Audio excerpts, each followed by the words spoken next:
Okay, welcome everyone. Thank you to all who are watching. I don't think we're going to too much time introducing ourselves. So I'm Yesh Ginsburg. We have Steen Kirby and Boris Tuman with us now. If you could just say hello, then we'll get right down to talking about results. Yes, hey there, everybody. How y'all doing? Steen, Boris, are you guys here? Yes, I am here. Hello. And I'm here as well. Okay, sorry, I had my sound off. That was why I couldn't hear you. Okay, we have some early results from Indiana and Kentucky already. CNN has one of the cooler graphics right now, but the fastest results usually come from Decision Desk or the New York Times. So those are the ones we're going to be sticking with. I do want to look at the Kentucky results right now to start. I'm sure people are enjoying the fact that Joe Biden has the early lead. The first results that came in are from Jessamine and Fayette counties. I think it's instructive actually to look at Fayette County where we're starting, because Fayette County. It's Fayette, but yes. Fayette. Okay, I'm good with reading. I'm bad at pronouncing. Steen knows how to pronounce these names much better than I do. So if you look at Fayette County, that's one of the few counties. I have 2016 right next to it. It's one of the few counties that Hillary Clinton won in 2016. But I do want to point to the early vote numbers. The early vote numbers generally in Kentucky, the Democrats had over 100,000 more early and mail-in votes than the Republicans, which could say a lot or a little, right? We won't know that until we can compare it to the later results. But in Fayette County, you see, I have it highlighted here, right? Joe Biden has 61,000 votes. This is all from early voting. This is not from. These are almost certainly. I can't say for sure, right? These are almost certainly all from early voting. They're not from results of the polls today. If you look in 2016, right, Hillary Clinton won at 51-41, but she got 69,000 votes total. So either this is telling us that that turnout is up by a tremendous amount for Democrats and maybe Republicans as well. We'll have to see, right? Or it's just an idiosyncrasy in Kentucky, or maybe we'll see the election day votes, right? There's only 8,000 votes left for Biden to pass Hillary Clinton's numbers in 2016. So we'll have to see how that looks as the night goes on, right? Is this going to be just is today, and if it's happening in Kentucky, it's probably happening in other similar rural and or Midwestern states, right? Is today going to be just today's votes are almost entirely Republican, almost entirely for President Trump, or are we about to see massive turnout from Democrats even in Republican heavy areas? Yes, keep in mind too that, and particularly in the case of Indiana, they really have not. That's obviously not a competitive national state, so that's pretty much people voting based on preference without a lot of pressure. It's not like they've dumped a lot of money into trying to influence the vote there. And of course, Kentucky's had a very expensive Senate race, but obviously not been a focus for the presidential election. Right. So, worth noting, by the way, I mean, it's very, very early, but it is worth noting that that in Fayette County, right, Amy McGrath is trailing by Joe Biden. Again, this probably won't matter so much. We'll see what happens as the night goes on if there are any surprises in Kentucky. But it's worth noting, right, that in this Democratic heavy county, right, if you look in the Republican county right next door, McGrath did better than Biden by a few hundred votes. But if you look in Fayette County, right, 61,000 as opposed to 200 as opposed to 60,090, right, McGrath is actually trailing Biden's vote total, which would not be what you'd expect given the amount of money that McGrath put into this race. Yes. Now, she's run a very abysmal campaign that's mainly been focused on trying to get people on MSNBC to like her and not local voters. But all the same, I guess if you're one of the tens of thousands of people on a monthly basis giving her cash, then you would be disappointed. Yeah, right. It is interesting because I believe other Senate races, and what I thought was a polling peculiarity, Donald Trump was running ahead of Republican senators. So it would be interesting to see if if we now enter a trend where a president runs ahead of a Senate candidate more typically. Right. Usually, right, an incumbent Republican senator will manage to run ahead of a president, especially a president whose popularity numbers are where Donald Trump's are. That's not what we've seen so far. Right, again, these are more early votes coming in favor of Biden. Kenton and Montgomery counties. Let's just look quickly in 2016. Right, Trump won Kenton by a lot. And Montgomery, right? Trump also won Montgomery by a lot. So it's instructive, right? That the early vote in these counties, first of all, these numbers are very low, right? Montgomery County, 1,600, right? A total of less than 3,000 early votes. In 2016, Montgomery County is looking at 11,000 votes, so it's less than 30% of the vote. There are going to be some states where the early vote is 60, 70, 80% of the vote. Just a brief update too on the Florida early vote number. That's the final numbers we're going to get before they actually dump real votes. The Republican registered Republican advantage is only about 2% right now, which is in line with the same polling data that had Biden up 3 or 4 in the state. Right. Based on NPAs breaking his way. And the theory goes that the Republicans need probably 50,000 votes between now and 7 o'clock to be able to have a chance to win the state. So that is something people are definitely tracking. That is something that the Twitter comment, just because Florida is so good, everyone likes making fun of Florida, but Florida is so good about releasing its numbers and releasing them in a timely manner, and just getting info out there. It's worth noting, right, that Florida doesn't tell you who's being voted for. You can't do that. You could just say by party registration. The general assumption based on polling is that Biden is winning a small share more of Republicans than Trump is of Democrats. It is worth noting, right, in Florida, especially northern parts of the state, you might have people register as Democrats who don't even realize they're registered as Democrats. They've been voting Republican for 20, 25 years. All right, about 10% of people in both parties are going to actually vote the other way on a real ballot, but it tends to kind of wash itself out. Right. But we don't know what those numbers are until we actually see them. So I don't know how, the polling looks one way, but I don't know how much I don't want to go too much into them before we actually have them. More votes coming in Indiana. I will talk about it. I'm going to scroll down. I don't think we have anything yet. One of the early races in Indiana that we should talk about, that we should look, is this. I'll go on Decision Desk. Decision Desk, New York Times. We'll flip between them. They're the two fastest generally at getting stuff, and sometimes they don't have the same thing at the same time. So you can look at them both and get different county level results. See, New York Times in Indiana is ahead of Decision Desk. I believe in Kentucky, Decision Desk is ahead of New York Times for now. But I want to look at this race, right? The fifth congressional district. We have no results yet. But this district is a generally reliable Republican suburban district, and Democrats think they can take it. Polling has looked very good for Democrats there, certainly relatively, also in chance of winning it. And this will be one of the early ways we can look and just know, right? One of the stories people have been talking about, and we'll see how it comes up in the voting numbers. It definitely came up in 2018. Is the Republican? The Republicans have lost a lot of popularity, a lot of clout. Trump has lost a lot in the suburban areas in the country. Right, that's been one of the consistent themes since Trump took office. And the 5th District of Indiana, a somewhat suburban, generally reliable Republican district, will start to tell us a lot about what we're looking for about what we're looking at in these similar districts across the Midwest and across the country. And this is Indiana 5 is a very well-educated suburban district, so it's pretty much tailor-made for the type of area you would think Biden would be winning if he's going to, be able to win the election. Right. And just one other, speaking of House races, one other race to look at is Kentucky 6. That's the district McGrath actually ran for in 2018 and lost against Andy Barr.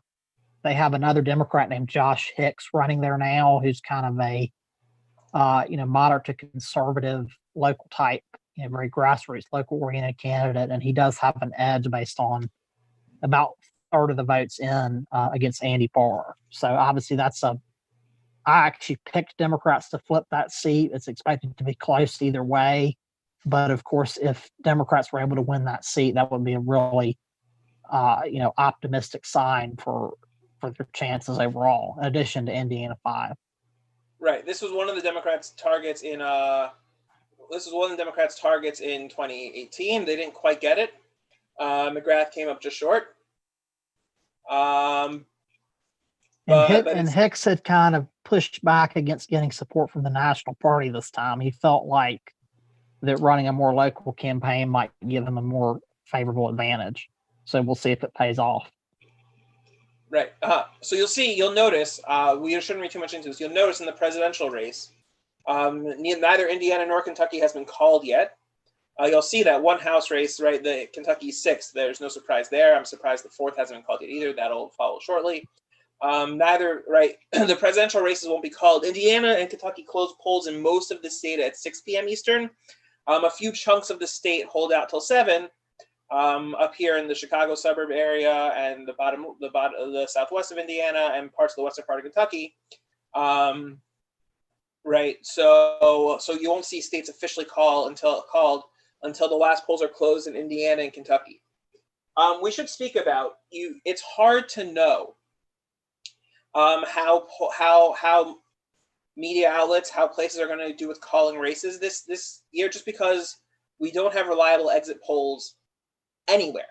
Right? We know there was a huge trend in this election where early votes and mail-in votes generally, a few tiny exceptions, Arizona maybe, right, where early votes and mail-in votes were heavily towards the Democrats and Republicans are voting more on election day. So exit polls, which really can't really capture mail-in ballots, exit polls aren't going to tell you who won in the same way that they can in a regular year, where you'll see someone wins an exit poll 70-30. That's it. That's the race. The state's called to move on. So how outlets, how places, how people choose to call races could be a little weird this year. We'll expect Indiana and Kentucky to be called at 7 o'clock. Kentucky maybe not till Trump actually takes the lead. But if you're wondering why, right, Indiana isn't called yet when it's such a clearly wide gulf in there already, it's because the polls aren't closed in the entirety of the state yet. In general, it's a good thing to know, right, when polls close in 2 different times in the state, so numbers can be released as soon as polls close anywhere, but no one will call a state until all polls have closed in that state. One thing that I just point out is clear even very early is just absolute collapse in any type of third party voting, which I think everybody expected, but just across the board, in some cases, both Trump and Biden are getting a higher percentage of the vote than the last election, purely because there's far less people voting third party. Right. It looks like all the Kentucky results also so far are just mail-ins, at least as far as Decision Desk has. We'll see what New York Times is reporting. Although it looks like in those mail-ins, Kanye is outperforming any poll that I've seen. Which is interesting demographically, because I would like to meet someone who mails in their early ballot for Kanye West. That's an act that takes planning. Right. Wouldn't that just be an act of trolling? I assume so. I might guess it's Republicans who don't imagine Biden winning, maybe just putting in Kanye for fun. But it seems fascinating to me that someone would take a ballot, fill it out, and mail it, and have Kanye as their choice for president. Right. I mean, people do. You will find people mail in.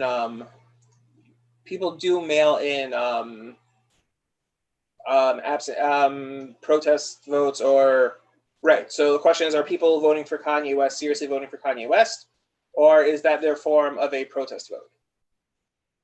Yeah, I also didn't expect Kanye to be within 1% of Joe Jorgensen. It is early, but that's right. Not an initial result I expected to be looking at.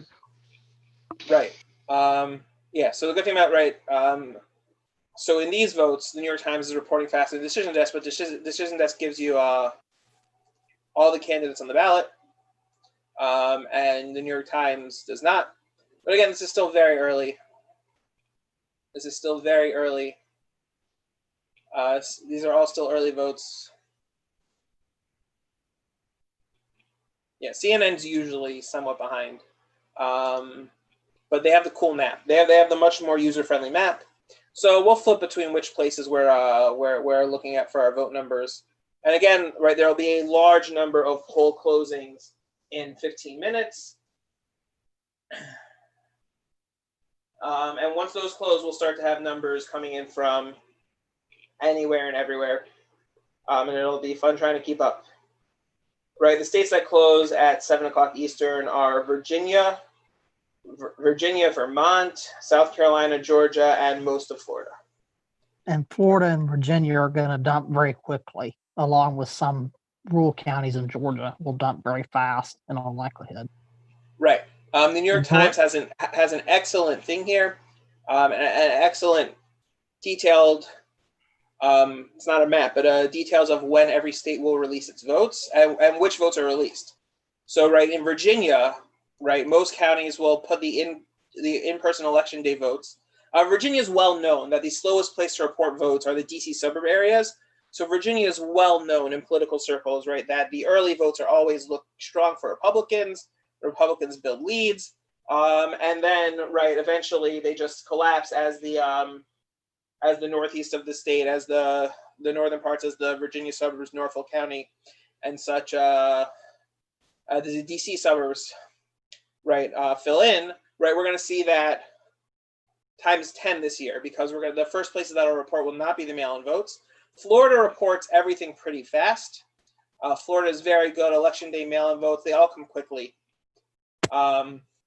Right, officially mail ballots and early in person come first, so we'll see strong numbers for Biden and followed by numbers for Trump. But the slowest place that reports ballots is always Miami-Dade and Broward. So you might see Trump area, right? Those are the southeast, those are the Miami areas that are very strong for Democrats. So you might see Trump pick up a lead even with that in Florida. But Florida should have most things in pretty quickly. Yeah, Florida will probably be an early Biden lead, and then it's just a matter of how much of that election day vote is Trump, both in terms of quantity and margin. Right. Right. I'm not even sure the Trump campaign would argue that they won early voting in Florida, early in mail voting. Well, without getting too much into it, I'm not sure if the Trump campaign knows what the Trump campaign does at any other given moment. So it's hard to really see. This is a useful graphic from the New York Times. It tells you what percentage of the ballots are absentee. Right, so Kenton County, right, which has, where's that one? Oh, it's this one. Right, Kenton County is up in the Louisville area. Right, these are all in-person votes. And Biden has a 65-33 lead. Let's look at 2016. In 2016 in Kenton County, 59-33 in favor of Trump. So I'm guessing there's an issue with the unless I read something wrong. I'm guessing there's an issue with the reporting, or these are just some very heavy Dem precincts that'll switch. Yeah, I don't know what to do with that unless there's just an issue with the New York Times absentee thing from Kenton, because those look like numbers that are coming from absentee ballots. Those definitely don't look. Yeah, I was gonna say I don't think that's correct. That's election day vote. I think that's early and absentee. It would make sense. It was one of the first things to fill in, and that's a lot of votes to fill in quickly if it's just election day voting. Yep. Or it could be New York. It could be the New York Times. We'll have to see what they call absentee. What they call absentee does not include early in person, which could have also skewed more towards Democrats. Right, but so we'll trust them, but we'll have to verify in some cases. Yep. Also, this Jessamine County, the numbers came out too quickly for it to be just in person. Presumably, can't say for sure. The New York Times has a better ground game than we do, so we can't really dispute their information. But yeah, the numbers in Kenton County at least look a little suspect. Okay.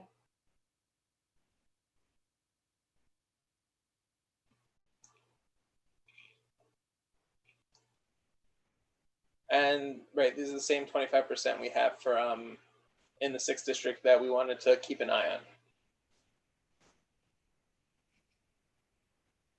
on. We're also, as the night goes on, we're also going to start looking at, there are a few, right, since 2020 is a redistricting year, who wins congressional seats could matter. Virginia, which is turning very quickly Democratic, so it's interesting, has a measure on the ballot for a bipartisan commission or I don't remember if Virginia is nonpartisan or bipartisan, but for a commission to to draw the maps instead of the legislature. But for other states, right, we'll see different things. Texas Republicans currently have the state house, the state senate, and the governor's office, and that's done by the redistricting is done by the legislature. And we'll get to that when we get to it. But Democrats have a real chance to flip the Texas House, and flipping the Texas House will get them a seat at the table in terms of redistricting, right, when it comes to it next year after the census results are in. We do have some early results from the 5th district. Right, again, Indianapolis suburbs. This is in Indianapolis suburbs, right? This is the Boone County section, which seems like most of it. Indiana had relatively minimal early voting, so this is most of Indiana stuff is election day, and we see that Victoria Sparks has a 1,200 vote lead, an 8% lead. Let's just look. I want to see how that broke down by county, and how that broke down by county. Broward County, Florida just broke a turnout record, by the way. 76% of the registered voters have voted there. Which county? Broward County, Broward. Miami. Right, but the Broward election day numbers, weren't. Sorry, I'm trying to pull up the 2018 race from here while I talk. Okay. I give up. The Broward election numbers weren't. The election day numbers were not as strongly in favor of Democrats as you may have. But they were Democratic majority, though. There were more Democrats than Republicans that voted. I haven't checked that. I haven't checked that in an hour and a half or so. I haven't checked that in an hour and a half. So Broward, right. It looks like, right, on election day voting, so the Democrat lead in Broward's up to 12,500 votes. It was like 6,000 last I checked about 2 hours ago. So that's actually, late voting has been strong for Democrats their day of. Right, that's a good sign for the Democrats. Yes. Yeah, some people were very worried about the Miami turnout with younger voters and voters of color, but it seems to have at least stabilized at a minimum. Yeah. Do we have, last I checked, Miami-Dade had not updated numbers since 2 o'clock with is that still the case?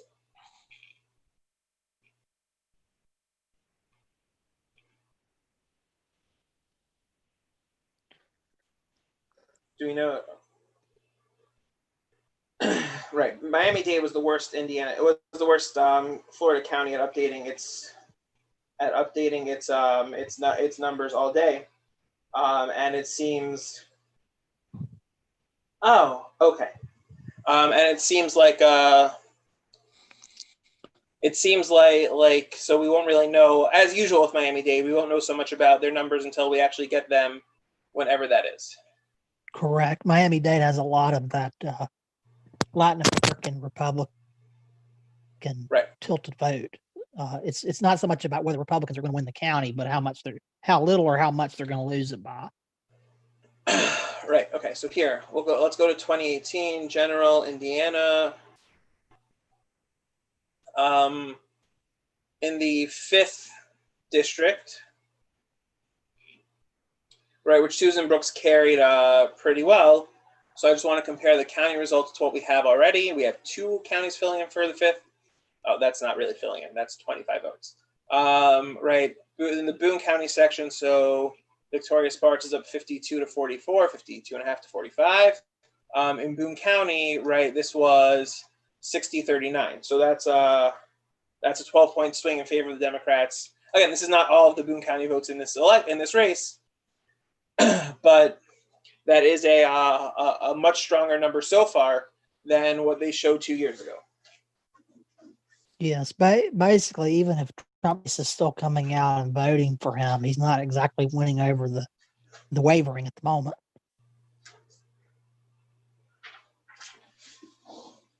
Right. Right. So in 5 minutes, we should start seeing numbers from Florida, Georgia. Remember, Florida's not going to be too close for anyone to call for a while, but no one's going to be calling Florida until at least 8 o'clock, even in a blowout, because the Panhandle doesn't finish voting till 8 o'clock Eastern. But in 5 minutes, we're going to see Florida, Georgia, Virginia, Vermont should be, no matter what the polling looks like, should be an instant call for Joe Biden. So the first official electoral votes on the board will almost certainly be 3 for Joe Biden in Vermont. And what am I missing? And South Carolina. What are we expecting in South Carolina, Steen? It's going to be close. It's going to be, well, I shouldn't say it's going to be closer. It's expected to be closer than what we're used to seeing from South Carolina. Yeah, based on what I've seen so far, I mean, Trump will probably win. It's just a matter of how many Trump votes can Lindsey Graham secure? Is he going to bleed vote to a third party candidate that dropped out? Is he going to bleed crossover vote of any kind? And then, of course, what does the African American turnout look like, particularly in those rural counties that are heavily Black, that really turned out for Obama, and then were not quite as strong recently. Right. Right. We can show you that actually with 4 minutes left. Let's pull up South Carolina in 2016 and 2012. So what are one of the two of those counties we should be looking at, Steen? Sorry, what's your question? What are one or two of those counties that turned out heavily for Obama and less so for Clinton? Give me 2 seconds and I'll tell you. Sure. So I would definitely be looking at Orangeburg. I would be looking at Richland County. That's Columbia that's like downtown Columbia, kind of an urban African American county. And then some of these rural counties like Williamsburg. Right. Okay. So this is the 2016 vote totals. Actually, we can pull these out. I don't know if I can. I can pull these out and put them side by side for you. So we can look at them side by side.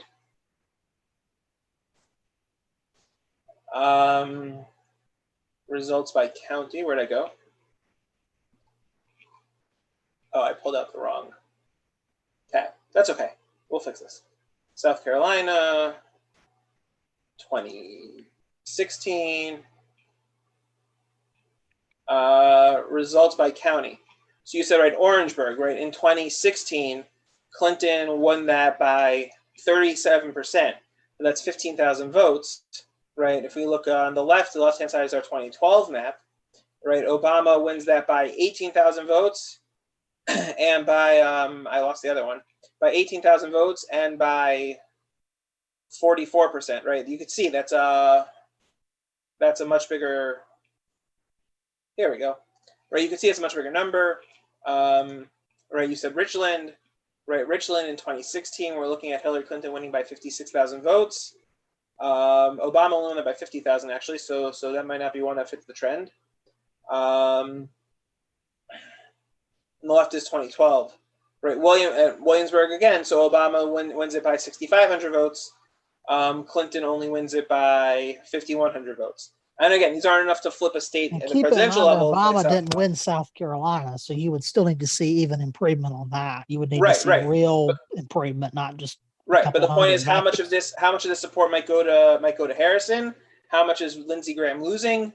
Right, and what's this going to look like? Right, and the other part of South Carolina is the upstate. The Greenville area is growing. It's reasonably well educated. It's not poor, but it's been very evangelical conservative.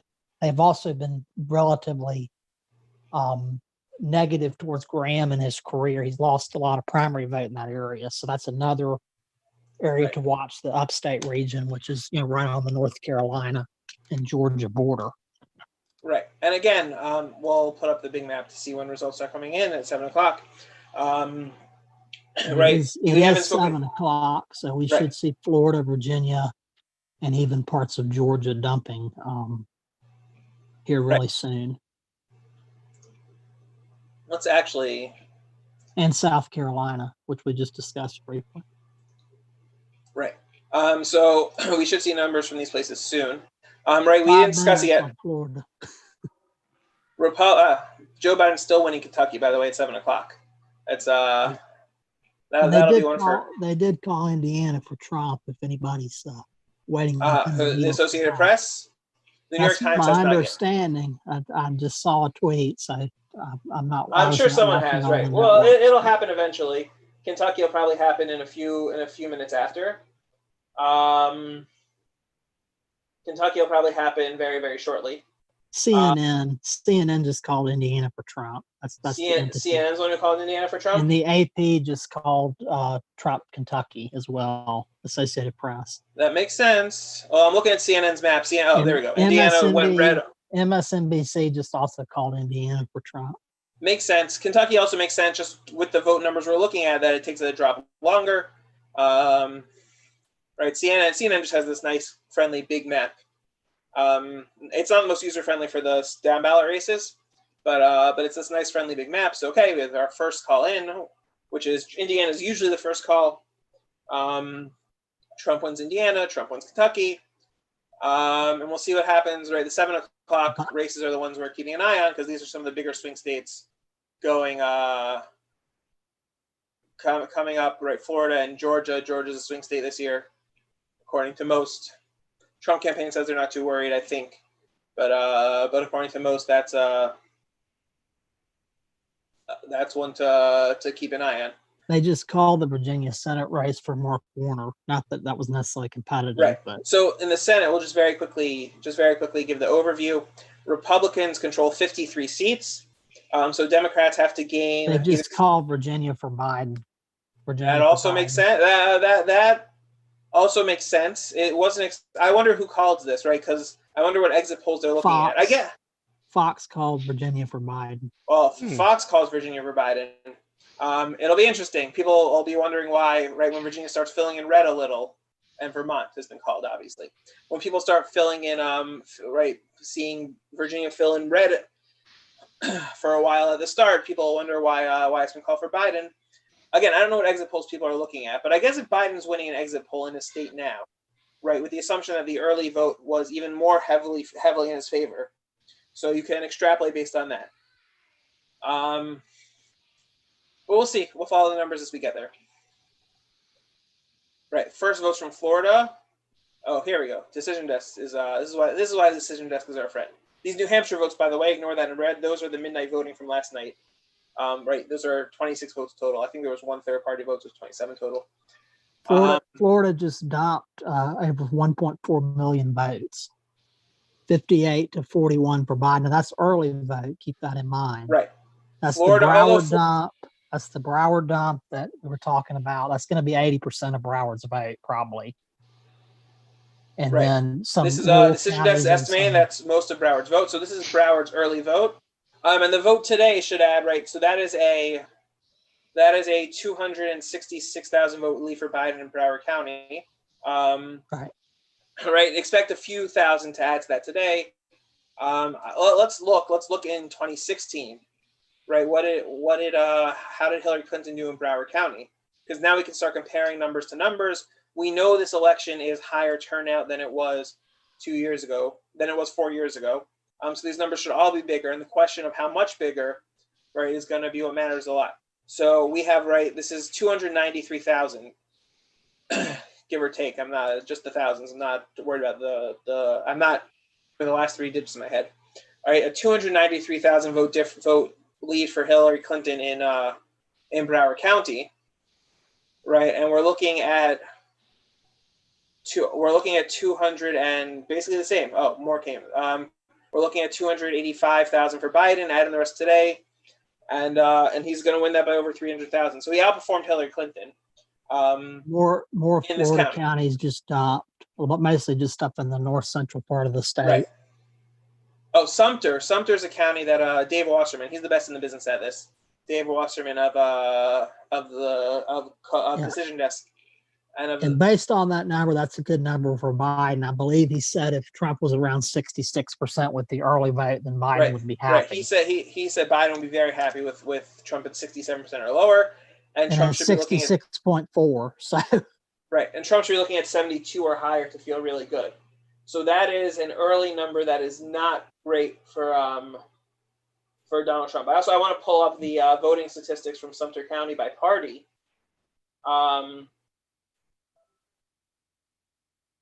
Where's the percentages? Right, by party affiliation, the voting in Sumter County, I have it on a different screen, was 59% for Trump, for Republicans, 23 for Democrats, and 18 of either no party or a minor party. Right, so we're looking at Biden.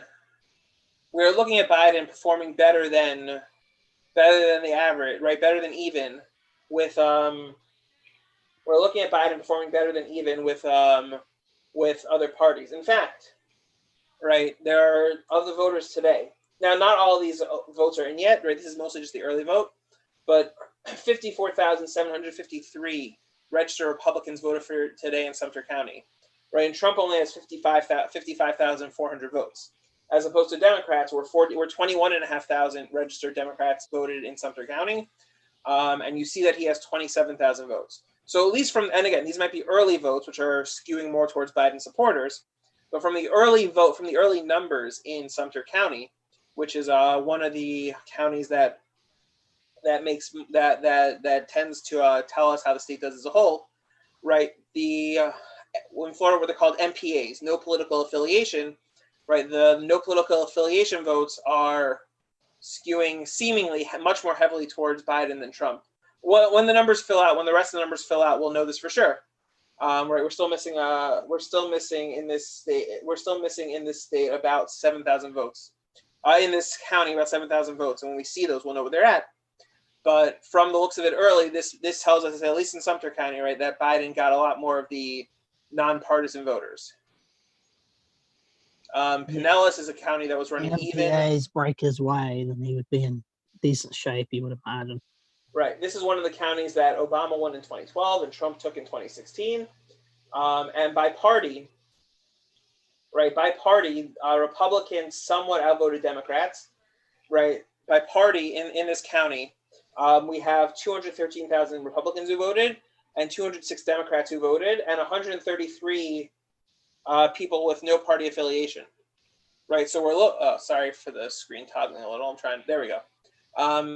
Right. So we're looking at, again, from these early numbers, sorry, it's a small county, so it's flashing. So Biden has an 8-point lead in the Pinellas County early vote. That's pretty much just a straight bellwether county. Right. And by partisan affiliation, Republicans should have a lead of about half a percent, a little less than half a percent. So that tells us that either there are a lot more crossover voters in favor of Joe Biden in Florida, or if Biden wins Pinellas overall, that's a good sign. Right.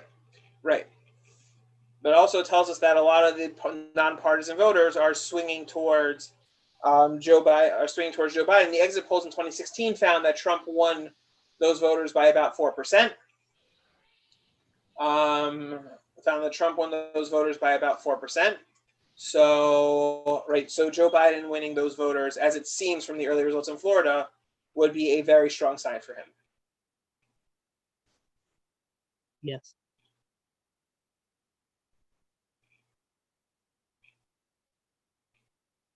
Biden still has lead in Kentucky, but it's okay. The first results from Virginia we can look at it.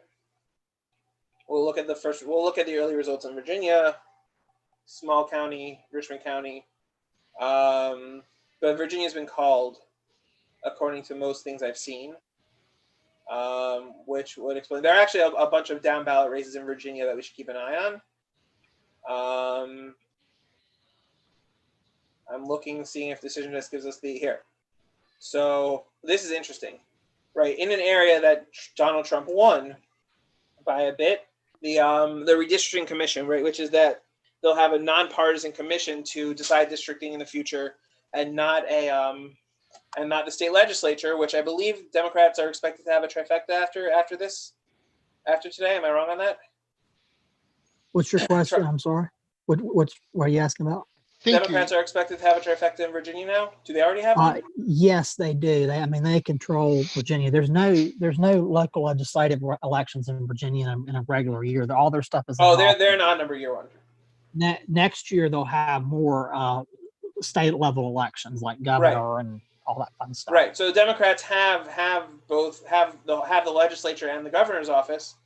So that makes but this is Yes is winning a lot more than Trump is winning by in this first county. So we're going to keep an eye on this question. This will matter for redistricting next year. Yeah, I would expect that to run ahead of Trump, because any like educated Republican voter knows that this is their defense against, gerrymandering toward the Democrats' way, because you can't have, without a trifecta, it's hard to really gerrymander a state. Right. So you expect but you expect maybe in a state that's turning very quickly Democratic, a lot of Democrats might want to give themselves the ability, if they want to gerrymander. It's worth noting, again, this is one small county that likes Republicans, and Warner is an incumbent. But it's worth noting that Trump is running ahead of Gade also here, which I would not expect to see statewide, just because of Trump's unpopularity in the Democratic areas. I would not expect that to hold statewide. But it's worth noting, it's worth a trend, right? Republicans do not want to see their Senate candidates running behind Donald Trump when it comes to the more swingy states.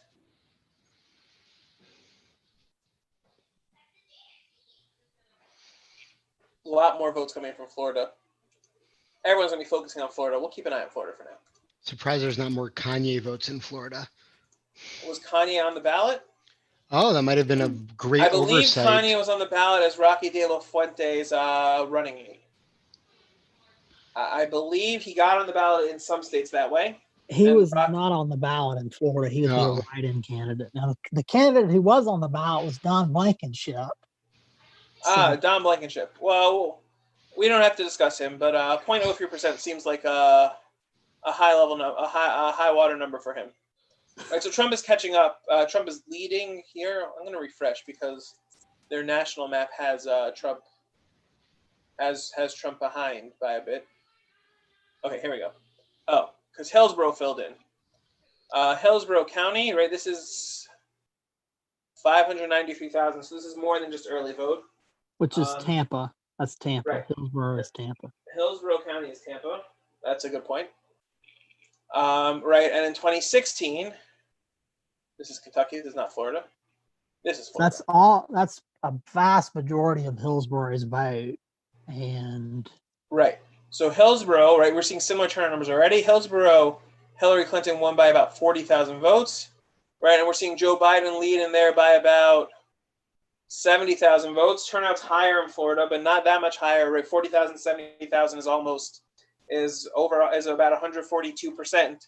We're not expecting 142% more statewide votes. And that's just for context, that Biden number in Hillsborough is about 1 to 2 points better than Bill Nelson did in 2018. And of course, Nelson famously lost by about, I believe it was 12,000 votes statewide, something extremely small. It was a very, very small number. It was 0.5%. Yeah, so those numbers again, those numbers are very good for Joe Biden. And if it is, right, Florida is one of the swing states that the Trump campaign, a lot of Republicans are expecting Trump to be able to hold more easily because it doesn't swing the way the rest of the country does. Florida has a lot of its own idiosyncrasies. And unless we see massive numbers in rural areas, like up here in the Panhandle, these areas, right? If Joe Biden is increasing on Hillary Clinton's results by 40%, right? So Trump's going to be in trouble as we get to other areas, right? You add 40%. Okay. I don't do the math here, but if you add these numbers to Hillary's to Hillary Clinton's numbers, right? Trump would need to see extreme turnout in a lot of places. Oh, we have results from Miami-Dade. We have results from Miami-Dade. We have over 1 million votes in Miami. 5445, which is significantly down from Nelson's That number. is and significantly that was the concern. that's significantly down from 2016. In 2016, this is actually a really bad number for just when we said the numbers were looking good for Joe Biden. In 2016, Hillary Clinton won Miami-Dade County by 290,000 votes. Right, with turn-up higher, with this, right, Joe Biden won Miami-Dade by less than 100,000 votes, by about 90,000 votes. So that is 200,000 votes off of Hillary Clinton's. She didn't win. Now, Right, keep in mind that the Trump campaign and the Florida GOP has dumped a ton of effort into trying to get Cubans and other Latin Americans in that area to go towards Trump, and so that's what they would be hoping for. And looking at these numbers, it worked. Looking at these numbers also, there are two. We're not expecting Republicans to win the House back. Most analysts are expecting Republicans to lose even more seats in the House than they lost last time, by a bit. But there are two, the 26th and 27th, there were two districts that Democrats were hoping to flip, that Republicans were hoping to flip. Again, on the back of support of Cuban Americans, of these more democratic spectrum. So Georgia just dumped 126,000 votes. I just have to see where they are, but they just dumped a bunch of votes. So, and Biden is ahead on those votes. Okay, well, let's see where they are. I don't know. Where are you looking to see that? You're seeing on the state website. I'm literally on the state report. I mean, I'm sure the other platforms will update. Right. So there are some states. There are some states where the state Secretary of State website is faster than everywhere else. There are some states where they get the report slower. Right. We were saying, so in these areas, right. So these two congressional districts, Republicans are hoping to flip. I think they thought they had a better chance the 26th. I don't remember which one, but that's what the same effort is, and it seems like from those numbers in Miami-Dade, that's very strong numbers for the Republicans. Do you remember how much Debbie Wasserman Schultz won by 2 years ago? Because winning by to be honest, I don't have all that in front of me. That was not a competitive seat, so but winning by only 22% seems very low for her. But I think she's in Broward County, and parts of Miami-Dade, I think. Yeah, she's in Broward. And we do have some early vote numbers from suburban Georgia as well. I just have to pull them, but we'll have some numbers from suburban Atlanta, which is another area to look at. Right. Okay.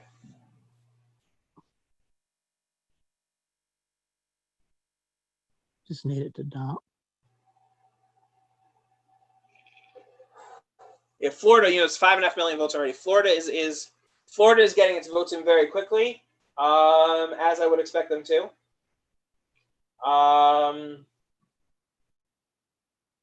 As I would expect them to at this point. Florida's been very good about this. If a Democrat's only winning by less than 10% in Miami, by 9% in Miami-Dade, so we're going to be in for a long night here in Florida, Absolutely. a relatively long. No, not so many useful numbers from South Carolina or Virginia yet. Decision Desk has only called Vermont so far. That's interesting, but they like to wait.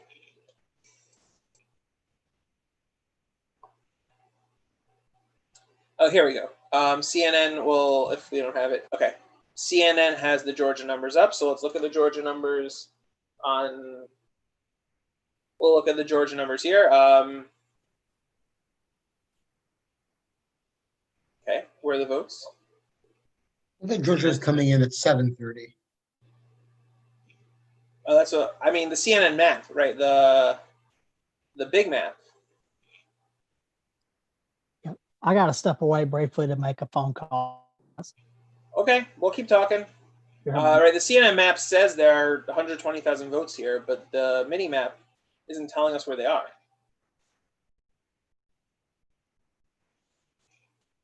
Okay, we'll have to keep waiting. Here we go. Okay, Decision Desk to the rescue.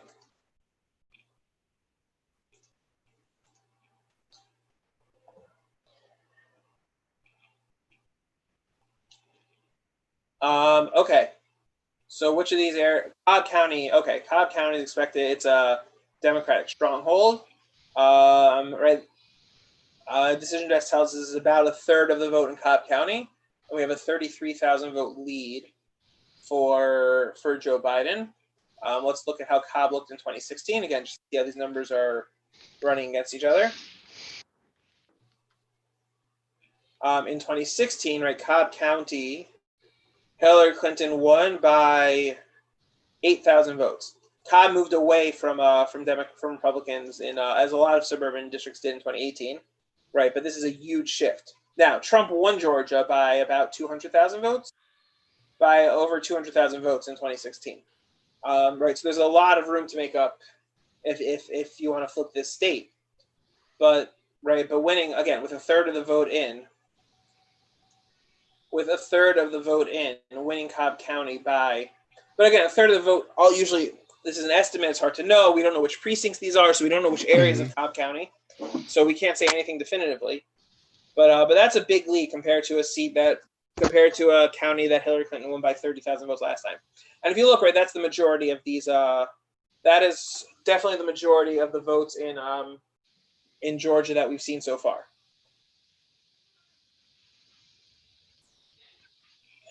We could just compare some other numbers. Glynn County, these are going to be election day votes. These are not going to be mail-in votes, right? So Glynn County, Trump is winning by about 8,500 votes.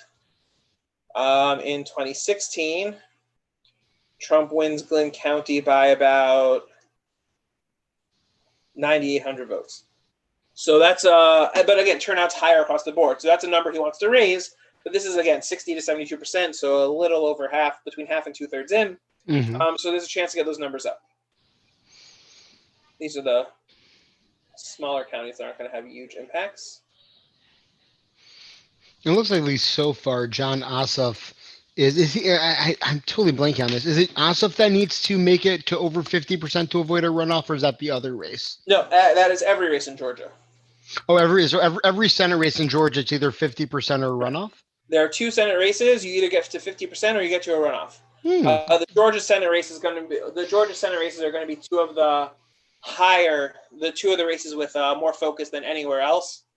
For a lot of reasons. John Ossoff is a popular candidate. He ran for a House seat right here in the special election right after Trump won. And there was big money. It was a hard seat. The seat was easily flipped in 2018. I think it was either the 6th or the 7th. One of those hasn't been flipped yet. So, but it was a special election. He got a lot of fundraising, a lot of popularity. Is it the most expensive House race in history at the time? I want to say the most expensive special in history at the time. I doubt the most expensive House race as a House race. But yeah, ton of money he raised. Right, really worked a lot for expensive House race, for sure. Straight up, most expensive House race. It may have been, for some reason, I want to say it may have been eclipsed in 2018, but I know at the time it was. Meaning up to that point, I know it was. In 2018, House spendings broke all kinds of records, so that wouldn't surprise me. Right. So a lot of the early vote and mail vote is dumped in Georgia. 2 things to watch is obviously the disparity between the rural vote, which is going to be, of course, more Republican in most areas, and the suburban and urban vote, which is heavily Democratic. So, do you know, right, Cobb County with a 33,000 vote lead for Biden, that's mostly mail-in votes, you're saying? That should be mail-in early. Now, day of would be more Republican, but if turnout was light, then we'll see how many actual real votes are outstanding. Okay, so let's pull up Georgia, and we'll trust the New York Times tracker for telling us what percentage were absentees and what weren't, if they have it for us. So we're going to look at Cobb County. So here's an example of a county to look at. So in eastern Georgia, there's a rural county called Wilkes County. It was 58% for Kemp in the 2018 election, which was a very close election, almost went to a runoff. And right now, Trump is at 56. Which county are we looking at? Wilkes County, Georgia. That's on the eastern border with South Carolina. Oh, Wilkes. Yeah. Very racialized voting. Pretty much every African American is going to be a Democrat. Every white person is going to be Republican. There's not really any other demographic groups there. It's whites and blacks. So in Wilkes County, this is again probably the early and mail vote, but it looks like Trump is about 2 points off of 2 to 3 points off of Brian Kemp, who barely won the election. So that's not a good sign for him in Georgia. Correct. And by the presidential race in Georgia is the only race without a runoff. Correct. You win the most votes, you win the electoral. That's correct. Right. Everywhere else, every other race in Georgia has a runoff. Right. So Wilkes County, yeah. So those are mail-in votes. We have Wilcox County. Go ahead. I'm sorry. Right. Those are, so according to the New York Times, at least, basically all of these votes in already today are mail-in votes. So we were speaking earlier about Biden having a huge lead in Cobb County, much more than 2016. That could just be much more than Clinton won in 2016, right? In 2016, Clinton won Cobb County. I'm in Florida. I'm in Georgia. Clinton won Cobb County by 8,000 votes, right? By a little over 2%. Right? He has a huge lead here. But if those are all mail-ins, so it could be election day voting is going to swing hard the other way. Correct. It looks like Trump is either at or slightly below Kemp's benchmarks in the rural areas of the state, which would be good for him, except if he has lost ground in the suburbs, there's just not a lot of margin to lose. Right. Based on what is in. Right, but if those are mail-in votes, if we're expecting mail-in votes to be much more Biden friendly, even in the Trump areas, potentially, except I would only say that in the rural areas, there's not that many Biden voters. Right. So I wanted to talk about that. I had two things prepared actually. I wanted to talk about that. I'm just pulling up just for background the Indiana 5 race, which we'll look at when we get time. I wanted to show that actually to point out Ohio. The polls close in Ohio in 4 minutes, and also who else closes at 7:30? West Virginia and North Carolina. So 2 big swing states. I wanted to point out if we look at Ohio. So I want to compare Ohio in 2012 and 2016. As the polls close there in 3 minutes, we start to get results. Here on the left is 2016, on the right is 2012. If I scroll all the way to the top, just to show the map of the state. So, and this will hold true in Pennsylvania also, right? When Obama won Ohio, you see that in the northern part of the state, right? This is all blue. This is blue, right? We have blue in the Northeast also. And in 2008, he won a Franklin County suburb one semester, one, I think in 2008 also. Right, that's a lot of blue here, and these are mostly rural, and the red is much lighter in the rural areas, right? It's rural northern Ohio, northwestern Ohio, right? You see the red is much in 2016. You see the red is much darker. These are all red; they're not blue, and the red is much darker in these areas. So I wanted to focus on that, right? We could show results by county because there were a lot of early votes in a lot of these. In a lot of these counties, there were a lot of early votes and mail-in votes, which again, right, which could just mean that Republicans in Ohio trust their mail-in system more, are voting.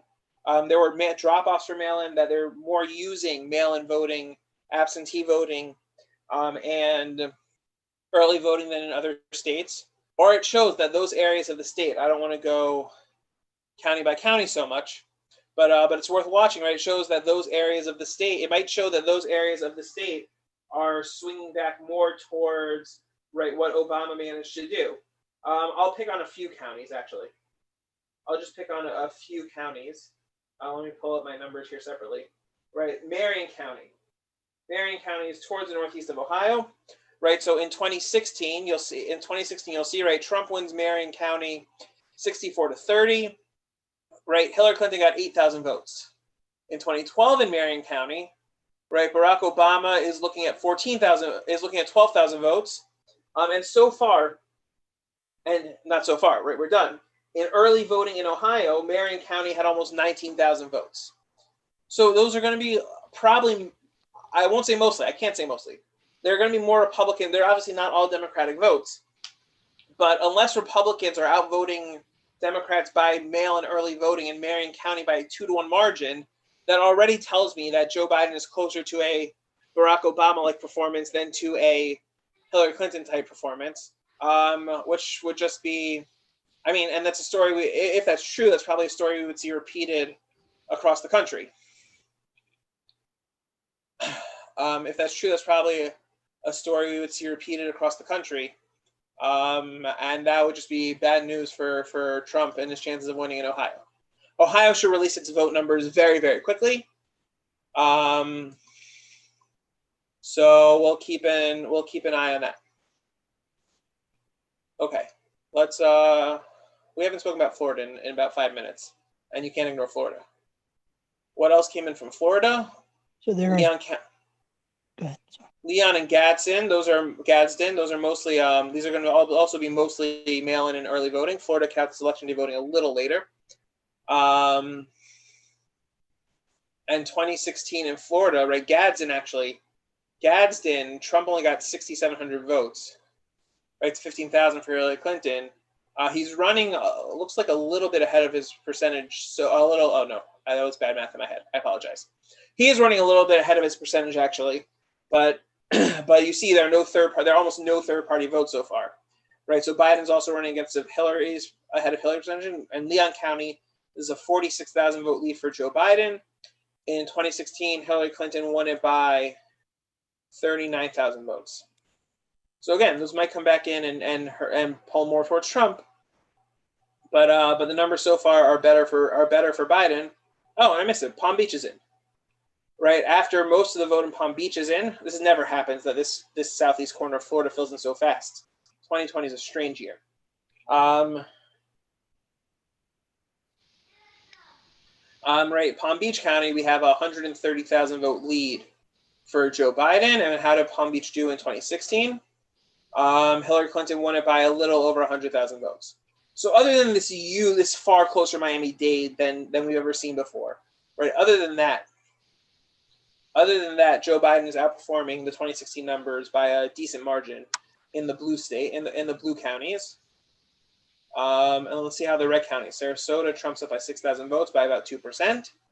Right, in 2016, he won that by about 27,000 votes by about 12%. Right, so again, this is a huge number. I have to keep saying that, right? It's a huge swing in Miami-Dade towards the Republicans. But other than that, right, Brevard 55 to 43. That's 55 to 33 this year. Right, we're looking at 57 to 38. So, but other than that, Joe Biden is running well ahead of Hillary Clinton's numbers, seemingly in most places in the state.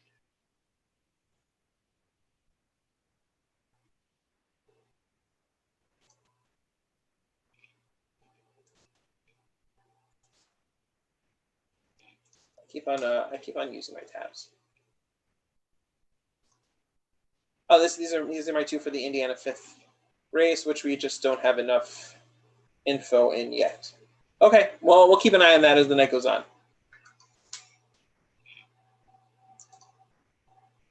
We'll keep an eye on Georgia. Georgia's going to be a little slow. Georgia looks to be a little slower. The rural counties in Georgia are going to report a lot faster than the urban counties. Right, but it looks like the Georgia numbers so far are mostly still just most of these mail-in votes that right, the places that have reported mail-in and early. Right, and early in person, right, mail-in and early in person. And I'm assuming again on this New York Times absentee tab that they're counting early in person as absentee. Again, with Cobb County, is one to keep an eye on. If Joe Biden wins Cobb County by 28 points, he's probably going to win the state. So that's one to keep an eye on, but we're still waiting on numbers. West Virginia has been called for Trump. No surprise there. That was very quick. Decision Desk called it. No results in yet, but that's fine. We always knew that was going. That's probably the reddest state in the country right now. And we're still right. Ohio promises to report by 8 p.m. So we got 25 minutes to hear what Ohio has to say. And at 8 o'clock, that is where we see most of the polls close across the country. We'll see the rest of New And Hampshire. most of the North Carolina and Ohio polls are closed. All of the Ohio polls are closed. I believe all of North Carolina also. Does North Carolina? Oh, no. Does any of North Carolina hold out till 8 o'clock? I believe all of both states are closed. Ohio is definitely all closed. We just don't have results yet. But we'll see at 8 o'clock, right? Poll closings at 8 o'clock, so it's in half an hour, are Pennsylvania, Oklahoma, most of Texas,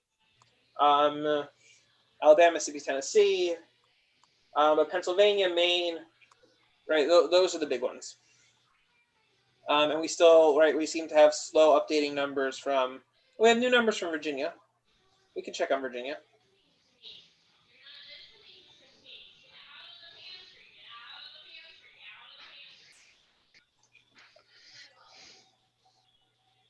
At some point, I'm going to have too many tabs open and things are going to start going wrong.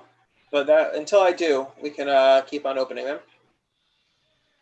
Right, again, we expect the early votes in Virginia. These are the in-person votes. We expect the early votes in Virginia to be strongly for, right, Loudoun County. Loudoun County is one of the swing counties, but it's in general, unless I'm mistaken, but it's swinging the wrong way. Right, in 2016, we're not going to keep the 2016 Virginia map up for very long.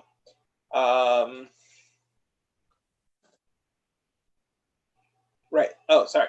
Loudoun County, right? Hillary Clinton wins 55-38.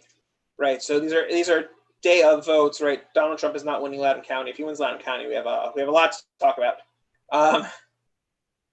Right. And Virginia's already been called by some places, but you could tell because Loudoun County, Trump has a lead. These are all day of votes, but you could see it if Trump has a lead in a Democratic heavy place from the early day of votes. So that might signal good things for Republicans in other places where coming into today, the disparity between the early votes and the right was pretty wide.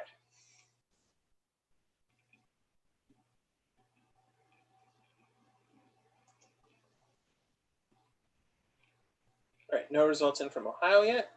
New Hampshire has some new results. We can. Okay, sorry, I'm very sorry about that. The New York Times map is not being the most user-friendly for how I'd like to click things.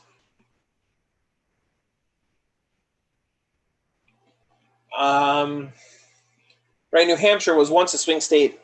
Polling, and by once I mean until 2 years ago, polling in New Hampshire is very much favoring has very much been favoring the Democrats. Trump hasn't done well. This is he won 76% of the midnight voting in Millsfield. That might be his best result in the state.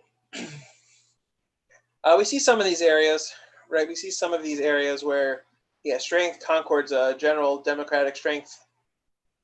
It'll take a while to call New Hampshire just because New Hampshire reports very slowly, and the order they report votes in is not always so useful.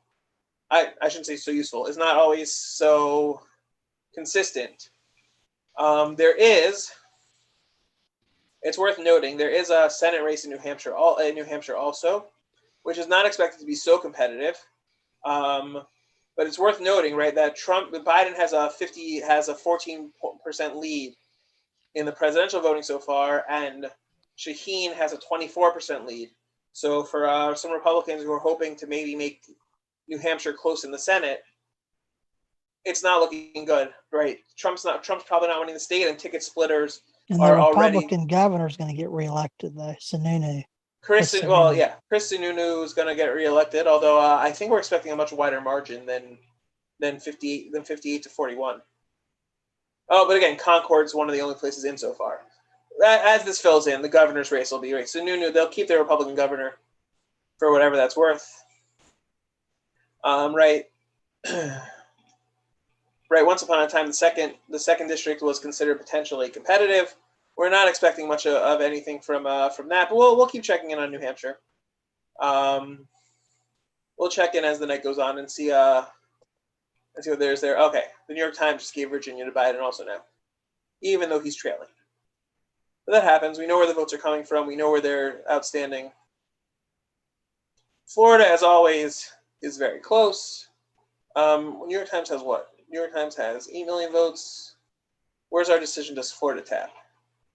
Right, decision desk is ahead of the New York Times, and we have a 270,000 vote lead for Joe Biden. That's actually significant. Where it came in. Osceola. Osceola or Osceola?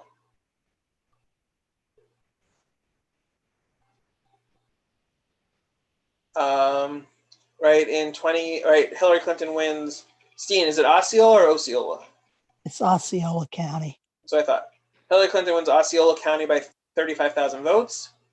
And so far, Joe Biden has a lead of a little over 36,000 votes. And On the Osceola is panhandle- heavily Puerto Rican, by the way. That's not the Cuban so much as Puerto Rican vote. Mhm.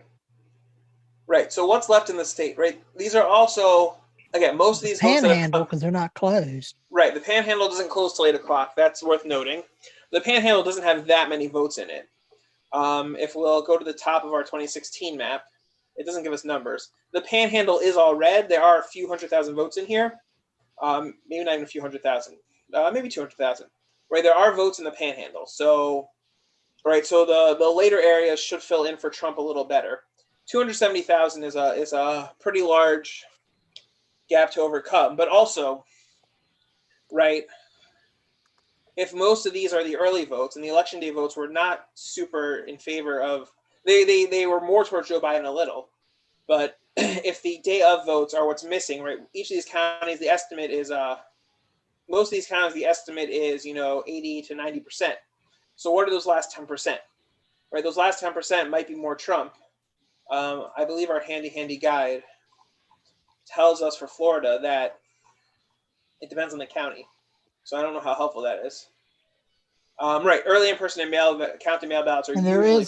there is some confusion apparently about whether or not they've counted mail ballots in Miami-Dade. Now, that's the county that Trump is really overperforming in.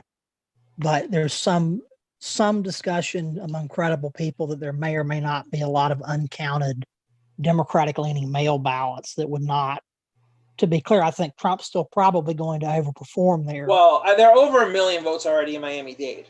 Right. Right. So it actually is less. I don't know. I'm just expressing that's the discussion from people that are not random people. They're reporters. So Okay, it actually is less of an increase than we usually see, than we're seeing in other counties. So there's definitely some of the vote missing in Miami-Dade.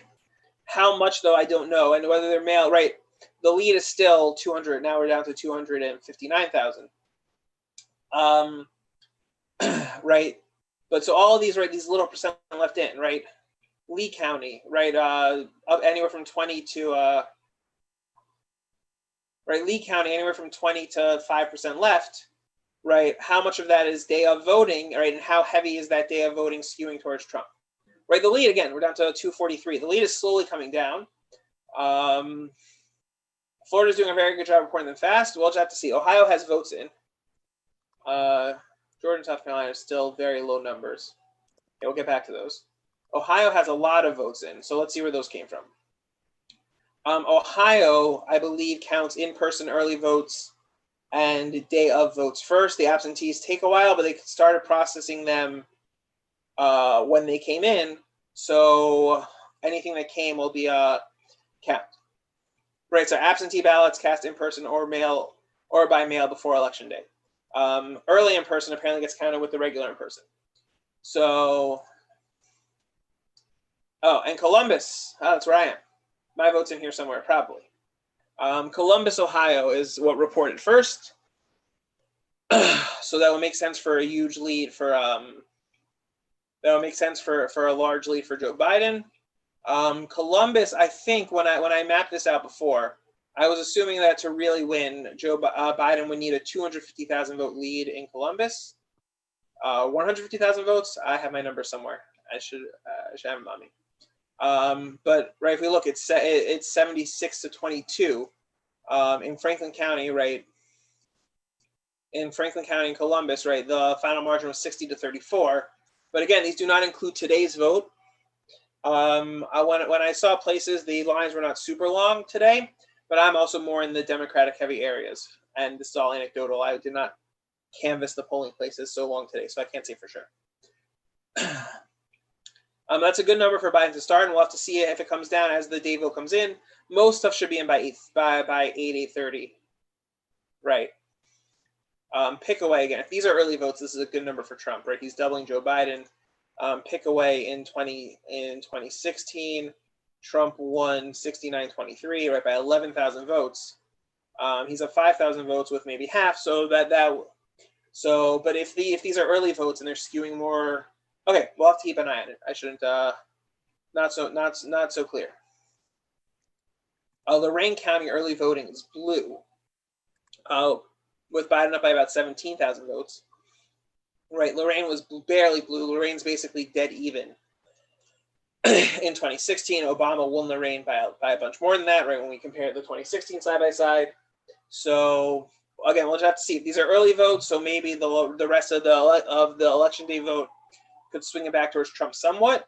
I don't know, 23,000 votes, 17,000 votes seems like a lot if the estimate is right that it's 60% in so far.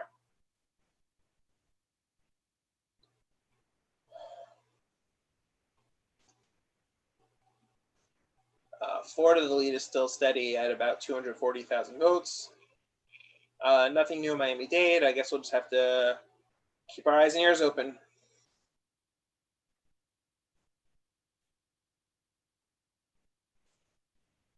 While I have the tab open. Okay. So here, Indiana 5th District, while I have the tab open. Right, the Christina Hale, Democrat, has a large lead because in the Marion County section of the vote, she's winning 73 to 23. Right, that section of the vote in 2018. That section of the vote in 2018 went to, right, was 60-40. Right, so we've gone from 60-40 to 73-23. But that's showing what the Republicans have lost in suburban areas, even in a heavy Republican state like Indiana. So that's one to keep an eye on. That is one to keep an eye on. Because again, the numbers are coming in fast, they're in early, and they're telling us something about this race, and it's probably not something that makes Republicans very happy. Yeah, I would just only say that even if, for example, the Miami-Dade number is really good for Trump, that doesn't look like most of the purple places in America that he has to win. So right, Miami-Dade is a unique place, right? Even if Trump manages to win Florida, so we're not talking about right. He has a lot of other work to do, and more votes in Ohio. Cleveland came in, okay, right. This is Cuyahoga County. This is the Cleveland area. This is about 145,000 vote lead, 155,000 vote lead for Joe Biden. And again, these are probably early votes. But in 2016, right, it's 65-30, right, with Hillary Clinton winning Cuyahoga by 200,000 votes. Right, we're looking at 74-24. So we'll see. We have to wait and see if these numbers update, if the Ohio numbers come in better for Trump. Goes on as the evening goes on, as the day of votes come in, but the early votes, right? Mahoning County is not a county Republicans should expect to lose, and we're down 25 points with a lot of votes in. Oh, okay, I'm wrong. It's the one Democratic county on the eastern edge of the state apparently, because Clinton won it by 4,000 votes. But that's a 24,000 vote lead. That's a 19,000 vote lead. Sorry, 24%, 25% lead. That's a 19,000 vote lead in a place that Hillary Clinton won by 3,700 votes. Okay, numbers keep filling in. We'll keep an eye on Ohio. Are we getting any more Georgia numbers? We have any more Georgia? Oh, here, whoa. Right, Florida. What areas came in for Trump here? Because this is this suddenly is less than 100,000 votes. More votes came. So now we have election day numbers coming from Miami-Dade, right? And Trump cut it down the lead in Miami-Dade even more. I think this lead in Broward is a drop lower than the last time we checked also. Right, so if election day numbers are coming in Broward and Palm Beach looks the same. In Broward and Miami-Dade, right? So where these are just the rest of the counties filling in, right, with good numbers for Trump. And this is not a margin, right? This is a 93,000 vote margin, right? That's not enough to be confident with the Panhandle coming in 10 minutes. It's not enough to be desperate to feel like you're in trouble, but it's not enough to be confident. This is interesting. Well, we'll have to see if Amendment 3 passes in Florida. This is to change Florida to a California type system where it's just an open primary for seats and the top 2 move on. There are a bunch of reasons why this became popular, but we don't have Did to. it get 60? Does it over 60%? Because you have to have 60% to get something to pass. And It's not 60% yet, but it being over 50 is surprising. If it's under 60, it fails. Just for context. The minimum wage thing is for $15, right? That's the Florida ballot measure. $15 minimum wage. So. I believe that's correct. Yes. And that is, the Republican governor came out very strongly against it, but that's passing as of now. So we'll have to keep an eye on those. And those have passed in a number of red states, even with more Republican voting records. Right. We'll have to keep an eye on this, right? The 27th district. This is the revolts don't all come in at once, but this was a seat the Republicans were hoping to flip. This is all in Miami-Dade, right? This is the Republicans working with in Miami-Dade. This is a funny reporting. Okay, sure. They just reported Debbie Mercado-Powell's votes before her opponents. Why not? This is one for the record books. Yeah. Do we have more Georgia numbers? What has Georgia done in the last? Where's my large decision desk map? Georgia is still saying 4%, still very low.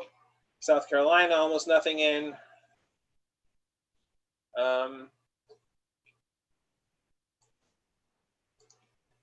Yeah, South Carolina, almost nothing in. Very low numbers so far. And yeah, we're just gonna have to wait on those.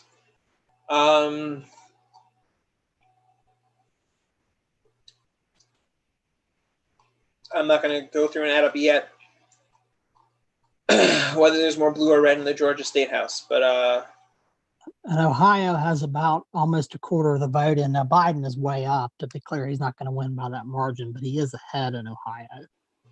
Right. Well, we have 22%, but again, right, of the percent that's in, right, we have the early vote, right, which is going to go Democrat also. Right, Delaware County is not a county. Obama did decently in Delaware, right? Delaware County, Hillary Clinton lost by 15%, lost by 17,000 votes. Right now, Joe Biden has a 6,000 vote lead, right? That's Columbus suburbs, right? That's an area. Just another thing of note: third parties in Florida combined it looks like under 1% of the entire vote, almost nothing. What did they get in 2016? I know it was more than that. I don't have it in front of me, but I know it was probably 2 or 3%, probably 2 or 3 times. It was that. over 3%, right? Not Jorgensen, sorry. Gary Johnson. Gary Johnson got over 2% on his own. And same in Georgia. There's only one Libertarian's only one on the ballot, and they're at 1% right now, which I know is way off from the last election.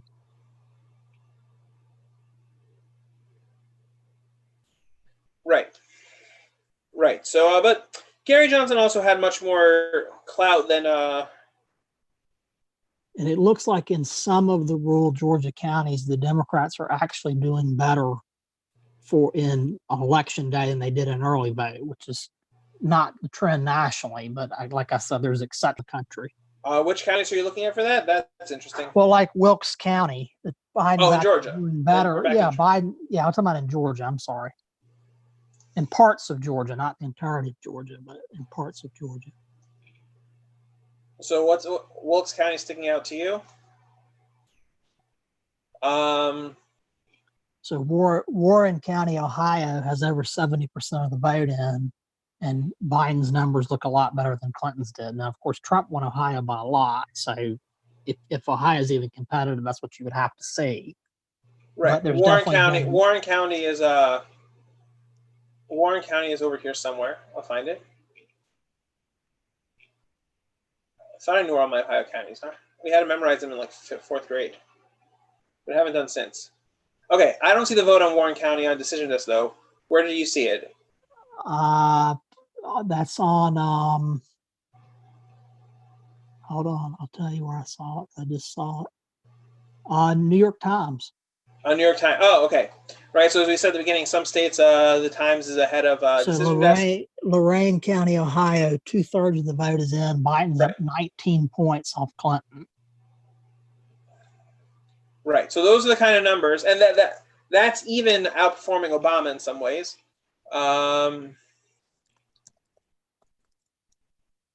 Right. So right, these are the counties. Lorain was barely right. He's up 19 points on even. Clinton won Lorain by. That's Florida. Sorry. Clinton won Lorain by nothing. Right. She won by 100 votes. Right. So, but again, these are early votes. So of the this is 50%, 6% of the vote. Right. Of the 44% that's left. Right. Most of those are going to be in favor of Trump, and the only question is how much. Oh, here we go. Warren County, Trump has a 16-point lead. This is usually a very Republican county.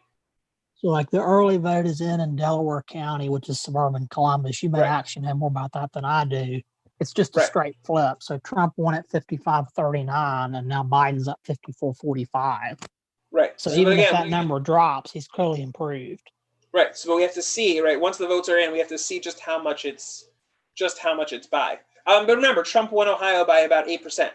So right, to actually flip Ohio, Biden's got to do a lot. But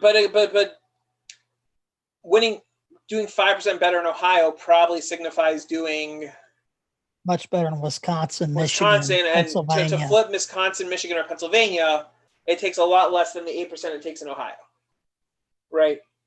So we're looking at Ohio because we have the numbers now. Ohio's early.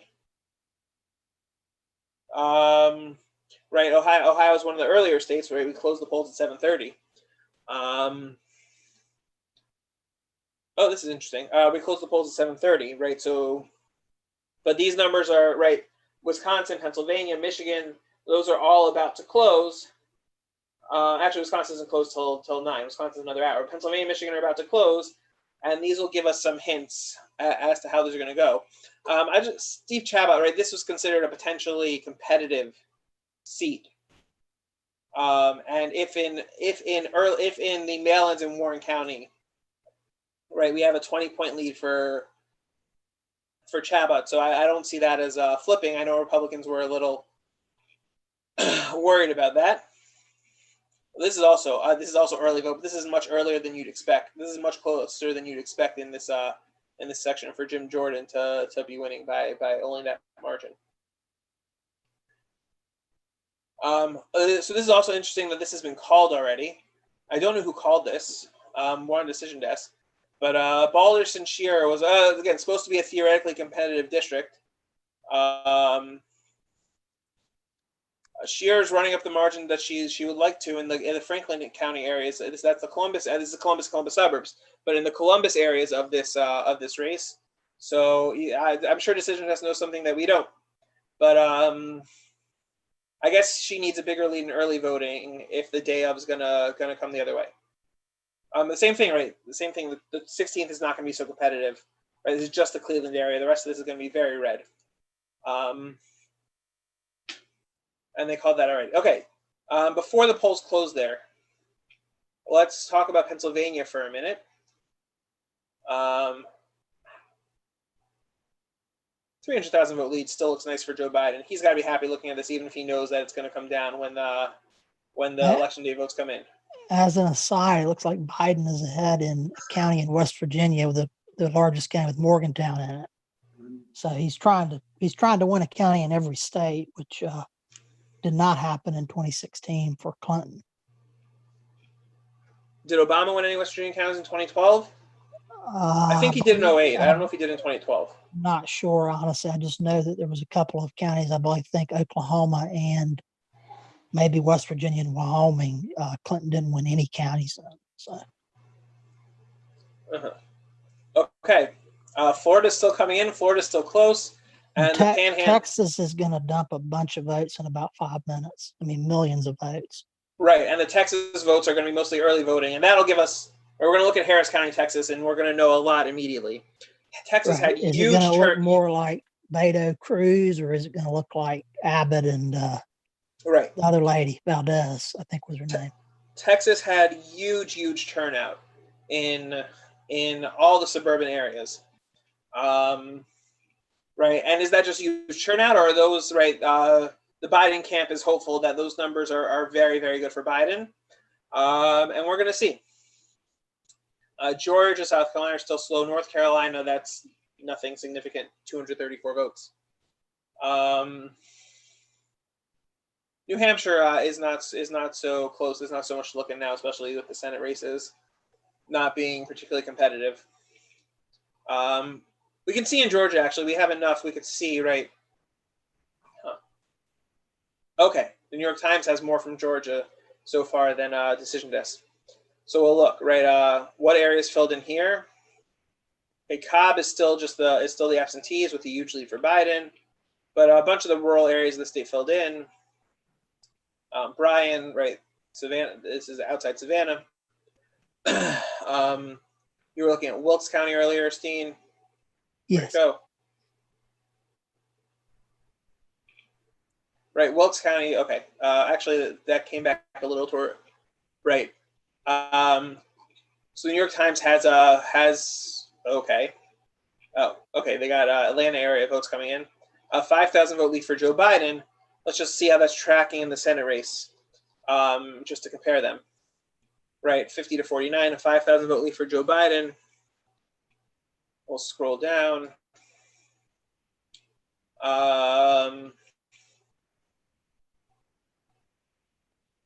That's interesting. If Trump's winning in absentees, I don't know what to do with all the data then. But right, Senate. Okay, so let's just make sure this hasn't updated in the interim. Right. So David Perdue is running 11 points ahead of Donald Trump in this Senate race. If that continues. In the state or in the county? I don't think he's doing that in the state. It's only well, no. They updated. They put in the Fulton County votes later for. Okay, he's running about 1.5 points. Okay, I was gonna say, I'm pretty sure that's not correct. He's running about 2 points ahead of Trump. Well, because the Fulton County votes weren't in on the New York Times Senate graphic when they were. He's running about 2 points ahead of Trump in statewide so far. We'll see how that holds up. Which is probably, I mean, that's about what you would expect. That in 2018, the statewide top of the ticket in Georgia was about 2 points better for the Democrats than the down ballot. So that would right. This is also interesting. As of this, right, we're expecting Warnock. Everyone's expecting Reverend Warnock to get into the runoff here, yes. Right? You have to get 50%. Look, with these numbers, no one's getting 50%, so we're going to a runoff. And the question is whether Kelly Loeffler, who's dealing with all sorts of scandals and people don't like her, she was one of the ones accused of manipulating when she saw the pandemic coming, of manipulating her stocks to make money. She claimed she didn't. Okay. So Doug Collins is running. He's a Republican, and he's a Republican. He's a congressman, a former congressman, trying to take the seat from her. And so the top two get into a runoff. So she's running ahead of Collins. But a lot of people, as this race was getting late, were expecting Warnock to have a much bigger lead as of now. We'll see. But again, they didn't put the Fulton County votes in here, so I shouldn't talk about this race yet till the New York Times fills in all its votes equally in all the different races. Okay. Okay, good. Do we have any results from the states that closed at 8 o'clock yet? Was they called Mitch McConnell's race? Shocker. Well, that'll be disappointing to some. A lot of money was spent on that race. A lot more money than you expect. Pennsylvania is starting to drop, by the way. Okay, the early mail vote in Pennsylvania. It's on the state website. Pennsylvania, we should talk about for a minute. Pennsylvania was not expect. Oh, okay. Decision Desk Florida. Talk about Pennsylvania quickly first, then go to Florida. Pennsylvania generally does not process its mail-in votes early. However, with the wide disparity and people were worried about what might happen, maybe President Trump would see a huge lead on election night and claim victory. Right, lots of things in Pennsylvania. So they've had people working since 7 a.m., opening ballots, putting in mail-ins. we're still expecting in most counties to see the actual votes for the I shouldn't say actual, that's the wrong word. The in-person day of votes first. And Texas is also starting to dump. Okay, they haven't shown up on decision desk yet, but we'll keep an eye out for that. On decision desk, the first 3 votes in Massachusetts went to Hallie Hawkins. So the Green Party candidate is currently leading a state. It's just a fun color to see. Maybe Jorgensen will get votes dumped somewhere in Idaho first also, and we'll have a state turn gold for a minute. But let's see. Oh, it's 8 o'clock. Let's see what happened in Florida. Did Trump take the lead because of the Panhandle or something else? Right. So we have 2 Panhandle counties. Yeah, the Panhandle's starting to dump, which is not shocking. Right, and they gave Trump the lead. Let's just compare these. Right, we have 12,000 vote difference in here. In 2016, what's it? How do you pronounce this team? Escambia. Yeah, Escambia County's fine. Escambia, right? Trump wins that by 30,000 votes in 2016, and by 21%. So that is actually not a great number for him to start. 12,000, well, losing 18,000 votes out of his victory. But if these are mostly absentees, if the in-person vote's going to be heavily Republican later, so we'll see what happens there. I mentioned Loeffler. Loeffler bought a WNBA team, and seemingly just to a friend pointed out, seemingly bought this WNBA team just to have it, and she doesn't like their politics, and they don't like her. And there's some very amusing anecdotes from the Atlanta. I believe it's the Atlanta Dream. She bought the Atlanta team. Yes, that's right. Yeah. Okay. Santa Rosa County in California. And Missouri's also starting to dump. We have 33,000 votes. Are we expecting any surprises in Missouri? Right. So Trump wins this county by 47,000 votes in 2016, and he only leads 33,000 votes. Now, again, if there are election day votes coming in and they skewed heavily Republican, but these are not great numbers for the Trump campaign. But Miami-Dade is great numbers for the Trump campaign. So it'll be interesting if Trump wins Florida on the back of a strong showing in Miami-Dade and weaker showing in the north of Florida. That's not one we expect to see. So when it says that how does that decision desk do its estimates of how many votes are in? Because in that Panhandle County, I think they were estimating that that's already 70 to 80% of the vote. Well, right. in states that report their early and absentee numbers, they know how many registered voters versus people that voted early that exist. And then I guess they just kind of have to look at the election day turnout and anticipate right. Well, how Florida many of those remaining voters will come through. Florida does a great job of, okay, someone's telling me that some are calling Florida for Trump. That seems somewhat premature, but I guess they're expecting strength in these remaining Panhandle areas. Florida does a great job in telling you how many votes were put in, right? You can't get in mail-ins past election day. So Florida, you know the maximum number. And yeah, you can't know people waiting in line at the end. Some counties don't update their tallies of votes cast immediately. So like these decision desks estimates, they're estimates in most states. In Florida, you can have pretty solid numbers because, again, not every state gives you perfectly election day votes, how many were put in.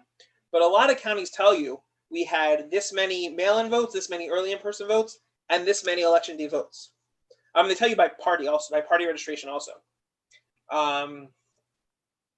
They tell you by party registration also.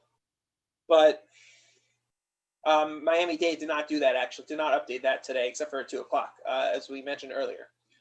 Interestingly enough. Maybe because they didn't believe it because of the way the election day vote skewed Republican. I don't know. But so in Florida, you can actually get a good estimate for that. In other states, they're presumably basing off historical trends, off early turnout. It could be if they have people on the ground, they can know a few precincts what the lines were like, and try and get an estimate. Right, Walton County just came in Florida, a 15,000 vote lead for Trump. In 2016, we are looking at a 20,000 vote win for Trump. So, but this isn't full, right? These numbers are going to fill in later, and the question is just by how much. But if you're calling Florida for Trump, it's because he only lost Miami-Dade by 85,000 votes. That in a normal year that will be enough to win him the state. Ohio's still filling in very blue, but again, these are mostly still, right? We haven't seen any in any of these counties. It looks like these are still all the early votes. I don't see any election day votes coming in. So we can't say, like, this just number is not going to last. Lucas County is Toledo, right by Toledo. No, Toledo's in Lucas. But winning by, right, it's a 44,000 vote lead. It's almost a 50-point lead, right? In 2016, Lucas County is a 18-point win, a 35,000 vote win for Hillary Clinton. So that's just not something that seems like it can last. Okay, let's go. Oh, we have more. Michigan is also slowly starting to report. So we've got Michigan, Pennsylvania, and Ohio on the board, which ultimately probably decides the whole thing if you include Wisconsin, Minnesota. Let's check. Michigan has told us that there's no particular order for when to expect what types of votes to be counted. Okay. Texas, 130,000 votes. All right, we'll check on the county. Right, where are these Texas numbers coming from? This will be very early. This will give us. I'm frozen. Can you guys still hear me? Yes, we're here. I'm here okay. Anyway. Loud and clear. I think I finally overloaded the number of tabs I can use. So we're going to have to close some a bit. Maybe I'll just close out Chrome and reboot it.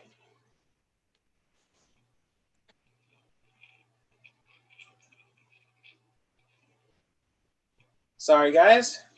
I was expecting this to happen at some point. Hopefully I don't have too many tabs open that this will quickly resolve itself. Okay, let's close my Microsoft Edge. Sorry, I'm sorry. We'll close my this tab.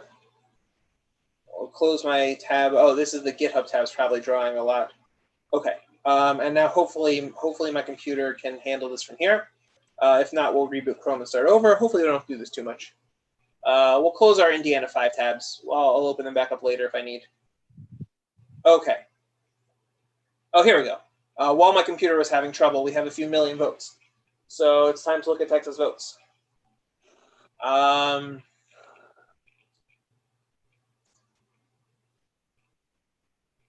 Right, what areas are blue? Okay, Dallas County.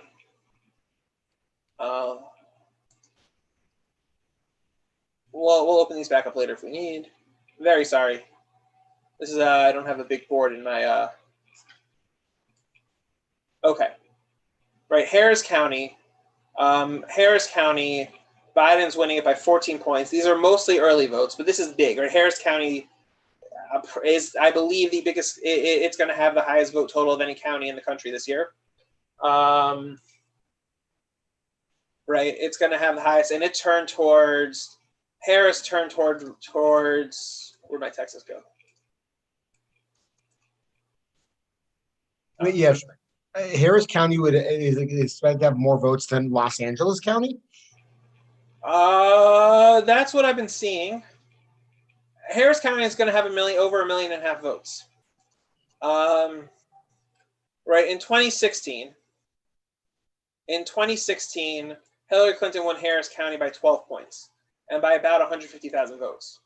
So if the early vote only has Biden up 14 and only up by 190,000 votes, with the turnout we're expecting all over the state, we'll see as more of this come in. But if that's all the Harris County vote, then perhaps the chances of Texas turning blue was a little premature. What else? Right, Dallas County. Right, we have a 265,000 vote lead for Joe Biden. In 2016, Dallas County, Hillary Clinton won by about 200,000 votes. So that's a big increase. That's a pretty big increase percentage-wise, right? 65 to 32 instead of 60 to 34. But with bigger numbers, it's just a big increase. And this is probably most of the vote. So these are high turnout numbers in good areas for the Democrats. But given the expected, right, this is all red. This part of the state, almost all of this is red. And given the higher turnout numbers we're expected here, so it's probably not going to be probably won't be such a good chance of Biden flipping it. But we'll see. If they don't have the high turnout numbers, right, just in terms of raw numbers, these are bigger victories because they're higher turnouts. So if these numbers last, we'll see what happens. 52-45 for Trump and Denton. And Tarrant's basically a tie. Who won Tarrant in 2016? I feel like that was a county that got discussed a I bunch. believe we did discuss it. Tarrant County, Trump won by 60,000 votes and by 8 points. Right. So if he's winning that, and this is the Dallas suburbs. This is the Dallas, Arlington, Fort Worth area. Right. So that's a 60,000 vote swing in Tarrant County away from Donald Trump. Denton, right, he's winning by 28,000 votes. Texas has a lot of counties. Got to scroll up to get from T to D. Right. He won that by 60,000 votes in 2016. So these are large swings in these suburban areas, right, which is going to be a theme we see all night, right? Suburban areas are not liking Trump. They're just not. But okay, we'll keep an eye on it. That's probably not enough to flip Texas. Worth noting, right? Also, again, early, but these are very Democratic-heavy areas, and Donald Trump and Joe Biden is running about 3 points ahead, about 5 points ahead of MJ Hagar. Hagar? I assume it's Hagar. Yeah, which is in line with polling, I should say. I mean, That's true. I would say Cornyn was the running average of polls are between 3 and 6 points behind. Right. Whatever Cornyn number was running ahead of Biden Trump will the whole get. time. She Right, he's running really, against Ted Cruz's 2018 numbers also. So apparently Texas still likes its Republicans, but their individual Republicans they're not a big fan of. 8,000 vote difference in Williamson County. Williamson County in 2016, Trump won by 20,000 votes. So again, these are early areas, these are suburban areas, but these are suburban areas that are liking Joe Biden a lot. Again, which is why people expected maybe Texas would flip. More votes from Georgia. Trump has a 10-point lead. And what's missing? Okay, very little from DeKalb, very little from Fulton. Right. So Trump has a lead, but as the New York Times tells us, they think that most of the uncounted votes are from about 64% of the votes not counted yet are from counties that Hillary Clinton won. So we'll leave that alone. Let's just look at the 55-42 with 775,000 total votes. Okay, 54-43. So again, he's running. Perdue's running a few points ahead of Donald Trump, and Loeffler is running ahead of Doug Collins. So if this holds, right, the runoff will be between Loeffler and Warnock. But there's no way to know which counties will go which. I think that's what most people would have projected in terms of that. Right. Where is Collins' home? What's Collins' home seat? Do you know which of these counties? The Georgia 9th district up in the northeast part of the state.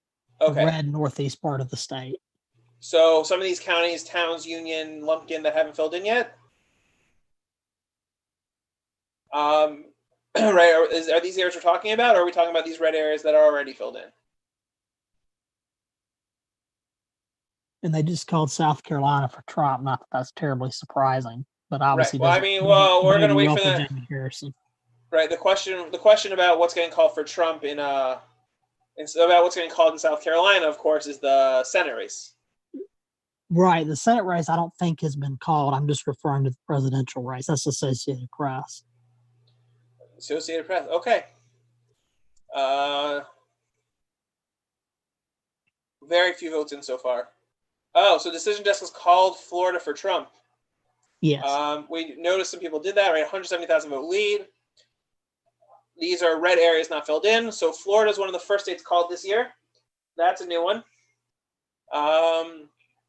We'll look at Florida later when it comes to the House races, because again, these are two seats, and they're leading in both right now. Right? These are two Miami area seats that Republicans were hoping to flip, and with so much of the vote in, it looks like they might actually successfully flip both. This is over 95%, right? This is close. These are both very close. But we could see two Republican flips in Miami-Dade.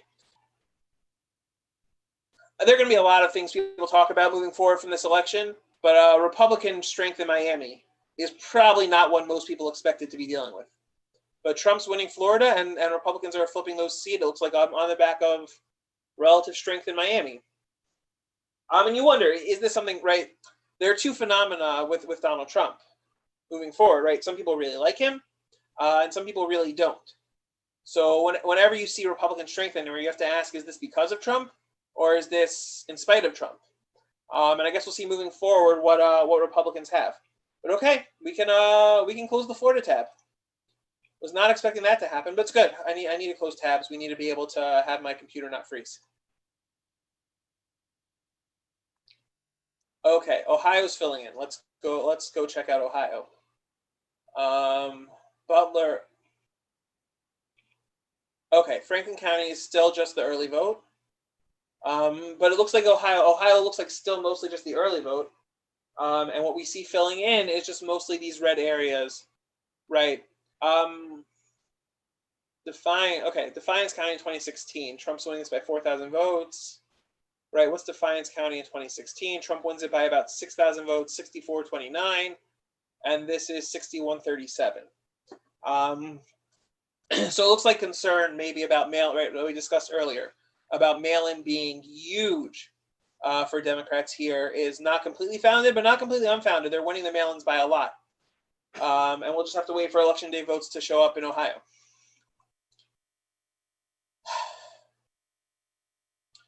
Okay. The New York Times has not given Florida to Trump yet, but it's coming. Okay. What else? So what else has results in that we could talk about? Well, all right, we'll talk about this because that's quite unexpected. Where would there be Kansas areas that Biden could have such a lead? So Kansas has a Senate race that a lot of Democrats were hoping for to might get as a reach.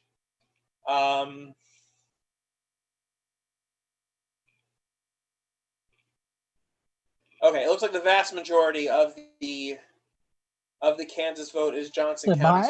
Biden's up 350,000 in Ohio, with Cincinnati still outstanding, plus pretty much all the Cincinnati is not vote. always as Democratic as people think. I agree, but I'm just saying that's what's left. Since it's the Cincinnati. Well, no, it's also the election day vote, right? Also the election day vote everywhere. Okay. Wait. Johnson County in Kansas. In 2016, Trump won it by 8,000 votes. So far, and I'm guessing 80% of expected votes in. Half of the North Carolina vote is in, and Biden is up. Biden is up by 12 points. Oh, okay. That was a quick update. Okay, yeah, so North Carolina dumped a bunch of votes, so Trump would have to make up. I mean, he could, but he's going to have to make. But these are going to be the North Carolina votes are going to be early votes, or they're. It's a mix. I mean, it's half of the vote, so it's Biden's ahead. It's just a matter of whether the Trump early in Trump person. Vote. But we knew that, right? We knew that Democrats had a 250,000 or so advantage in terms of voters when this morning started. Right, we knew that. Right, but I'm saying I guess what I'm just saying is about half the vote is in, and it's a 12-point lead. That's all I'm saying. I'm not saying that it means anything other than it's close, but. Right. Okay. Right, but these are also and we should see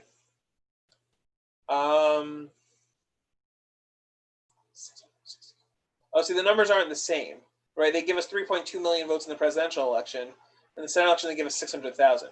That's not a useful way to compare. I'm still trying to figure out how Joe Biden, right?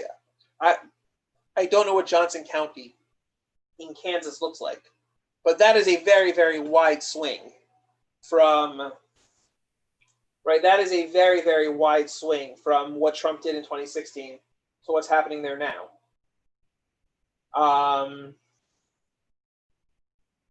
Yeah, that is not something I expected at all. We'll have to see what happens to the rest of the state. Democrats actually put a fair amount of money into Kansas because they think they can. They actually, right? They won the governor's race 2 years ago because the Republican candidate was very unpopular, to say the least. And there's a Senate race there that they think they can flip, or maybe they can flip. So they put money in there. I don't know what to do with this, but it's a number to start. How's the Senate race again? Their Senate race. The New York Times is updating presidential races before the Senate races. Okay, we'll check back Ohio. Ohio still has not reported election day votes anywhere. Mostly, these are all still mostly early votes and early in person and absentee.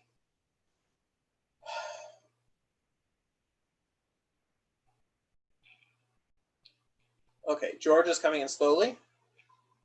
We'll come back there. Where's my decision desk? Oh, this is my Texas tab. Texas, right? This is 130,000 votes for Biden. What did how's it pronounced? Bexar, right? This is a 80,000 vote win for Hillary Clinton. So Texas is trending toward the Democrats, and that's a big lead. But there are millions of votes left, so we just have to wait. We just have to wait on Texas to fill out. No, polls in Texas aren't closed yet, right? The eastern panhandle, it's not a panhandle, I don't know what they call it. The eastern edges of the state don't close voting until 9 o'clock Eastern. Let's check if Decision Desk has anything different than the New York Times, both for the Senate races in Kansas and North Carolina, and for the presidential races. Okay. Jordan, what we're expecting. Kansas, they have no numbers in yet. Okay. North Carolina, they have the same numbers on the presidential line. And in the Senate, so here we go. In the Senate, this is interesting. This is not what you'd expect. Cal Cunningham is running about 3% behind, or a little over 2% behind Joe Biden. And it looks like a lot of those votes have gone to third parties. Now, the reason for that could be Cunningham had a bit of a scandal towards the end of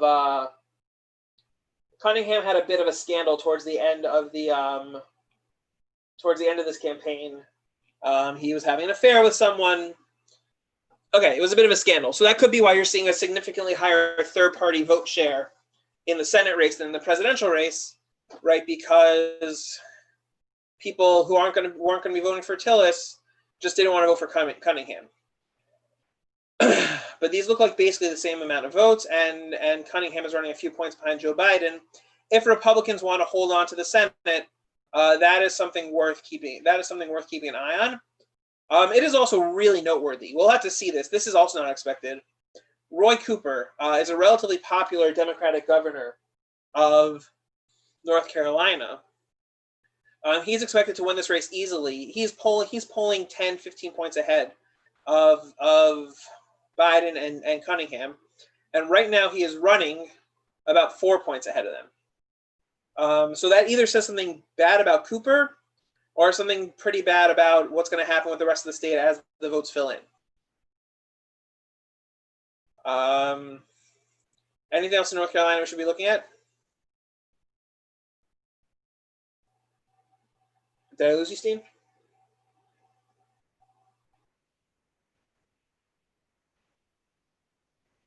Are there any other more suburban counties that we know about in North Carolina? Because I'd be curious to see the numbers there.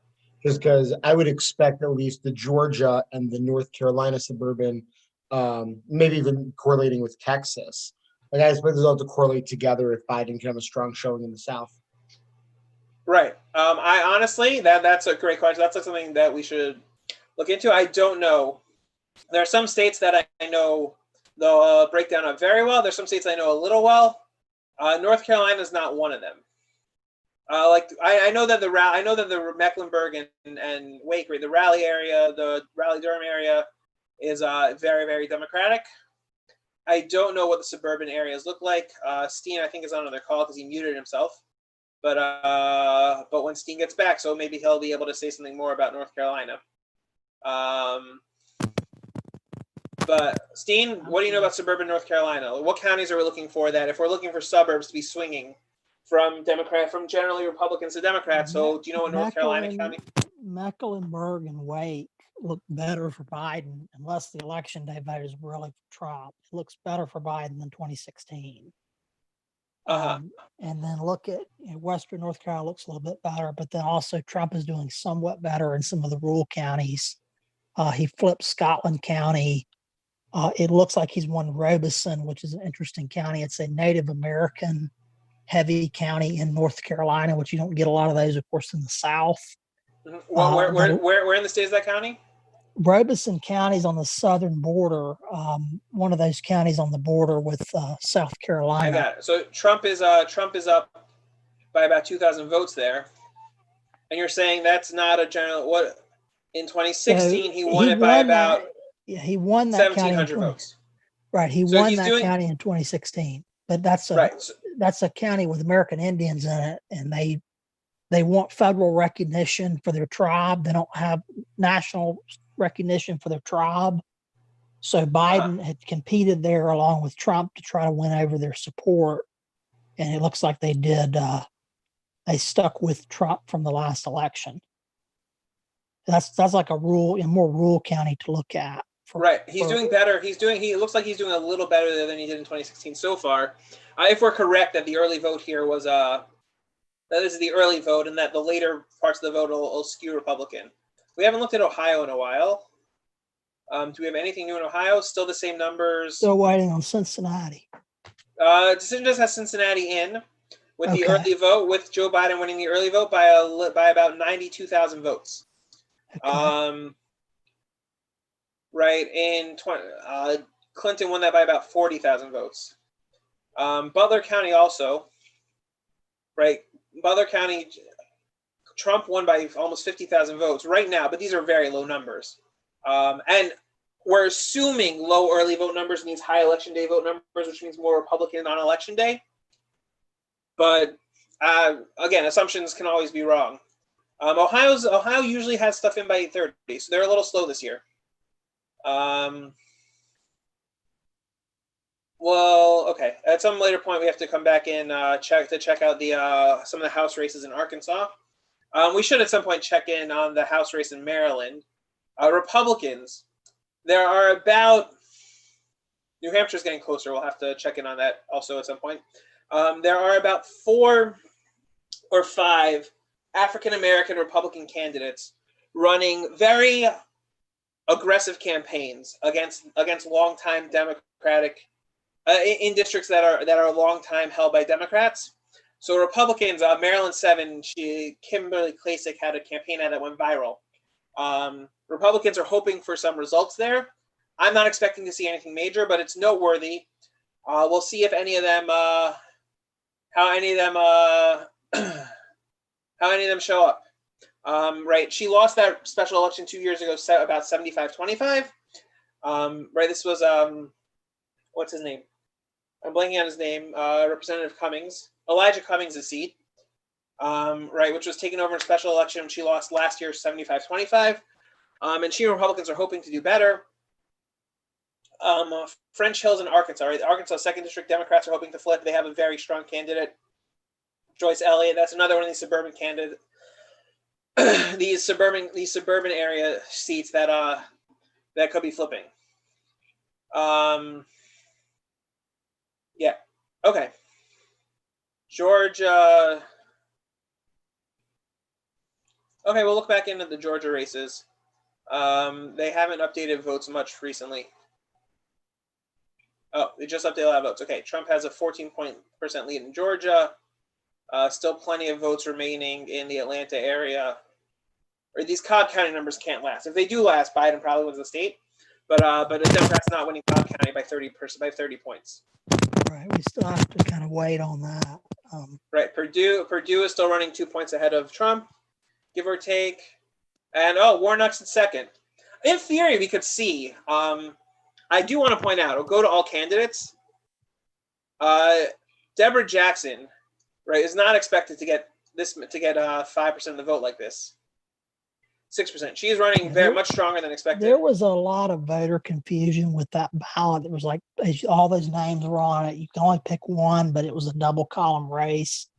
There's probably going to be, I haven't looked at it closely. I haven't had the time, but I would guess there's going to be a lot of undervoting or spoiled voting in that race. Very, very confusing for voters in both parties. Makes sense. Look at this. There are 20 some candidates, or 19. Right. A lot of people didn't understand not who to vote for, but what to do, like how to actually properly cast a ballot. Right. That makes sense. That definitely makes sense for what we're looking at. It's interesting to know, right? This is not if I'm the Warnock campaign and I know where some of these votes are coming from, I'm getting nervous that I might end up in third in the runoff between Collins and Loeffler. I would assume, really given we'll the see vote this out, that's not likely, but. Right. Well, we'll see. We'll see. We'll see what's coming out. But yeah, but I'm not saying it's happening. I'm not saying it will happen. I'm not saying it's close. I'm just saying that's not right. These are not numbers I expected to be seeing at this point in the night. That's what I'm saying. Yeah, I understand. Okay, here we go. We have some Ohio election day votes starting to fill in. Right. Yes. No, nothing new from Delaware. Franklin looks like a tiny bit new. That's not quite the same number we saw before. Cuyahoga's nothing new, but Butler has switched from blue to red. Trump has a 9,000 vote lead here. Again, that's nowhere near what he needs to win this race. Nowhere near what he wants. But we started to have votes coming in, so we'll have to keep closer eyes on Ohio. But it looks like most of these places are still also mostly. I haven't seen many changes between the early vote and now. Joe Biden's still winning in Kansas because, look, if we want to talk about the most unexpected result possible, Joe Biden winning Kansas might be it. And yeah, okay. I don't know what to say to that. North Carolina is getting closer. And we still have Biden running 2 points Cunningham running 2 points behind Biden. Although Tillis is running a point behind Trump. So he's really only a net 1 point behind Joe Biden. But North Carolina is starting to fill in. 12. Okay, now we have more of a 5-point spread between the governor's race and the presidential race, which is getting closer to being in line of what we expected. Okay, let's find where's one of my national maps. CNN's not calling races. CNN. We discussed earlier. You want to see this Kentucky 6th district. Andy Barr has a lead with about half the vote in, but the early vote was huge. So it looks like right, we were discussing this earlier. It looks like Andy Barr is going to hold that seat. Right, that was one of the potential flips Democrats were hoping for, and it's not looking like it's going to be such a. As of right now, it does not look like it's such a close race. Okay. CNN's not liking me right now. That's fine. Those tabs are using too much of my. Okay. So here's our national map. What else are we looking at? Texas, Trump has cut off 200,000 votes off the lead since we last checked. That seems worth noting. We had a bunch more calls as they came in. Let's check on Michigan, actually. Missouri was called almost immediately. Oklahoma was called. Tennessee was called almost immediately. Arkansas, I saw some calls, and Arkansas, there's no Democrat in the race. It's Tom Cotton running against a Libertarian who had some polls about 40%. That's not going to last. So let's look at Michigan, right? If you remember 2016, Donald Trump won Michigan by, was it 11,000 votes? About 10,000. Right. To win. Okay. And to note, he won Michigan with fewer votes than George W. Bush had when Bush lost Michigan. So there are a bunch of states like that. There are a bunch of states worth noting that Trump won with fewer votes than Romney got in 2012. Yeah, not just Romney. Even Bush is crazier because each election has more people. Right. Like that's right. something like that's. Right. It's one of the undertold stories of the 2016 election, just how low the vote totals were in some of these states. Or maybe just relatively how high turnout was for Obama. Okay. So Michigan, there's no particular order. So these could be mail-ins. These could be mail-ins. These could be in-persons. Okay, so this is something we should discuss. Democrats. It's well known, of course, that college students are generally more Democratic than Republican. It's also well known that in a lot of these college towns, Democrats have very, very strong get out the vote efforts. Depending on the state, depending on where you are, right? You can see you'll have schools or groups at schools organize buses to the polls. You have groups right going around campus. Did you vote yet? Did you vote yet? It's not clear how much of that is happening this year. College campuses in general are less full. Colleges have some sort of lockdown going on in lots of places. Oh yeah, So, no, right- U of M just had a lock. So U of M in particular, which is in Ann Arbor and Washtenaw, they actually Right. just had a big spike, and they did a campus lockdown. It was like either Right, so last week or the week Washtenaw- before. Right. we'll get more numbers Washington. later. Washtenaw right now, right, we're talking a 17-point lead for Joe Biden. He's up by 6,000 votes. In 2016, Hillary Clinton wins that county 68-26 and an 80,000 vote margin. I don't have the precinct data. I should probably at some point have looked it up or look it up. I don't have the precinct data to know. Right. This is Ann Arbor. This is where the seat of the University of Michigan is. Your favorite university? My least favorite university, yes. So I'm from Columbus. That's a college football joke. Right. So that's almost an 80,000 vote margin in 2016. And again, I don't have the precinct data. Maybe I'll look it up at some point if Steve wants to take over the talking for a little bit. But like that's a margin that if 50,000 of those votes are coming from on campus and Ann Arbor, right? Probably didn't have full turnout from campus, right? Ann Arbor's best, but if 35,000 of those votes are coming from campus in Ann Arbor, right? So how many of those votes is Joe Biden losing, or how many of those people are from out of state that voted in their regular state? That's something to keep in the back of our mind. In Michigan, in Wisconsin, even in Texas, in other areas, although Texas doesn't really have college lockdowns going on. That's something to keep in mind. Also worth noting, again, very early returns. But John James, right, popular Senate candidate, popular among Republicans, has now run two very strong campaigns. He's running so far about 3 points ahead of Trump.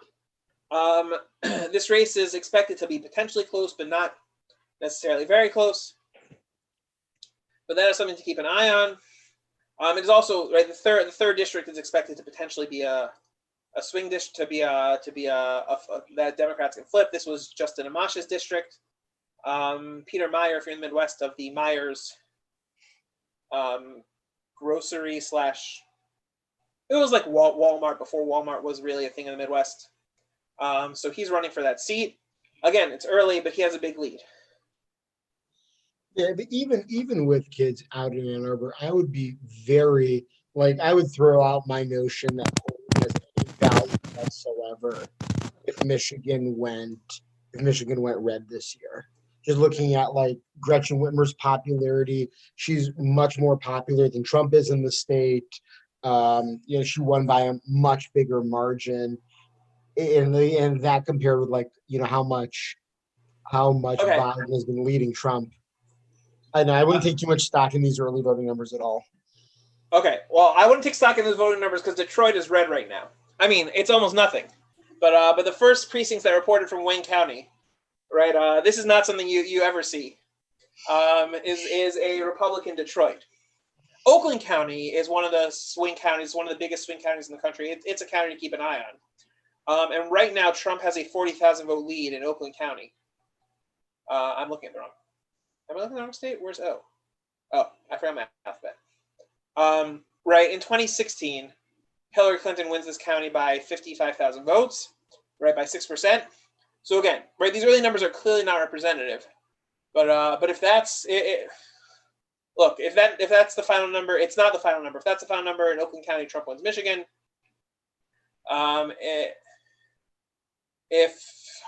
even so, right, in 2016, Trump in Oakland County picked up 280,000 votes, right? He's almost halfway there already. But okay, we can we can leave off Michigan for a while. We don't have much updated in Ohio.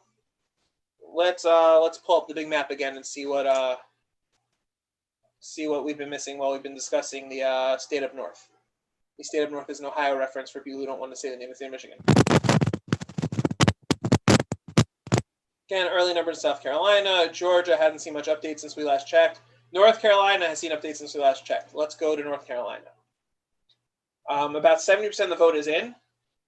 Biden's up about 6%, right? Last time he was up about 10. And what's filled in?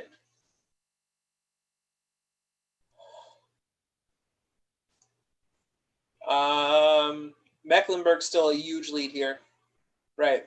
He's got to be happy to see this in Mecklenburg, right? This is almost like 193,000 votes, almost 200,000 votes.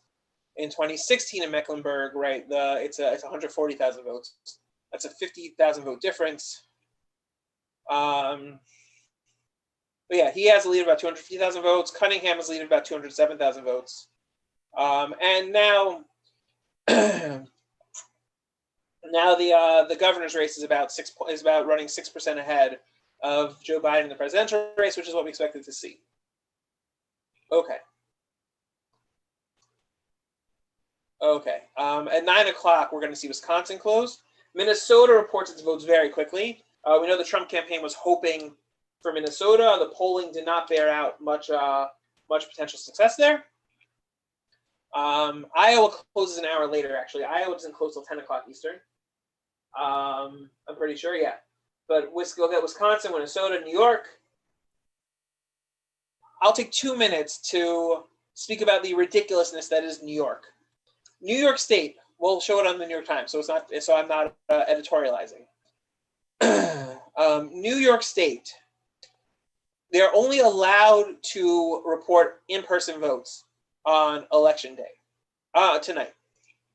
They can only report the in-person votes, whether they were early in person, which New York had more than usual this year, but there are about 1.5 million mail-in votes in New York. Those are probably all heavily Democratic. Actually, let me check the official number. Let me check the full number because I don't have it up in front of me. Give me a second. Where's my tab? Sorry, I have this on. I have a few computers running here. Right, New York had approximately 1.2 million mail-in votes returned, and mail-in ballots can still come in until next week. So we're going to see some wacky results from New York tonight, just because they're not allowed to count their mail-in votes tonight. Now, I believe in 2016, I'll pull up the exact number. In 2016, Hillary Clinton won New York by 1.7 million votes. But if 80% of those votes are from the New York City area, if they're from heavily Democratic areas, right, 80% of 1.2 million, we're talking about a 600,000 difference. New York might look very close for like a week until they actually start reporting those numbers. Just because New York has a ridiculous way of running elections and reporting election results. Okay, that's my rant on New York. Joe So Biden still possibly we could have a time where Texas is blue and New York is red. Sure, why not? It's 2020. Weird stuff happens. Okay, Donald Trump is not winning New York, but there could be a period of time where New York will be red on the map, and that period of time could last past the end of the night. Like that could be a long period of time.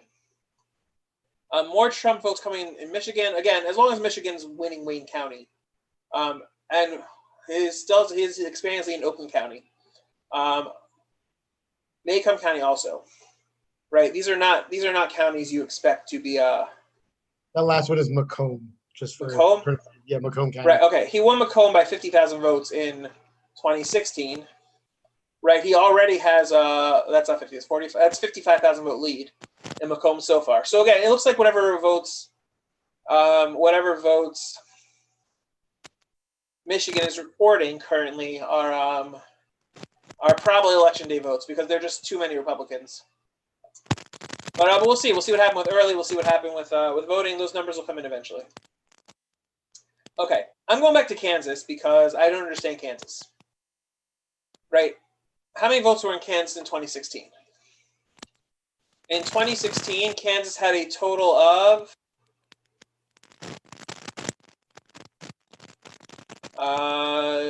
results. Kansas had a total of 1.2 million votes. Right, so we're about halfway there already. Right, we are looking at. Oh, they're behind the decision desk. Okay. Right, in Kansas, we are looking at about 500,000 votes, so about 40% of the way there. And Joe Biden's winning. Can't tell you why, but Joe Biden is winning. Kansas. Let's go to our handy New York Times guide as to what votes are reported first in what place. But I don't think Kansas had so many early votes. In Kansas, I'll tell you, I don't have it. In Kansas, there were 770,000 early votes, which should, in theory, skew Republican. Republicans turned in about 120,000 more early votes, and Democrats turned in about 40,000 more mail-in votes. So it could just be the order of counties reporting, because early in-person and mail-in should be right. The total already should have been in the Republicans' favor. So yeah, I don't know. Oh yeah. Who had the? Okay. Are we good? I think one of us had some background static. I think it's gone now. Yeah. So let's go back to sorry about the static. It's hopefully gone now. Where's my Kansas tab? Right. So in Kansas, I don't know where these votes are coming from. I don't know what they mean. Trump is closing the gap a little. Trump is closing the gap a little. I don't know what this means. I don't know where it's coming from. We'll have to keep an eye on it because this would be very unexpected. There was some polling that showed the Senate race actually close, but no one expected the presidential race to look anything like that. Let's look at the Senate map for a minute. Okay. Again, early. These are all close. We don't have many new numbers. Alabama is expected. This is also very early numbers. We're expecting the Republicans to win. Right. The Republicans currently have a lead of 53 to 47 in the Senate. We're assuming that Tommy Tuberville, a former college football coach at Auburn, we're assuming that he flips that, and the Republicans take that seat. So Democrats need 4 seats to win it. The assumptions are that they'll easily win Colorado, probably win Arizona, and so then they need 2 out of they need 4 if they win the presidency. They need 5 if they lose the presidency. But assuming they win the presidency, they would need 3 out of 4 of Iowa, North Carolina. Sorry, 2 out of 3 of Iowa, North Carolina, and Maine. So we're just going to keep an eye on those. North Carolina is getting close to being a big number. We could see a big surprise there in the presidential race as well. Okay, Ohio is starting to fill. Looks like still mostly early votes in Ohio. Let's go to Texas because Texas is still blue. There's an estimate that a high number of Texas votes are in. Where's my Texas tab? Right, 6 million votes. We're expecting somewhere upwards of 10 million. A lot of areas not in yet. Right, just a lot of areas not in yet. We can't say much about Texas. We can look at some of the margins. These look like mostly the same. It looks like counties report all at once, but some of these, the bigger counties at least have. Some of these counties, right, Oldham and Dallas. Let's see what these look like in 2016. Sorry, right, this is Trump won this by 1,000 votes, 1,200 to 200. Right now, so there's more vote outstanding in these areas. Unclear how much more is left in the Dallas area, right? These big Democrat areas that came in fast. Dallas, Travis is Austin. Again, we discussed college and get out the vote there. Yeah, Travis is Austin, right? I'm not wrong on that. No, I'm not wrong on that. Travis is Austin, so right, it's a 263,000 vote lead for Joe Biden. In 2016, Travis, this will actually be a good way to discuss this. Right, in 2016, Hillary Clinton wins Travis by 180,000 votes. So that's significantly more. And again, Travis has also become much more suburban, much more people around the college. Right, Austin is the University of Texas.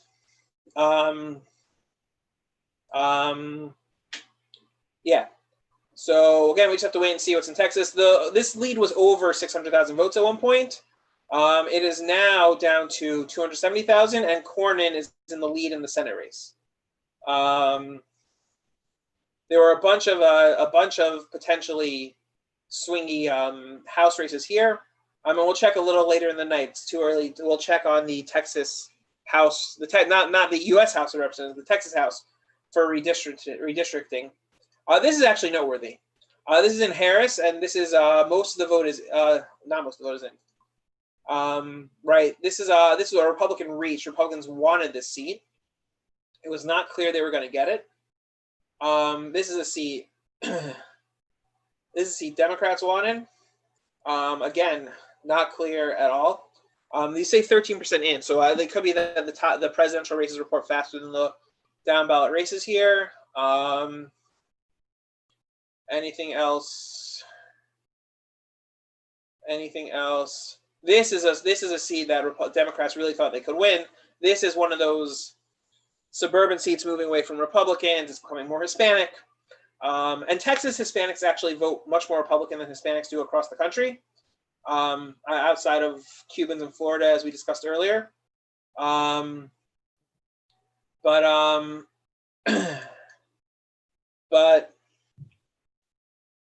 add to that, when I was looking at least the Univision poll of Latinos, I think they must have either had a bad sample or just it's something we're not seeing, because they had all Latino groups were like very, very favorably Democratic, and they also had Cubans being especially favorable to Democrats. Right. Well, as we saw in Florida, that didn't happen.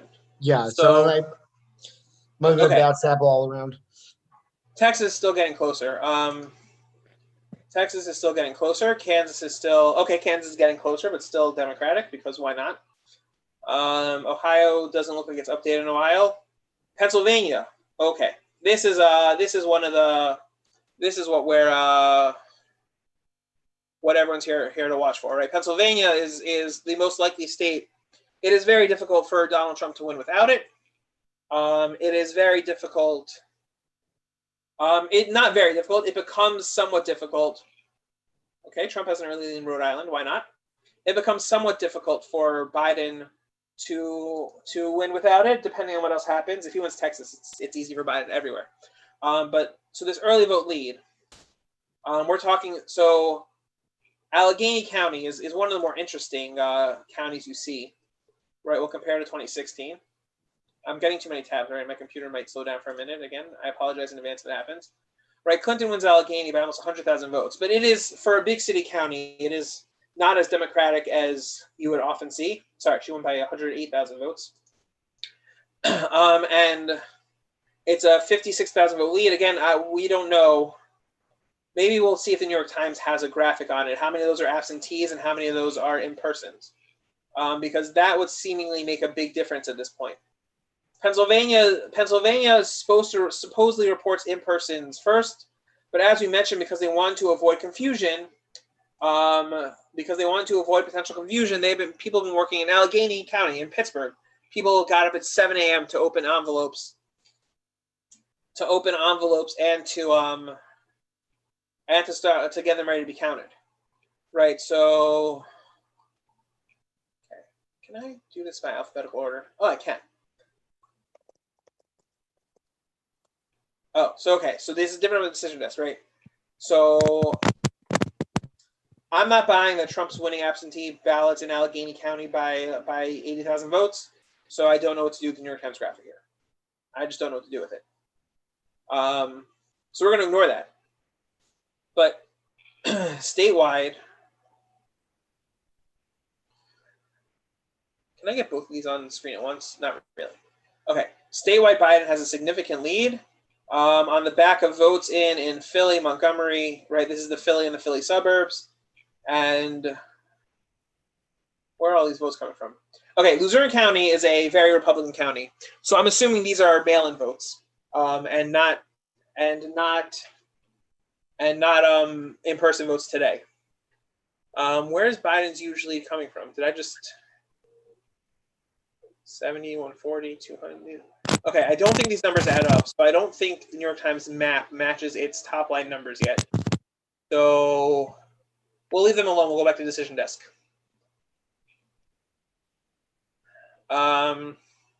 Yeah, see, Fitzpatrick, this is a close race. This is expected to be a close race. It's not going to be 70-30. So which county he's from? No, okay, it's just the Montgomery County part. It's not the Bucks County part. Bucks County is a swing county. It's right above Philadelphia. Right, in 2016, Hillary Clinton won it by almost 3,000 votes. Right, it's a very close county. It's one of the counties that you look at to know how Pennsylvania is going to go. But yeah, we have early votes in Pennsylvania. I don't know how many of these are absentees. The New York Times things seemingly not useful, also seemingly not believable. Right, again, there is no way that Donald Trump has a 39% lead among 210 absentee votes in Allegheny County. That's just not reality. I don't know what it is, but that's not reality. So we're going to leave the New York Times alone. We'll stick with decision desk for now. Okay. Let's go back to our large map. Illinois was called for Joe Biden. No surprise, that's expected. Trump still has a lead in Michigan. Who's the static coming from? Sorry. I do not think it's me. Yeah, I haven't done anything to cause it, so I'm not sure. Okay. Maybe try if you have headphones to use those if the static continues. We'll let you know. Yeah, the static's continuing. Maybe see if you can get a pair of headphones. Okay. Okay. Sorry. Okay. Yeah, so Michigan, this is Boris's backyard. And again, like this is Ann Arbor, and Trump's not going to lose Ann Arbor by only 7,000 votes, but we don't know how many of these votes are, where they're coming from. Detroit's finally flipped back blue, but this is just very early and numbers that we can't deal with. Trump's lead in Oakland County has shrunk, but whenever a Republican sees a lead in Oakland County, they're going to be happy to see it. Yeah. Oakland County, just to give some background from the graphics, the north part is smaller and more conservative and more Republican. The south is more Democratic. Right. Okay. Also, this is right. This is it's pronounced Genesee. Yeah, Genesee. Right. This is where Flint is. Right. Trump is winning by 13,000 votes. In 2016, Hillary Clinton wins this by 18,000 votes. But Trump only got 84,000 votes here. He's already almost halfway there. So look, some Republican sources, people were claiming they have very high turnout numbers in Michigan, right, in the rural areas of Michigan. We also saw it's not at 9 o'clock, so we'll go back to the big map and see when they fill in. Minnesota generally fills in very quickly. We also saw some claims of extremely high Republican turnout in rural areas in Minnesota. And we'll just have to see if that actually pans out. We'll have to see if that actually pans out. Okay. We are back to our large map, waiting for the 9 o'clock closings to show up. I'm looking at the Allegheny County, Pennsylvania site now. So on their actual site, it looks like whatever we have, like 0 precincts are reporting. And I don't know what numbers did you say was the New York Times had up that looks strange for Allegheny Yes. County? So I'm looking at their county site. They have Biden has about 70,500 votes, and Trump has about 60,500 votes. Okay. So that makes more sense. I'll show you what the New York Times has. Maybe they fixed it by now. OP. Right. What the New York Times graphic shows in Allegheny County is 145,000 votes for Donald Trump and 64 for Joe Biden. And again, that's not what the absentee ballots in Allegheny County say. It just can't be. Lehigh County, New York Times has Biden winning by over 200,000 votes. Right, Hillary Clinton won Lehigh County by 8,000 votes, right, for a total of 160. So I'm going to guess we have some glitches in the New York Times system. Just a guess for now. Just a guess for now. Okay, right, with the 9 o'clock closers, South Dakota, Nebraska. If you notice, it's solid red on Decision Desk. But Nebraska and Maine are the two states that allocate their electoral votes. You get 2 for winning the statewide race, and you get 1 for each congressional district that you win. So you notice it's Nebraska 4 electoral votes. Nebraska has 5 electoral votes. Nebraska's 2nd district is considered to be potentially up for grabs. So they've called 4 of the 5 Nebraska votes for Trump. Colorado has not been called yet, but Colorado gets its votes in very quickly. It gets its votes in by mail. Colorado should be a quick call. And Joe Biden's still winning in Kansas, because why not? Texas is getting closer. And Texas is starting to fill in. Okay. Steen, have you solved your microphone issues yet?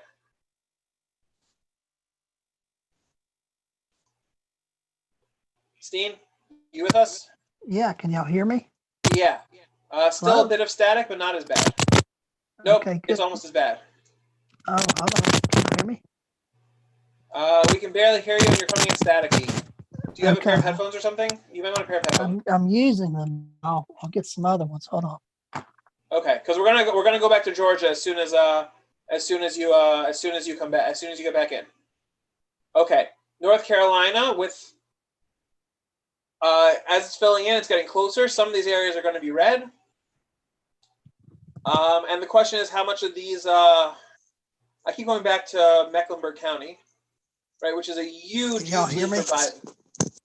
Hmm? Can y'all hear me? Hello? Hey, Steen. Hey, can y'all hear me? It seems a little better for now. Hopefully, Okay, whatever's can you going. hear me? Okay. I changed text off. Can y'all hear me? Yeah, that's better, and no static for now. Great. Okay. Okay. So let's talk about Georgia. I'll pull up the map.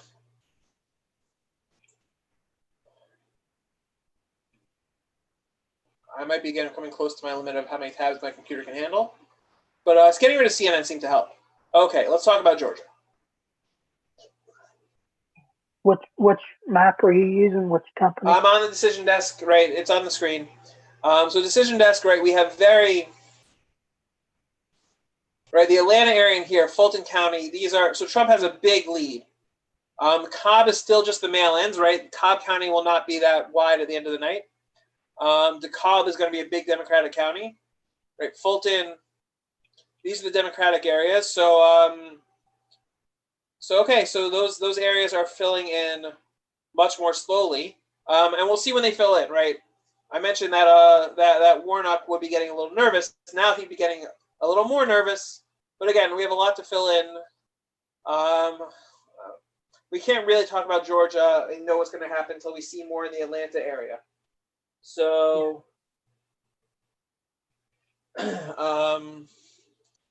okay. Fine. Ohio, okay. Trump has cut down this lead in Ohio by about 50,000 votes. So let's look at the, not Kansas. I still don't understand Kansas. If Joe Biden wins this election, loses all the swing states a bunch of the swing states in the Midwest, and wins this election by winning Kansas, I don't know what to tell you, but I'd be amused. I would say that at least. I would find that, I don't want to say funny. That would be shocking in a not bad way. Okay, where's my Ohio? I seem to have lost my Ohio tab. So we'll get out of our Pennsylvania tab for a while and go and check on Ohio.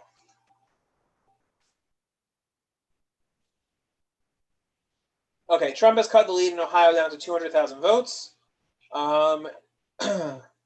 We have no new votes since the early dump in Hamilton, Very little new in Franklin. Delaware is nothing new really. It's still blue.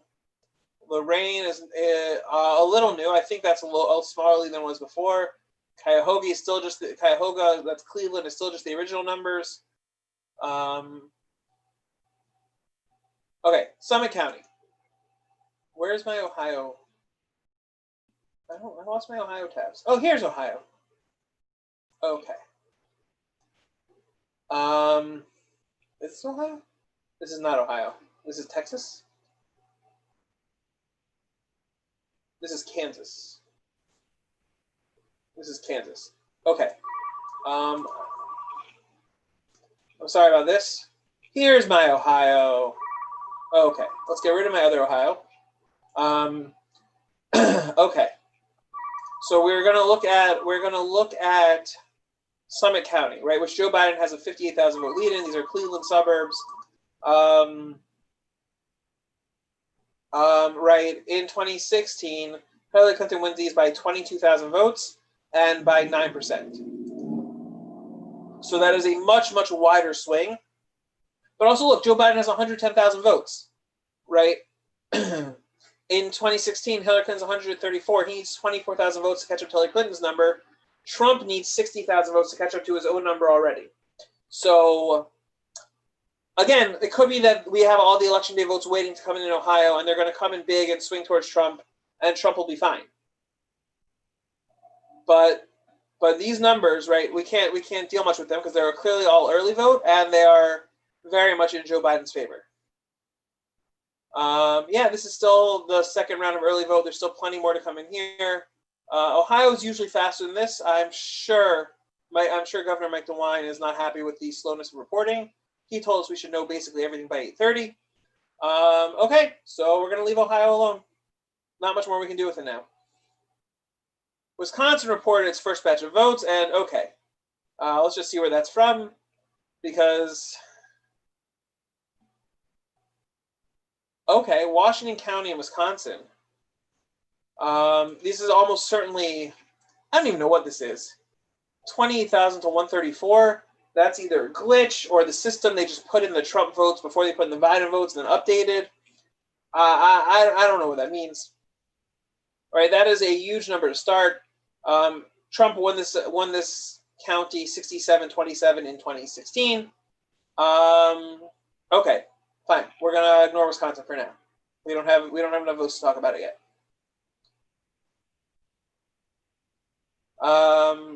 Okay. I think Boris had to step out for a while. Hopefully he'll rejoin us. Soon.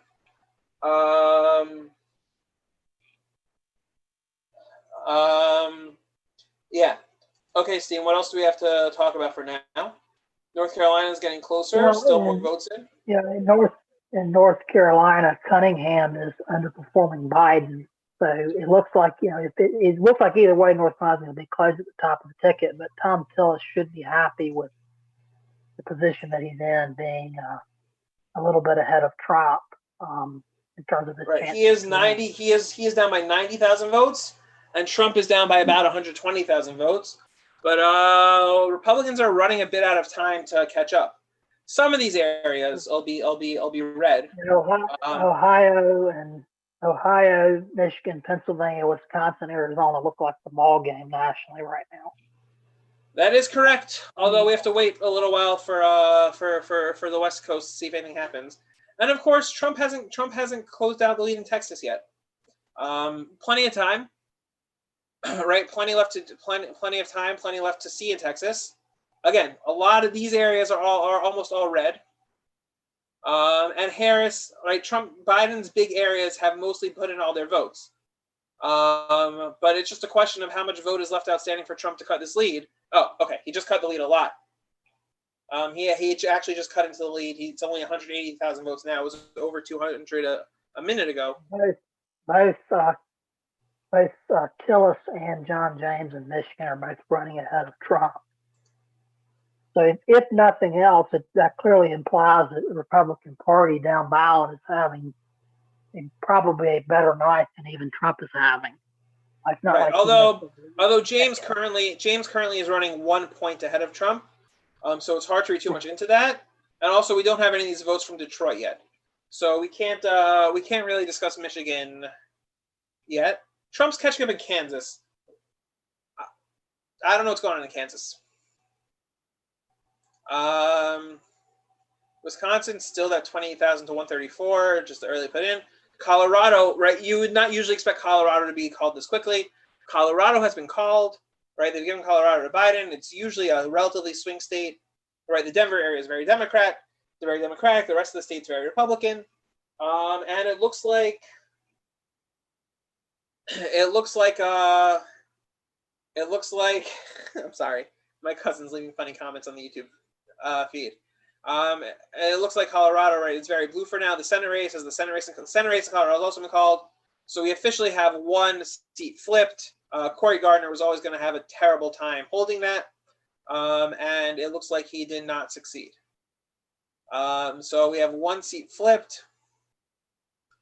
Tillis is still down by, he's getting closer, but 8,000 votes.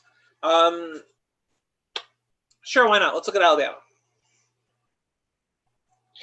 Okay. Basically, Colorado and Alabama are like for like trade.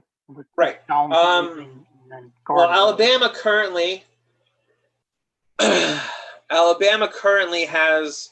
So Doug Jones is actually running a few points ahead of Joe Biden so far, and he's leading because the areas that have come in are heavily Democratic areas. But that's not going to last. It's interesting that none of these House races have been called. They're all going to go Republican. Terry Sewell is the one Democrat in Alabama, and she ran. And she's unopposed. Okay, so what else did I talk about? Rhode Island's still red. That's actually not a tiny amount of votes. We'll just check. I assume Rhode Island counts its election day votes first, and that's the issue here. Look, Trump and Biden will trade Kansas for Rhode Island. Yeah, okay. So they put in mail ballots at 11 p.m. So Rhode Island's going to be red for a while, probably. But in-person votes are counted first, which is why Rhode Island is red. Maine is very slow in reporting so far. We're expecting Maine to go to Joe Biden, and the question will be what happens in Maine with its Senate race that Republicans would like to keep. Delaware, Joe Biden's home state's been called. New Jersey's been called. Oh, it's 9 o'clock and New York's been called. I actually want to look at New York for a while. There are two House races in New York I want to keep an eye on. And again, with mail-in ballots not being counted until much later.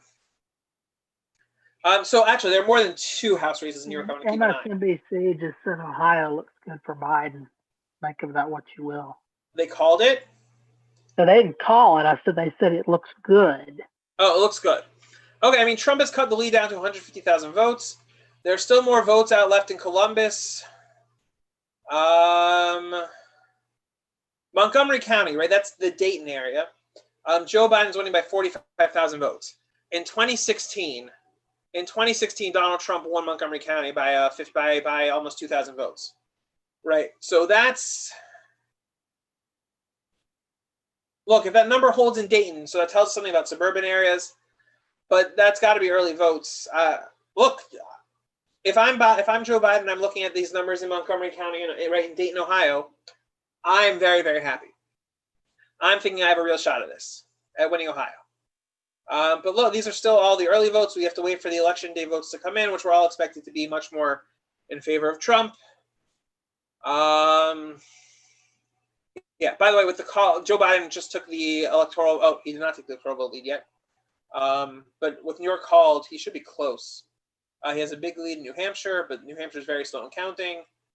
Pennsylvania is very early, still all the Democratic areas. We'll look at Wisconsin in a minute. We'll look at Michigan in a bit. Okay, we'll get to Georgia soon.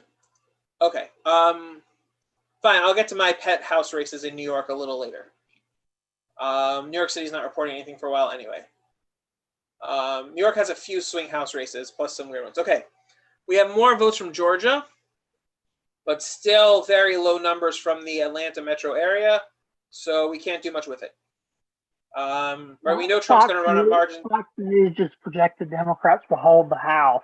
They didn't say anything about margin per se, but they just said they will retain. Okay, control. we could have projected that at the start of the night.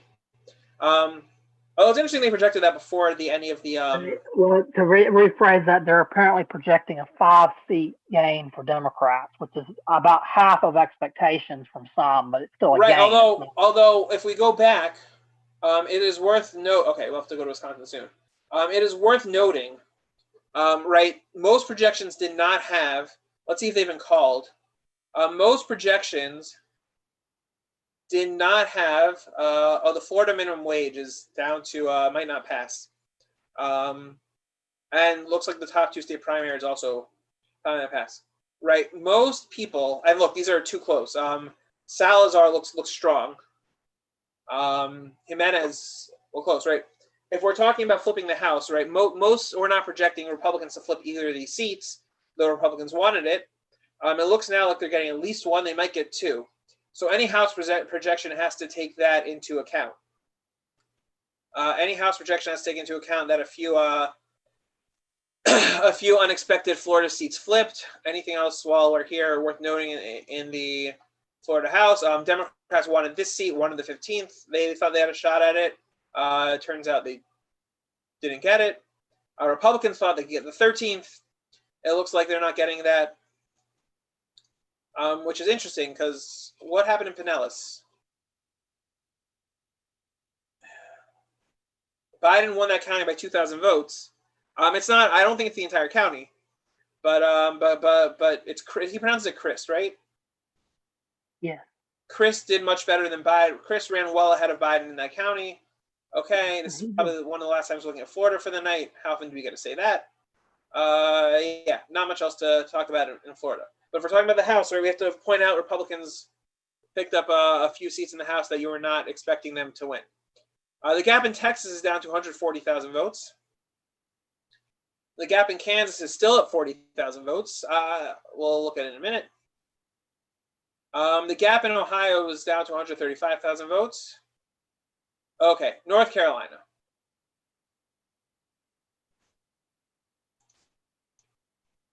No, not New York. We'll get rid of this. We'll come to you later.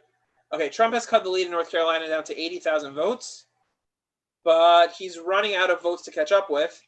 Tom Tillis is running only 30,000 votes ahead of Trump. He's down by 50,000 votes. So what are these counties? What did Columbus County do in 2016? In 2016, Trump won it by 5,000 votes, right? He's got to make up 80 or 79,000, 79,500, right? Union County. In 2016, Trump won Union County by 30,000 votes. Right? If Trump wants to win, he's waiting for this is one of the things he's waiting for. Right?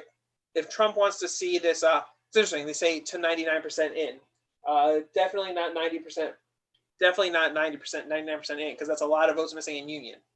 Right, it's down, the gap's down to 75,000 now. And less than 50,000 in the Senate race. Right, if Trump wants to hold North Carolina, he's waiting for those Union County numbers. They just called North Carolina 11 for that millennial Republican in the wheelchair. Madison Cawthorn? Correct. He's like in his 20s. He's a businessman, real estate or something. So he is now our youngest ever. He is now our youngest ever congressman, correct? Correct. Younger than Ocasio-Cortez in New York. Okay. Ashe County is a few thousand more votes for Trump. He's a Trump supporter versus Cortez is a socialist left wing. Right. In 2016, right, this county is another 1,000 votes for Trump, maybe. Granville County, what did it look like in 2016? In 2016, Trump barely won it. Right, but also, right, statewide, Trump won by 170,000 votes. Right, he's running somewhat. Just one more note: Biden's up almost 60-40 or 61-38 in Colorado, so that's going to be called soon. That has been called. Decision desk at least called it. And they gave Gardner the race. And they gave Gardner the Senate race. I think you mean Hickenlooper because Gardner lost. Sorry, you're right. They took Gardner out. Gardner lost the seat. They gave it to Hickenlooper. Yeah. So, and Alabama's, have they called the Alabama Senate race yet? We'll just quickly check. But look, if we look through the counties, they have not called the Alabama Senate race. But that'll come soon. Probably. But look, we look through the counties, right? There's room for Trump to make up ground in North Carolina. The question is by how much? Is it enough, right? Union County is going to be one of the deal breakers. Let's see how this. I don't know how to pronounce it. That's only a few thousand votes. So there are a bunch of counties with a few thousand votes here or there, and not all these votes are completely full, right? Some of these counties have more space in them for Republicans and Democrats to gain votes. Right. I want to see. This is right. They're over 95%, but there may be a few thousand votes left in here. Right. So North Carolina is not done counting yet, but Trump has rooms to make gains. We'll have to see Union County before we make a decision. Before anyone makes a decision. Trump's still down by 40,000 votes in Kansas. A blue Kansas. I don't know how to deal with a blue Kansas. I just don't. Really. Okay. Do we have Boris back? We have Boris back. Let's go back to Michigan. I was going to mention that the Kansas lead is shrinking. It's going back and forth. Okay. We do have. So let's look back at Michigan.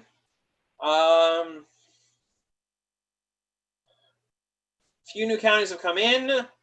Ann Arbor slowly ticking up, but again, right? How do you pronounce it? Washtenaw. Washtenaw County, right? Biden has a 7,400 vote lead. And maybe at some point we'll have to look at the precinct data to know how much of that, right? Hillary Clinton wins this by almost 80,000 votes in 2016. If you're on the page, if you could pull up the precinct data and see what's left in the college town area, like that might just be useful because that's right. If that's what college towns are looking like across the Midwest, that's big trouble for Democrats up and down the ballot. Wayne County, Joe Biden's building his lead, 47,000 vote lead. But Wayne, right, Hillary Clinton wins it by almost 300,000 votes. So we have to wait a long time for those to come in. They seem to be coming in slowly in the Detroit area. Wisconsin is at 15 to 20% in. I saw early in mail, but Trump has a lot of ground to make up there. In where? Wisconsin. A lot of their early and mail vote is dumped, and of course Biden has a big. Yeah, let's see what they told the New York Times. Wisconsin told the New York Times that some places, including Milwaukee, will count absentee ballots separately. And look, I don't know if it doesn't matter if those are absentee or in person, right? The Milwaukee votes are always going to look like that. So Milwaukee is a Democratic stronghold. Dane County, okay, Dane County is worth talking about.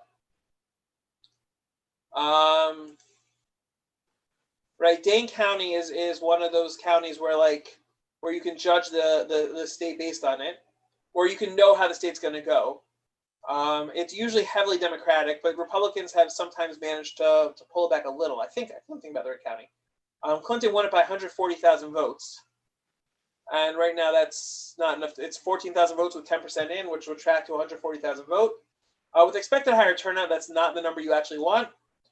But we'll get back to that. While I have Georgia open, still nothing new in the Atlanta areas. Okay, North Carolina is the closest race right now. One of these counties filled in. Columbus County filled in. Trump won it by about 5,700 in 2016. What's the name of that county again? Columbus. That's embarrassing. I forgot that. In 2016, Trump won that county by 5,200 votes. So he pulled in more than he did 2 years ago. Tom Tillis has the gap down to 40,000 votes. So once we see Union County, we might see the Senate race flip red, which probably makes Trump skeptic Republicans very happy, generally. But yeah, 67,000. It's a 67,000 vote margin in North Carolina with not much left. But Union County is going to be the big one to look at. Okay, nothing new from Wisconsin. Let's pull up the map. Let's pull up the general map. Ohio, 130,000 votes. We'll check on Ohio. That's Michigan. Okay, a few new votes in Butler. A few new votes. Okay, so a few new votes in Hamilton. Hamilton does have some very conservative areas, right? Biden was up by over 90,000 votes in this. Oh, he's still up by 91,000 votes, actually. So the votes that came in here were split. Columbus looks like basically the same. Delaware County got a drop closer. Cuyahoga County, I don't remember the exact numbers were before, but again, still much more heavily in favor of Biden than Clinton got in 2016. So we just have to see. We have to wait and see on the air. Right, Cuyahoga County is 180,000 vote difference. In 2016, Hillary Clinton won this by 214,000 votes. So that's gonna increase the lead. But the question is just how much of these other outlying counties have how much votes remaining for Trump. Wyandotte County is not a huge county. Trump won it by about 5,000 votes in 2016. So where are the rest of his votes coming from? Springing around the state. Okay, Lawrence County is another 5,000 votes, maybe. Scioto County, how much did he win that by in 2016?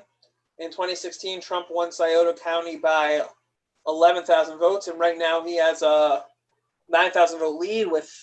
Okay, so there are pockets of space, but Ohio looks. Again, the Summit County numbers, right? Well, this is where the race is sitting right now. A 60,000 vote lead for Joe. NJ Hager just conceded to Cornyn in Texas. Not that she expected to win, but she conceded officially.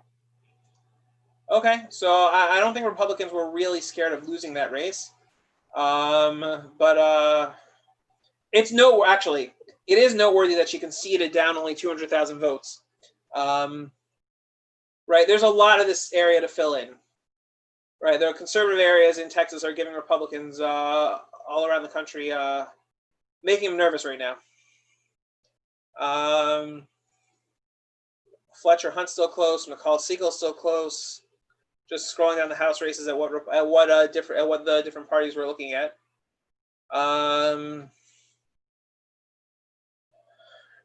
This race was a reach. Okay. Wendy Davis has a big lead on Chip Roy. We'll have to wait more on that. That was Republicans were hoping to keep that one, but not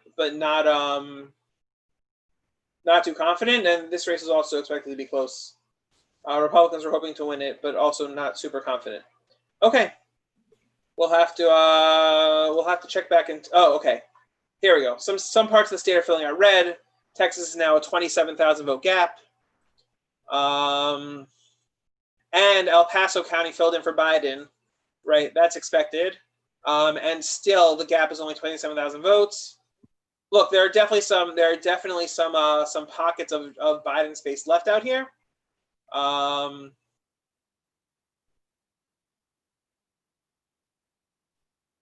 okay, here we go. Right, Trump is running dead even in Tarrant County. Was that what it said earlier? I don't remember. Right, running dead even in, this is not Texas. Where'd my Texas go?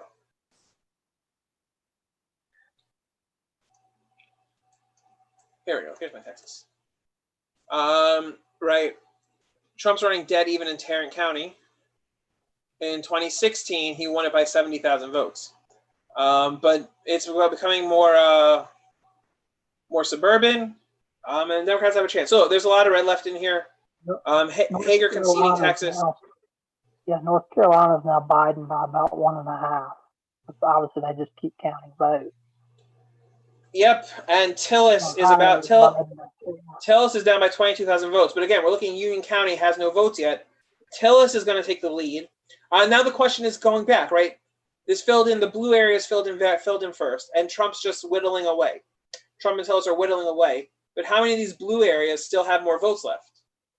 Right? Could there be missing pockets that'll flip it back?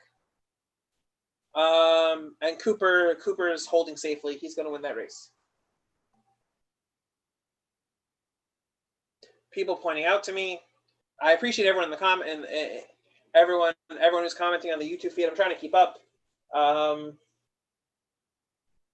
Okay, Kansas, the lead is down to less than 10,000 votes. Look, I don't know what this is going to do to Kansas in the future. Like, I don't know what Democrats are looking for in Kansas. We should check. Kansas, the the Kansas state elections are all Kansas and Nadia, right? Yeah. So Democrats were hoping to break Republican supermajorities in Kansas because Kansas, as we mentioned before, has Laura Kelly as a Democratic governor who, okay, the lead in Kansas is down to 3,000 votes now. Laura Kelly is a Democratic governor. By the way, we noticed Wisconsin earlier was filling in for Biden. Those look like lower totals than we saw earlier. Okay, we'll check on Wisconsin in a minute. We'll talk about Kansas. Kansas has a Democratic governor for redistricting. And Kansas Republicans have not been shy about the fact some states, some places, you try not to you walk around partisan gerrymanders, right? The Supreme Court has ruled that partisan gerrymanders are legal, and racial gerrymanders are not. So right, there are 4 districts in Kansas. Okay, Jake LaTurner was expected to win this, to keep this Republican. Sharice Davids is a relatively popular Democratic congresswoman from Kansas. She took the seat in 2018. Again, in this huge year for Democrats in Kansas because the Republican candidate for governor was Chris Kobach. He was not popular in the slightest, to say the least. Right, and Republicans have not been shy. They've been campaigning down ballot on the fact that if they win a supermajority, because they don't have the governorship, if they win a supermajority, when redistricting comes around, they can redistrict Sharice Davids out of Congress. Right, they have not been hiding that fact. They have not been shy about that fact. That's something they're campaigning on. Right, it's not usually how you campaign. Usually you hint at it at best, but Republicans have been going all in on it. So if they can prevent, if a strong Democratic showing statewide prevents a Republican supermajority, so then we will almost certainly see a Kansas redistricting done in some sort of bipartisan manner, which probably means Democrats being willing to throw a few more Democrats into Sharice Davids' area to secure the other 3 for Republicans, unless LaTurner wins, unless De La Isla wins. But yeah. But that's the Kansas race in a nutshell. So if Democrats can keep it this close statewide, they can probably keep Republicans out of a supermajority, which means they can't override a veto, which means the map will have to be done on a bipartisan basis. Okay, Biden's lead is down to 100,000 in Ohio. Do I have a Wisconsin tab already? I do not. Okay. Oh, here we go. We have some more votes from Cobb. Right, again, Cobb is still, so 43,000 is a little more than what the lead was when we checked earlier. But still, we expect this to come down. I'm not seeing, I don't know, Steen, what are you seeing looking at this map? I'm not seeing a Joe Biden victory here. Like, is this expected to be swinging? It's entirely dependent on the Northeast and I guess Arizona at this point. It won't be by a lot, but it's still on the table if he can win Pennsylvania, Michigan, Wisconsin, Minnesota, Arizona. Okay. Also keep in mind it No, still looks like in Georgia, looking at Georgia. Sorry. Looking at Georgia, yeah, I guess we can't discuss much else in Georgia without knowing the. We still have to wait for Atlanta to fill in. Right. Okay. With Georgia, most of the outstanding vote is in heavily Democratic areas, not even Democratic, but pretty heavily. But, so the point is we still got a way to go, but it probably is a slight edge to Trump, even if his margin is going to drop. Okay. That's a fair assertion. Trump has a tiny early lead in Wisconsin.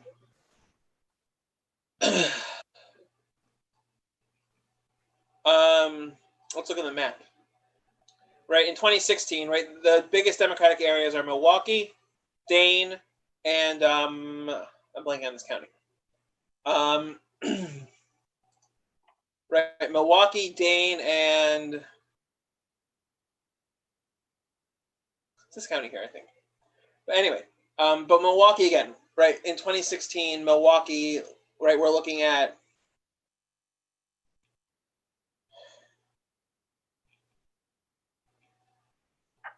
sorry, this is Michigan. Here's my Wisconsin tab. Sorry.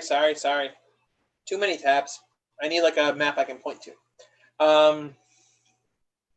Right, Milwaukee is 160,000 vote gap in 2016. And right now, right, it's only a 30,000 vote lead. There's still just not enough here to really discuss, to really look at. Okay, where's my full map? Okay, well, I'm here, North Carolina. The lead is down to 25,000 votes without Union County in. Tillis is down by 4,000 votes without Union County in. Again, look, there could be small pockets of Biden support in these counties. Just looking at them, right? Forsyth and Guilford probably have a few votes left. So things could still swing back a little bit the other way.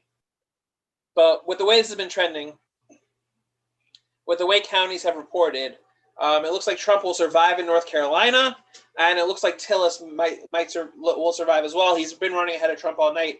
If Trump's going to survive, Tillis is going to survive. I'm not making calls tonight. We can wait for the media outlets and whoever else to do that. Does North Carolina allow late mail-in votes to come in? It won't matter, right? Democrat. That's been okay. Mail-in votes come until November 12th, but the trend heavily this year. The trend heavily this year is that Democrats got in their mail-in votes very early, and Republicans got them in later. So. Right, so even people who are worried that like late arriving mail-in votes could flip things, they're not good. The odds are that they're not going to be flipping things towards the Democrats. But yeah, this has been trending more towards Trump all night, and it looks like he'll be able to survive, and Tillis will be able to survive. I'm not calling it, but Tillis looks like he has the North Carolina race. He just does. Okay. Maine is starting to get more votes in. We'll look at Maine in a minute.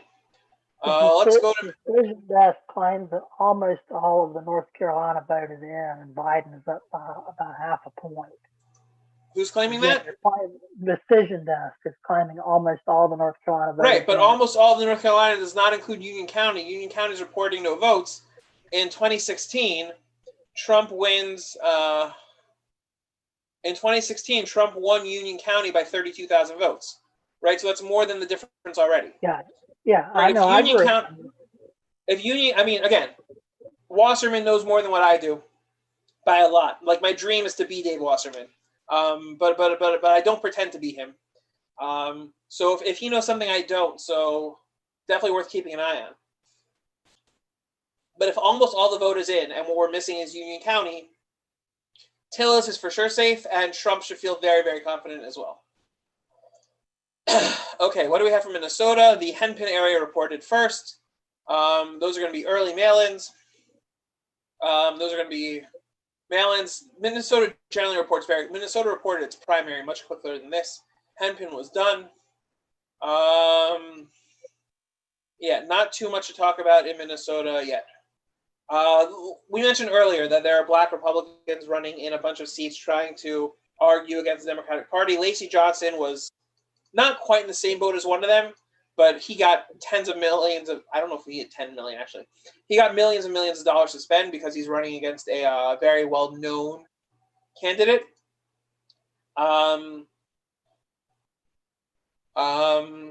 Right. So he was hoping for a probably a better showing than this, but we'll see what ends up happening. Honestly, right, Hennepin is most of the vote, actually. This is probably most of the vote. Or we're getting there. 67%, I think, is better than what anyone would have expected him to earn. But he had millions to spend, and we'll see if that translates up ballot more than it does for his own race. Because he spent millions. He spent millions on that race. Okay, 21,000 vote gap in Texas. Kansas is getting redder. Okay, that's at least that's not a super weird result. Georgia is about half in. Georgia is about 50% in. Where's my Georgia tab? And still not enough from Fulton, Douglas, Cobb. Not enough from these areas. So these are areas we're just going to have to just wait on still. Okay, let's go over to Maine.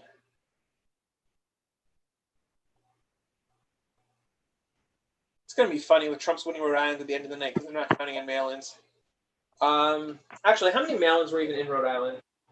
For sure enough to make the difference. I just want to check.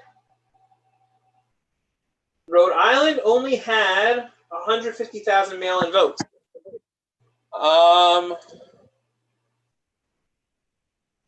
Where's our Rhode Island number?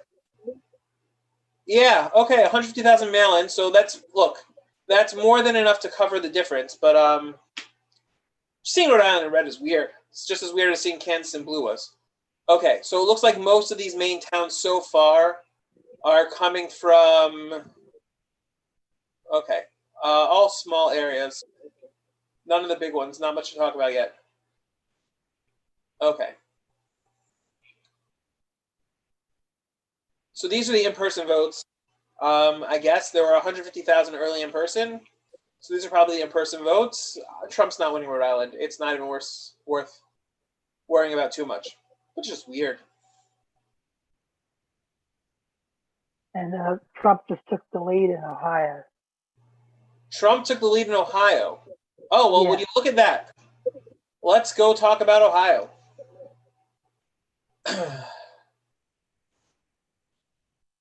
Okay, Decision Desk still has Biden with a tiny lead. Where do these votes come in? Okay, so Franklin County, Joe Biden, Trump actually cut into the lead, but there's still a lot of votes left out in here. This could go either way. Right? Election day votes a little bit came for Trump. Cuyahoga County, there's still a lot of votes left out. Again, Summit County, this is not a vote you expect Joe Biden to win by 60,000 votes. It's not, right? In 2016, it doesn't look like in Ohio the outstanding vote is entirely election day. It seems like some is actually still early vote. It's uncounted or untabulated. What counties? What counties are you hearing that for? Cuyahoga is one, which is Democratic. So basically, it doesn't look like Ohio is clear cut either way at this particular moment. Sorry, you're not going to speak up, please. It doesn't look like Ohio is clear either way, right? Because of the you're telling me that early votes in Cuyahoga haven't been counted yet? They can't be. Cuyahoga was saying they had their numbers in this morning. I mean, look, Ohio lets votes arrive late as long as they're postmarked by today. Right. So there will be outstanding votes by definition, but they're not outstanding in a way that we should really. I would not. We know how many requests there were, and most were handed in already. So I wouldn't expect huge numbers from that. Look, if this Summit County number stays, right? If there's not a big election day vote for Trump in Summit County, so this is going to be trouble. But it looks like the rural areas have votes left. Ohio's going to take a while. Ohio's going to take a while.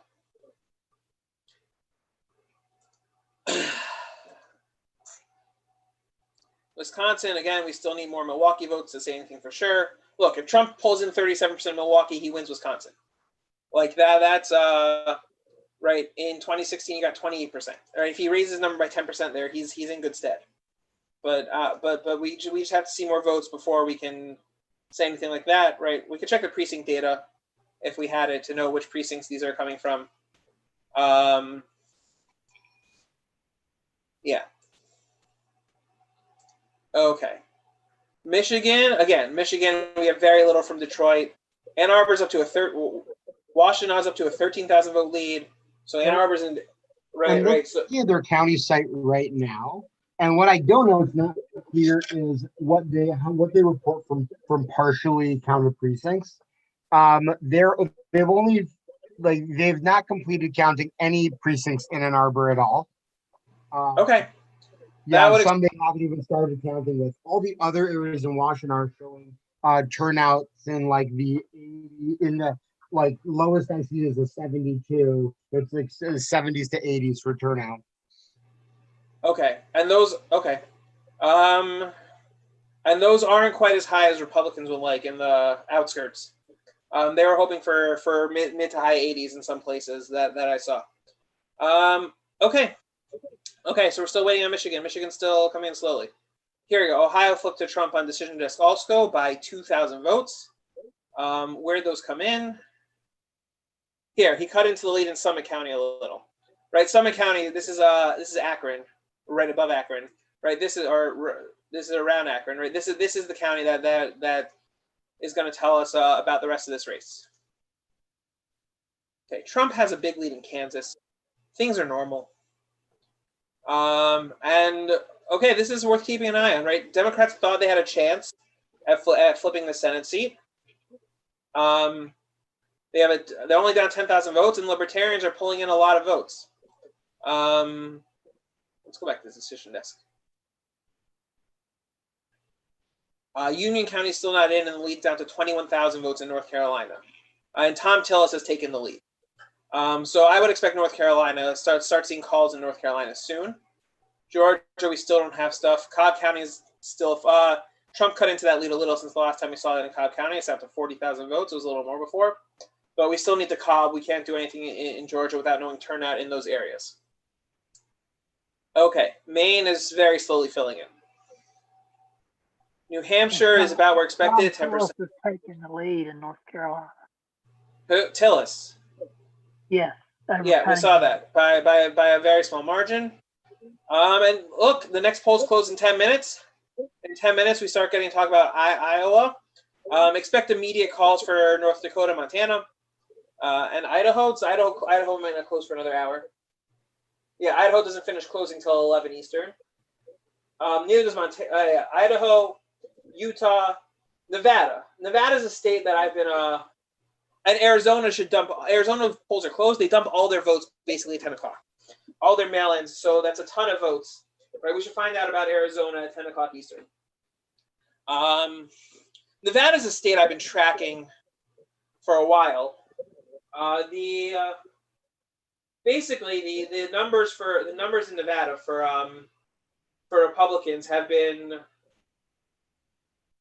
much stronger than I would have expected. I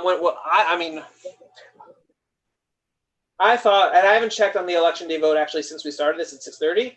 So let me pull this up separate for me here. Because the problem with the election day vote is that Clark County doesn't really say by party, although now they've updated.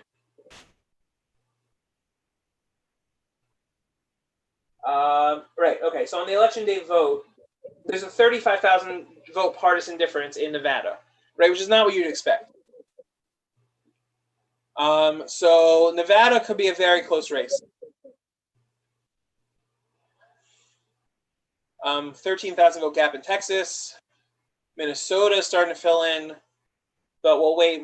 That's still probably the Hennepin area and the Twin Cities, right? Minneapolis, St. Paul. The decision just called the North Carolina governor's race for Cooper. Not that he wasn't expected to win. They could have done that. They could have done that a while ago. Okay, where do these Biden votes come from? Particularly in Wisconsin, not huge in Milwaukee. Dane County. He's up by 100,000 votes in Dane County. Right, in 2016, that's Michigan. In 2016, right, Hillary Clinton wins Dane County by 140,000 votes, 70 to 23. So far, Biden's lead is 77 to 21. So he's running ahead of Clinton in Dane County so far, which is what they wanted.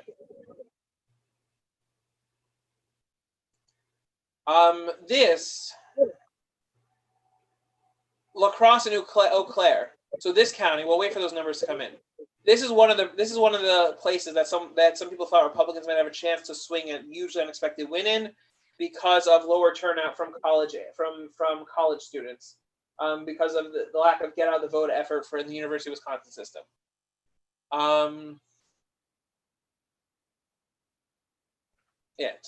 Okay, the 7th seat we'll keep an eye on also, right? This is often I think Tom Tiffany won this in a special recently. Okay.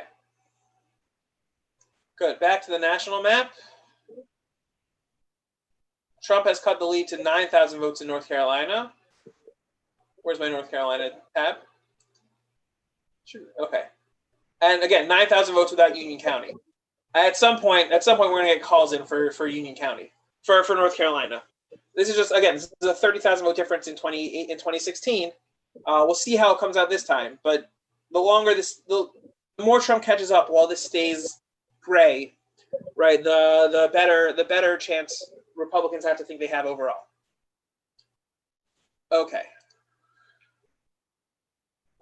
Texas is a 10,000 vote difference. Most of these races, okay. Lizzie Fletcher took the lead back over Hunt. McCall's still close. Right, those are opposite parties hoping to flip. Okay. Not sure why Joaquin Castro's race hasn't been called yet. But okay. That's interesting. Oh, Texas, sorry. Never mind that. Okay. Okay, so Texas is going to flip soon. We'll see if there are any more outstanding votes in blue areas to flip Texas back. But people hoping to flip Texas blue are probably not the happiest right now. And yeah, we have 5 more minutes till the next poll closes. They just announced that Fulton County, Georgia, which is Atlanta, isn't going to count any mail ballots tonight. Is not counting mail ballots. Fulton County is not tonight. Okay. That's correct. So we're not going to know Georgia. We're just not going to know Georgia results tonight so much. Correct, unless Trump's margin is more significant than those mail ballots or any of the other Senate races or anything. Where's my Georgia tab here? Well, and now Fulton County's arguing with the local news station online about it. They claim that they are going to count them, so I don't know. Okay. It's worth noting. What state is this? Oh, I don't have a Pennsylvania tab anymore. It's worth noting, right? Fulton County already has 170,000 votes in, with a 90,000 vote lead for Biden. In 2016, and we know this turnout slightly higher. In 2016, there are only 430,000 votes, right, with 180,000 vote lead for Clinton. Maricopa County in Arizona is about to drop. That's going to tell us a lot about. That's the Maricopa drops at 10 o'clock. They always do. We'll be looking at the Arizona map at 10 o'clock to see what happens. They just called South Carolina Senate for Lindsey Graham. Okay, so that's another sigh of relief for Republicans. Yeah, okay, so we just have to wait on Georgia. We have to wait and see. I mean, there's only about maximum Biden can only expect to make up another 100 to 150,000 votes here. So if Trump builds leads in the rest of the state, you can call without Fulton, even though that seems really weird to call without Fulton. That's correct. Even if there were issues counted. Correct. Okay, so in 3 minutes, we're going to keep an eye on this map because we're going to see Arizona. Steve, do you know anything about this? What's your question? That Fulton County had a water issue today. Yes, supposedly there was a water main break that I guess they had to evacuate their office, but I mean they were able to return and go back to counting. So I don't think it's. So that slowed down counting. Okay, did that mess with people voting at all? No, that's the administrative office where they actually count and tabulate the ballots. It's not where anybody votes. Okay. There's no voting there. We have 2 minutes. Let's look back in North Carolina. Because a friend of mine who does this also was trying to point out that he thinks there's plenty of percentage left in these areas. But it doesn't look like it. Like Mecklenburg's 540,000 votes already. Right? In 2016, Mecklenburg was 470,000 votes. I don't know how much turnout is up, right? But right, we're already talking 20% over 2016. Right? What are these other big blue counties? Where's Raleigh? Where's Raleigh-Durham?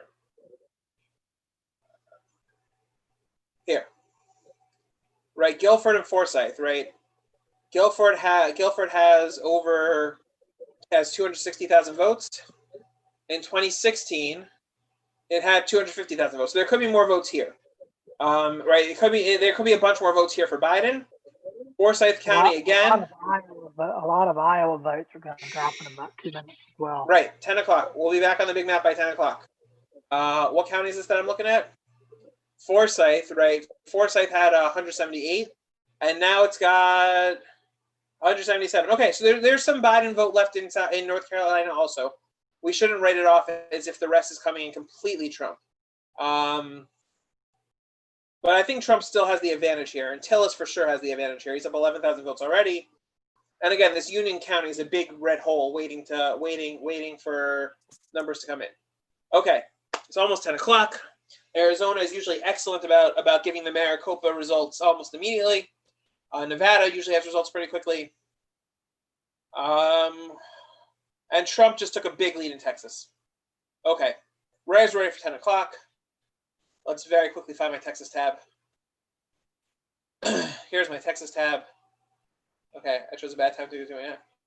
Right, that's 160,000 vote lead, and there's just red areas to be filled in here. Trump should feel, I don't know, safe. Okay, sure, why not? Trump has a 500 vote lead in Pennsylvania after a huge update, so let's get a Pennsylvania tab going. And it's almost 10 o'clock, so we'll keep an eye on Arizona, but let's look at Pennsylvania quickly first. Okay, Allegheny, the numbers are not at all what it was showing on New York Times earlier, but we're ignoring those, so those were weird. Montgomery County, this is huge for Joe Biden. There are just a lot of votes left here. Philadelphia, Delaware County has over 1 million votes. This is almost all the votes, and it's almost even. What did Delaware County do in 2016? Okay, I'm going to assume that there are problems with reporting in Pennsylvania across the board, because this is a county that Trump lost by 60,000 votes last time, and he is losing it by 10,000 votes now. We're going to leave Pennsylvania alone because I don't know what it means. 10 o'clock, national map. We're waiting for Arizona. We're waiting for Iowa.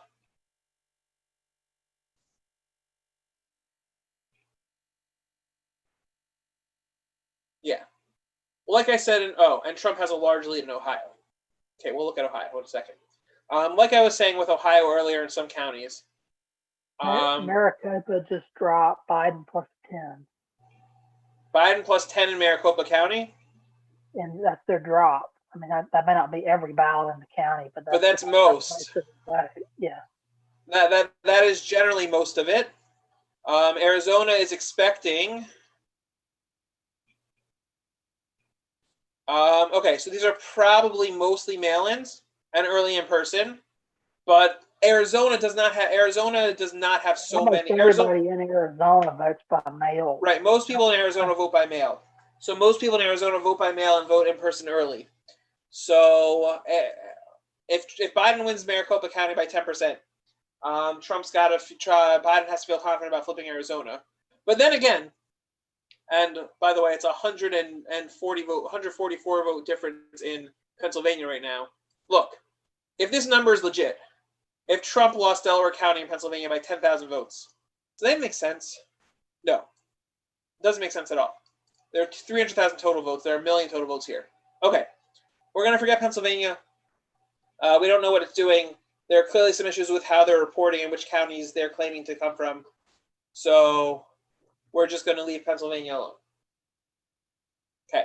See, next time I start talking about Pennsylvania, tell me I got to wait for the counties to look normal. I will.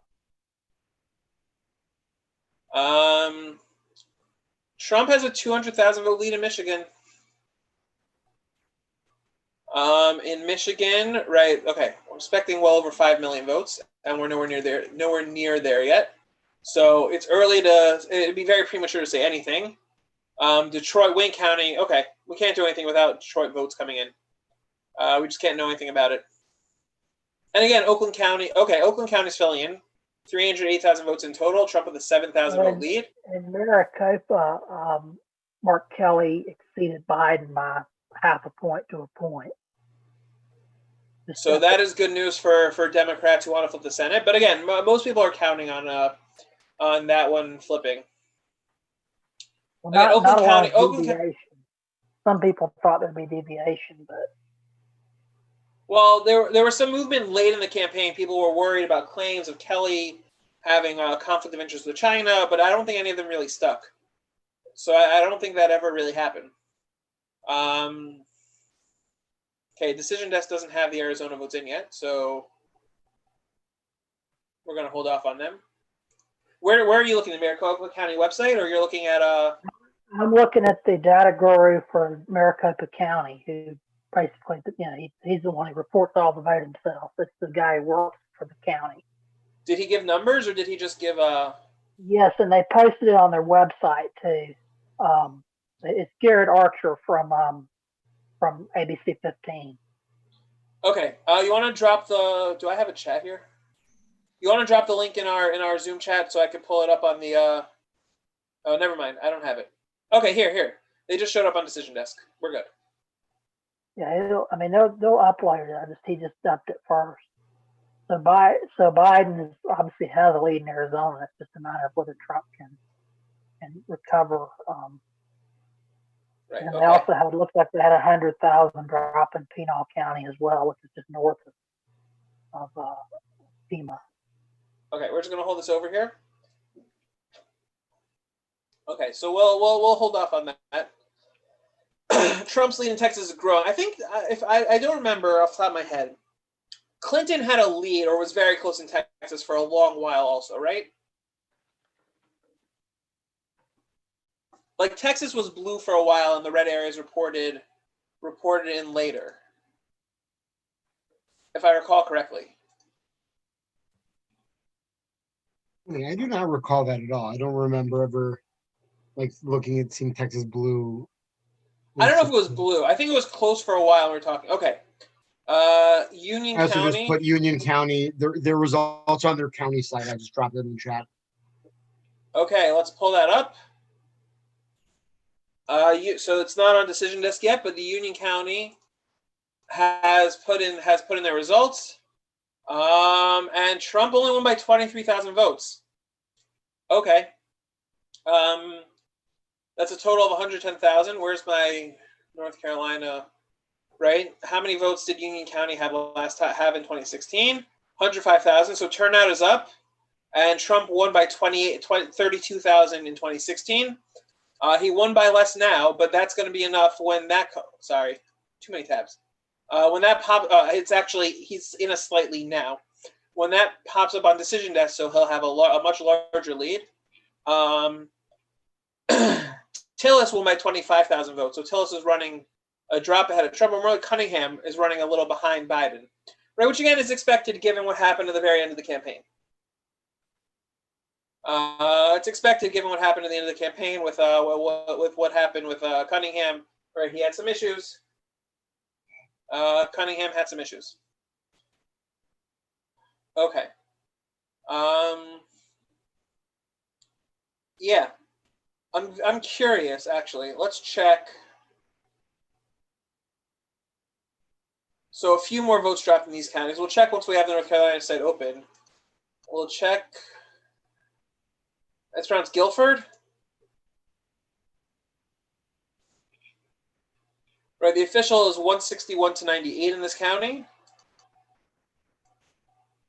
And here we have, okay, Decision Desk is up on that also. There could be votes waiting in this county, right? This could be a county that Trump can can pull back a little. And 105 to 74 is what we have here. Okay. Okay, so Union County should show up on our tracker soon too. And it looks like Trump is going to take a slight lead back. We still have someone thinking that this is good for Biden in the chat. I'm not seeing where there's not in yet in the urban areas. Like Mecklenburg looks full. I'm not seeing it fully yet, but we'll see. Look, there's room in Guilford, there's room in Forsyth, and most of these red counties are basically everything's in. Most of these red counties, I don't see any red counties here with significant vote numbers remaining. Oh, here we go. But this is not so red, and it's not so. Yeah, North Carolina's still going to be close. And North Carolina lets mail-in ballots come in later. Now, given the trajectory of how mail-in ballots have gone so far, that could actually be rare for Republicans. But yeah, okay. So North Carolina's not done. We'll have to see. North Carolina's not done, and we'll have to see. Minnesota, we'll wait for more of it to fill out. Okay, let's look at Utah. Utah, if we remember, Utah was a state that Trump almost lost in 2016 because Mormons didn't like him. They didn't like him in the primary. They like him much better now, according to polling. They did not. Apparently, a good amount of the Wisconsin vote won't be counted until tomorrow morning. I Where in don't think they're Wisconsin? gonna have a call tonight. Well, Milwaukee County in particular, they're thinking might be 6 a.m. reporting. Okay, I don't think we're still going to be talking till 6 a.m. But Oh, I know. but okay. I'm just saying they won't make a call tonight in the election if that's the case. That makes sense. If we look at Utah, so Salt Lake County is the most Democratic area in the state. So that's why the Utah results are so close, right? Trump almost lost this. A third-party candidate, a Mormon named Evan McMullen, tried to to pull it.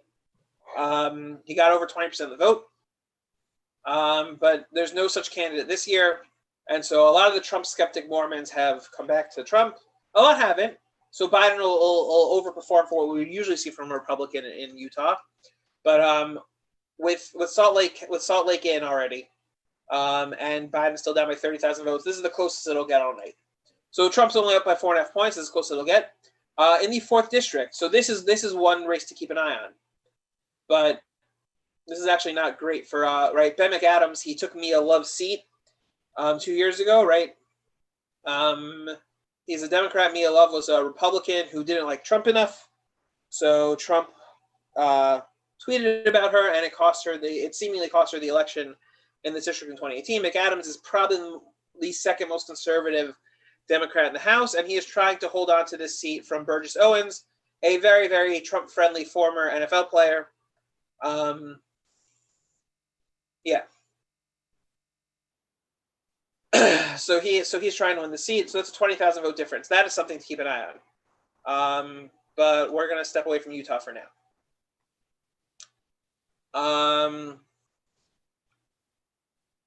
Yeah, Texas, Trump's lead is still not big enough for him to feel safe. Philadelphia just said they're not going to report any more mail ballots tonight.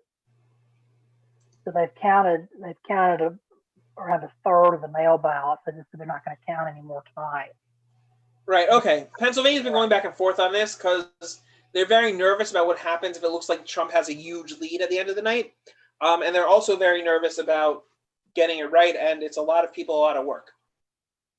If they've counted about a third, so then here, I'll pull up the numbers. I'll pull up the numbers in a second. Right. In Pennsylvania, you said about a third? In Philadelphia, they've counted about 77,000 mail ballots out of 250,000. Right, and they can still arrive until Friday, in theory. Right, there are a bunch outstanding. Philadelphia County had 340,000 mail ballots returned, 346,000 to be precise. So you're saying they've counted about 77,000 of them. So there's potentially another 290,000 votes in Philadelphia that we won't see tonight. Okay, but honestly, looking at that breakdown, 80 to 18. Right. Okay, that looks normal actually. That's actually a little. So that has some election day vote in it probably because that has because that's more friendly to Trump than what we saw 2 years ago. Okay, Iowa has very few votes in. Michigan, still no update recently. We still got to wait on those areas. Trump's expanding his lead. He's up to 245,000 vote lead in Texas. Okay, North Carolina, I've been told. Okay, so the Union County numbers are in, right? Trump has a 30,000 vote lead. Nope, that's not. Where's my North Carolina tab? Wake County could have votes outstanding. Right, a total of 550,000 votes. In 2016, it's 527. So if we have the same, there could be another 50,000 votes in Wake County, give or take, based on turnout. Wake County only has 41 of 206 precincts have reported. Right, but most of the vote is mail-in anyway, so the precincts are minimal, and the precincts are a little friendlier towards Trump. So if you want to see North Carolina swing back blue, you don't want to see a number like that. You want to see a high number of precincts reporting, which means that most of the vote, that a higher percentage of the vote left is Democratic mail-in or early vote. Right, Biden has a lead of about 178,000 votes here. Clinton won this by a little over 100,000, by 106,000. So Biden's already run up the margin very, very big in Wake. It's definitely close. Wake County is definitely something to keep an eye on. Granville County, I believe we look at 2016, Trump can expect to gain some more votes there. Right, Granville ran almost 50-50 actually. So Granville, maybe Biden gains a few votes here, and it has a fair number of votes. I do want to say Union County, right? Union County probably also has a few more votes left in for Trump. So North Carolina is not done yet. 60,000 vote lead. It looks like Tom Tillis is going to survive. The North Carolina Senate race looks pretty much done. The presidential race is not going to last in North Carolina. It is not going to be done anytime soon. Okay, Fulton County, we said we're not expecting more numbers tonight, but Trump's lead around the rest of the state is over 300,000 votes. And Purdue is running ahead of him. So again, look, we definitely saw lots of long early lines. We definitely saw lots of, definitely expecting lots of turnout in Fulton. And look, DeKalb is going to have more, is going to have more than 4,500 votes. Right, so, right, in 2016 had 300,000 votes. So still a lot of room for Democrats. Still can't talk Georgia for sure yet. Still gotta wait on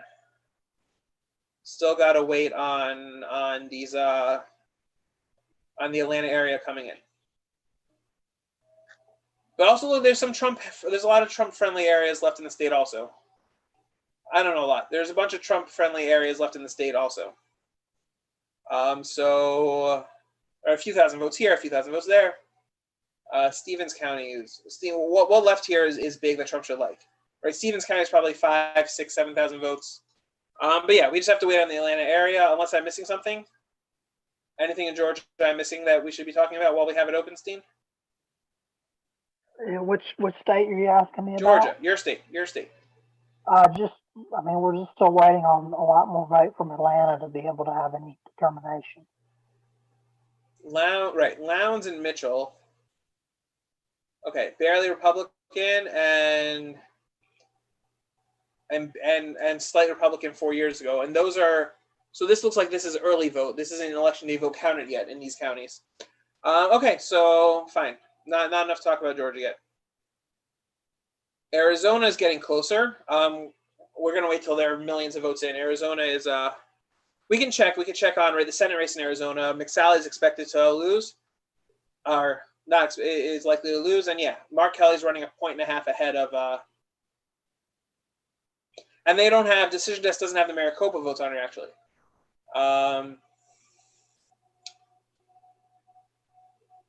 What happened in 2016 in Arizona?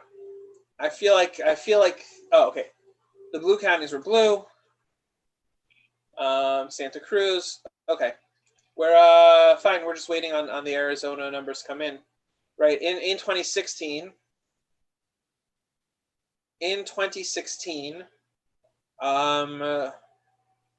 Trump won Maricopa by 45,000 votes. Right. So that's going to be the big one. If Trump can win Maricopa again,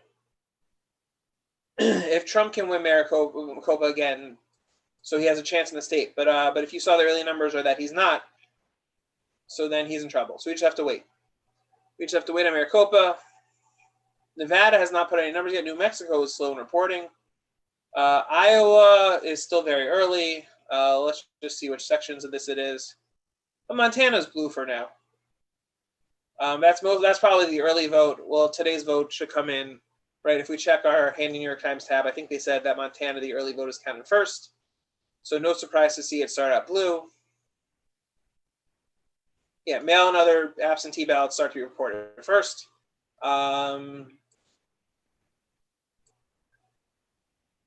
Okay.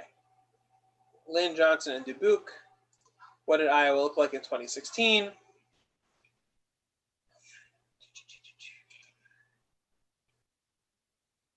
Lynn, Clinton won by 10,000 votes.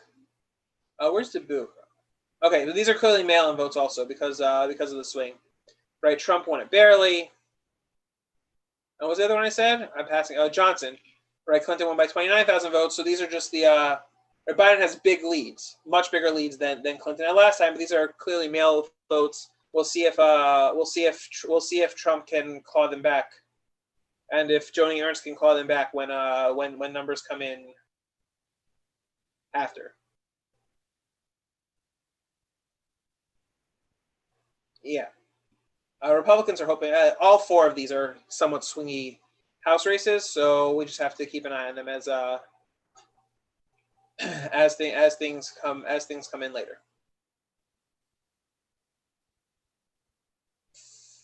34,000 votes, and Trump is still expanding his lead in North Carolina, bit by bit. Where's my North Carolina tab? Bit by bit, Trump is still expanding his lead in North Carolina. We'll check on Wake County. I'm losing it. It's really hard to do this for 4 hours straight. I'm impressed with like the TV guys who go for like 6, 8, etc. I mean, we're still going. We'll go as long as people are listening and Steen and I can stay in each other's voices. But so yeah, so okay, still votes potentially in Wake. We haven't looked at Ohio in a while. Trump took the lead in Ohio a while ago, and the lead is expanding. It's a 200,000 vote lead. And see, look at this. The margin. So the margins haven't expanded as the day vote has come in, and Franklin, Hamilton, Trump has cut into the vote. Right, this was 90,000 votes from the mail-ins, and now it's down to 80,000 votes. And look, there's more vote out counted. So if there's some mail-ins and early absentees that haven't been counted yet, Biden could still come back. Athens is interesting. I don't think Trump. How did Athens look in 2016? Oh, okay. It was also blue by a similar margin. And again, the Summit County votes. Okay, Trump has clawed, right. It was 60,000 a while ago. The lead in Summit is 46,000. So even in these areas that started out heavy blue, as the election day vote has come in, Trump has cut into those votes itself, even in Democratic areas. So if some of these are early and absentees or from very Democratic precincts, maybe that are late in reporting today, we have a chance to call. Biden has a chance to pull it back, but Ohio is looking better for Trump as we look at it.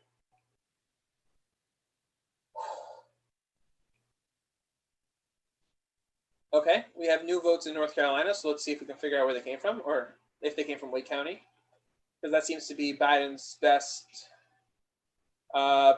area. And nope, those look like the same. Right, still a 35,000 vote lead for Trump overall. Okay. Montana's still the early vote. That's a large margin.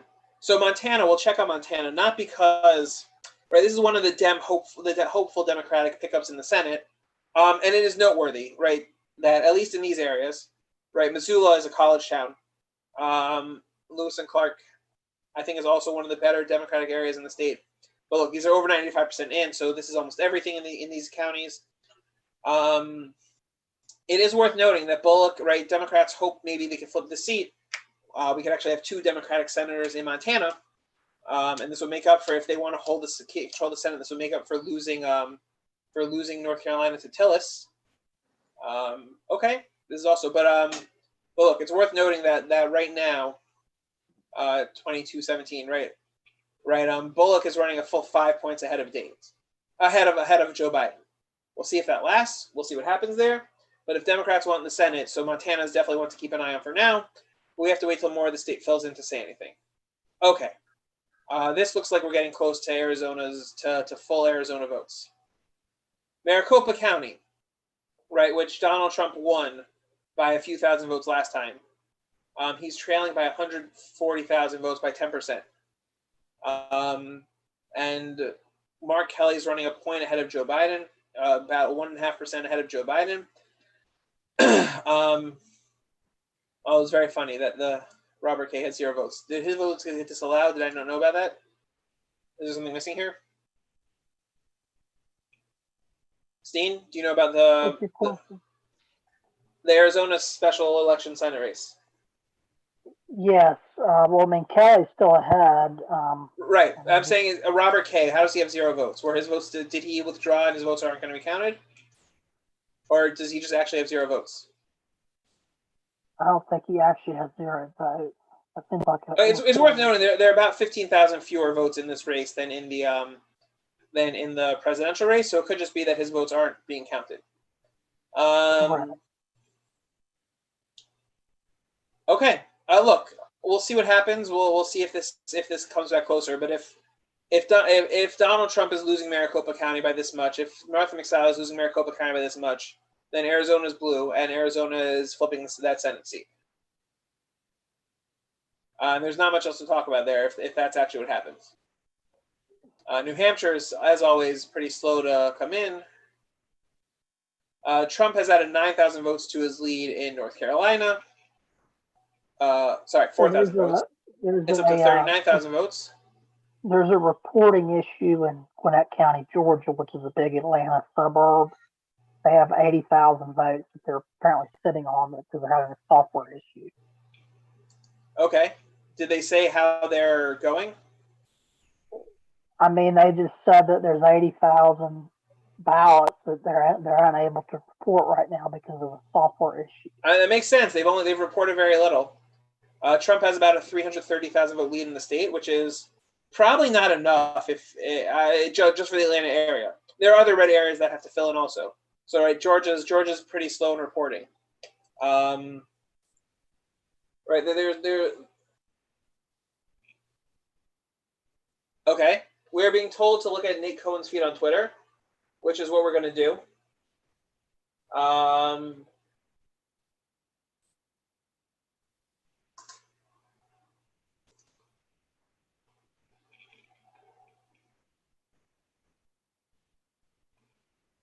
So we'll pull it up. Whoops, I typed it wrong. It's okay. Sorry, I'm not used to this keyboard.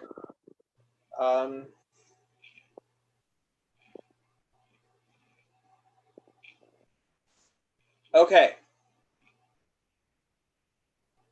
A reporting here by Randolph County. Just declared victory over Max Rose in New York, Buffalo, and Staten Island. Okay, that I want to get to New York actually, and now's a bit of a downtime, so we will. But I want to look at these tweets. A reporting error by Randolph County is adding about 30,000 votes to Donald Trump.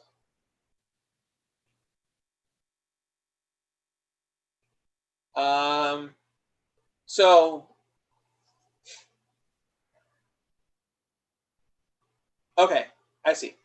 So they've added about, meaning, I'm not sure what this is saying. They counted votes for Trump that should be for Biden. He's saying it's about 30,000 vote difference. Okay, we're going to keep Nate Cohen's Twitter feed up here.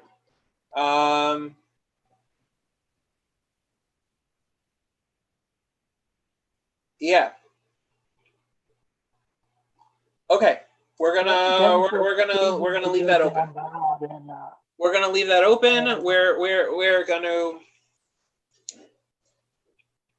Okay, we're gonna leave North Carolina open. Trump is up by 43,000 votes, so a 30,000 vote difference is not going to swing it immediately. But what it will do, right? What it will do is right, if Wake County actually has a lot of stuff left, so it could be that we'll see the Wake County amount. We'll actually see if the Wake County amount can change that. So we're keeping an eye on North Carolina. North Carolina is going to be something to keep an eye on for a while. Wisconsin, again, Milwaukee, we said not going to be reported till the morning. Dane County, the lead is growing. Right, but when the rest of the state fills in, we'll know just how much Milwaukee means. Eau Claire put in 40,000 votes, actually. Right? It had 55,000 in 2016. Again, Eau Claire is one of those college towns where the most of the Democratic vote is coming from the UW thing here, the UW school, which might not have had the same get out the vote efforts as usual. So we'll see, but with 67% in, it could be it's going to hit its 2016 turnout. So we'll see if that actually becomes a factor. The same thing with La Crosse. La Crosse is not reporting so much yet. Okay, Trump is up 170,000 votes in Michigan. Again, Wayne County is very, very slowly filling in. Right, we should be expecting, that's Ohio. Wayne County, we should be expecting a total, right, in 2016, it was over 770,000 votes.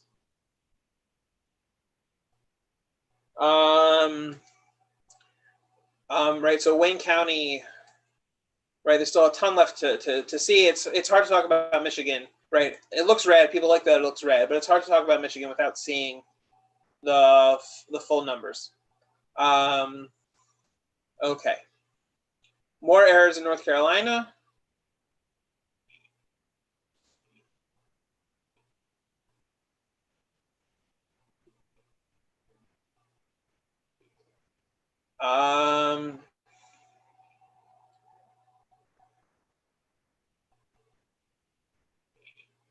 Okay, great. So North Carolina could be one of those states where the late arriving mail-in ballots will make a difference. But again, late arriving mail, and also Nate Cohn just dealing with the New York Times.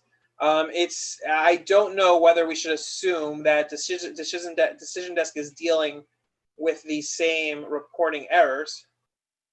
More votes from Union came in. Trump won it by 26,000. That should be most of it now. And Wake County has more votes in, and Zev's not going to like seeing this, but the last batch of votes that came in from Wake County, Trump actually gained 2,000 votes. So it's hard to know, right? The votes that are left in, it's hard to know how they're going to split because the earlier votes were coming in from the earlier votes where it came in mail-ins, which were heavily Democratic, and the Republican votes are the election. Are the election day votes. Henry Olson says there's 1 million votes left in Arizona, and Trump has to win them 60-40 to win the state. 1 million votes left to count. 1 million votes left to count. Notice, yeah. Okay, I'll believe that, but it is worth noting. It is worth noting, right, with 1 million votes left to count, that would mean this year's turnout is insane, right? The total votes, where's the total votes?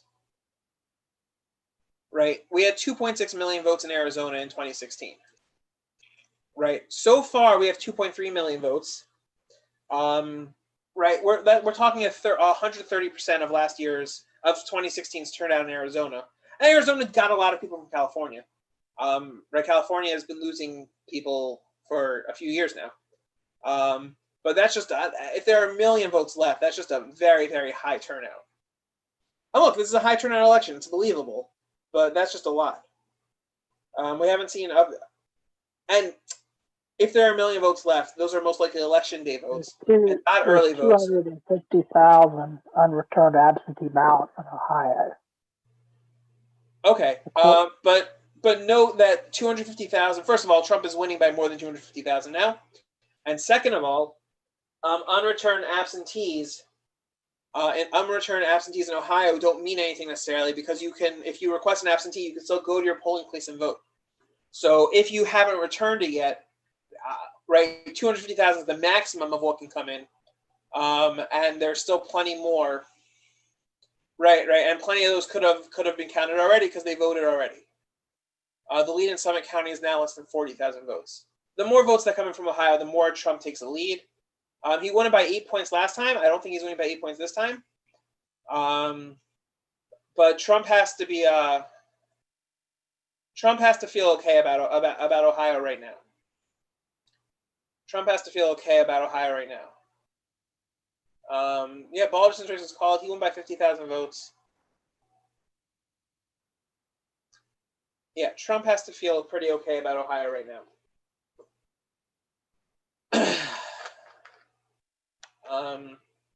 Okay. Dave Wasserman's not tweeting much. I don't know why he hasn't seen enough. I guess he's mostly on the air. He's not tweeting. So we'll go back to Nate Cohn.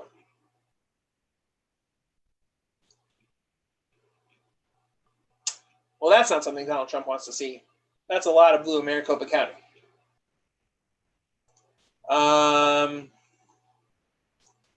Okay, Donald Trump's building lead in Pennsylvania. And look, I don't know what's going on with the decision desk app here, but Delaware County does not have 1.7 million votes. It just doesn't.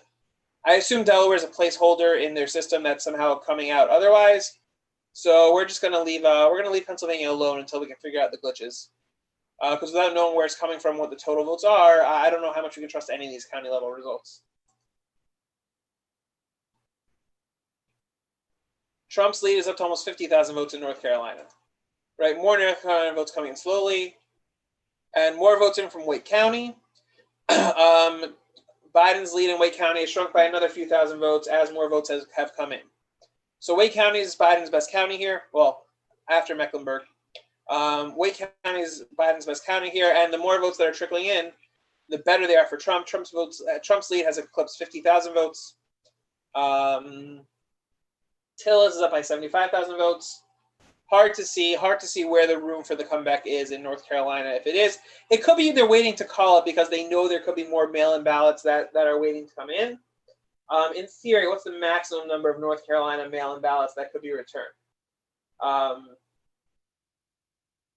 Because I think North Carolina returned its mail-in ballots at a decent rate. Okay, in complete theory, there could be up to 250,000 more Democratic unreturned mail-in ballots in North Carolina. Given the return rate is pretty steady across the board, I have a hard time buying that. Those people either didn't vote or came in and voted in person. So no one's going to call North Carolina tonight as long as there are still that 250,000 mail-in votes waiting to come in, or that could potentially come in. In North Carolina, they could theoretically arrive by a week from Thursday. So we won't see any calls we won't see any calls tonight probably in North Carolina, but it's hard to see where it's hard to see unless because most Democrats return their ballots early, right? Even places where they return, and most Democrats return their ballots earlier than Republicans. So it's not easy to see. It's not easy to see where the votes are that'll bring North Carolina back for Biden. Okay. Iowa's still very early. The largest counties in Pennsylvania have only counted about a quarter of the vote. Which counties? The three largest counties. So I'm guessing that's Philadelphia. Hold on. Philadelphia, Montgomery, and Allegheny. That's correct. Right, but also we don't know how many mail-ins are waiting. We don't know anything about Pennsylvania. What's happening here? And Decision Desk still telling me there are 1.7 million votes in Delaware County. Philadelphia, Allegheny, and Montgomery still have a lot of outstanding votes. Right, a lot of outstanding votes everywhere in Pennsylvania. It's hard to know how to react to Pennsylvania. Okay, while we have it, I want to talk about New York. Again, New York will not report its mail-in ballots for a week, so we could see some weird things happen in the future. Although this is okay. So there's the Suffolk County, right? Democrats want this seat, and without Nassau, it's hard to know. And again, mail-ins. There are 1.2 million mail-ins available in New York that aren't getting counted tonight. So we don't know how to deal with it.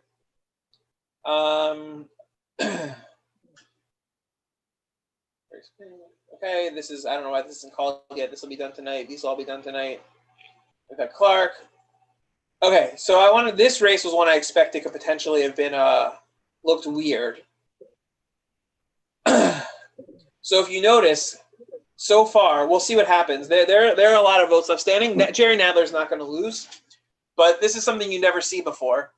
The ultra-Orthodox, right, Hasidic population of New York is, to put it bluntly, very unhappy with the New York Democratic establishment right now.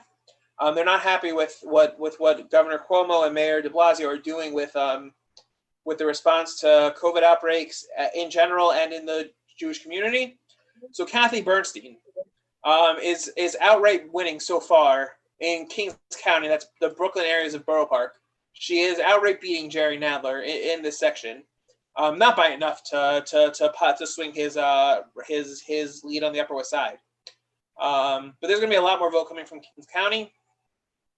So this race, like it's been called Nadler's going to win, but 73-25 I think is the least margin he's won by in decades, and expect that to shrink. Again, Malliotakis has a huge lead over Max Rose with a bunch of votes remaining. But it's worth noting, right? Again, the Brooklyn Parts, she's winning by a lot in Staten Island, right? Rose flipped the seat in 2018. He actually had an ad where he just called Mayor de Blasio the worst mayor in New York City history, hoping to appeal to Staten Islanders with that. But again, mail-in votes haven't been counted yet and won't be counted. So we'll know. We could look at the New York Board of Elections website to know how many are in, just to know what the maximum is. But a 35,000 vote lead might not be enough with mail-ins coming in. How many?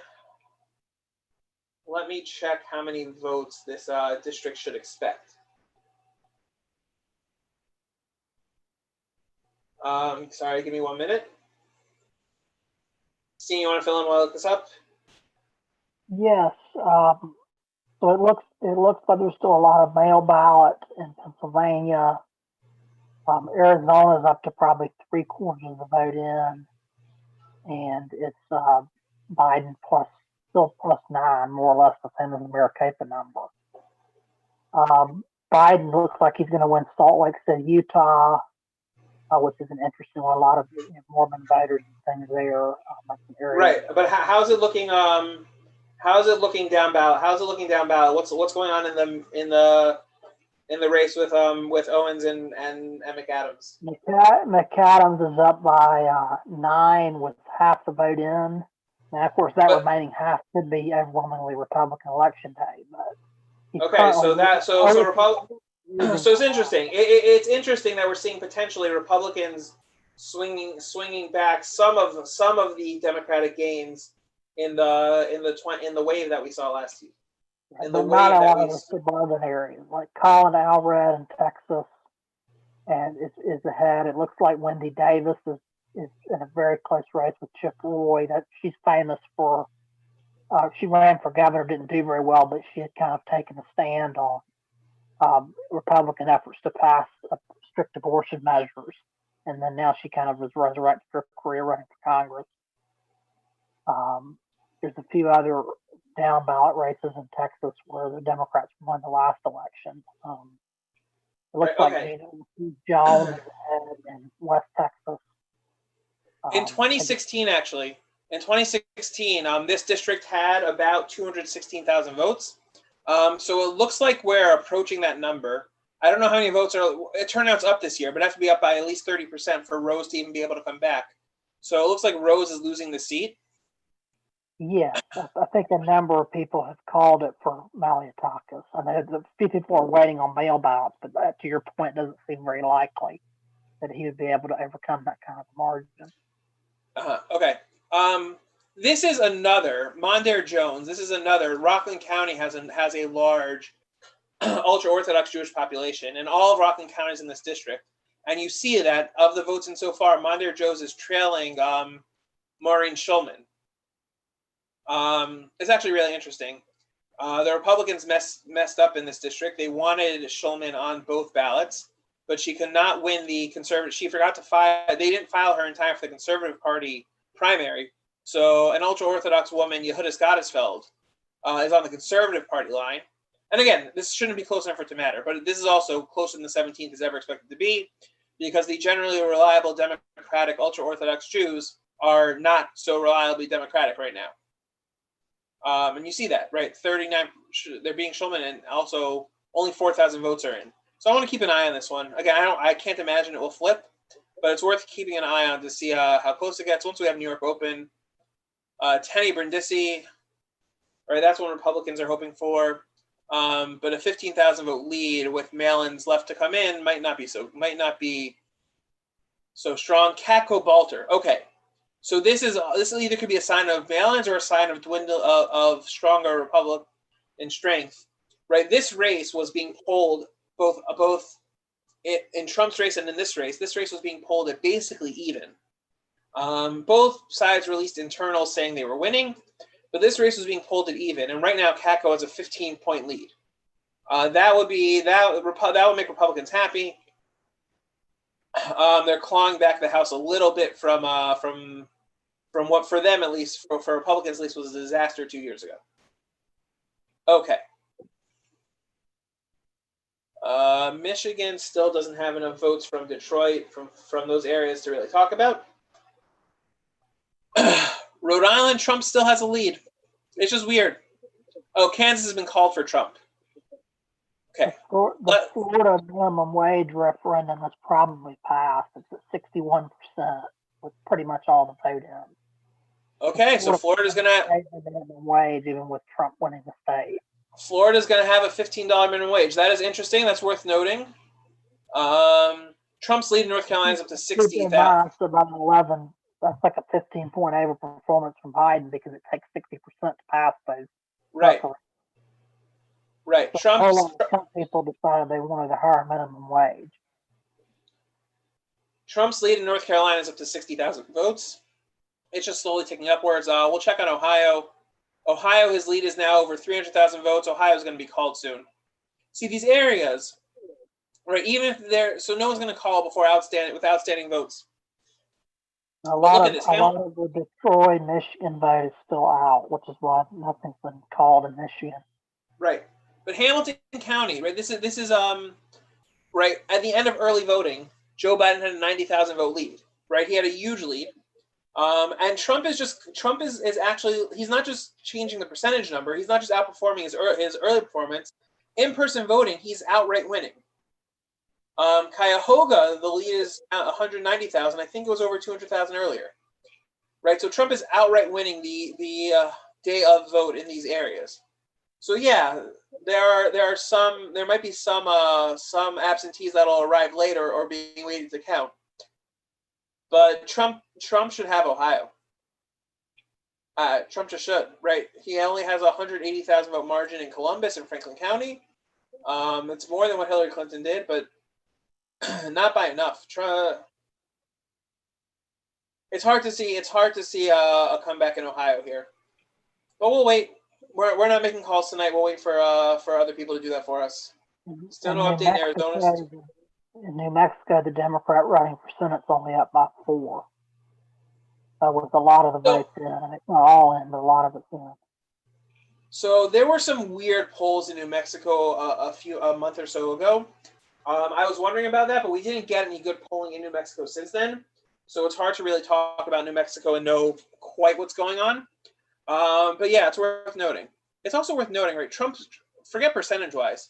Trump's outright lead in Ohio is bigger than it is in Texas. That's not a lot about how the country's changed demographically. Right. Texas has added a lot of voters, a lot of suburban voters. A lot of suburban voters don't like Trump. But these areas, okay, we still have some votes trickling in. Trump's lead in Tarrant County has grown by 4,000 votes since we last checked it. Are there any strong Democratic areas left in Texas? Yeah. What are these counties showing? A lot of votes left in Webb. Some votes here. Some votes along the right. This is along the Rio Grande Valley. Maverick. How did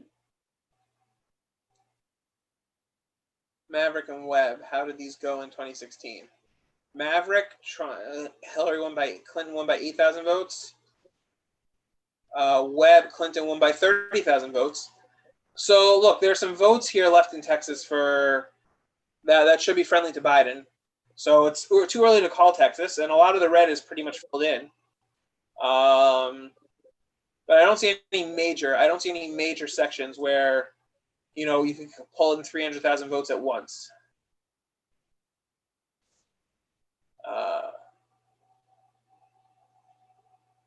Yeah, don't see any major sections where we'll see 300,000 votes at once. What's total turnout? Over 9 million votes. Total turnout in 2016 was, let's find the number. Total turnout in 2016 was about 9 million votes. So we're already 110% turnout, and that's going to go higher. There are definitely votes left in Texas. Definitely too early to say anything specific about Texas. Trump has a 600,000 vote lead in Pennsylvania, and we still can't use numbers because something's going weird with Delaware County.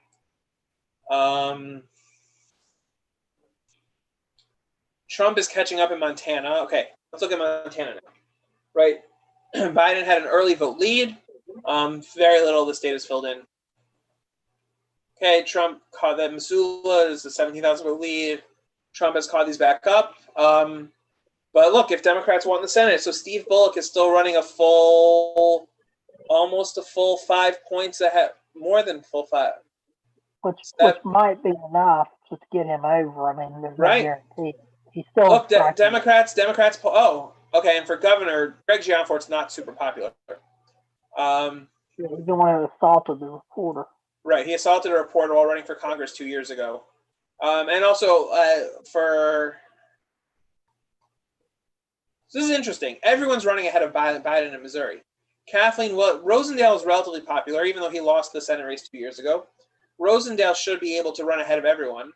But look, Biden's even running. Biden is running behind Cooney, which could be expected. He's running behind Bullock, but he's running behind Kathleen Williams also. That is not what you expect to see. And it looks like Montana is going to legalize marijuana, at least in the early vote. Okay. So, I don't know. We'll keep checking in on Montana. We still have no new votes in from Arizona. If there are a million left out there. Your decision desk doesn't have a total popular vote number anywhere. I just noticed that. So more Metro Atlanta starting to come in, and it definitely looks like Biden's deficit is going to be reduced. It just may not be enough to win, but he's definitely going to make gains from current margin. I mean, he's down 360,000 votes. I see a little bit more in Fulton. Cobb, his lead's out to 36,000, but that's a huge win. At him 200,000 for close. Sorry, say that again? DeKalb County will probably net him 175. Oh, yeah, but those numbers aren't in yet. Not even close. Right. They're not in. They haven't been reported. That's right. Okay. Maine just turned blue. That's expected. What was unexpected was how red it was for a while. How many votes were there in Maine in 2016? In Maine in 2016, there were a total of about 700,000 votes. Turnout's up this year, so you could expect up to 800,000. So there's still plenty of votes left. We'll look at Maine. We'll see. Right, Maine is Democrats. Okay. I did not expect to see Susan Collins running 17 points ahead of Donald Trump. Still a lot left in Maine, a lot in the first district. Voting, how does that impact that? Because in the Senate race, they vote ranked choice. That is true, but Collins is over 50% for now. We'll see. Right. We'll see if that lasts. That is correct. Maine has ranked choice voting. Collins is beating everyone. Is running ahead of everyone right now. That's just weird. That's just not expected. Polling did not like Collins. Collins gets a lot of negative discussion on social media, we'll say. But look, these are first district areas. This is going to be the higher Democratic areas, not in yet. But she's got to be happier about this than she came into the night, at least. It's also weird. Once Connecticut, Joe Biden only has a 30,000 vote lead. That's also unexpected. I assume Connecticut counted day of votes first. Connecticut has no order. And it could take till Saturday. Okay. And again, Rhode Island, I think they said they're not counting mail-ins until tomorrow, so we should expect Rhode Island to be red for a while. Oh, okay, mail ballots at 11 p.m. So Biden, Rhode Island should turn blue at 11. Trump's lead in Pennsylvania is dwindling and not enough for the expected mail-ins in Philadelphia. Ohio's got to be done, right? I don't know what they're waiting for in calling Ohio. Again, there are precincts left. These are in-person votes. The lead is shrinking consistently in Hamilton County. The lead is down to 29,000 votes in Summit County. It was 60,000 votes earlier. I don't know what the networks are waiting for, but Ohio seems like it's done. I'll be right back. Yeah, I don't know what else to say about Ohio. The votes look like they're all basically all in, and Trump is up by 350,000 votes. In theory, how many absentee ballots are waiting in Ohio?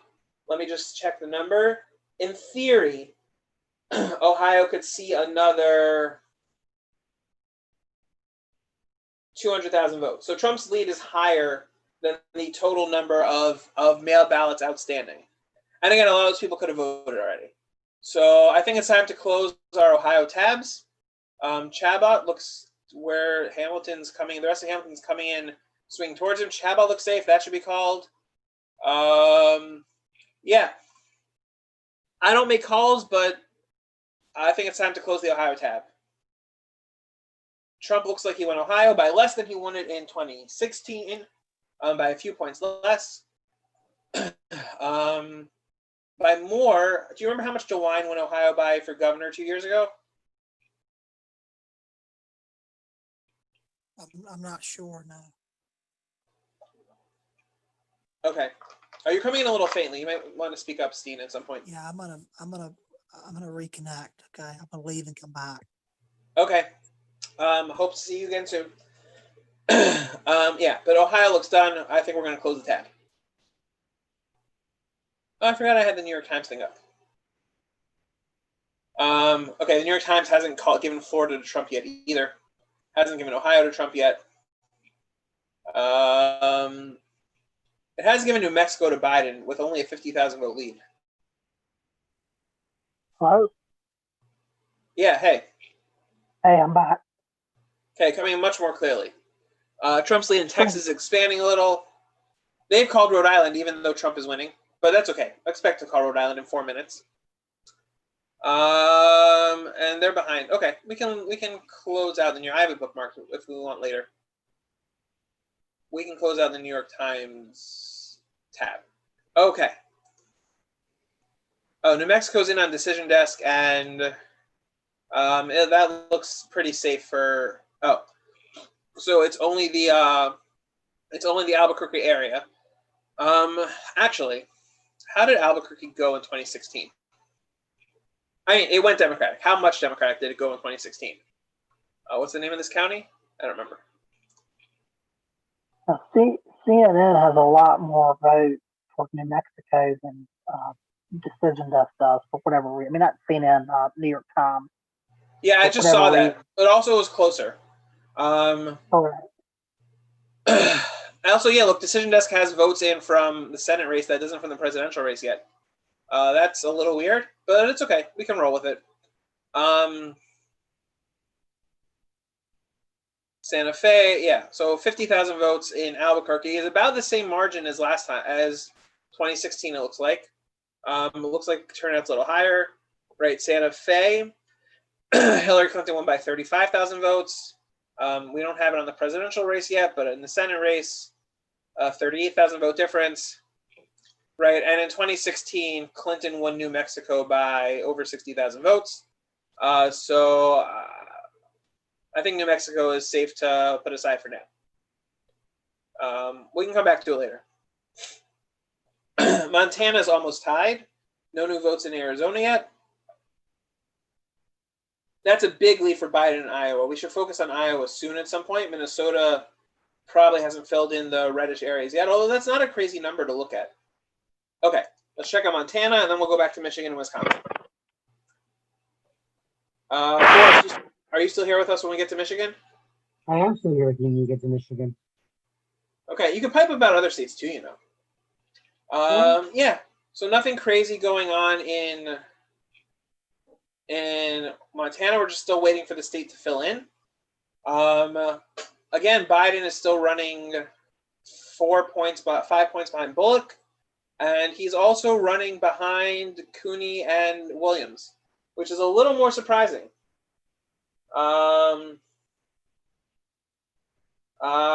It's a little more surprising. Yeah. Okay.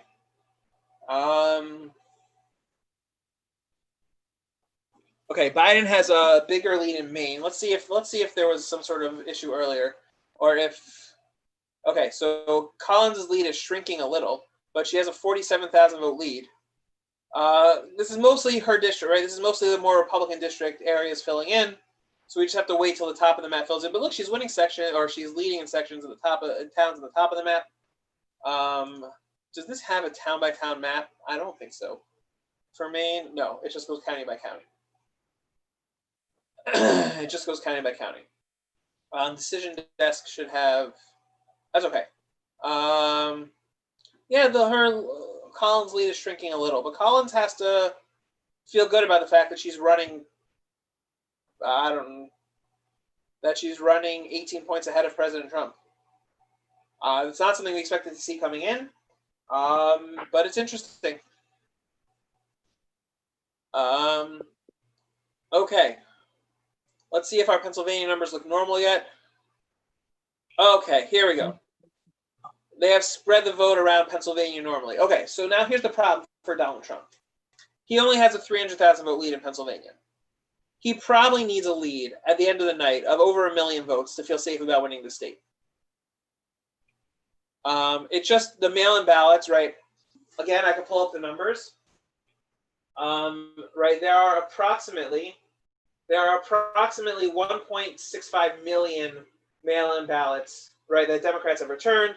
Some could show up after the election, but again, there are only another 200,000 out there that possibly could, and they've all mostly been mailed in, right? 85% of Democrats return their mail-in ballots, so there are 1.6 million mail-in ballots in the state of Pennsylvania. Steve, do we know how many of them have been counted? And those are Democratic mail-in ballots, right? There are about 600,000 Republican mail-in ballots. Do we know how many mail-in ballots have been counted in Pennsylvania yet? We saw about 30% in Philadelphia. That 30% in Philadelphia, I think, was the number we heard, which also doesn't make sense. Philadelphia should have a lot. No, but Joe Biden getting 600,000 votes in Philadelphia County is would be normal. He was expecting higher turnout than that in some of the African American areas of Philadelphia, which Barack Obama got and Hillary Clinton didn't, and that was in some ways the difference in the state and the election. So yeah, there are a lot of votes left out, but again, Trump has to. We'll get the numbers. We'll find them. We'll get the actual numbers to know how many presumed mail-in ballots are left. But Trump has to assume he's losing. Trump has to assume he needs a lead of about 1 million votes to feel safe. Also, Pike County, right, is basically a dead even tie. Trump won this county 4 years ago by 26%. Right, he won this by almost 7,000 votes. So there are little counties out here that should be nervous. That should make Trump a little nervous about how it's going.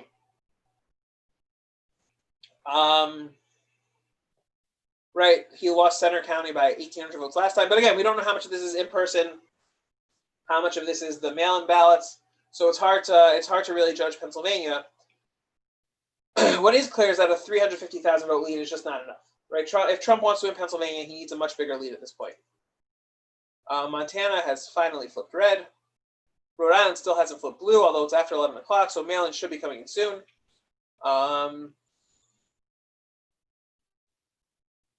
Yeah. Okay, so what are we talking about? If we're talking about 270, what do? Right, Trump has Florida. He looks safe in Texas. He looks safe in Ohio. If Right, Biden so- takes Pennsylvania and Arizona, I think it's over. Say that again. If assuming that Michigan and Wisconsin normalize to the polls, which I personally assume they will, and Biden trickles in Pennsylvania and takes Arizona tonight, I'm pretty sure it's over. Right. So if Biden's not taking Pennsylvania tonight. That's the problem. Biden's No, taking so yeah, I'm saying like if Biden, my prediction, if Biden takes Arizona tonight, he just needs to trickle in Pennsylvania. Right. Okay. So if he takes Arizona tonight, he's at 137. That's assuming he holds Nevada. All right, and New Mexico, which is he'll hold New Mexico probably. Hey, Idaho's blue. That's not often you see that. Kanye West is in second place in Idaho. Let's look at Idaho. No, what happened to the? Look, we could see a state go purple even for a few seconds if Kanye gets 3 votes very quickly. I wonder, this has to be somewhere in the Boise or Moscow area for Trump to have 3 votes out of what looks like 120. But that's just a fun number. Right.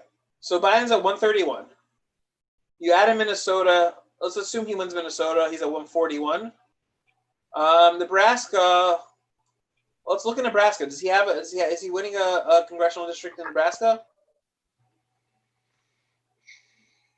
Are they showing us? No. Although Bacon is beating Eastman. In the second district. Although, again, we don't know how much that translates. Will they show me by congressional district? No. Okay, we'll have to do the New York Times for that later. Right. The goal, again, is to get to 270. California is 55 for Biden, so he's at 186, 193, 205. Let's leave out Nevada. If he wins Arizona, right, we're talking 216, 226, 246, 250, and he needs either Wisconsin or oh, right, sorry, this hasn't been called yet. 254, 258, and then what's he missing? Then he needs either Wisconsin. No, he needs Michigan on top of that,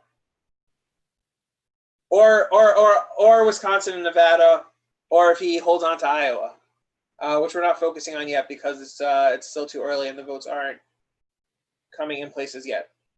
Yeah, but Michigan, if he gets, I think if he gets that trifecta of Michigan, Wisconsin, Pennsylvania, you might not even need Arizona. That is correct. If he gets those 3, he does not need Arizona. Pennsylvania, Trump has a lead of 360,000 votes, which again, we don't know where those votes are coming from, how many mail-ins are left. Michigan, what does Michigan look like now? That's Wisconsin. Common mistake. Some votes coming in Detroit. We're still missing most of Detroit. We're still missing a chunk of Washtenaw, but that's also. I feel my guess is the Washtenaw people might have gone home for the night because they've not updated. I'm on their county site right now. I've not seen anything updated in a while. Or they're done, right? The estimate's only half, but it could just be they're done. No, they're not done. They're like all the Ann Arbor, all the like since I've been checking, which at least a half hour to an hour ago. I have not seen any Ann Arbor precincts flip from partially to fully counted. Okay. Like literally not one. The only things that were counted of Washtenaw are Ypsilanti, Chelsea, Saline, and other areas which I kind of expect to be, not as strong for Biden as what's it called? As Ann Arbor itself. Right. Okay. And we're assuming do the county sites give you a split between mail-ins and in-persons? Yeah, at least I don't see anything in Washtenaw County that that has that. But let me see. I mean, look, Detroit has 250,000. Get rid of the Kansas tab. Detroit has 250,000 votes in so far, right? We should expect. Sorry, it's Wayne. We should expect, right, upwards of 800,000. So 450,000 votes there, and Biden should be winning a lot of them, right? More than enough to take the lead on its own. Oakland County with 480,000 votes. What are we expecting there?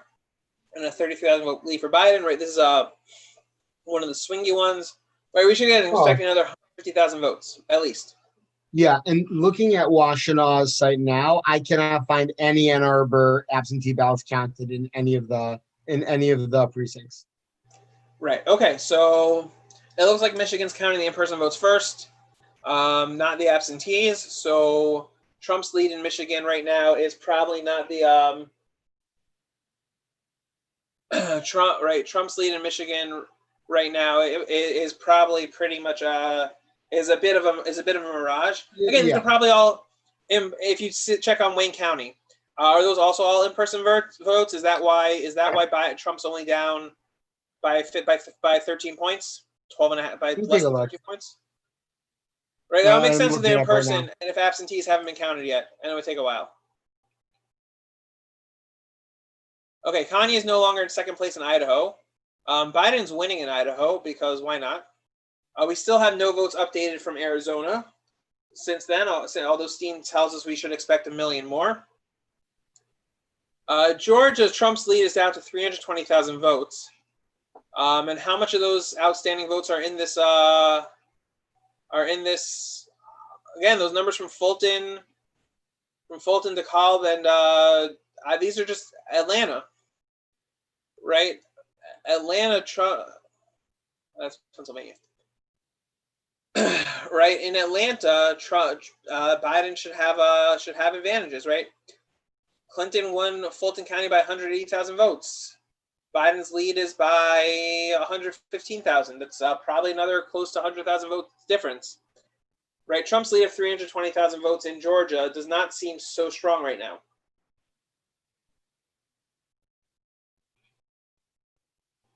Yeah, the other thing is I did go back to Michigan Wayne County, and you're right. There's of the election day votes, it's about 250,000, and the last thing they put up for absentee voting was under 30,000.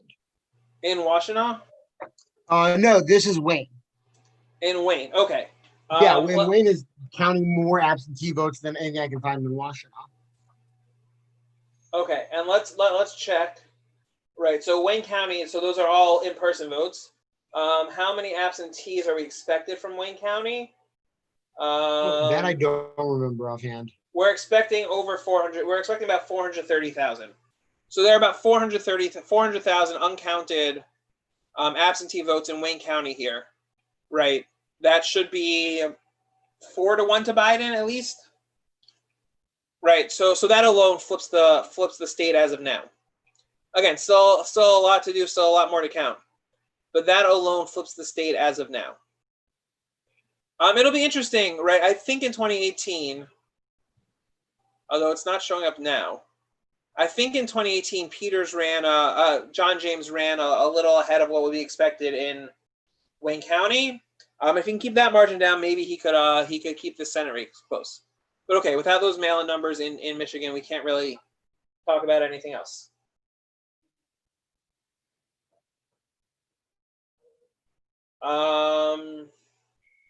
Yeah. Okay. So what else are we looking at? North Carolina, Trump's lead is almost 80,000 votes. Where's left? Wake County is over 99% in, and the lead has kept shrinking as more votes have come in. It's now that it was almost 100. It was 178,000 votes earlier. It's down to 165. I think North Carolina is pretty much done in favor of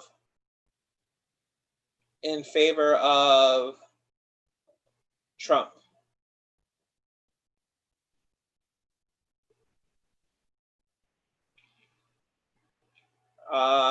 Yeah. Okay.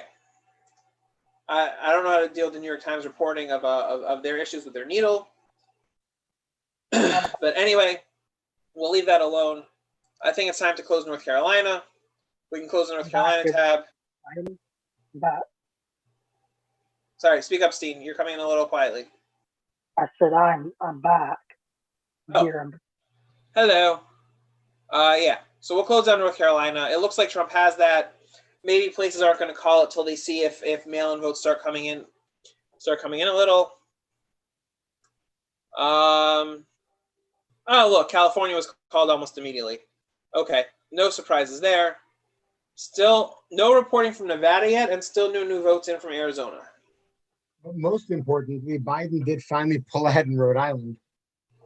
Oh, look at that. Rhode Island's no longer by 2,000 votes. Rhode Island is no longer red. It's a nail biter. Yeah, I just don't understand it. About half the vote is in. I assume Rhode Island didn't count most of their mail ballots. is my understanding. No, And they there's can. The mail mail ballots ballots. were supposed to drop at 11 o'clock, which it looks like they did. But look at this. Look, John Reed has a 15-point lead in the Senate race. That's what you expect. Joe Biden is winning by less than 1%. Well, Trump, these counties are. But then Yeah, I don't know look what to do at with. Maryland. Maryland's only a close state too, so something must be a little off in the Northeast. Trump's in the lead in Maryland. Oh, okay. We'll look at Maryland while we have it. Yeah, I don't know. The Acela corridor is not where I expected Trump to find shocking strength. But let's see what areas of DC of Maryland are in. Okay, there's nothing in from Baltimore yet. So a Trump lead would be Carroll's, a Republican area. Carroll, there's nothing. Frederick, that looks low, but we'll check it out anyway. Can I click on Maryland? Oh no, I think I got it. I got it 3 times by accident. Okay, Maryland in 2016. Results by county. Right, Carroll, Trump won by 8,000 votes. What the?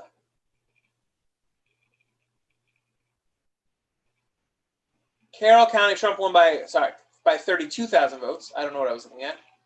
By 31,500 votes, and right now he has a lead of 25,000 votes. So he's actually underperforming his 2016 numbers there. Frederick County, Trump won in 2016 by 3,000 votes on the dot. Maybe these are early votes. What order does Maryland count in? Let's check our handy dandy guide. They count mail ballots and early in person first. So these numbers could possibly go a little more towards Trump. But again, Trump's just winning because of the few counties reporting. Reporting is very slow there. And we have nothing from Baltimore.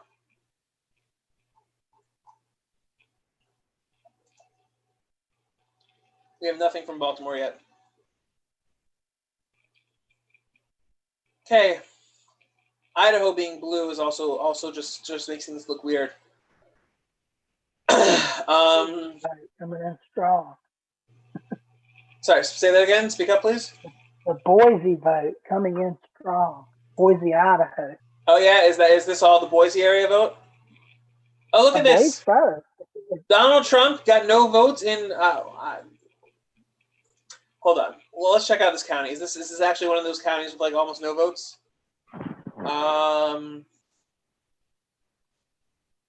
Okay, Bingham County, no. So Trump should expect a few things. Ada County is the reason why Biden is ahead there. Right, that's Boise. Although he's not winning it by so much. Trump won Ada County in 2016. So that's a pretty big swing. It's worth noting Jim Risch is running 2 points at Trump so far. Well, look at this. I don't know where these 15 votes came from, but Rocky De La Fuente is winning a county so far. Is it just me, or is his name not spelled the same? There are multiple Rocky De La Fuentes. I believe they're all related. I'm not sure if you're pulling my leg. That's one of the most ridiculous things I've ever heard. There are multiple Rocky De La Fuentes that are Georgia special. That are consistent candidates. Yeah, I've saw that they've said that Loeffler is going to move on with Warnock into the runoff. But yes, Boris, there are multiple Rocky De La Fuentes who are perennial candidates in several areas and several elections. No, I'm not pulling your leg. Do their political views align? They're perennial candidates who run on not being main candidates. So I don't know if they. I haven't checked their campaigns enough to know if they have consistent political views. But yes, I believe that Rocky ROCQUE and ROCKY are 2 different people. Although it is worth noting that in some ballots, Rocky ROCQUE, his name is spelled does have parentheses ROCKY following it to show that Rocky is a nickname for Rocky. Yeah, the De La Fuentes are fun people. And by fun people, I just mean fun people to follow politically. Yeah, Wasserman's not seeing enough tonight. He's not making calls so far, at least on Twitter. Okay. Let's look at the Senate races and see how they're going for now. Collins' lead is shrinking in percentage, and again, if she gets below 50%, so we will have the instant runoff. We'll have the ranked choice triggered. But again, look, she's right. The lower half of the state is generally the redder area. The upper half is the bluer area, and we just don't have votes from there yet. So it's hard to judge. It is worth noting still, right? She's up by 13. Trump's down by 4. She's running 17, 18 points ahead of Donald Trump. And she's got to be happy to see that. And she's going to be happy to see that. And I think Republicans who want to hold the Senate are happy to see that. We have a request if we could look at Wisconsin. Can we look? Do we have the precinct data available for Wisconsin for how much of this is mail-in? I assume almost none of it is mail-in. But does anyone have that? Boris or Steve, do you have that in front of you quickly? What's the question? What percentage of the Milwaukee vote is mail-in so far? It's worth noting Milwaukee County is only expecting about 200,000 mail-in votes.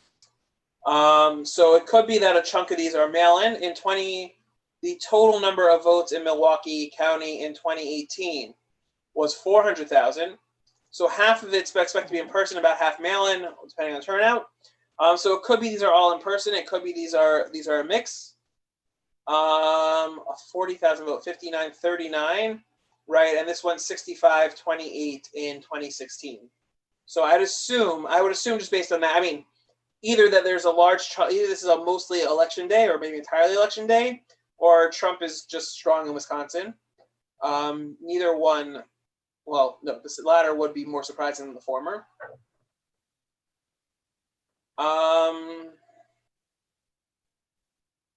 But if we could see which of those. Decision desk called Ohio for Trump.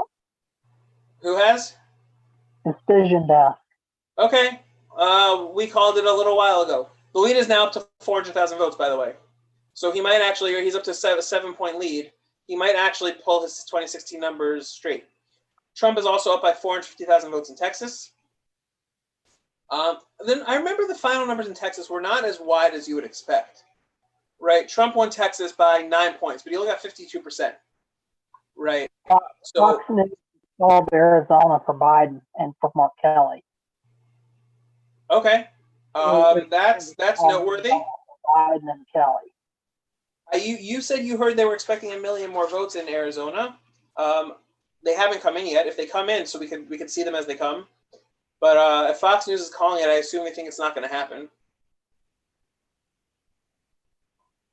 Right. Either way, if Biden has won Arizona, then pretty much it's all on the Midwest now. Right. Then it's up to Pennsylvania. Then it's up to Trump to keep. Trump has 162. Trump has, right, once Texas is added in, Trump is at 200 exactly with decision desk. So he needs 70 more. So let's not assume, but let's assume, right, if he holds Georgia and North Carolina, that's 31. He needs 39 more. He's going to win Idaho, right? So Idaho gets him 4, so he needs 31 more. He has a possible. He'll win Alaska. The state of Alaska, right. He'll win Alaska. He probably holds Alaska. That means he needs 28. So 28 means Pennsylvania and one of these two, or he wins these two and he takes the one congressional district in Nebraska and Maine, or he gets Michigan, Wisconsin, he loses Pennsylvania and he takes Nebraska and we end up with a tie. I don't want to go into talk about what happens if we have a tie because no one knows, and I assume lots of craziness will ensue. Do we have, Boris, were you looking up the precinct data in Milwaukee to see if we can figure out how much that is mail and how much is No, not yet. Let me do that really quick. Milwaukee County, Milwaukee. Mm-hmm. Waukesha. Okay.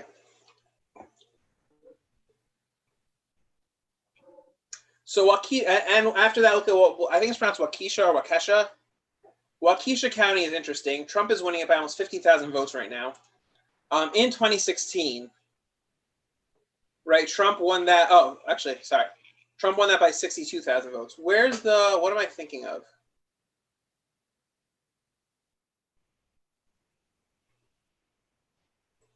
Kenosha. Okay, it'll be interesting to see the numbers in Waukesha and how they go. Kenosha, Trump won by 200 votes in 2016. Right now, he has a 13,000 vote lead. We could check if those are if we're waiting for mail-ins. How many mail-in votes are there possible in Kenosha County? There are only 32,000 mail-in votes available. So Trump, it looks like, is going to win this county. That's noteworthy, right? There were some Wisconsin Republicans were thinking that they might not show up in polls, but due to some of the unrest that occurred in that area over the summer, that it could swing more heavily towards Trump. And the results, again, it could be that we're missing mail-ins that will swing towards Biden, but the results might be bearing that out a little. Okay, yeah, sorry, Steen, I cut you off a little. There's a township in Oakland County. They said Biden's moved up by about 8 points in. So Michigan's still very much in play one way or the other. Michigan, we're missing 400,000 votes in Wayne County. Right, more. We're missing 600,000 votes in Wayne County. So if Biden wins those 4-1, so we're talking 350,000 votes, right? That's a 100,000 vote lead. Now, a lot of these areas are red, right? A lot of these areas are going to fill in red, and not all the votes are in. And these are tiny counties, but not all the votes are in. UP is not known for its high populations. No, but there are a few thousand votes here and there. Yeah, I think at least What? Nebraska 2 and Omaha going for Biden right now. 2nd district of Nebraska. The electoral vote, the one electoral vote in Nebraska that Biden can win. Yeah. Okay. Who gave it to him? Well, they haven't given it to him, but he's ahead right now in Nebraska 2. That's one. That's one more electoral vote, which still makes things interesting. Okay, because that's interesting because in the congressional race in that district, for that district, right, Bacon is up by 13 points. Or sorry, 15,000 votes by about 7.5 points. Right, so Nebraska 2. Right, if Trump takes Nebraska 2, he doesn't need Pennsylvania. If he loses it, he needs Pennsylvania, or he needs to find a way to take Nevada or Iowa, we haven't even counted Iowa yet. Iowa's, Biden has a 300 vote lead in Iowa. Sure. Let's spend some time on Iowa.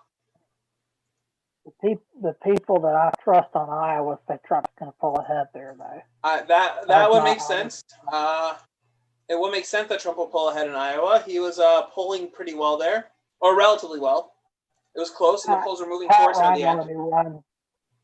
Pat Ryan already runs Iowa's starting line, which is a really good local political blog. Said that if the early results are correct, it's going to be a very bad night in Iowa for Democrats. So interesting. Accurate. Where's he getting that from? I mean, okay, again, right? The early votes were coming in the biggest, right? Polk County is the biggest Democratic county, and Biden has a 40,000 vote lead. The Democrats are exhausting their vote in the blue urban areas, and most of what's out would be heavy Trump. Right, but it's worth noting, right? Joe Biden won Polk County by 14,000 votes more than Hillary Clinton won it by. But again, he needs to make up. Oh, Trump just took the lead in Iowa. It's worth noting that Teresa Greenfield's running a little bit ahead of Biden. But yeah, look, if Democrats can hold, the head of DCCC is losing her seat right now. Right. If Republicans can hold Joni Ernst's seat, and Republicans can hold, and Republicans held Tom Tillis' seat, so then Republicans should hold their Senate majority. Which honestly, for a lot of the not so Trump-friendly Republicans, I have a feeling that was their preferred outcome tonight anyway. Sherry Bustos, the head of DTRIP, is losing her congressional seat right now in Illinois. Sorry, what congressional seat are we looking at? Sherry Bustos in Illinois. I don't have the district number in front of me. I think it's like Illinois 12. She's the head of the Democratic Congressional Committee. It's a seat that Trump barely won in 2016. Interesting. Sean Caston, the 6th district's close. This was but Cook County had nothing from Cook's. Okay, this seat is close. That was something they were looking for.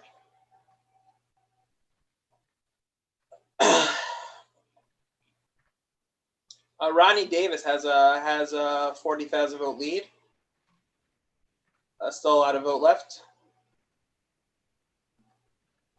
Oh, you said Lauren Underwood?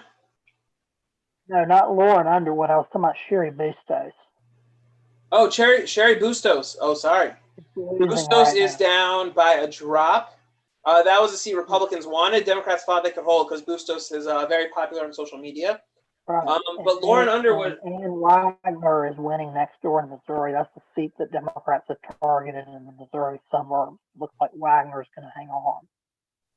Right, but it looks like Jim Oberweis. This was another seat Democrats flipped in 2018. So I want to look at the House race in general. Oberweis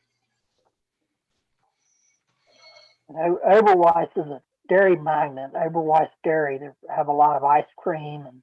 Oh, it's that Oberweis. He's run about 6 or 7 times for stuff. He rarely wins, but that guy loves to run. Well, he's going to be in Congress now. Okay, so if we look at the top line number, Republicans are up around 38 seats. That's not right, but if you also notice, right, almost no seats in California are called, almost no seats in New York, very few seats in New York are called. So a Democrat should not worry about losing the House, I don't think. But it's worth noting in flips so far, there are okay, CNN isn't calling these flips yet, but right, this is 2 flips in favor of the Republicans here. 6 and 7, these are probably McBath looks like she'll hold on. Bordeaux, hold on. So that's 1 flip in favor. That's 1 flip in favor of the Democrats, most likely. Indiana 5, right, which we focused on a little early and kind of got away from. Republicans might hold on to, and that I don't know why that's not called yet. Yeah. Johnny Ernst has taken the lead in Iowa. Who? I guess Ernst. Johnny Ernst in Iowa is taking the lead. Probably won't give it up from here, so that's probably a Republican hold. And if the Republicans hold Iowa, we'll have to wait on Montana. But if the Republicans hold Iowa, they should feel relatively comfortable. Ooh, CNN has this only as a 5,000 vote difference. Where's my Illinois tab? Okay, we'll just half the votes in Maine, and Collins is still about 50%. Right. We'll look at that in a minute and see which half. Okay, Oberweis we have with a 13,000 vote lead. CNN has with a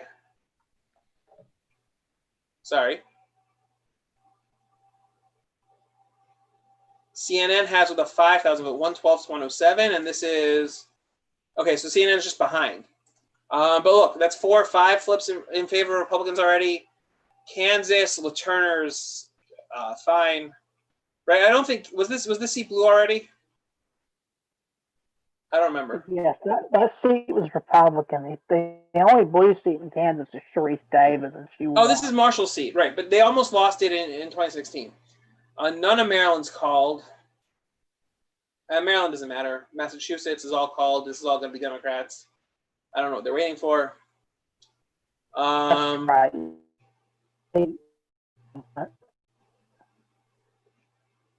Minnesota.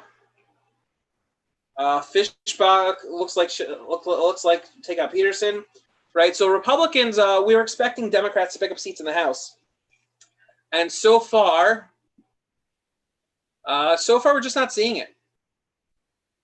Right? This looks like again plenty more vote left, but this looks like another potential flip in favor of Republicans. Alyssa Slotkin's down 15 points. This was a seat Republicans really wanted. This won't last. Okay, we don't have to worry about that so much. Meyer looks like he'll hold. This is what's his name? This is Justin Amacha's seat. So okay, we'll go through the whole House eventually later.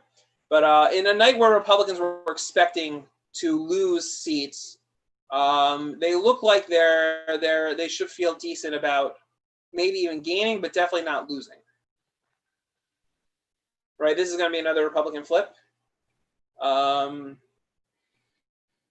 this is going to be another Republican flip. Oh, so they don't have in the, we spoke about this race, they don't have in the other areas. They don't have, this is only the Rockland area. This is not the, but again, you see a Republican winning. This is only in the Rockland area. And yeah, Oklahoma, they might even flip this seat. So Republicans have to feel somewhat confident about their ability to Connor Lamb seat. Well, a lot more votes going to come in. This will be better for Lamb. Republicans have to feel confident about their chances in not to win the House. This first Mace, this is going to be close. This is really close. That's another potential flip. This is another. Oh, McAdams has the lead now, but we said most of the vote left is in favor of Owens. Yeah, so Republicans should feel okay about the House. They should think, right, as of now, Republicans have to feel like they're going to win the Senate, or they're going to hold the Senate, just barely, but they're going to hold the Senate. Right, Joni Ernst has a lead, and most of the areas left are in her favor. Susan Collins is over 50%. Somehow Susan Collins is beating her polling. And again, look, right, the bottom half of the state in Maine, the rule is the bottom half of the state is red in general, top half of the state is blue. So a lot of blue areas are just empty here. So, and there is ranked choice. So if you get below 50%, right, some polls did indicate, I can't say, no polls indicated Collins doing this well. Right, her lead has been consistently 50,000 votes for a while now.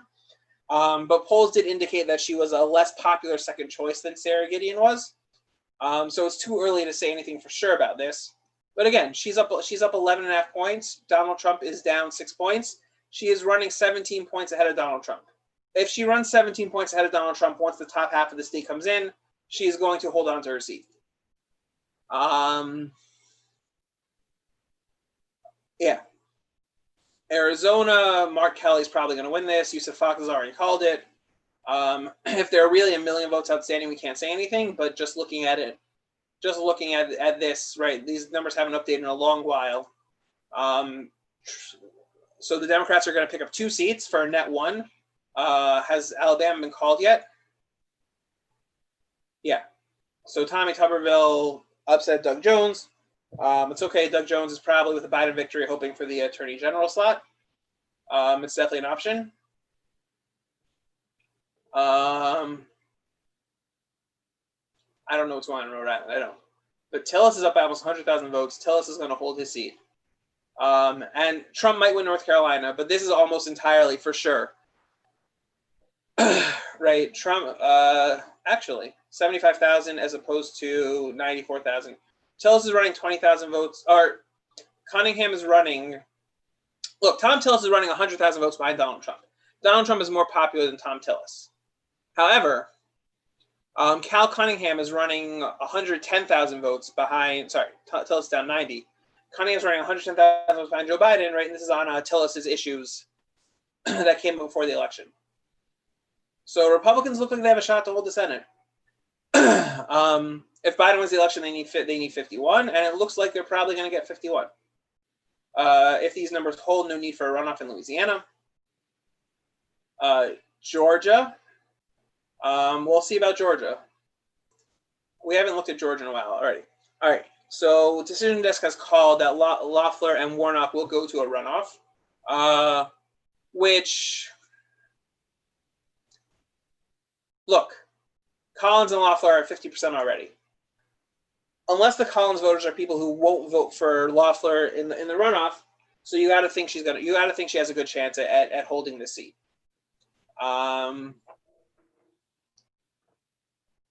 Right.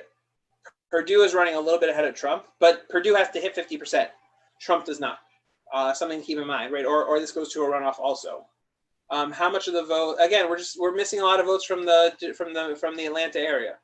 So you can't know what we're going to do with that, with missing so many votes from the Atlanta area. Are there 300,000 votes in here in the in Democrats' favor? DeKalb is it's a lot of votes. There's a lot of votes there. There just are. Right, Fulton County has a lot of votes here. Right, Joe Biden has a 67,000 vote lead here, with basically 100,000 votes cast. Right, in 2016, you have 200,000 votes more that could be cast that could come in, and you got to assume they're coming in at the same rate for Democrats. So that's another, right. That already is another 130,000 votes out of this lead, out of Trump's lead, which is now less than 300,000 votes. So we can't do so much. We can't do so much without. Most of the votes are from Gwinnett County, actually. And Biden won it by 57,000 votes, give or take. Clinton won it by 20,000 votes. So yeah, but again, without seeing the rest of the Atlanta votes, we can't really say anything.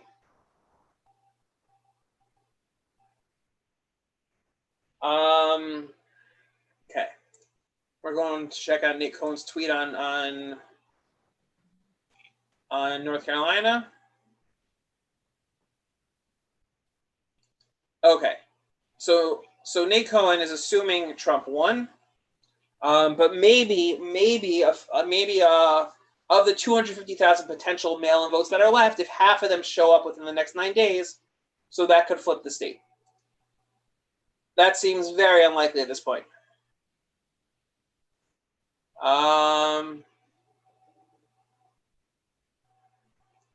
Yeah. That seems less unlikely at this point. Let's look at the Montana Senate race, which is Steve Bullock still holds a lead. Not much of a lead, but still holds a lead. So New Mexico hasn't been called yet. Again, there were some weird. We'll look at New Mexico first because this should be relatively safe for Democrats. Hey, Joe Jorgensen won a county. Oh, no, never mind. This should be a safe seat for Democrats, but there was some weird polling that came up a while ago, and Mark Ronchetti is running 5 points ahead of Donald Trump. So I don't know. Right. There aren't so many votes in these areas. There are more red areas left, but there just aren't enough votes in them, I don't think. I don't think there are enough votes to actually change this. Right, 600,000 votes. How many votes were cast in New Mexico in 2016? In 2016, there were about. In 2016, there were. Where'd it go? 800,000 votes. So there are 200,000 votes left. If this seat's not going to be won, right? So to win by 40,000 out of 200,000, you have to take him 120/80. He has to win them 2-1. 120 over 80 is 2/1. Yeah.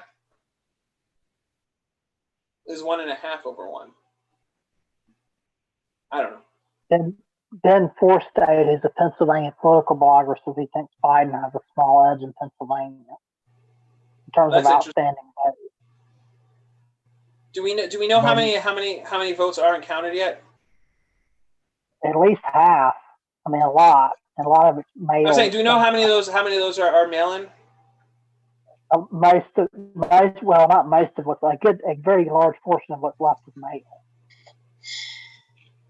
A very large portion of what's left is mail-in. Yeah. Oh, so silly. So that margin is going to close, and maybe Biden can overtake.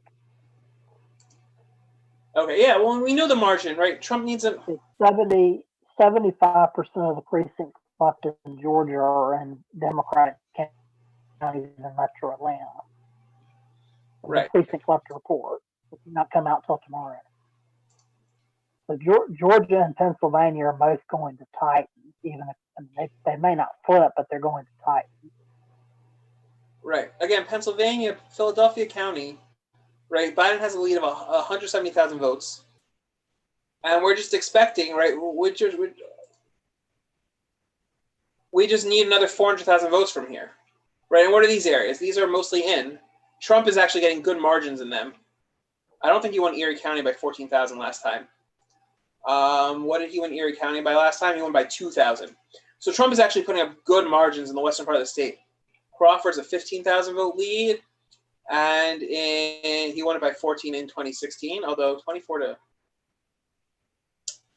Also, I don't know how many of these, right? How many mail-in votes are missing in this section of the state? We just don't know. We don't know how many of these are because of mail-ins or how many are because of their. How many of these are because of mail-ins or how many are because of in person? And we just don't know. So Pennsylvania, we're gonna have to wait. Pennsylvania, we're just gonna have to wait and see. But this lead, right? Again, we're expecting over 6 million votes in Pennsylvania, I think. Right. In 2016, we got over 6 million votes. We're definitely expecting over 6 Virginia looks to be finishing Biden +7. They finally dumped Virginia. a bunch of votes. Yeah, No, that can't be. they finally dumped a bunch of votes, and now it's Biden +7. Oh, Trump still had the lead. It's been called. It's going to finish a lot more than Biden +7. Look at CNN. CNN has dumped a bunch of extra votes. Okay, Clinton won it by 5 in 2016. I would expect it to be much more than +7. Yeah, it's worth noting we kind of stopped talking about Virginia because Virginia wasn't really such a swing state this year. But it's worth noting that Trump still held the lead for a while, even after it was called. Because look, there are no numbers, right? This Arlington, Fairfax, right? These are big counties that should be that should have a lot more votes, and they're just not in yet. Yeah, all of the Arizona counties have reported their early vote, not election day, but early vote. Right, but Arizona very rarely has major election day votes. Correct. I'm just saying that's what's in. So okay, Trump has taken a big lead in Montana, and again, there's a lot here to fill out. It's going to be mostly red. Bullock still has a small lead. If you remember in 2018, the way it works was this was Rosendale against I'm blanking.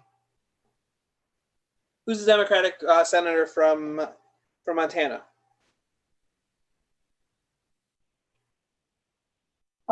Tester, John Tester. John Tester, thank you.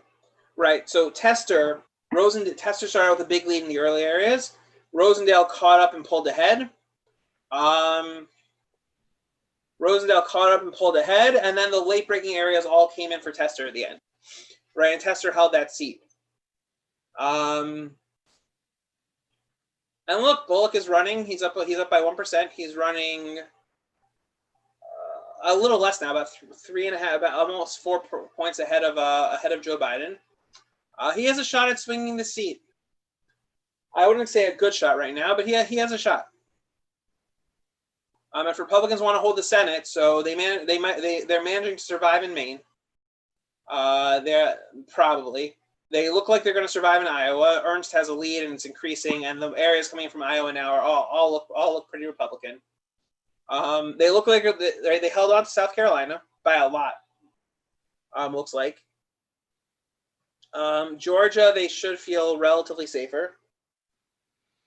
Again, these might both go to runoffs, but they should feel okay in the runoff. Tom Tillis is going to hold on. So Republicans should feel okay about their chance of holding the Senate. But if Steve Bullock wins, if Steve Bullock takes Montana, so then that goes out the window a bit. If Bullock holds on to Montana, so then we're back to right. So then Republicans would need to still hold Iowa and Maine instead of just one of the two. Right now, they only need one of the two, and it looks good in Iowa and okay in Maine. If Bullock can win, so then they would need to really hold on to Maine. Okay. We'll look at the House for a bit. I don't know. Have you heard anything? News called Ohio for Trump. I may have already said that, but I think Decision Desk called Ohio a while ago. Do you? Oh, okay. This is not such a useful map. Do you have any info on why Nevada's not reporting anything? I just don't think I don't think it's time yet. I don't think they've reported anything because they weren't planning to. It's usually pretty late. Well, for the East Coast, it's usually pretty late to report. Right, Nevada usually starts reporting around. Polls closed almost 2 hours ago. It's very strange. I'm not sure. Yeah, so I don't know what to do with that. I don't know what to do with that. Okay. Wisconsin. Do we have the data on Wisconsin? How much of this is mail-in and how much isn't? Has anyone looked at that yet? I could not find anything useful on the Milwaukee County site. I mean, look, again, We might just have to wait 6 hours. Biden has 300,000 votes are in Dane County, right? What numbers are we expecting in Dane County? Dane County should be expecting a little more than that. Trump has a 100,000 vote lead, but that's going to evaporate in Milwaukee. Milwaukee has 200,000 votes. Milwaukee County in 2016 had 400,000 votes, right? So Trump needs more red coming from other parts of the state, and but it could be here, right? Plenty of votes left in all of these counties. Okay, I shouldn't say all. Plenty of votes left in Waukesha County. Trump should have that. Washington County, not so much left, it looks like. Racine, Trump's up by 7,000 votes. What did he win that by? In 2016, he won it by 4,000 votes. So Trump's margin, unless we're missing mail-ins from all over the state, Trump's margins look better for him in Wisconsin than I would have expected. La Crosse is going to be good for Biden. In 2016, right, Hillary Clinton won La Crosse by 6,000 votes, and Joe Biden has a 500 vote lead, maybe not. It's all going to come down to turnout in Milwaukee, which we just don't have a way to deal with yet. See, this was, okay, Pierce County, how'd that go in 2016? This was an interesting seat. This seat was Pierce or Price? Did I just read it wrong? Pierce is a Republican county. This was a seat that a Republican Party member in Wisconsin told me he thought they could win. Because Republicans in Wisconsin, because of the college get out the vote efforts, were not going to be as successful in Eau Claire and in La Crosse. And look, right now, this is a seat. I'll check on the number from 2 years ago, but this is a seat. I'm checking numbers from 2 years ago, but this is a seat that wasn't even close 2 years ago. And as of right now, right, the Republican has a 400 vote lead. I'll tell you, in this district in 2016, right, the Democrats won it. Ron Kind won it 60-40. And look, the district had 300,000 total votes. We're at 200,000 now. So plenty more room, plenty more time for that to swing a lot the other way if that's what's missing. But but that's a House seat that could see a weird flip because of the colleges. Trump's lead's still 100,000 votes, and he needs that lead higher before Milwaukee comes in. That's what he needs.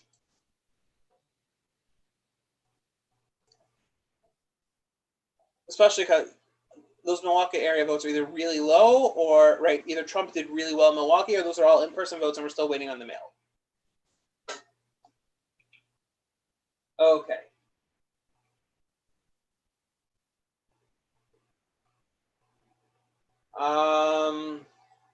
Yeah, again, right, we're not going to see mail-ins in Wisconsin for a while, probably.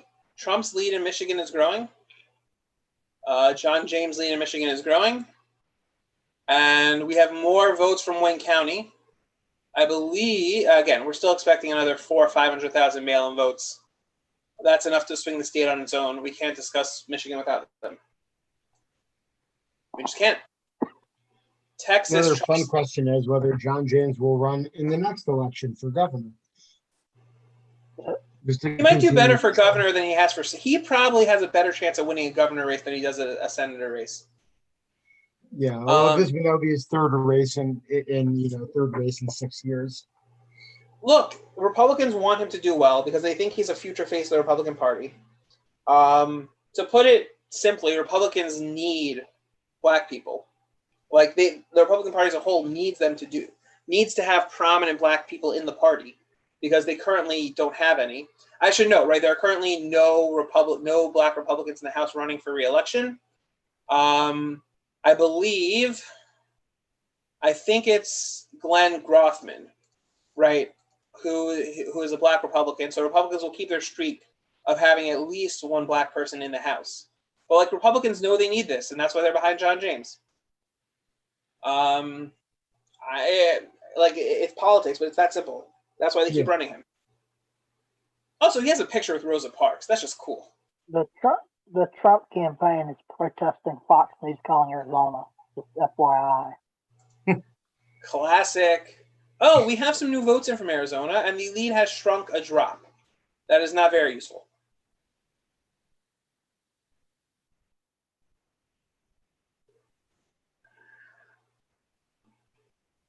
Bullock still has a lead in Montana. They're finally calling Texas for Trump. Yeah, I see that. Decision Desk has made one more Senate call in each direction. Oh, Idaho and Oregon. Okay. So we're at 44 each now. Yeah, Trump is finally in Texas. Let's keep going through the Texas House races.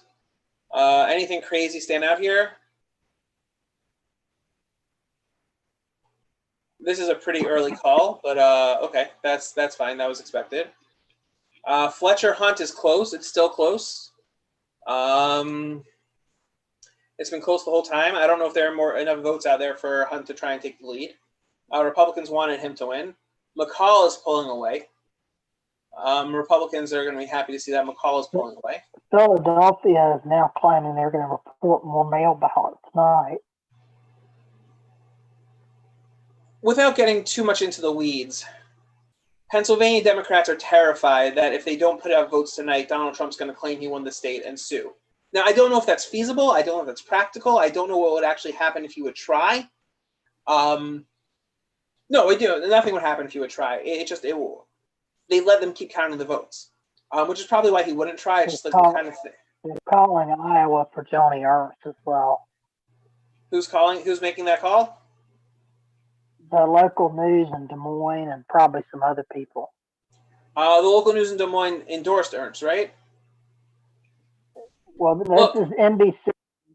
I don't know about them making any endorsement. I think they're just a newspaper. Okay, so look, you hold Iowa, you hold North Carolina. Maine still looks good. She's still over 50%, still a 46,000 vote lead.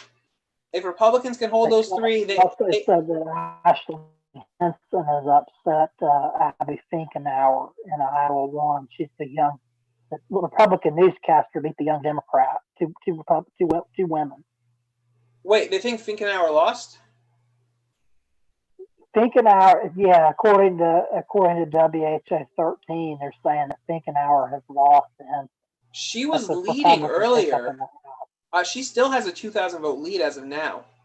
So that's interesting, right? This is, again, Iowa Republicans, Democrats won 3 House seats in Iowa in 2018.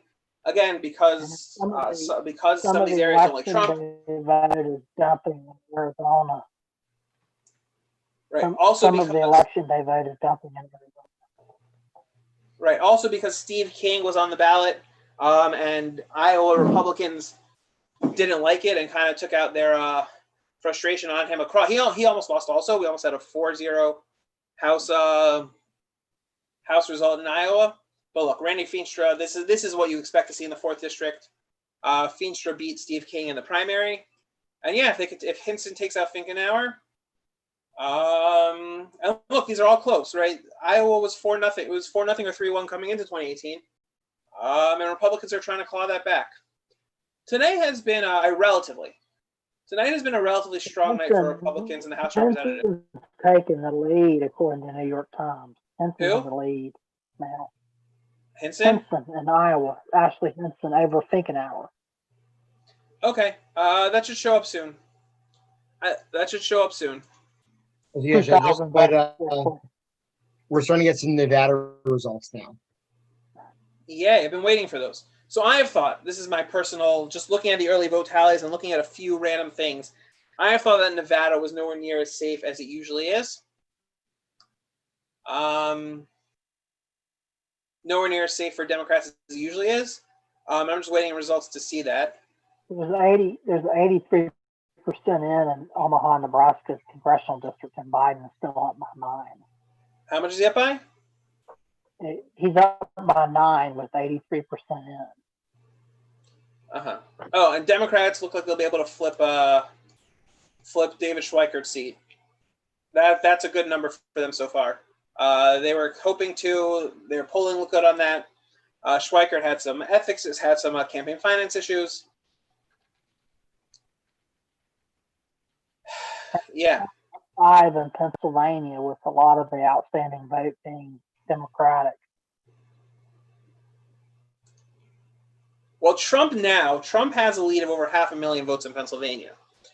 Again, a ton of votes to come from Philadelphia. Delaware County, how'd that go in 2016? Delaware County, Clinton won by 67,000 votes. So those look like their early vote numbers, actually. Huh? The Delaware County's probably shifted left today. You can't just look at 2016. Right. Okay, that's true. But a lot of these things have shifted, right? Leftward counties have shifted leftward, rightwards have shifted rightwards. There's some vote left out here for Trump. Look, Trump's lead is over 500,000 votes. If he wants to feel confident, right, by the time before all the mail-ins come in, he's got to feel like he's up by 1 million. He should feel he needs a lead of 1 million votes. But Iowa has now Trump by 4 in Iowa. Makes He's sense. pulled away a little bit. What do we have in Georgia? Still nothing from these counties. Or Cobb is coming in a bunch more, but Cobb should be the closer of the Metro Atlanta counties. The fact that it's moved so far away from Republicans in just 4 years is not a great sign for them. But again, we need these Atlanta area votes to figure out who won. We can't really do anything without them.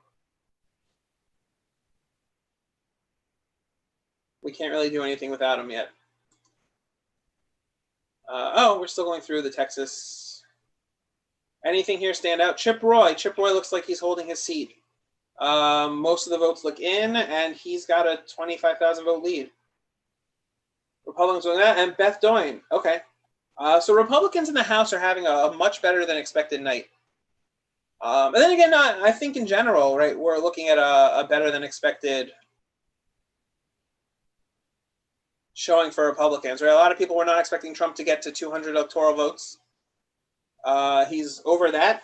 He looks like you add in a few more states that he's leading in by a lot. He's at the very worst, he's looking at a respectable performance.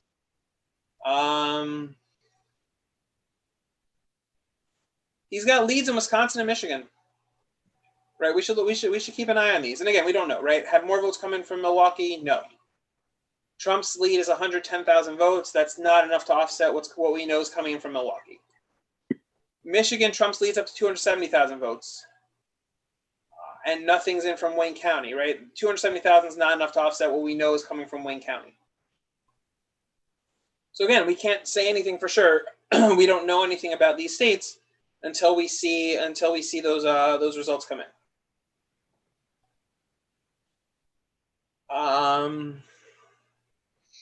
Right, it looks like he's losing Nebraska's 2nd district. No new results from Arizona. Okay, let's pull up the CNN map, even though it slows down my computer. Let's see what they have. CNN gives Trump 108 electoral votes. Right, they have not yet given him Texas or Florida or Idaho. Oh, okay, they just gave him something.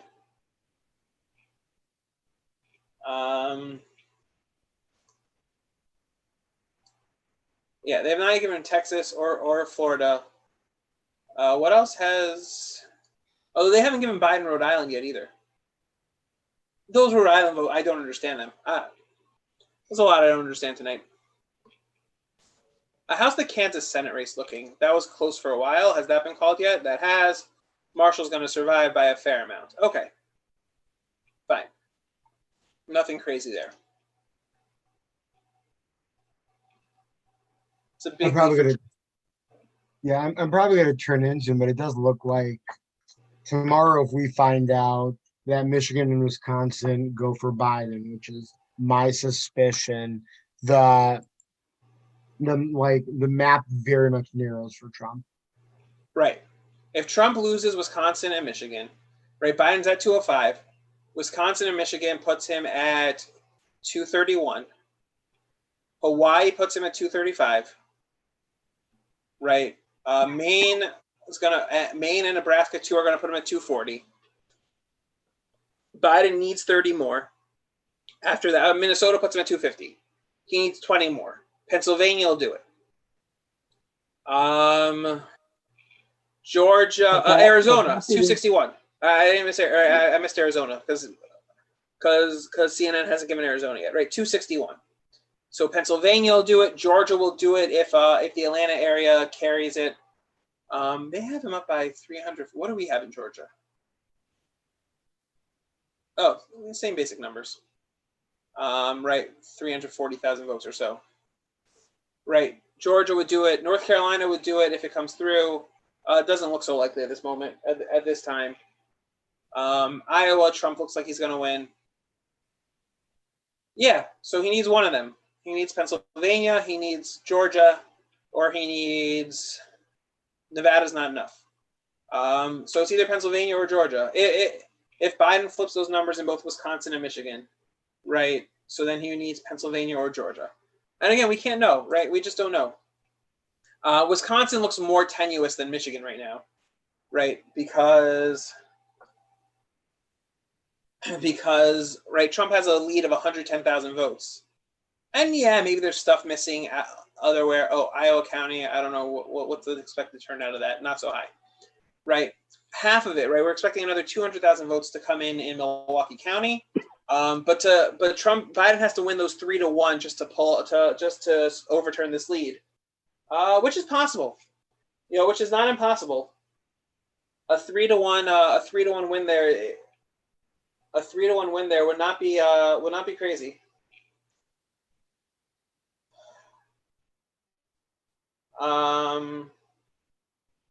Yeah, but it's close. All right, Michigan looks much safer for Michigan looks much safer for not safer, much more. Biden should feel much more confident about Michigan because we're looking at another 450,000 or so votes coming in Wayne County, and Trump's leads up to 270 actually, but he's going to win 4-1 out of those 450.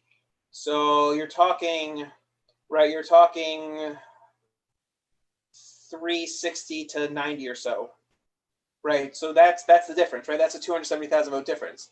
And then we know Biden has more votes in Ann Arbor waiting, and he has more votes, again, more mail-in votes in different places around here. So it's hard. It's hard to be confident about if I'm Trump about any of these places that I see a real lead in. Definitely are. By the way, if you notice, Google has put up on our YouTube stream. Google has put up a bit of a warning that results may not be final. Apparently, they think our nice little YouTube stream for our friends and viewers, who we appreciate very much, might be giving away fake data about the U.S. election. Don't worry, we're not making calls. We're not giving anything. Google doesn't have to worry about us. But it's very funny, right? Google says results may not be final. See the latest on Google when you look at our YouTube page. Yeah, my guess is they probably took stills from the video and they've run things against an AI to look for political maps. Probably Makes that's my sense. Makes sense. it's It's worth cool noting. technologically. Bullock has a lead. Bullock's running 15,000 votes ahead of Joe Biden. Right, Joe Biden's down about 10,000 votes. Steve Bullock's up by 5,000. Right, this would be big for the Democrats. Would be very happy to see this. We always knew it was possible. Okay, we haven't looked at Minnesota yet. The Trump campaign won in Minnesota. It's not clear that it was ever really in reach. So what's missing in Minnesota? This is what the Minnesota map usually looks like. right, Trump won in Minnesota because in 2016, right, he came within 45,000 votes. He came close. It's worth noting we're missing some very red areas. Now, very red is a relative term, right? There aren't so many votes in these places. The fella that stopped that terrorist attack on the train in Paris lost by 7 against DeFazio in Oregon congressional race. Oh yeah, That had been kind of an interesting race. It was normally a safe Democratic seat, and then he decided to run, and he got a lot of momentum. And it looks Right. like he's got it within single digits. He didn't win, but he got within 7. Republicans were hoping to have a chance at that. Alec Scarlatos is his Yeah. name. Look, Republicans have to feel good about their results in the House and the Senate, and CNN hasn't given any of these flips to Republicans yet, but Republicans are flipping districts. They have to feel relatively good about their results in the Senate and the House. Definitely better than what any of the pundits expected. Okay, so what are we missing in Minnesota? Right, the Twin Cities here, right? St. Paul, right? These are the Hennepin County is a 325,000 vote lead for Biden, but all the votes are in. Dakota County, right? Clinton won by 11,000 votes. Biden is leading by about 12,000 votes. Washington County, Biden has a 10,000 vote lead. Clinton won it by 3,000 votes, so that's good for Biden. Right, Hennepin, all the votes are in. Hillary Clinton won Hennepin by about 230,000 votes. What did I say the number was here? Right, Biden won it by about 320,000 votes. So that's your difference in Minnesota right now. That's your difference in Minnesota. That's what's gonna win Joe Biden the race. Right, it's hard to overcome that.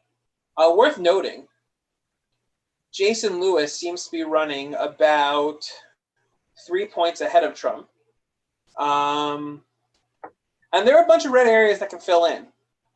Republican, he's probably not going to win the Senate race. But Lewis was a reasonably popular suburban congressman. He just got pushed out of the Trump wave in 2018. Right. He is a non-Trump Republican. He's a not super Trumpy Republican. He was moderately popular. And I don't know. There's room here. There's room here for him to make gains. Right. There's room here. I don't know. I don't know if there's room here for 180,000 votes. But like all the empty areas on this map are red. Right. These are all Republican areas. Now, again, their votes are dwarfed by Hennepin. Right. Hennepin is the Twin Cities. Right. That's Minnesota, St. Paul. There are dwarfs. The dwarf totals in all these counties are absolutely dwarfed by Hennepin. But he's running 3 points ahead of Trump. If Trump pulls this back close, so the Republicans could have a good Senate result for them. Again, I wouldn't expect him to win, but there are votes out here. There are votes out here that he should. That there's a reason this race hasn't been called, and it's because I don't know that it's over.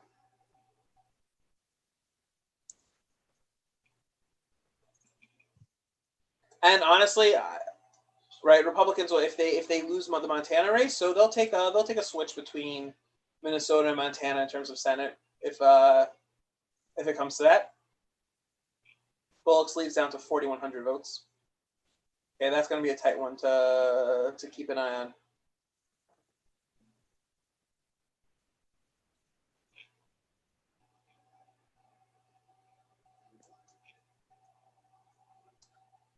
California is such a big state, but there's nothing really to talk about in California. We all know what happens. Okay, we could take some time to look at the House. The Uber, there's some fun ballot initiatives. Oh, right. 22. That is. Oh, I'm on the Senate sheet, so it won't let me click in California because there's nothing happening. Right, issue 22. That is interesting. So in short, California had a bill intended to limit gig workers, right? Uber drivers, Instacart, etc. All these things, to limit them and to not allow them to, or not to not allow them, to not allow companies to hire them, to force companies that want to use them to pay them, a minimum wage, to change them to a minimum wage, and to right, you have to pay minimum wage, you have to give benefits, not just minimum wage, sorry, right? You have to give them full time, you have to give them benefits, etc. It applies to lots of people. It applies to freelance writer, basically most freelance work. People have been very upset about it. So Uber and a few other companies got together to put on a ballot issue that would make certain types of gig workers, like Uber drivers, an exception to this. I'm gonna have to scroll a long way down to get to it.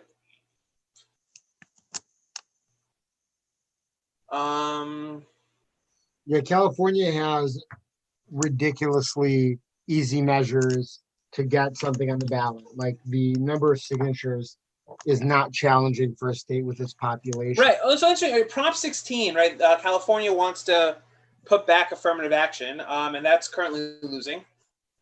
And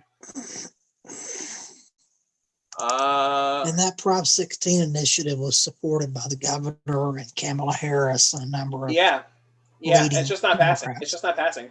It's notable that it was overwhelmingly opposed by minorities. Now that includes a lot of Asian Americans who feel like that they are themselves disadvantaged by it, but it was opposed by a lot of minorities. Rent control is failing in California. Prop 22 is passing. Again, there are a lot of votes left, but Prop 22 is passing, and their cash bail, right? Their bail reform, I think, which was no cash bail, basically, looks like it might fail.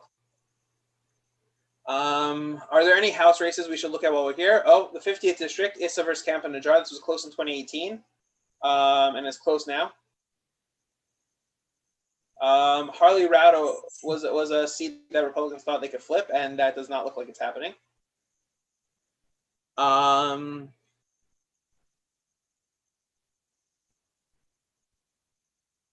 Joe Collins is another one of those Republicans who ran another one of those young black Republicans who ran a strong campaign. They just called Minnesota for Joe Biden. Makes sense. Have they called the Senate race yet? I believe so. And apparently Biden's going to make a statement soon. I mean, it probably won't be a statement, probably any declarative nature, but he's going to make a statement of some kind. Well, that'll be interesting. Young Kim, this is interesting. Young Kim, so it could be California's switch to early mail-ins has changed this, right? Young Kim was leading this race by a few thousand votes at the end of 2018, and then the late arriving mail-ins flipped it. But it could be because California 0% of Wisconsin's early vote is in. 0%. Right. That's according to an ABC News reporter, which I mean that seems like a valid source. Okay, so they said that 62% of the total vote is probably in, but basically none of the early vote, which would be the you would think Dem-oriented vote. Wait, early vote means absentees, or early vote means in-person early? I believe both. That was what was implied. I don't think 62% of the state voted today. I agree. They've reported something, but obviously whatever's outstanding was cast before the day of. Wisconsin had about 2 million votes before the day started. I think they dumped absentees. I'm thinking that's in person early, but I could be wrong. That's my interpretation. If that's in person early, then Trump is winning the state, right? If absentees in Milwaukee County only got Biden a 40,000 vote lead, right? Right, that's a fair point. Well, Milwaukee's supposedly only 36% in, and Green Bay is 45% in.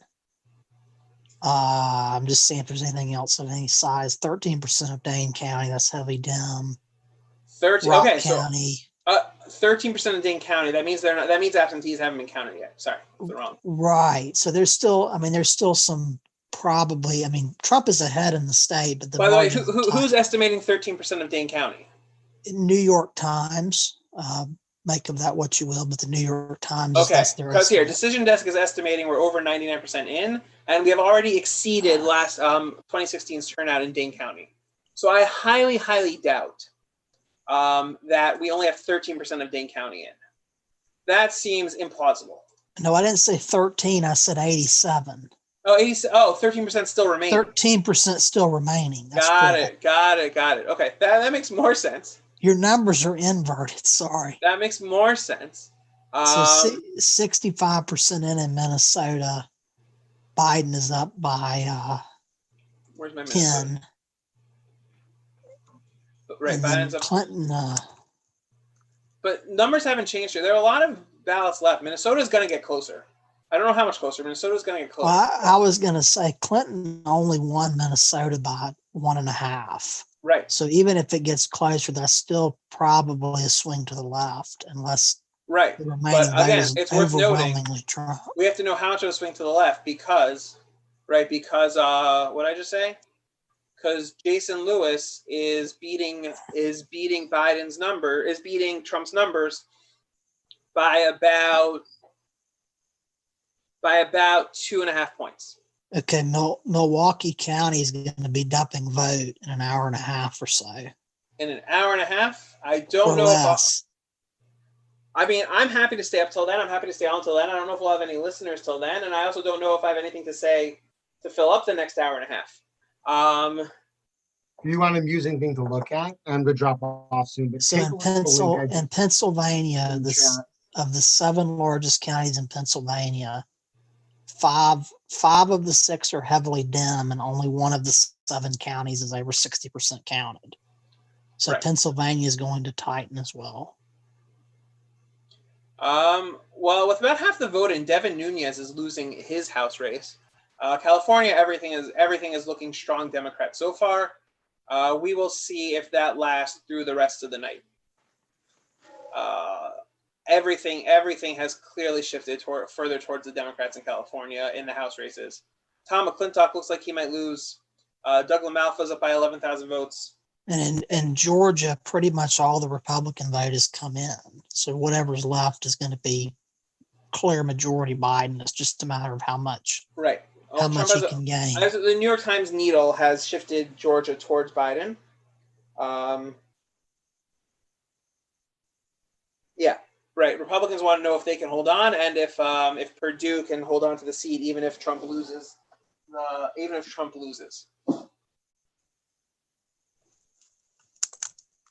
But look, right, Fulton County. Right, we have a lead of about 160,000 votes with 322,000 votes in. Fulton County, I don't know what turnout we're expecting, but like Fulton County is mostly, you only need another 100,000 votes. Gwinnett's done. Right, this is it. Right, you pronounce the L in DeKalb, right? Wait, what? What's your comment about Georgia? That's how Georgia does it. You pronounce the L in DeKalb? It's DeKalb County, Georgia. Yes. Okay. Right. So Joe Biden has an 80,000 vote lead with 125,000 votes in, and we should expect somewhere about 350,000 votes. That's right. So Biden can gain up to another 200,000 votes or so in that county. That's right. He's down by 400,000. I don't know if that's enough. The rest of Cobb County, whatever's coming in, might lean Trump a little. Right, it's all Atlanta left, and I don't know if there are 400,000 votes left in the Atlanta metro area to turn this vote back to Joe Biden. What's Hancock County like? That's got no results so far, and that was a Democratic county it's a tiny county. Right. Do we know when we're expecting the votes from the Atlanta area? Tonight, tomorrow? Steen, do we know when we're expecting the votes from these counties? Did I lose you? Did you mute yourself? You muted yourself.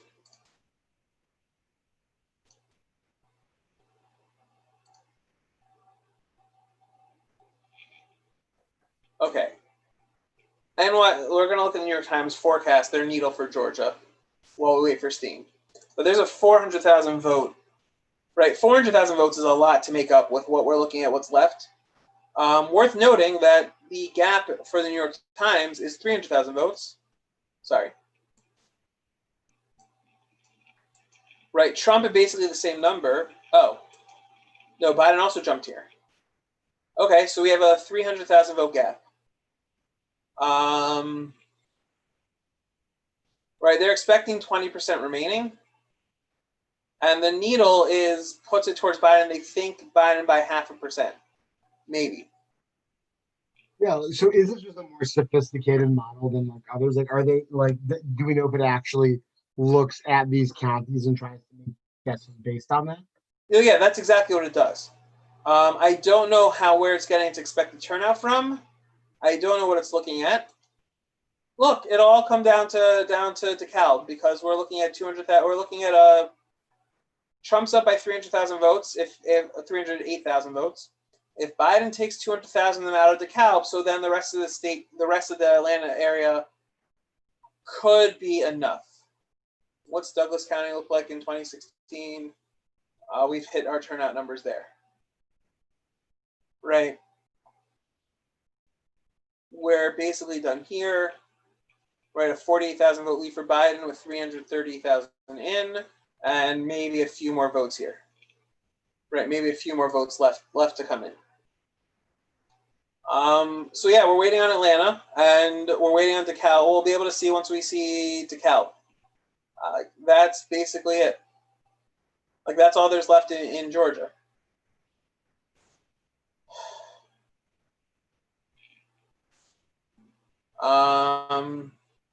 More votes are in Minnesota.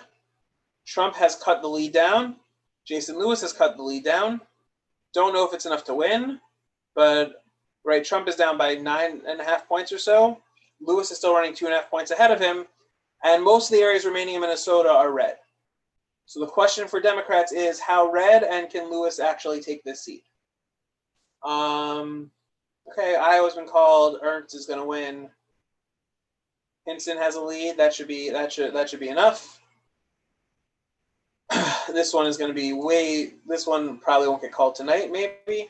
And Axie might lose. So Republicans might take back all of, this is basically done. She's probably going to hold on. But Republicans might basically take back all of Iowa, which is not unexpected. They'd be happy about it, but it's not unexpected. Okay.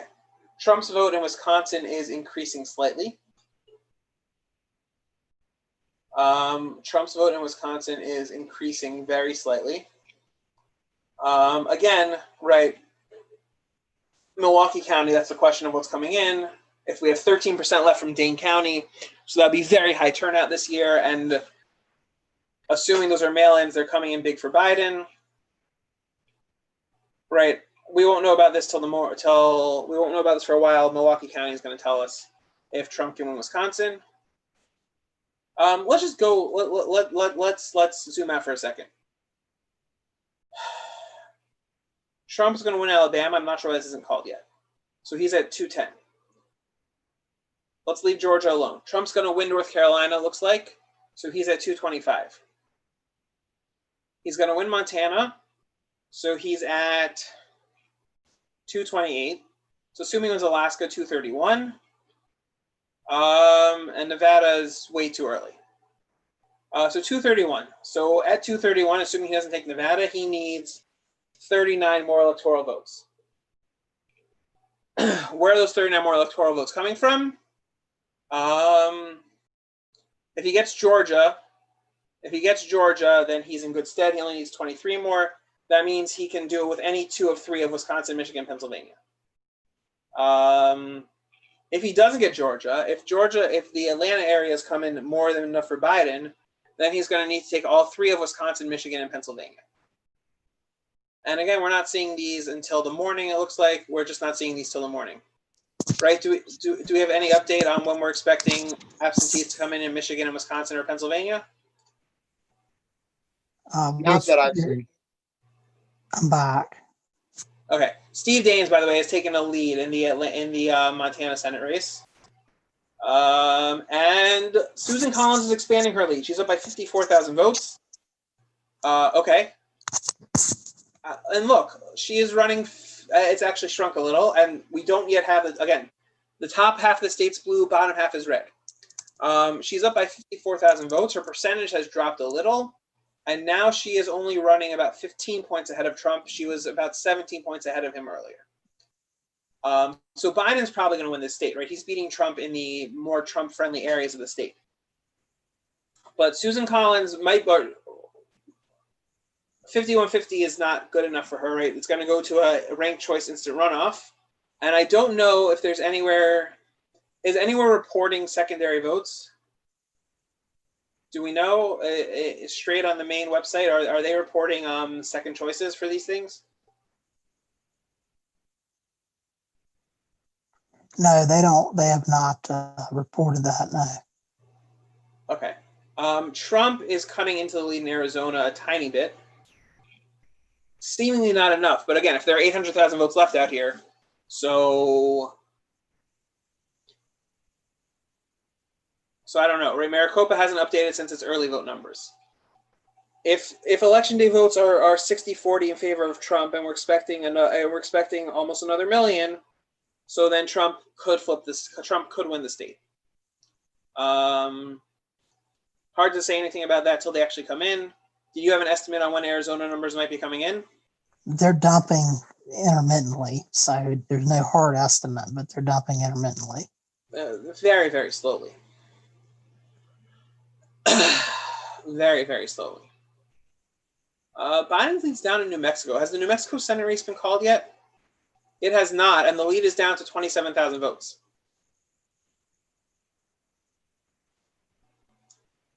And we still don't have more results from Sandoval County, so we have, that's got to be a glitch, right? A three-way tie between not Donald Trump or Joe Biden.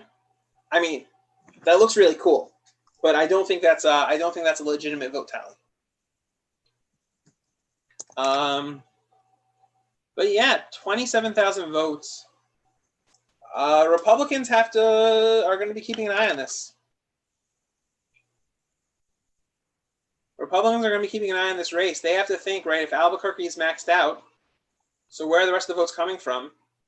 I wouldn't say I'd be happy to be a New Mexico Republican right now, but I definitely would not be upset to be one. If I'm thinking I can win this Senate race. I don't know that there are so many votes left out. Guadalupe and Mora counties and Los Alamos. How much, what do these, do I have 2016, right? What do these counties generally look like? Oh, okay. Los Alamos County looks like it's very Democrat. Yeah, although it's tiny.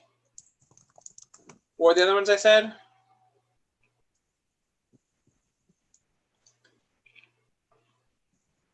Guadalupe and Mora.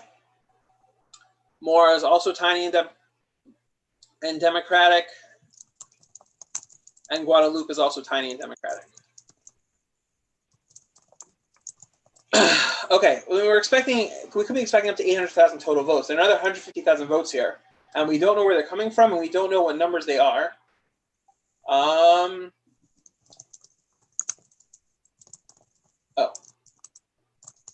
How Santa Fe is very Democratic. Is it this Democratic? Should a Democrat be winning Santa Fe by 38,000 votes? What did it look like 4 years ago? Trump lost it by 36,000 votes with 71,000 votes total in. Same number of votes, bigger margin for the Democrats here. So it could be that's going to come back to them a little. That's interesting. Los Alamos County, they have numbers in for the Senate, for the presidential race with a good margin to Biden, which would kind of put things away here, and they don't have it in this race here. Okay, we'll come back to New Mexico. We won't forget about it. It's probably going to be safe for the Democrats, but we won't forget about it.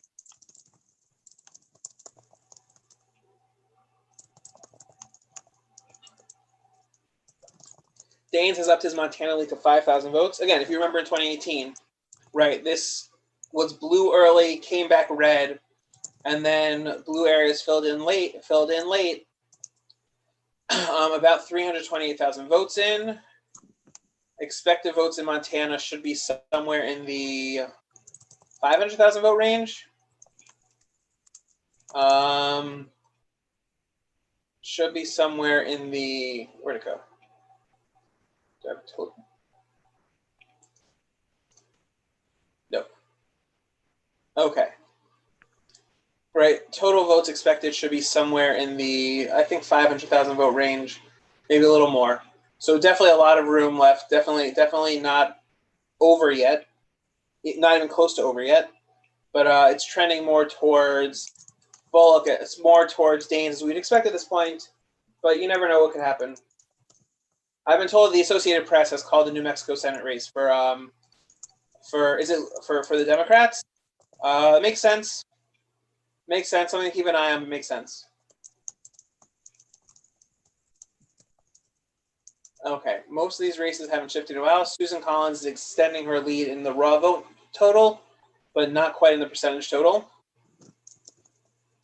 And Minnesota, we just got a large batch of votes for Democrats, so we should be able to put that to bed. Yeah, Jason Lewis is still running about 2.5% ahead of 2.5 points ahead of Trump, but he's got to find 250,000 votes in these relatively rural counties, and I just don't think it's there. I just don't see where it'd be coming from.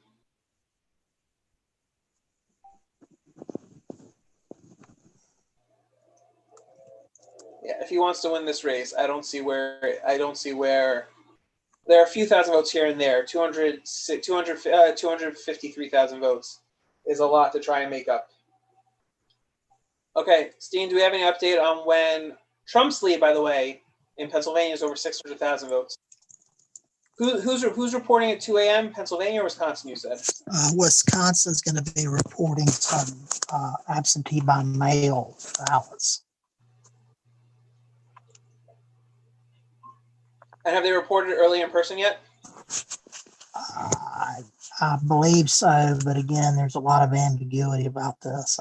Unfortunately, there hasn't really been a clear communication across all the districts to say, what exactly has happened. Okay. Makes sense. It's sometimes hard to do these things. Trump's lead, by the way, has shrunk. He was over about 115,000 earlier. He's down to 107, and he is actually, Milwaukee County has more votes come in, and Biden has increased his lead. It was 40-something thousand earlier. Now it's a bit under 50,000. Percentage stayed the same, but the total numbers seem to have increased a little since the last time we checked. Yeah, so we just have to wait an hour and a half. I don't know if anyone wants to wait with me. I'll keep talking. I don't know. I'm awake. All right, Steen and I, we're in this to the end. Yeah, and look, if they report all their early absentee in Milwaukee, that'll tell us straight off the bat. We'll know. How many of these counties? Washington, Samantha. Other than Milwaukee, Racine. How many votes should we be expecting in these areas?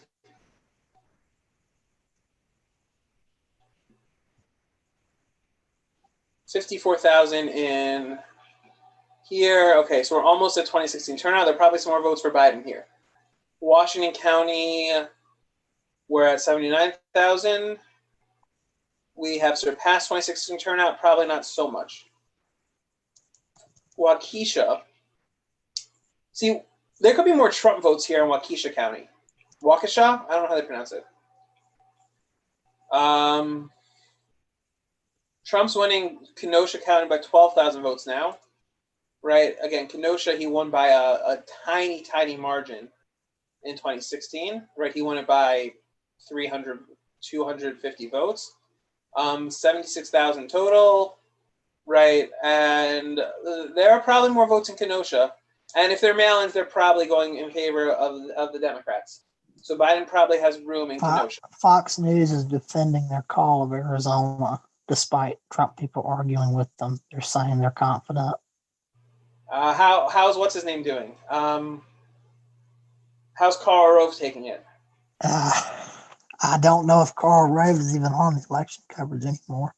Okay, Trump won Racine by 4,000. There are a few more votes there. Those could also be going towards Biden a bit. Michigan, Trump's lead is at 270,000 votes. Still, and the Wayne County votes I think he has lost some of his lead in Wayne County since the last time we checked.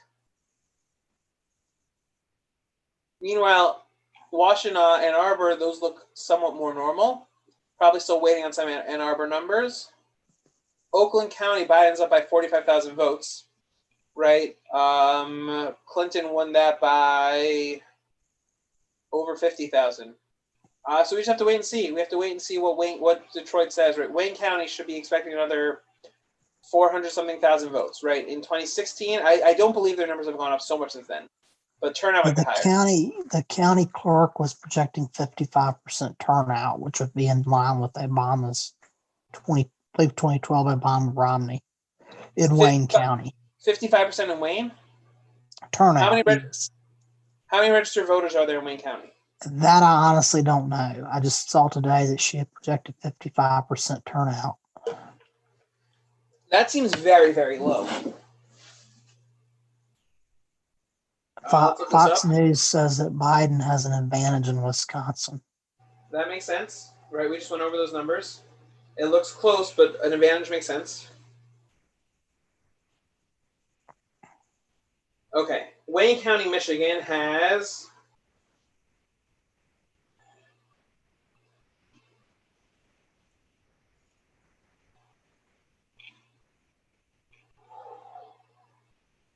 Wayne County, Michigan has, do they have it on their website? How many voters there are?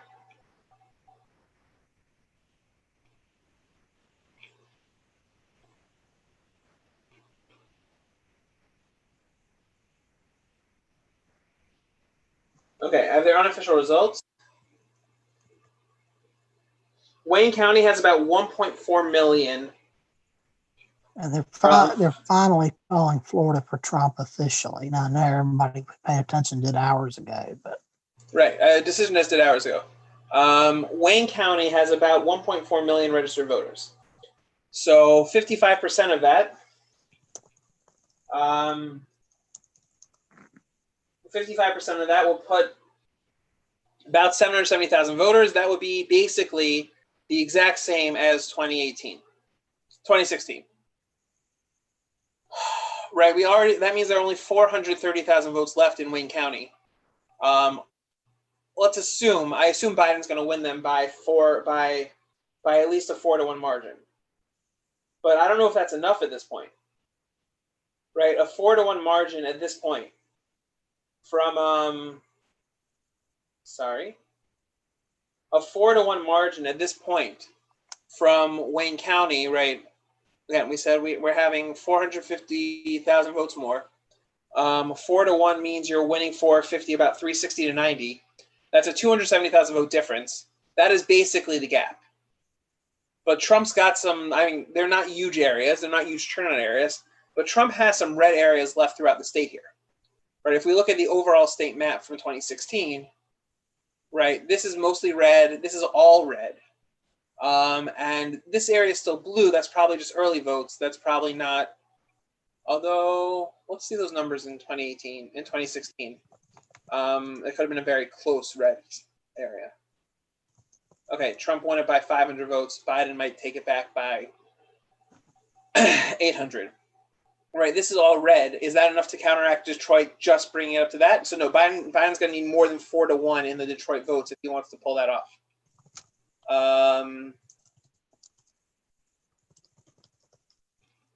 Yeah, Trump's lead just increased a drop. And the same with John James. John James is running ahead of Trump. He's running about 1.5 points ahead of Trump. So even if this comes tiny into close, James Peters would need a much wider margin to finish off this race. If he wants to win. Biden is supposed to be speaking soon. He says he's on track to win the election. I guess he's giving his statement. He's giving a statement. He's on track to win the election. That's from Joe Biden directly. Okay. Well, we'll play it when he's talking. He says we believe we're on track to win this election. Who knew it would go until the morning? We feel good. It's not over. Hedging. Nothing definitive, but he's certainly not conceding or implying that he's lost at the moment. Well, okay. Trump's lead, by the way, has increased a little bit in Georgia as things fill in. Again, still, right, we can't say anything about Georgia until the Cowboys numbers come out. Biden says he feels really good about Georgia.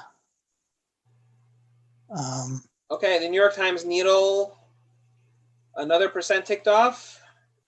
New York Times actually has Biden, Trump's lead under 300,000. Their numbers seem to be a little ahead of ours.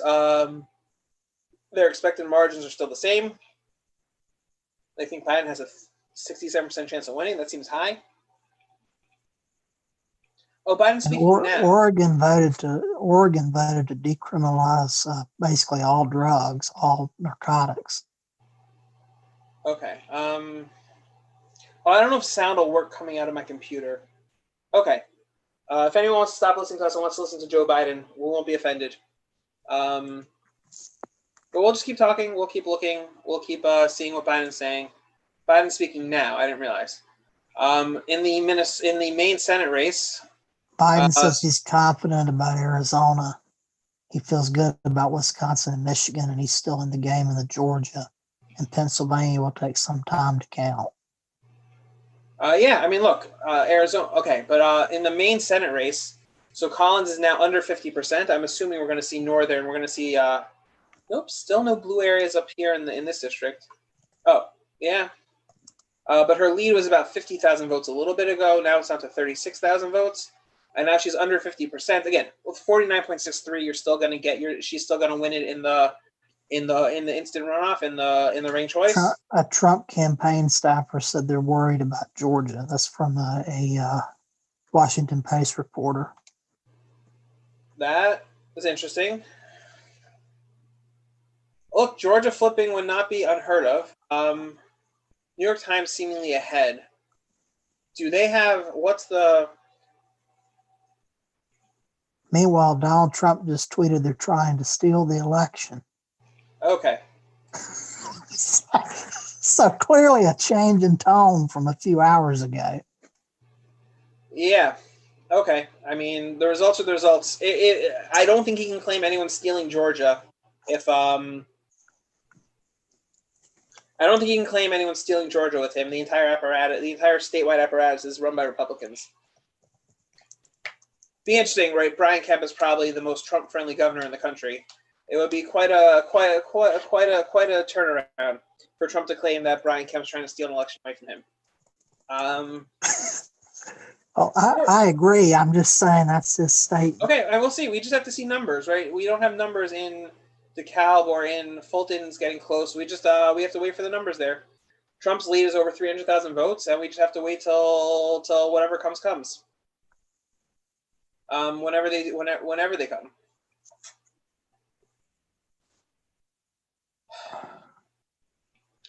Minnesota, the lead is, it was 260 a little bit ago. Now we're at 223 in the Senate race. I assume, right? Biden's up by almost 290,000 votes. I assume that both are out of reach, but the presidential line seems much more out of reach at this point in Minnesota. What else do we have to look at? Hinson's going to beat Finkenauer. She's up by 11,000 votes. And Axne held on to her seat. So at least one seat for Democrats. In Iowa, I think we can close our Iowa tabs now.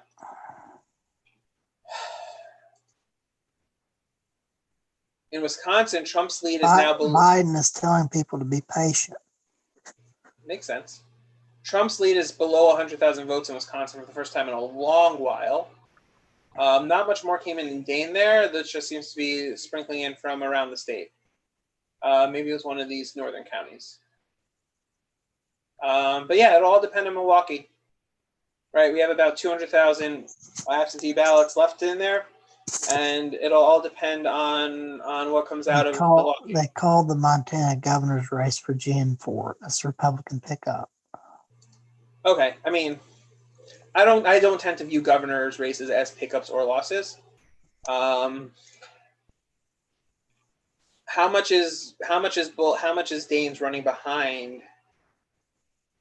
I'll tell you in 2 seconds. 6.5. So Daines 5 points behind Trump, if they call GM for when he has 16,000 vote lead, so Daines probably has to feel okay about his lead, and Rosendale's going to run away with it. So as Yeah, I expected, the still think closest race, advantage to Daines. right? He's up by about. Whoops, he's up by about 5,000 votes. And he's probably going to feel comfortable. Not feel comfortable. He's probably going to feel okay about his situation. New Mexico decision that should be calling soon. Is Trump still only down by 2,000 votes in Rhode Island? Okay, I don't know what's Yes, missing. so based on the official numbers.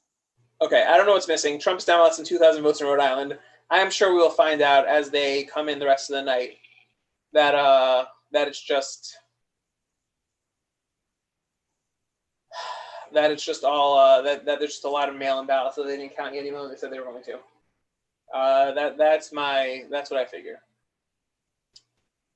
Trump's up by 265,000 votes in Michigan. That lead has dropped a little. And Trump's lead's up to 660,000 votes in Pennsylvania. Again, I think he needs to feel like we don't have enough much from Philadelphia or Delaware, right? Although Bucks County did flip in the Trump column by a pretty wide margin. But Allegheny, we're missing mail ballots, right? Trump should have had to feel that he needs a 1 million vote lead to feel somewhat confident about, right? About a 1 million vote lead to feel he has to be somewhat confident about winning this. But 660,000, we're getting close. Yeah, I mean, it's 2/3 of the way there. It's not enough for him to feel confident at all he's going to win. But it's so Allegheny County. Susan Collins is now below 50%. Right. I mean, she's leading, but she's below 50. Right. I mean, Allegheny County. So what are these numbers going to look like? Trump lost this by 110,000 votes last time. The lead here is 82,000 votes already. Right. This looks like it's absent. This looks like the absentee numbers. Right. This is a county, and Pittsburgh is not the least Trump-friendly area. Right. Allegheny looks like. Actually, I'm going to look up how many absentee votes Allegheny County had. Allegheny County supposedly had about 340,000 mail ballots returned. Right. This is 130,000 votes. There's a lot of votes missing in Allegheny, and they're not all going to Joe Biden. These look like mail-in numbers. Now, again, we have 340,000 mail-in, so there are going to be a lot more numbers like this before they come out. But these don't look like in-person votes. Like, they just don't. That's not what you'd expect to see with in-person. Yeah. What are our numbers in Montgomery? Right, 321. So there's a bunch left from Montgomery. Hillary Clinton won this by 90,000 votes. 75,000. There's probably much more room for Biden to grow there. It's all in Philadelphia, right? Philadelphia County, 373,000 votes. What does turnout look like? Right? We're only missing 330,000 votes. Right? But how much mail-in is missing in these areas? Right? How much mail-in is missing that's going to be Democratic? We don't know. But I will not be confident if I'm anyone in Pennsylvania. I just wouldn't. I will not be confident if I am anyone at all in Pennsylvania. Because we have no idea what we're going to do here. Erie County. So what's missing in Erie County? Are we missing Democratic votes or are we missing Republican votes? Trump won it by 2,000. He currently has a lead of 24,000 votes. Trump won in 2016 by 2,000. But also, right, all these areas around the Ohio border, right, Trump is doing much better in than he did before. So how much has Erie moved towards Trump? Or how much is just missing votes? I don't know. And I don't know when we'll get the numbers. Probably at some point tomorrow, maybe late tomorrow, maybe not early tomorrow. But yeah, it's hard to know. Trump picked up a few thousand votes back. His lead's up to 96,000. It was down to 92,000, but we're still waiting on Milwaukee. Trump's picked up a few, right? His lead's not, he's not at a full 270 anymore.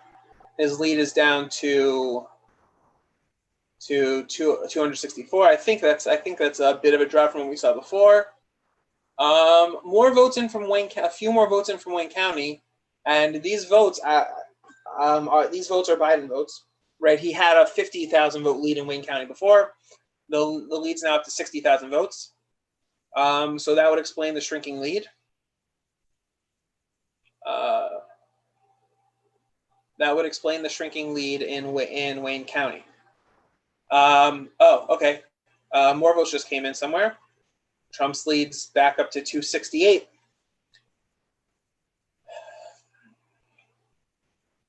$150,000 in Washtenaw. What did we say? What did we say was last time? What did we say this was in 2016? 188,000 votes. Right, it went 68-26. We're getting. Trump says he's going to be making a statement shortly. I assume not from a tweet, but like an actual public speech of some kind. Okay, we'll see what he has to say. We'll hear what he has to say. We'll look at what he has to say. I don't know how to talk about it.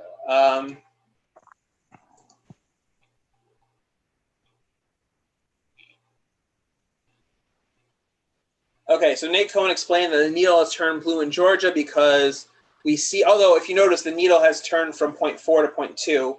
It was 67% for Biden a bit ago. So something that the needle saw recently has flipped it a little back towards Trump.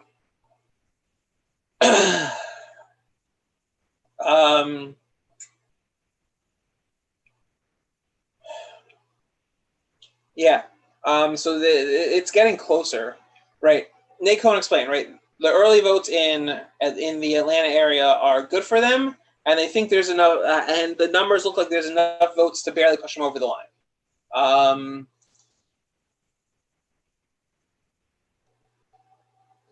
I think we can close our Texas tab. Do we have any House races to look at in Texas? Oh, there are a few close House races left. So we'll keep that up.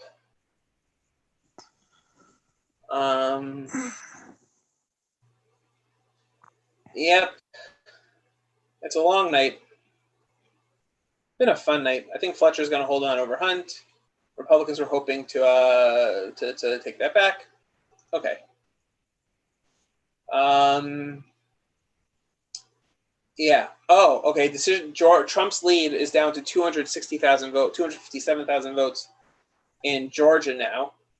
Where do those come in from? Not DeKalb. From Fulton. Forsyth dumped some vote, which was like 500 votes from my.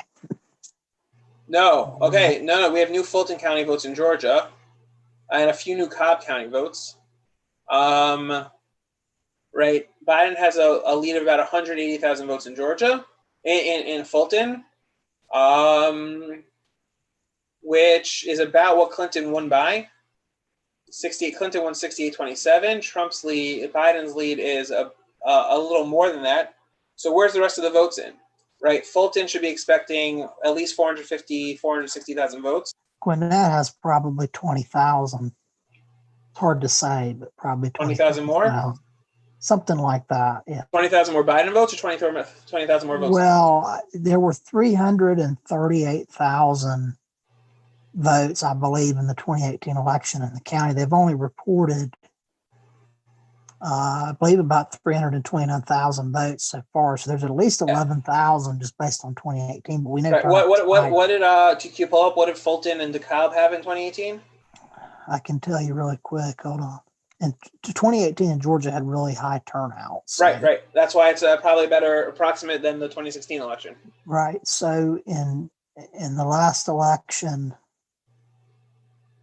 2018 election, Gwinnett reported 314,000 votes. Fulton County 424, DeKalb 313, and Cobb 312. Okay, and in 2016, Cobb 312. So Cobb's exceeded that. Gwinnett has 2016 was 331 in Gwinnett. And what was 2018 in Gwinnett? Cobb, 312.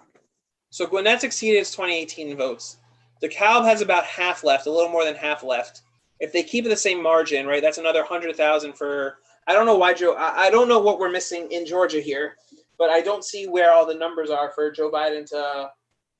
Yeah, for the- to be clear, I think a narrow Trump win is going to be the normative outcome here. That's what you it just looks. never That's what it know. looks like. I personally don't think that there's going to be a big dump of vote, but it's possible. But someone asked, the status of North Carolina is that no one is willing to call it because there are 250,000 outstanding absentee votes. Correct. and- That's going to be litigation, particularly if there's not a clear electoral college winner. Well, no. I don't think we need litigation, right? Trump's lead is dropped. Trump's lead is about 80,000 votes. They're just going to wait till those ballots don't come in. I mean, they're probably not coming in the mail. They're probably not in the mail. They're just out there and they weren't returned, or So maybe there's election 40. Hey, there's 48,000 early votes and 60,000 mail votes left in Fulton. So that's 110,000 Fulton County votes, of which probably Biden's going to get 65-70% of them. Right, and that's Fulton. But that's Fulton County. So there's 110,000 votes. Right. So even if he gets 80, that's 40,000 votes.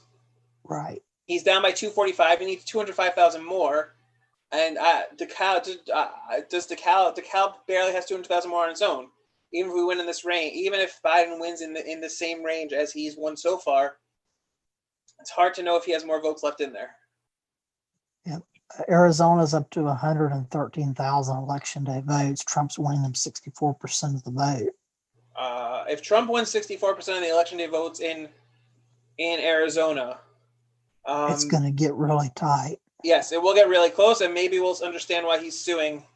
They're coming in really slowly. He's still down 180,000. Do you know what counties those were from? Nevada's not telling us anything. Do you know what counties those were from? What was your? No, it's just election day vote around the state. It's just dumping at random intervals. No, I'm saying, do you know, right, but do you know which counties those were mostly from?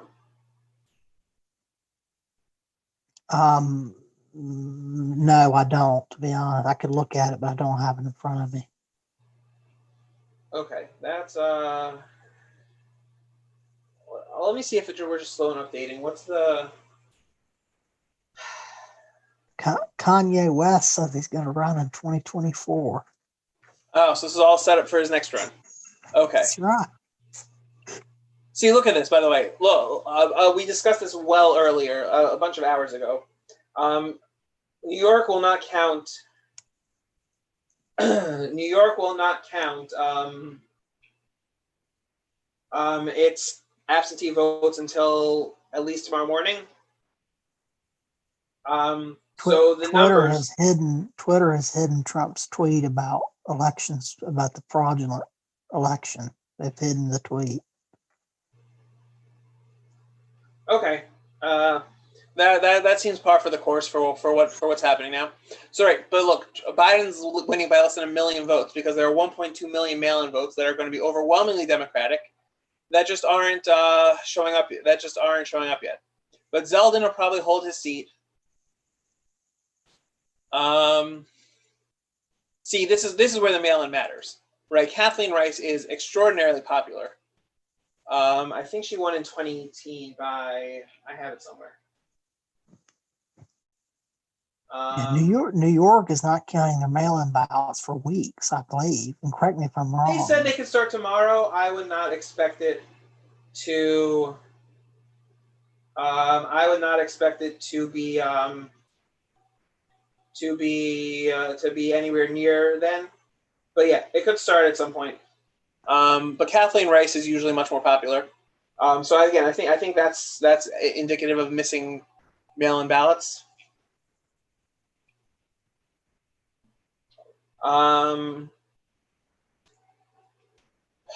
Yeah, nothing too crazy here. Nadler's lead is shrinking further. So Washoe County, Nevada just dumped. Oh, Biden's that's one of the 14,000 important votes. ones. So Biden's up 14,000 in Washoe, and that's 2/3 of the vote. So Nevada seems to be holding for Biden. He's not going to. It doesn't look like he's going to blow that one. I mean, Washoe's one of the. We expect that to. That's the swing. That goes a little bit Democratic.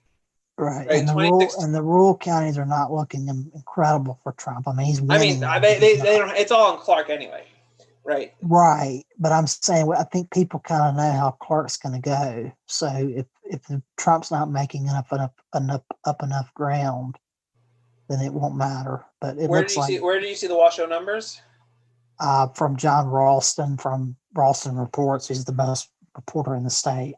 Right. Did he give actual numbers, or he just gave a percentage? He gave the numbers as 214,000 votes in Washoe, 111,534 for Biden, and then Trump was at 97.5. So 14,000 vote difference. Right.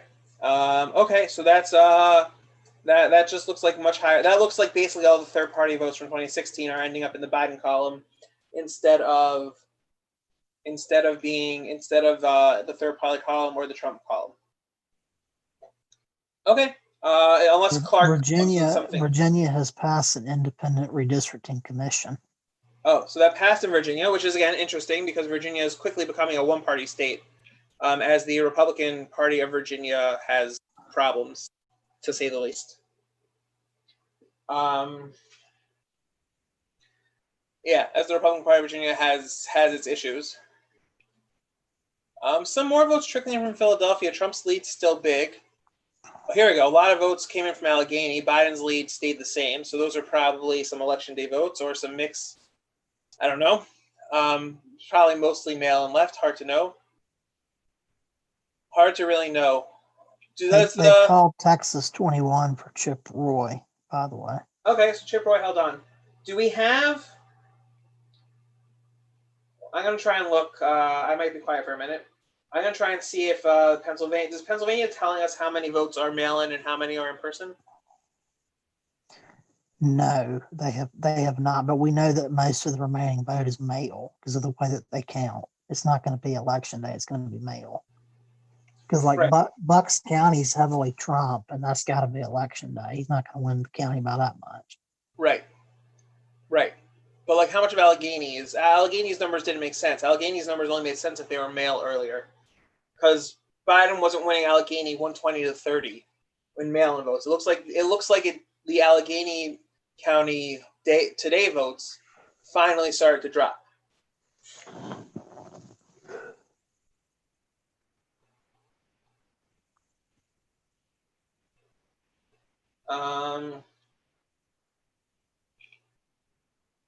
Okay.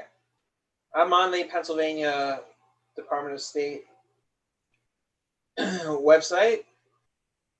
Oh, no, they do. They have a dashboard. Okay.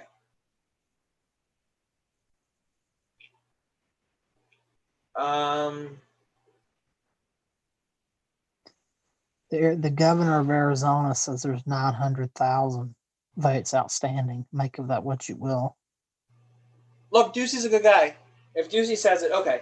I'm gonna message the dashboard to ourselves here, and we're gonna pull it up on the screen. Pennsylvania does have a dashboard for this. I can't promise it's reliable. I can't promise anything about it, but we're gonna pull it up and just see. Ozaukee County in Wisconsin is fully reported, and it looks like Biden cut Trump's margin by a lot. It's 55-44, and then Trump won it by 19. So that's about an 8-point swing. And Okay, that's the suburbs. So right, Trump. By the way, but we've had a few more votes in from Milwaukee. Trump's lead's still about 100,000 votes. A drop less than 100,000 votes now. So numbers are coming in for Biden. There's 100 according to the Milwaukee Journal Sentinel's political report. There's 170,000 city of Milwaukee, not county, but city ballots to be counted, and Biden is down 100,000 votes. Okay, but to pick up 100,000 votes out of 170, you got to win them 135 to 35. I don't know if that's Milwaukee. The city of Milwaukee. That's going to be really heavily Democratic. Right, but 135 to 35 is at 4-1, right? That's what we've been saying, 4-1. Right. Oh wait, I already pulled this up. Okay.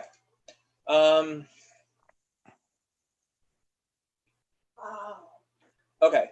Kendra Horn has conceded to Stephanie Bice in Oklahoma City congressional race. Okay. Percent election precincts.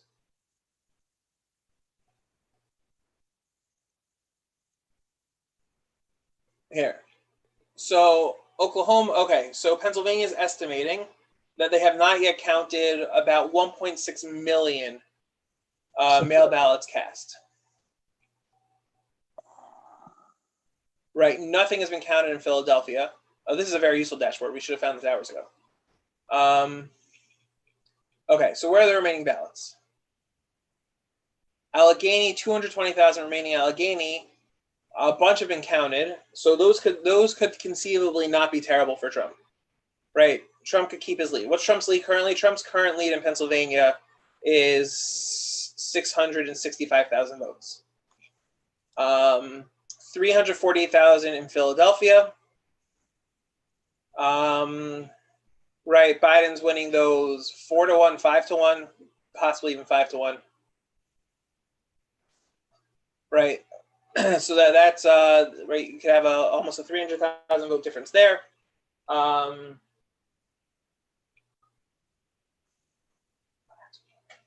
Sorry, 1 second. Right, you could have almost a 300,000 vote difference there. Chester County. Apparently the Florida Dems are already moving to replace the party chair.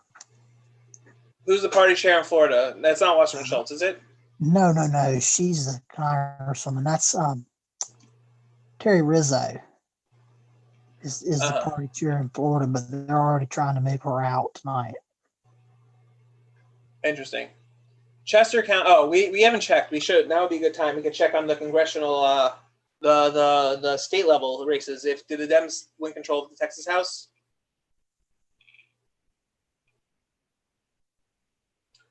Right. Again, we need 600,000 votes. There are 2 million left uncounted. And I don't know. Like some of these rural areas, are these going for Trump or Biden?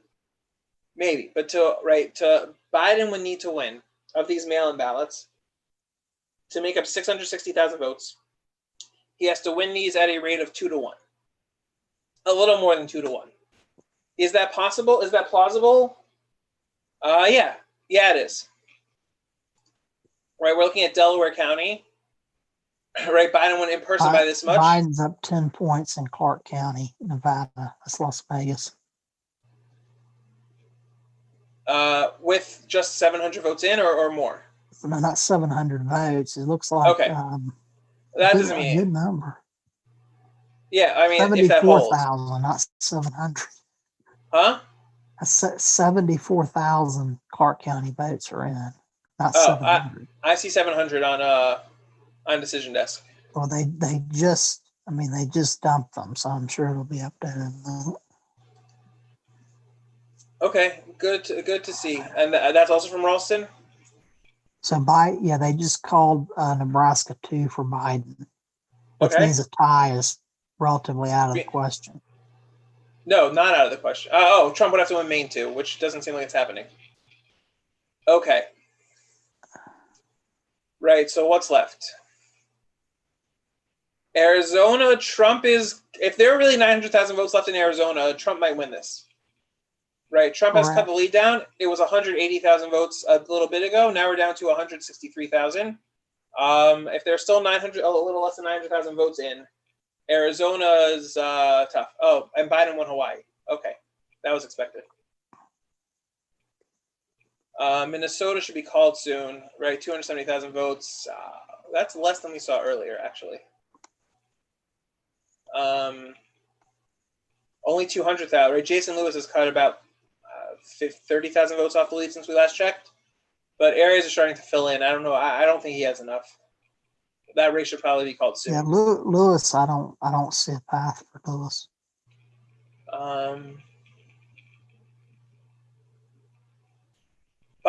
Trump's lead is growing in Michigan. It's growing a little in Wisconsin. Right. If Milwaukee has, how many votes do you say are left in Milwaukee? Well, they said about 130,000 is the projection. 130,000. He's got to win them. Only 130,000, not 170,000. That they said mail ballot. Now I don't know if there's other ballots to be counted. They just said 130,000 mail or absentee ballots. If all that's left is 133,000, right? He's got to win them 115 to 15 to close this gap. That. I mean, it's possible. That seems unlikely at this point. Greene County looks even and has more votes left. How did it go 4 years ago? This was a close county also, but not so many votes. It looks like, right, it's going to be half and half all the way. Where are there votes left in Wisconsin? Well, there's some in Green Bay. There's some in Waukesha. If there's some in Waukesha, Trump's got to like the looks of that, unless they're mostly mail-ins. Green Bay is not heavily Biden. I don't know. Like, at some point, we're just running out of numbers to count. And if there's only 130,000 left in Milwaukee, I don't know that Biden has enough. Michigan. Trump's lead is staying steady at over 260,000 votes. John James' lead is getting up to 300,000 votes. And So there's 37,000 mail ballots left in Erie County, and Biden's winning them 5-1 right now. Erie County in Pennsylvania. Yes. I mean, I pulled up the dashboard, right? The Pennsylvania dashboard we have here. There are 2 million mail ballots remaining, according to this. I don't know how Maine, it looks like most of what's left in Maine is Democratic. So that impacts Collins. Obviously, not so much Trump. He's already lost the state, but it impacts Collins. Is that right? I mean, that's what we've been saying for a while. Although Collins has expanded her lead since we last checked, right? She's up by, oh no, she's not. 40. She's up by 36,000 votes. But again, 49.55 is enough to get her over the line with the ranked choice. But yeah, look, the Democratic part of the state is, I mean, these aren't such heavy areas, but they're the areas still outstanding. The lead's under 40,000 votes for the first time in a long time. Yeah. So Collins might hang on, she might not. Either way, right? Either way, because it looks like Steve Daines, he's up by 12,000 votes. That should be most of it. Daines should have this.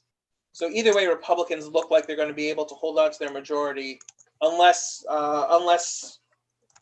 the Georgia numbers come back really poorly for them later.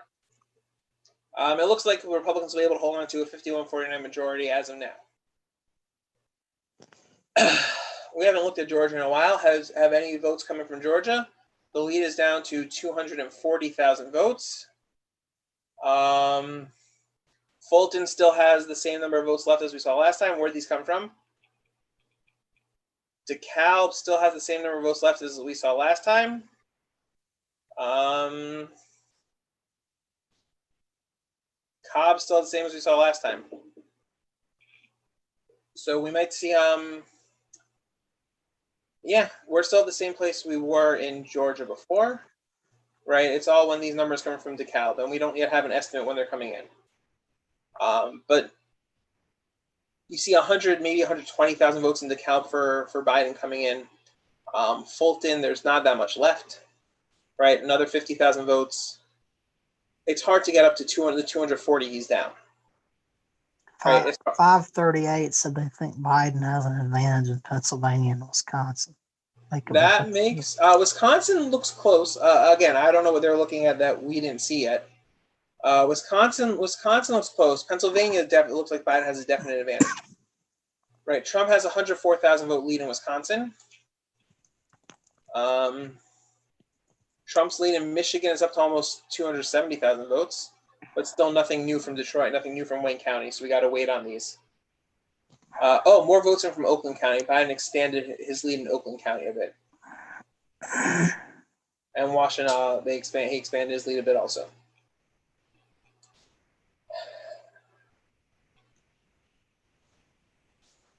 Yeah. Okay, let's where's CNN? Let's take a look at the House while we have it. CNN apparently has not flipped any seats from Democrats to Republicans, but that's going to change pretty soon, I think. Alaska has started to dump votes, by the way. Okay, that's expected.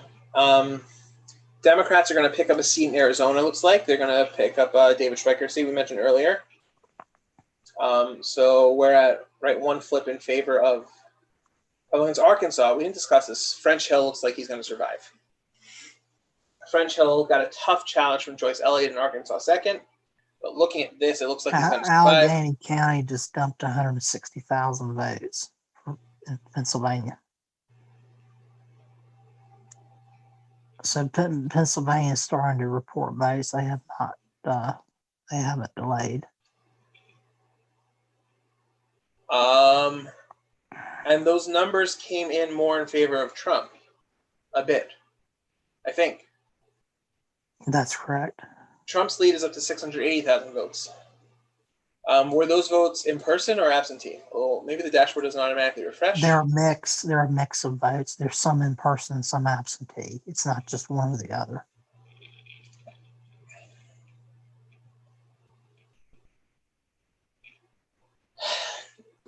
Yeah, but look, Pennsylvania has almost 2 million mail ballots left to count.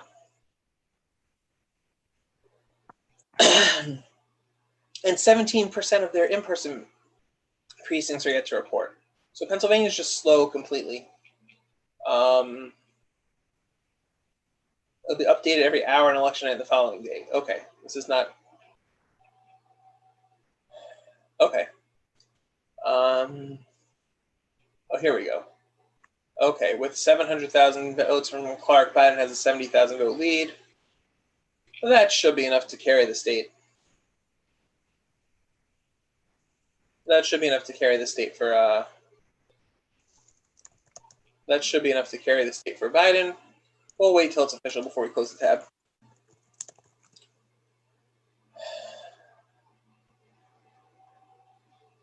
John James is up by over 300,000 votes now. And Collins picked up her lead by a few thousand votes. 75% of the votes in. If she's at 49.7, she's got to be thinking she's good.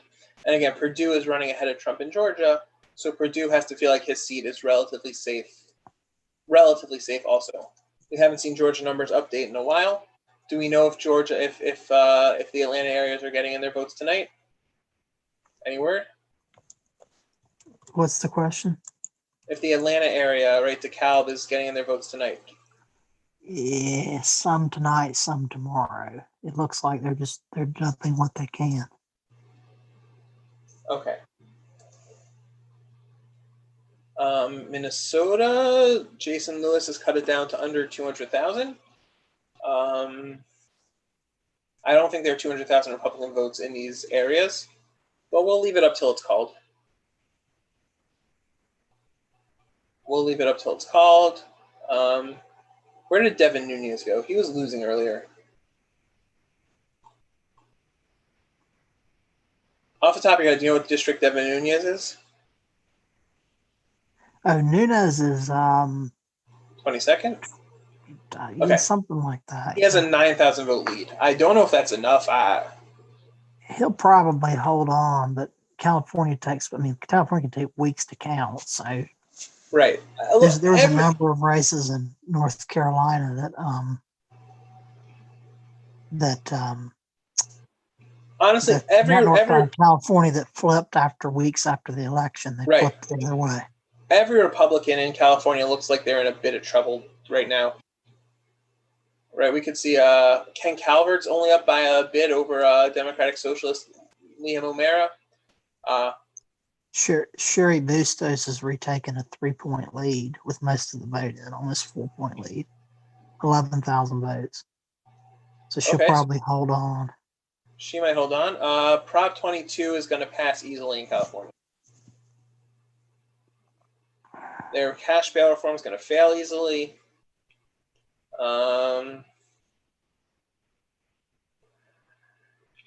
And rent control is going to fail. Okay. Yeah, we can run through California House races a little later.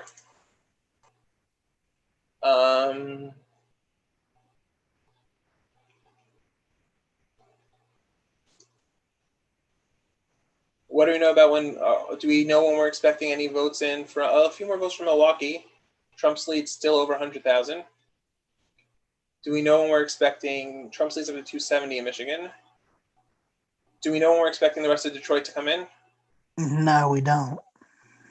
No, we don't. And 2 a.m. we said we're expecting Wisconsin. So we're going to hold out for. And We're gonna hold it. Arizona keeps dumping election day vote. What was it last time? 168 last time we checked? And now the lead's down to 162. I want to call it dumping what Arizona's doing. Arizona is very, very slowly letting out election day vote. Fair point. Very slowly. Okay. Do we know if the votes released? I mean, they're all mail-in, but do we know if the votes released in Nevada were the early votes or the election day votes so far? The Nevada vote is a mix, and I don't say it's predominantly early, but there's some election day left. Mm-hmm. Probably 80% of the votes in Nevada. So there's some rural vote outstanding. There's a little bit in Clark, and some rural. So it'd probably be Biden by 4, something like that. He's up by 6 right now, but I don't think that's going to hold. Makes sense. Okay. We haven't seen change in Pennsylvania recently. Yeah, we haven't seen much change in Georgia. Trump picking up little votes here and there in Georgia. Very small numbers, right? His lead's back over 250,000. I think it was 240,000 a little bit ago. Purdue's lead is well over 300,000. Okay, Trump's lead just got cut by a bunch. Where'd that come from?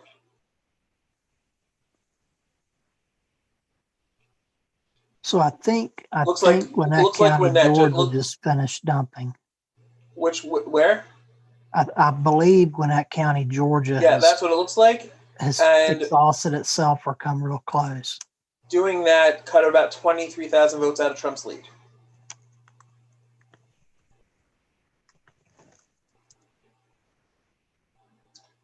Doing that cut about 23,000 votes out of Trump's lead.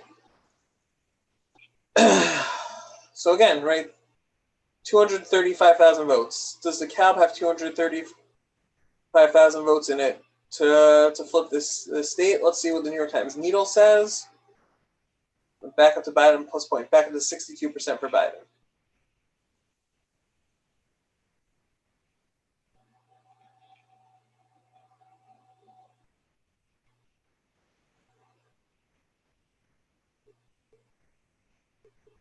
The New York Times has finally declared Trump the winner in Texas.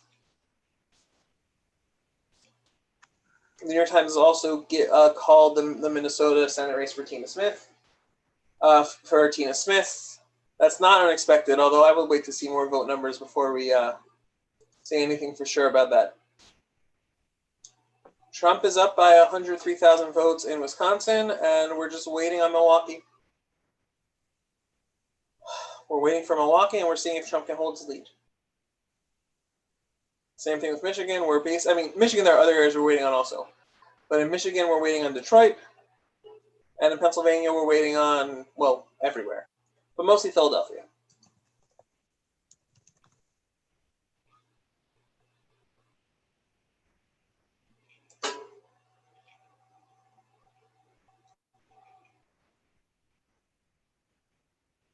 No new votes in Maine recently.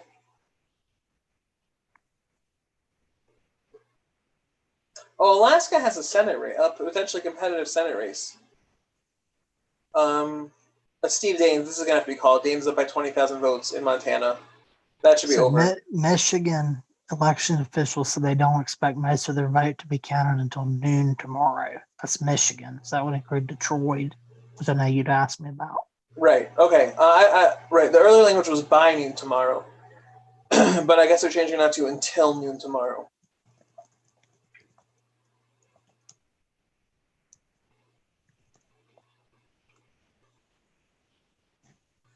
Okay, so I guess Michigan's going to wait on Melissa Slotkin might lose her seat. Republicans wanted to flip that. I guess Michigan's gonna have to wait on DeKalb County, Georgia is also dumping some vote. Slowly. Okay. Shortly, you said? No, they just put some more vote out in DeKalb County, Georgia. Where are you seeing that? The county elections board from Greg Drew from Bloomberg. But this is, I mean, it's official county data. Does it give the numbers? Because it's not on decision desk yet, although it should have. I mean, it Hopefully will not, be so. imminently, but basically Biden gained about 100-something thousand from DeKalb County. Well, 100 something could be 105 or 150, and that might make a difference. Which is it? Well, is that the rest of DeKalb, or is that just some of DeKalb? I'm not sure. I'm not sure. Okay, well, we'll wait till we see the honest. numbers come in. Trump's picking up a few hundred votes here and there in Wisconsin, but it's all going to be on Milwaukee. We just have to wait till Milwaukee gives us numbers. Trump's lead is up to, John James is up over 300,000 in Michigan. He might survive even if Trump doesn't. Republicans are going to be happy about that in the Senate. Trump's lead's over 280,000 in Michigan. I'll be right back. Yep, I'm just waiting for the cab number stuff. Does the New York Times have it yet? Nope.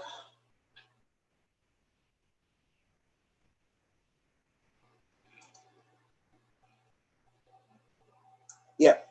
See, while Walstein's getting back, we'll go through the House races. California does not have a single Republican who has won a race yet. And we might actually see, it'd be kind of cool, right? This is a Democratic seat, no matter what, no matter who wins. It might be kind of crazy to think that we could have 0 Republicans left in the California House at the end of the night. Ken Calvert possibly survives. Gil Cisneros is going to survive. He'll keep that seat Democratic. This is automatically Democratic. This was a special election that Garcia won a few months ago, and he's losing the rematch by a bit. McCarthy probably keeps his seat, although a 12,000 vote lead in California is not one you're confident about. Again, say same with Devin Nunes, 9,000 votes is not what you're confident about. David Valadao had this seat until 2018, and then he lost it. And it looks like he might be able to flip it back, but so in 2018, the late arriving mail-in votes were heavily in favor of Democrats. It's unclear if it will stay that way in 2020. Because Democrats voted so much earlier by mail. This is another seat that the Democrats probably win. This is going to be easy. I don't know why this isn't called yet. McClintock probably survives, and Doug LaMalfa might survive. This seat, this was a seat Democrats really wanted to flip. Lauren Boebert, she beat Scott Tipton, a more moderate Republican, in the primary. And then she stepped on a bit of a rake. When asked a question in an interview about QAnon, she said her mother follows it, and she didn't say anything bad about it. She's like, I hope it's kind of true because it means people are more conservative, but I'm not really into the deep stuff. And that might cost her the race, although with 90% in, she is holding on barely. CNN hasn't called either of these two, but it looks like Republicans are going to manage to flip both. Very little votes left, and Republicans did very strongly in Miami-Dade, as we discussed earlier. These are going to be both Democrats. They always are. Georgia's 6th. Carolyn Bourdeaux is probably going to flip, and McBath is probably going to survive, especially because most of the votes remaining are Democrat votes. So the Georgia delegation is actually going to be 50-50. It's not going to be a Republican delegation anymore. What are we missing in Illinois? In Illinois, Sherry Bustos lost her lead again, but plenty of votes left. Schneider should hold on. Londrigan was hoping she could have flipped this, but not looking likely. This race is tight. Actually, last time we looked at this, I feel like CNN's behind on these numbers, so I don't want to discuss them too much. Iowa, we said Hinson won. We said that's been called. Miller, Meeks, and Hart is neck and neck. That'll take a while. And Sidney Axie, I think, has also been called by some other outlets. Victoria Sparks looks like she'll hold on to this, right? We said that earlier. This was going to show just how much Republicans have lost support in the Midwest suburbs. And looking at the vote numbers and looking at this race itself, it looks like they've not lost too much. This has not been called, but LaTurner's going to hold on. Sharice Davids held on. Louisiana 5th. It's going to be an all-Republican runoff, it looks like. We might have a Democrat make it in. Kim Klasik's campaign went viral, but it does not look like that gained her much. She lost 75-23, I believe, in the special election a few months ago, last year. So she gained a bit, not as much as she would have hoped for. Golden's going to hold on. A Massachusetts race not called. That's not something you often see. But I don't know why it's not called yet. In Minnesota, Republicans are hoping to hold on to the 1st district, which they might. They're hoping to flip the 2nd, which is the 2nd district of Minnesota is a fun race to talk about. The Legalize Marijuana Now party had a candidate named Adam Weeks who died about a month and a half ago. According to Minnesota state law, if someone dies within, I think, 73 days of an election, basically whenever they print the ballots, if a candidate dies, so then the election is canceled and you move to a special election. The Democrat sued, Angie Craig sued to keep this election now because she thought she definitely had a chance of winning if it's during a presidential race. And she succeeded, so they ran the race now. And she is losing right now. And this has always looked like this is gonna be the easiest Republican flip in the country. Looks like Republicans are gonna flip this. Rosendale's gonna hold on. This is close, but this also looks like they'll hold on.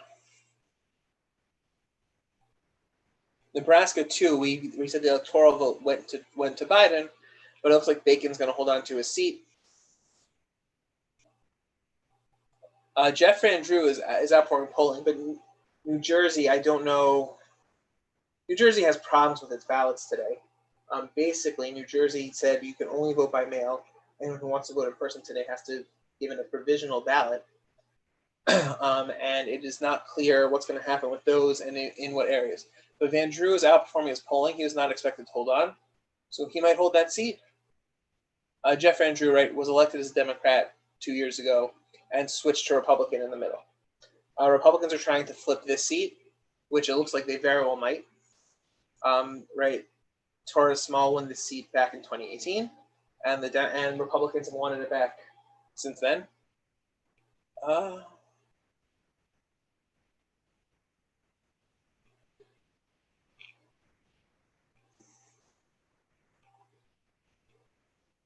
Okay, so Democrats flipped a seat in North Carolina. Madison Cawthorn's been called, we said. Okay, so CNN is just very slow in calling its House races. Chabot won. This race is over. We said that Kendra Horn has conceded this race, so it's a pickup for Republicans. Republicans wanted the seat. Steen spoke about it a little while earlier, but they're not going to get it. This seat, this was, I'm forgetting his first name, but this seat was held by someone who challenged Trump in the primary this year. He held it in 2016. He was not pro-Trump enough in 2018. He got primaried and beaten by Katie Arrington, who then proceeded to lose the general election to Joe Cunningham. It looks like Republicans are taking this seat back. Utah, Ben McAdams might hold on to his seat. Okay, let's see if we have any new votes for us in the states. Nothing major going on in Minnesota. Trump's still up by 103,000 votes, and we're still waiting on Milwaukee. Trump's lead in Michigan has been cut down a little. It's down to 274 now. And we are still waiting on everything from Detroit. In Pennsylvania, Trump's lead is now 692. Some more votes from Allegheny have come in, it looks like. And we still just need to know what mail-ins are going to look like in Philadelphia and Delaware.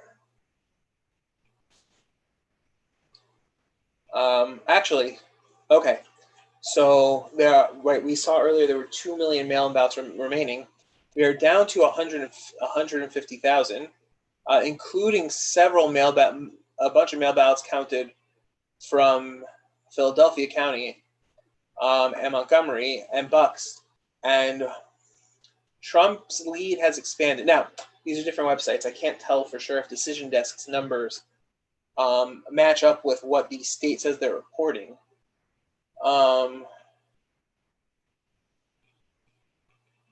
So actually, let's see what the state is reporting itself. Let's see if the state is getting returned here. Election results.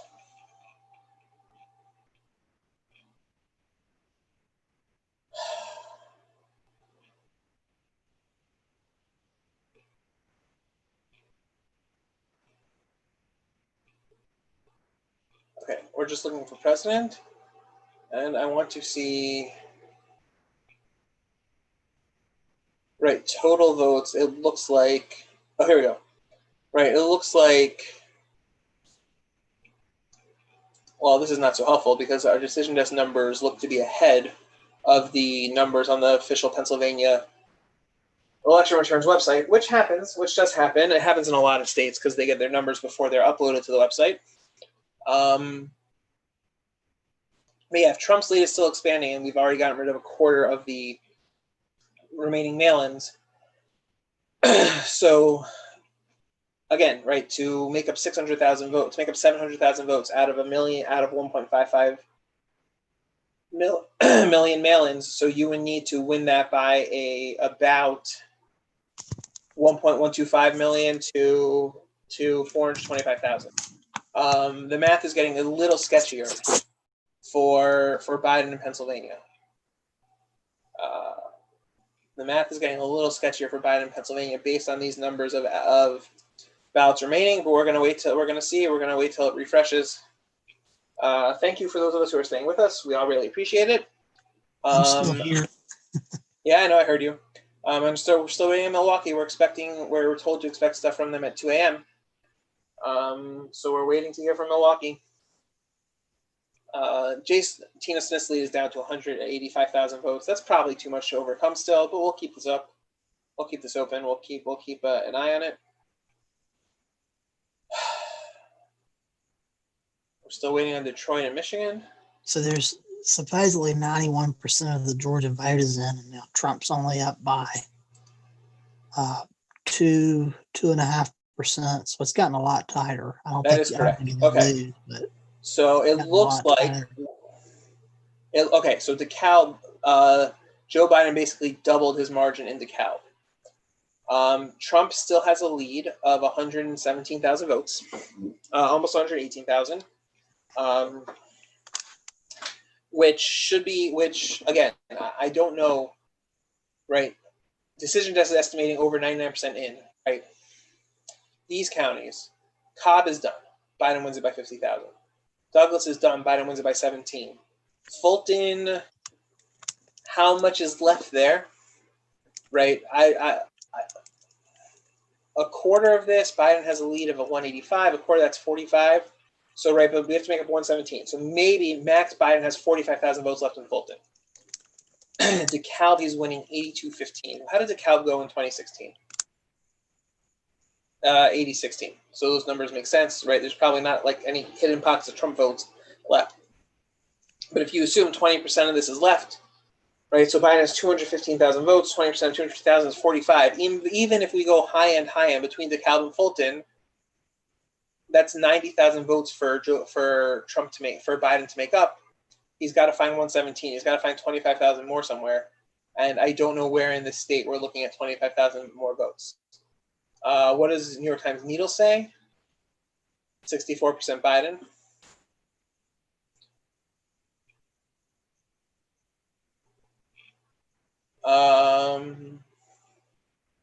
And I'm not sure what they're looking for. Right? I'm not sure where this extra 117,000 is going to come from if he wants to in Georgia.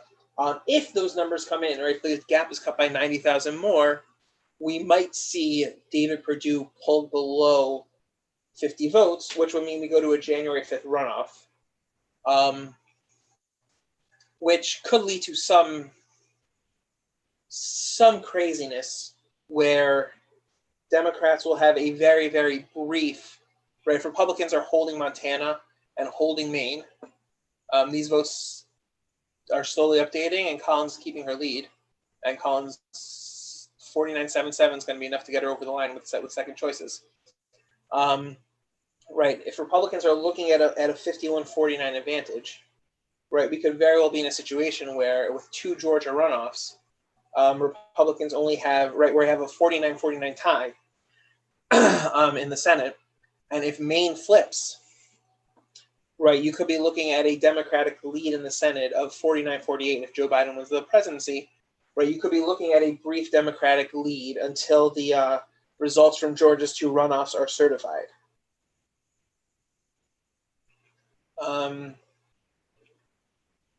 Okay, have we missed anything from Arizona recently? Arizona's been slowly coming in.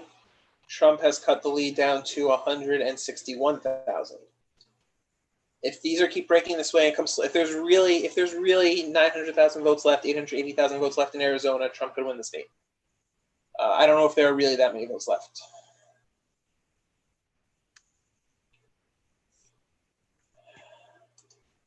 Right, what are we looking for? Okay. Sorry. Right, again, 117,000 votes. Does Joe Biden have 117,000 votes in Fulton County and DeKalb County? Maybe, but it's hard to see it. It's hard to see it.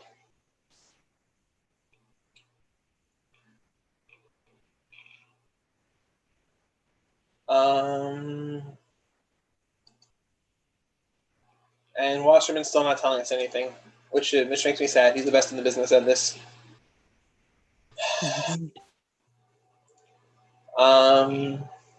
Trump's lead is shrinking by tiny margins as votes are coming in from around the state here. He still has over 100,000 votes, and we are still waiting on Milwaukee, and we are approaching 2 a.m. when we are supposed to expect Milwaukee. Same thing here, right? We're looking at 275,000 vote lead, and still not enough from Detroit to know anything about this race.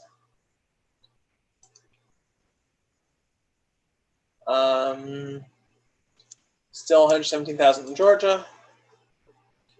Right, we found Pennsylvania's dashboard tells us how many votes are in. I don't know if you missed it, Steve, but Pennsylvania said they only have 1.5 million mail-in ballots remaining, without reducing Trump's lead by a significant amount, which would seem to be a good sign for Donald Trump. And I was going through the House races while we were waiting for. They called Michelle Fishbach over Peterson in Western Minnesota. So that's a Democratic flip, a Republican flip. Yeah, but I also went through the California races. Republicans could get completely wiped. They got mostly wiped out in California last time. Every Republican in California looks in danger. McCarthy only half the votes in. Too early to know. Nunez is only up 11,000. He might hold on. Valadao, it's hard to trust that. He was up by more at the end of election day 2 years ago. That didn't work out for him. McClintock, 16,000 votes here is probably enough. And LaMalfa, maybe. And also, it looks like French Hill's holding on. He's got a 30,000 vote lead with too much of the vote coming in. So Maricopa County actually has more early votes than election day votes left to count. So it may not just be a straight Trump game from here in Arizona. I mean, he's going to gain vote, but it's not just election day. A few more votes came in. It's down to 156,000. Every time they update the votes in Arizona, Trump is gaining bits and pieces. And if there really are, right, if Doug Ducey was right that there were 900,000 votes left when he said this about 50,000 votes ago, Trump is catching up in margins that he could win. Is that going to continue the whole way? I don't know. Trump is slightly expanding his lead in Michigan. But again, we're still... Okay, enough with California. We are still waiting on... We are waiting on Milwaukee in Wisconsin. We are waiting on Detroit and Michigan, and there's not much else to do. We know what we're waiting for. Where we're waiting for DeKalb and Fulton in Georgia, and I don't think it's hard to understand there being enough to flip this race. But we'll see. We'll refresh the dashboard in a little bit. And Pennsylvania means we're waiting on Philadelphia. As Trump's lead is up to 700,000 votes. That's a large number. Right, that's, again, we thought 1 million by the end of election night, but a bunch of early votes have been counted. So it's hard to know exactly what we're looking at there.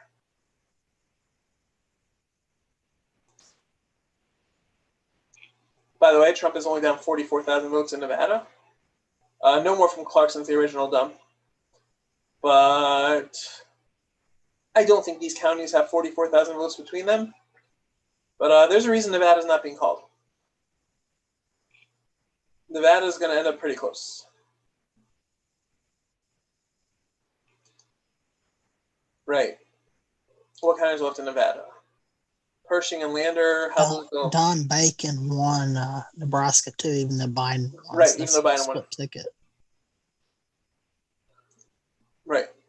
Okay, Trump is down to 34,000 vote lead for Joe Biden in Nevada.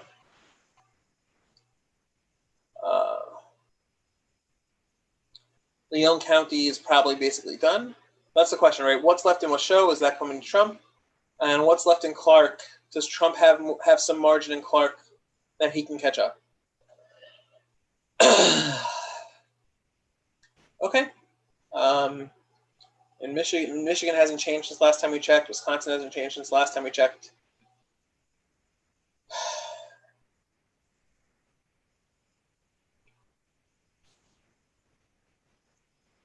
Trump is now up a full, we have more votes in from Pennsylvania, about 100,000 more votes. And Trump is now up a full 700,000. And some of those, not very many, came in from Philly. Trump is still winning Bucks County by a not quite believable margin. So got to think a lot of Biden support mail-ins are waiting in there.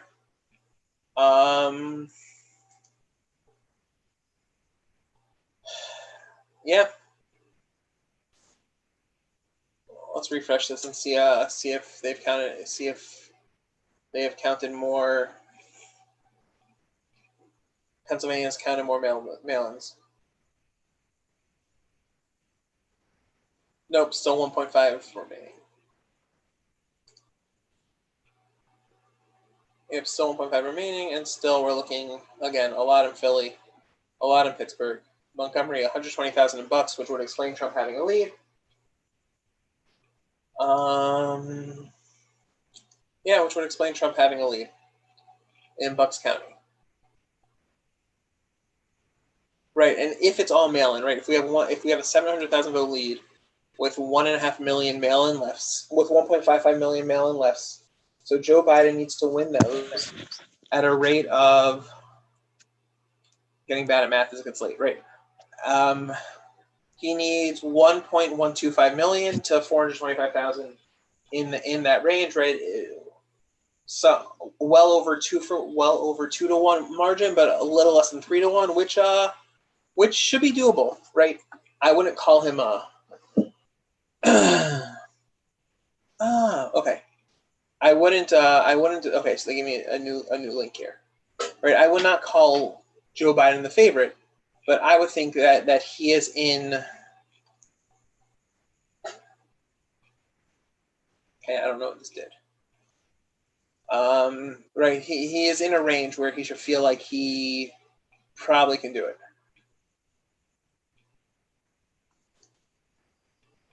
Okay. And Steve Daines is one in Montana. They called it.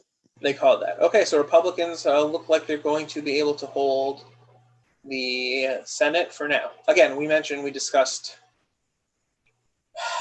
the issues with right, if Georgia's elections both go to runoffs, so then Republicans could be in a minority for a week or two. Yeah, Daines is winning by plenty. That makes sense. It's been called. Right, 47. Republicans want to get to 51. Tillis won't be called tonight, but Tillis has his one. Collins' lead is staying consistent at 40,000 votes at 49.83. Right, that should be enough to get her over the line with the ranked choice. McSally is not. She's actually coming back slightly, but nowhere near in the same way that President Trump is. Trump has cut the lead down to 156,000. That's about the same as was last time we checked.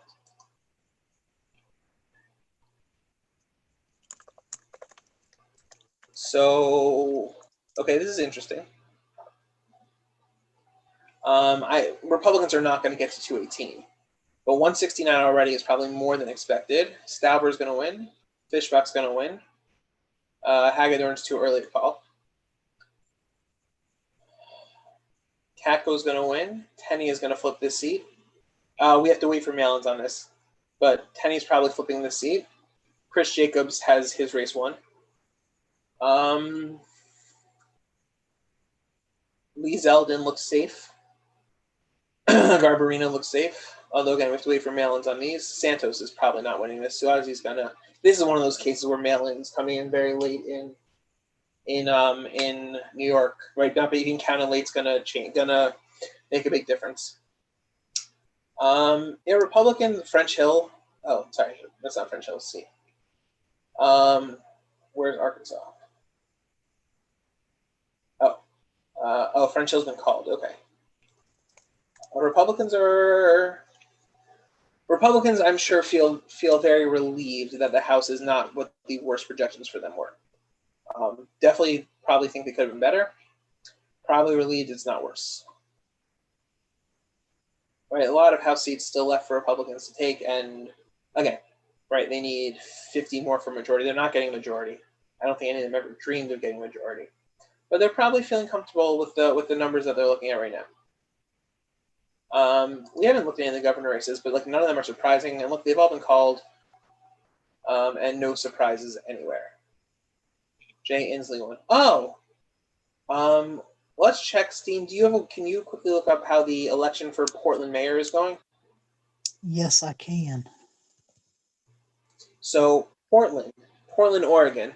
We didn't discuss this earlier, but this is what we discussed when we get late at night. Has a very unpopular Democratic mayor. His opponent, right? Oregon has a top 2 primary system. Ted Wheeler leads by 6 points over Irone. I don't know how to pronounce her name. I'll be honest, but Iannarone, I think it's pronounced. Yeah, right. She trails, but the Marxist trails by 6. I don't know. She is a member of the Democratic Socialist Party. She is an open Marxist, and she was. It was not unexpected for her to win because Wheeler is so unpopular for a bunch of reasons. Okay, Trump's lead is 107,000 votes in Wisconsin, and we are still waiting on Milwaukee, and we are approaching 2 a.m. when we were told we would see more in Milwaukee. So probably Wheeler will be reelected despite being very unpopular. Well, that's what you get. Look, that's 13% what you get. 13% of the vote was write-ins, so obviously a lot of people were not happy with either choice. Yeah, look, that's what happens when you go viral on the internet for wearing a skirt with Joseph Stalin's face on it. Indeed. 13% of people just said, I'm not voting for either one of these two. Makes sense. I didn't know they allowed write-ins. Okay. But so basically in Michigan, we are waiting for Washtenaw as a chance, and what did Monroe do in 2016? We should look that up. Should make sure. I think it's Republican. Yeah, Trump won it by a fair margin. And there are no results in for Monroe yet here. There are counties left that are going to go in Trump's favor. But again, we just need to see the numbers from Detroit. Up to 500,000 votes in Wayne County. Probably not, if given the turnout numbers we're expecting, probably not more than 400,000. Right, and Biden needs to win them 4-1. Right, 400,000 votes, 4-1. You're talking 320 to 80. That's a 240,000 vote gain. He actually needs to win these by more than 4-1.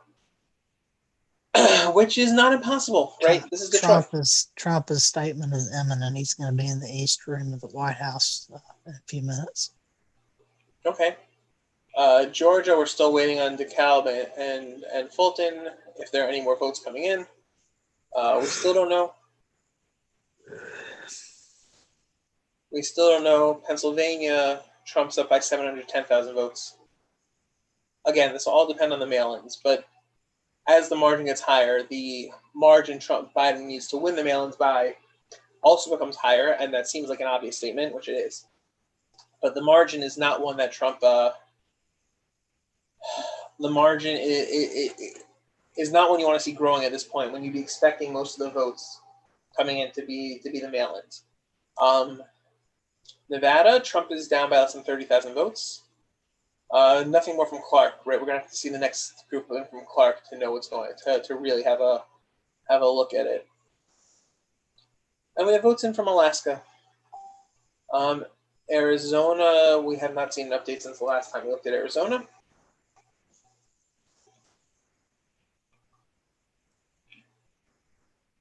I guess we have no.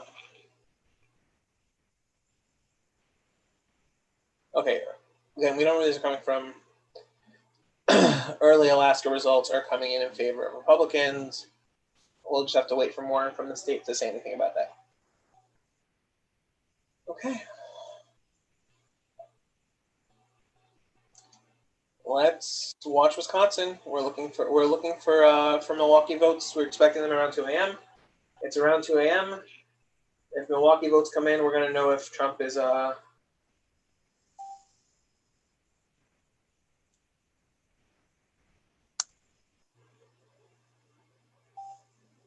we're going to know if Trump is we're going to know if Biden's coming back or if Trump is coming in.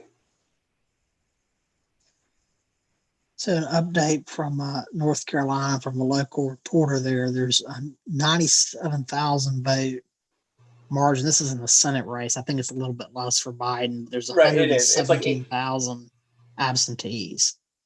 So probably North Carolina is going to stay red, even if there's absentees. Right. You have to win those, right? To keep a 92,000, you have to win those 8-1 or 9-1. Right, and that's not. That seems highly unlikely at this point. Seems highly unlikely. Okay, a few more votes came in from Wisconsin. Still not our Milwaukee, but Trump's lead is up to 106,000 votes. Trump's lead is up to 106,000 votes. We're losing all our viewers, but I can't complain. I thank everyone who stayed with us this long. I thank everyone who stayed with us at all. It's been fun. It's been a lot of fun to talk to you guys, and I hope you guys enjoyed listening. Steen and I will still talk to each other until who knows when. People can pick up in the morning if they want. The Nevada lead for Biden is down to 3 points. It's supposed to finish around 2, so not very impressive. Yep, it's down to 2.5 points, and yeah, again, we need to see more from Clark County. The Clark County, if there's a hidden Trump vote, if there's a Trump election day vote waiting in Clark County, Trump could pull out to a lead in the state. But again, it seems unlikely, but it's within range. Actually, let's do the math. If Trump wins Nevada, what does that change? So he's at 219. Alaska will put him at 222. If he holds on to Georgia, he's at 38. If he holds on to North Carolina, he's at 53. That means Michigan gives him a tie. That means Wisconsin and Michigan or Pennsylvania would give him the win, or Michigan and Maine's second district. Do we have the breakdown among districts in Maine? Do we have those results anywhere?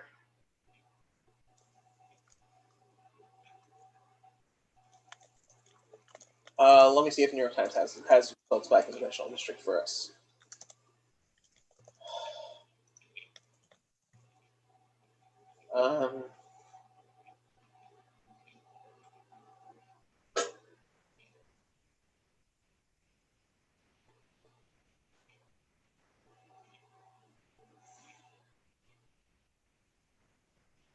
$257. What did we have in Maine? Undecision desk.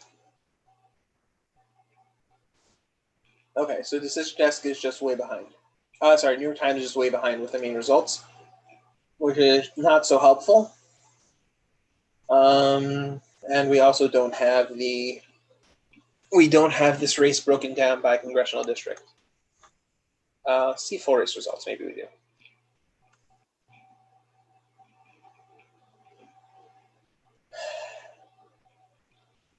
Results by town. Exit poll. Okay, no, we don't have results by congressional district. which again, right, if Trump wins Nevada, so then he would only need Michigan and that district. But again, if Trump wins Nevada, it's very premature. He's not winning Nevada yet. Trump is talking now. Okay. We didn't listen when Biden spoke. Not sure why we listened when Trump spoke.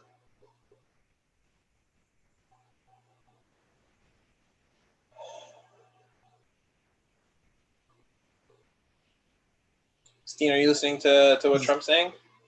I guess I need to be. No, you don't need to be.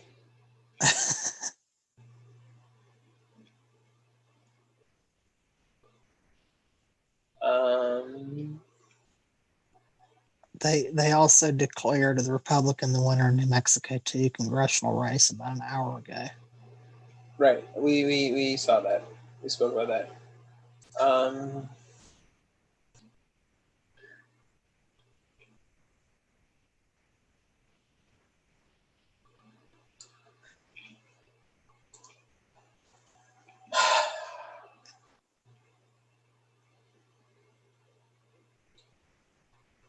Okay. The lead in Arizona is down to 153,500 votes. I'm being told that Trump is winning Maine 2 by drop the link if you have where you got that from. Appreciate it.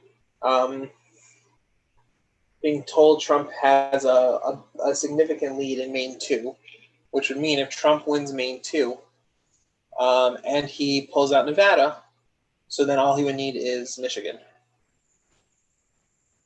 Of course, if Trump only gets 270, it only takes one. It only takes one faithful elector to create a bit of chaos. Trump's lead in Wisconsin has grown a little, and we are still waiting for Milwaukee. It is after 2 a.m. We are still waiting for Milwaukee.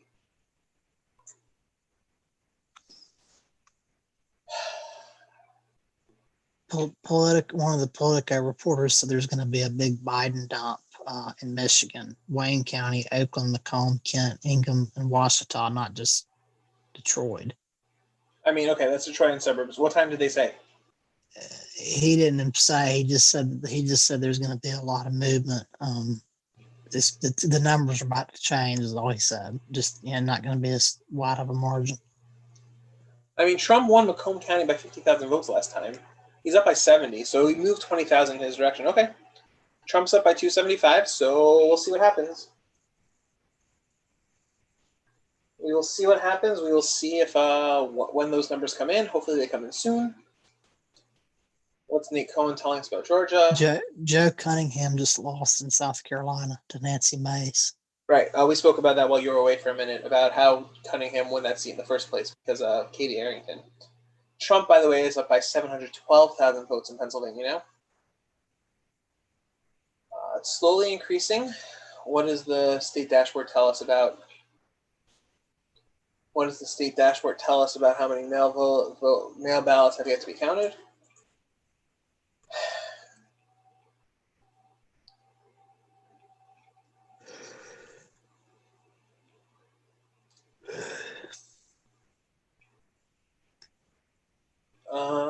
Still 1.5 million left. Still 1.5 million left.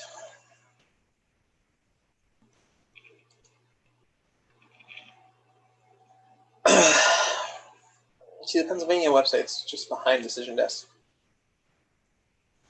Okay. Anything new in Arizona? Nope. Arizona's no change since we last saw. No real change there. I think North Carolina's done for the night. Georgia, again, unless 117,000 votes is a lot to make up there. Okay, Trump's dropped a few. His lead in Michigan's down to 264. Let's go to Michigan. Nope, that's not Michigan. All right, leads down to 264. The Detroit numbers look a drop different than last I saw. I don't know. We're still waiting for a large movement at once. And once we get those in, we'll find out what the state's really at. Right. Trump, 264. John James is running about 35,000 votes ahead of Trump right now. So he's got a real shot at this, unless it moves a lot. Okay, Trump's lead in Wisconsin's up to 110,000 votes, and we're still waiting on Milwaukee. Jason Lewis does not look like he's completing this comeback. Red areas have filled in, and he has not picked up nearly enough votes to come back 180,000. I think it's time to close the Minnesota tabs. There's a competitive House race in the 1st district, and a very competitive. Right, Adam Weeks we spoke about. Adam Weeks is dead. He received 23,000 votes. He is the deceased candidate from the Legalized Marijuana Now party. But yeah, so we'll leave the Minnesota tab open for these 2 very close House races. Trump's up by 110. We're just waiting for updates from Milwaukee and from Detroit. This is different. Trump gained 118,000. I feel like Trump gained a few votes since last time we saw this, but again, it still depends how much is left in Fulton, how much is left in DeKalb. Are there 100,000 votes for Biden here? That's a question.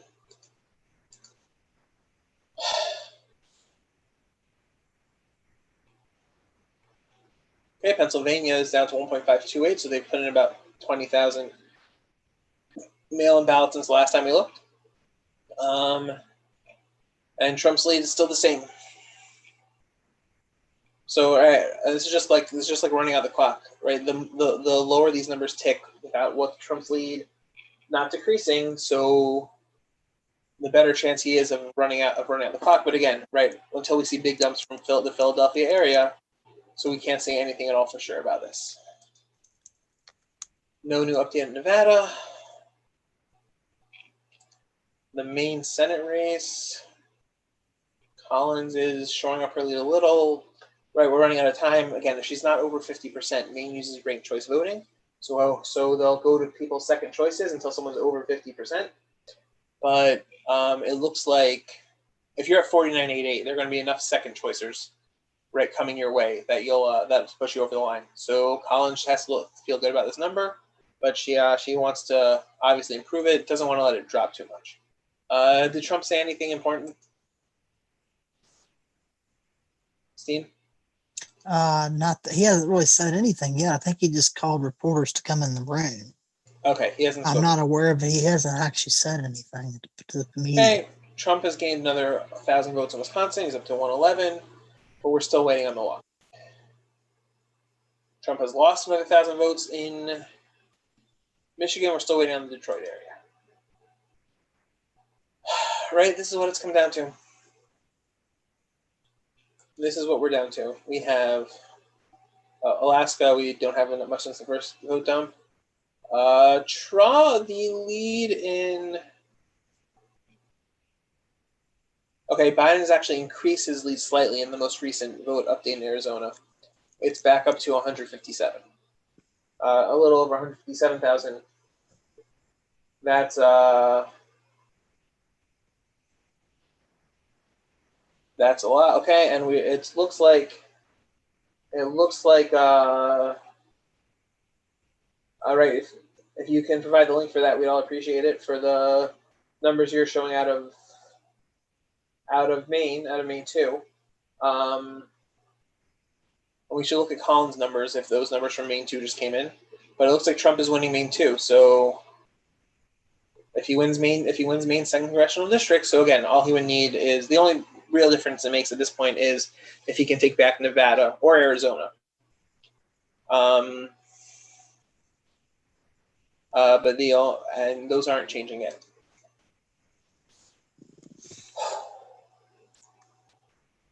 Okay. Votes changed in Michigan. Trump's still leading by 260,000 votes. And we're still waiting in the large release from Detroit. John James' lead has also decreased by about 5,000 votes. So Trump's lead is down by about 5,000 votes since the last update. But again, there's so much votes waiting in this area, we don't know. We just don't know what it is. And again, we're waiting on Milwaukee.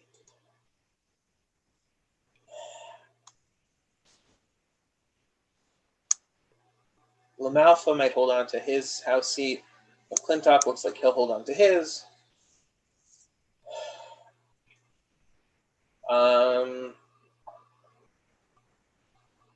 Once upon a time, Republicans thought they could flip this district, but that's a nope. Not much going on in California. Yeah, I don't know if Nunez will hold on to his seat. McCarthy probably will. Christine Smith is probably flipping that. Republicans have that seat for all of 2 months.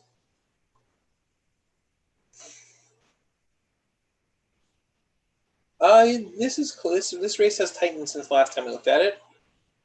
Yeah, I'm not sure what else is going on. Daryl Issa took the lead in this race. This was very close last time. It's probably going to be very close this time. And yeah, Prop 22 is going to pass very clearly. And affirmative action looks like it's going to fail. Okay, enough with California for now. NBC News says that Biden may net 126,000 votes in Georgia. He's only down by 118. And where's NBC News getting that from?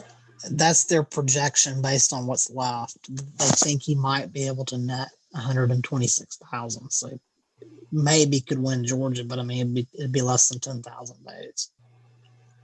Okay. Okay. If that's Not what saying that he will, but it certainly won't. It won't finish 118,000 votes. The margin will be less. Right. And the question is, right, does anyone know how much is left in DeKalb? And does anyone know how much is left in Fulton?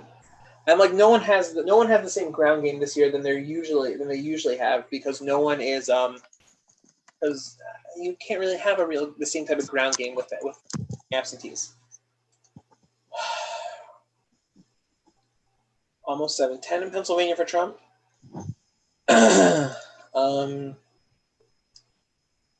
Yeah, we're just waiting.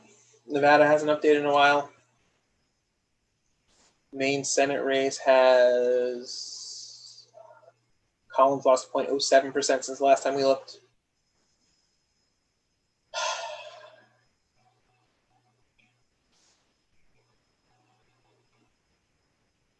Arizona, Biden picked up a few more votes in the last Arizona update. He's now up by 156,000. 155.5. No, 156.5. So Biden's picked up a few votes in there since we last checked.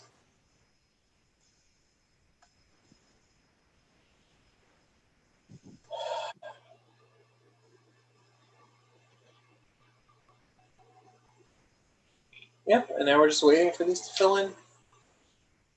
We're just waiting, seeing what rumors are saying for who's coming up where.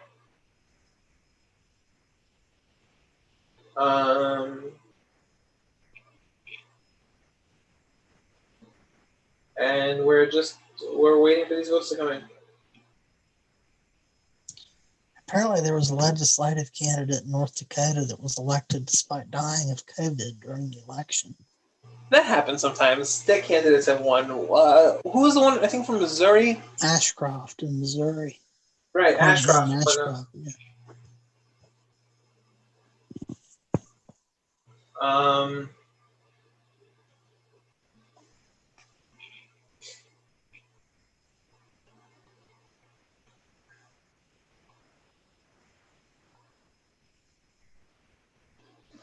Yeah, I don't know what else there is to look at this point.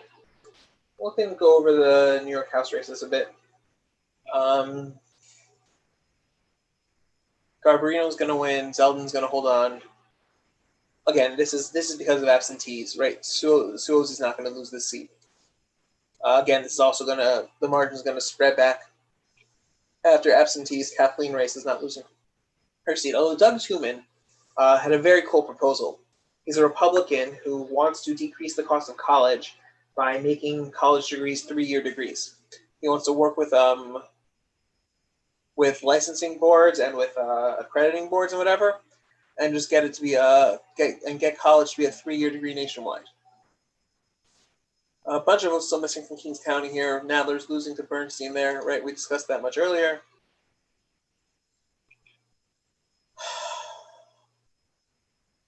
Oh, AOC's opponent spent about $15 million, I think. And I think he did better than her. He did about 15 points better than her opponent last time. So for all those donors, right, you spent $1 million to earn 1% off of off of AOC's win margin. Congratulations. Right, Mondaire Jones. So this race was called immediately because everyone's expecting this to be heavily Dem. And the vote in Rockland is close. Westchester should carry it. This should be enough, right? There's not going to be much more closing here. But again, right, this is a seat that a Dem usually wins 70-30, 80-20. And it's going to be 55-40. And that's all because the ultra-Orthodox Hasidic community in this in Rockland is very upset with the Democratic government of New York as a whole right now.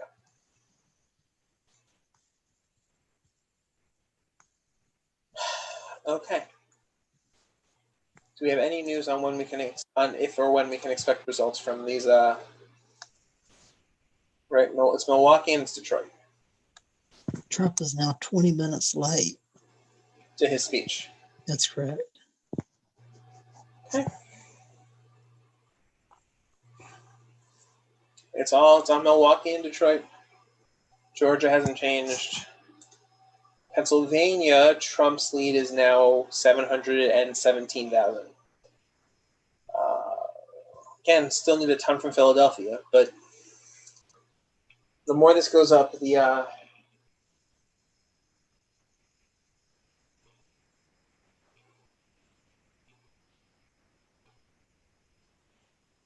They just called the Portland mayoral race for Ted Wheeler. Okay, so Ted Wheeler survives. Huh, we've gotten some more viewers back. Yeah, let's see if Pennsylvania tells us we've run out of any more mail ballots. No, 1.533. The number of mail ballots remaining has actually gone up by 5,000 since the last update. Don't ask me how. Pennsylvania has not been great at this. What I was going to say isn't Pennsylvania one of the states where a ballot can be postmarked and still arrive in a couple of days? Is that yes, correct? But I do not believe. Trump lost a few thousand votes off his lead since we last checked. Yes, but I do not believe Pennsylvania picked up 5,000 mail-in votes within the last 20 minutes. I don't think they were delivered at 2 a.m. So yes, it's possible, but I doubt that's what happened here. In Wisconsin, we're still waiting. Michigan, we're still waiting. John Ralston says that Biden still has an edge in Nevada. He's less confident, though, isn't he? Well, he implied that it was unlikely that Trump would come back. I got into a discussion with him on Twitter, with some of his fans on Twitter about Trump's chances in Nevada earlier. I've been looking at Trump having chances in Nevada for a while now.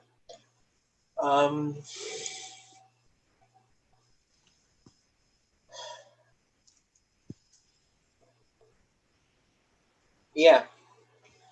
Oh, I'm saying now we're just waiting.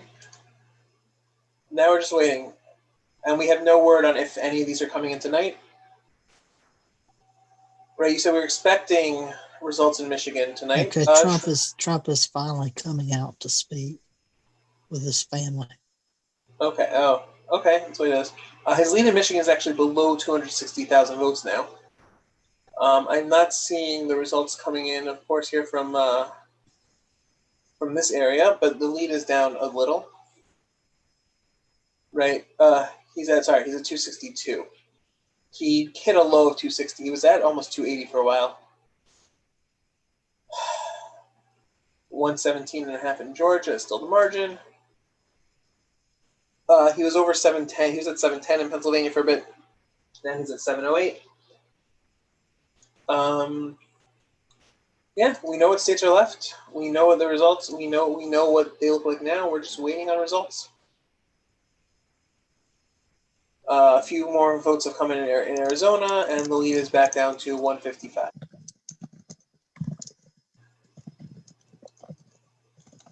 Okay, more votes in Maine, and Biden's increased his lead.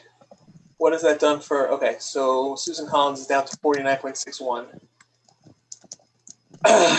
Not as good as she would have expected, but not as right. That should still be enough to get her over the line with the ranked choice.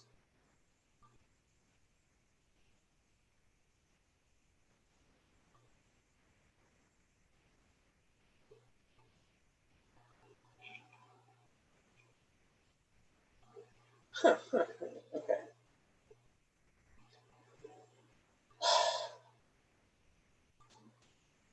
I'll let any of those listening listen to Trump's speech. I'll be back in a few minutes. If anything interesting comes out, Steen, you can point it out. I will leave the map on Wisconsin because that seems the most likely to have an important update too.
Okay.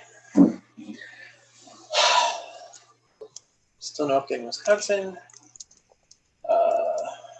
The lead is at 261 in Michigan. Again, fluctuating around this number. No update yet. No new updates from Georgia. Okay, Trump's lead. More votes in Pennsylvania, and Trump's lead is up to 715,000. Nothing new really in Bucks. Right, nothing new in the Philly area. It looks like nothing major. With this update, if the Pennsylvania dashboard is updated.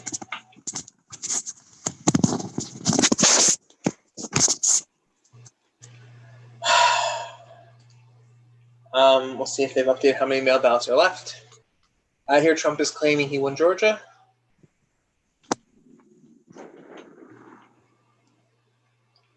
Okay, so still 1.5 million.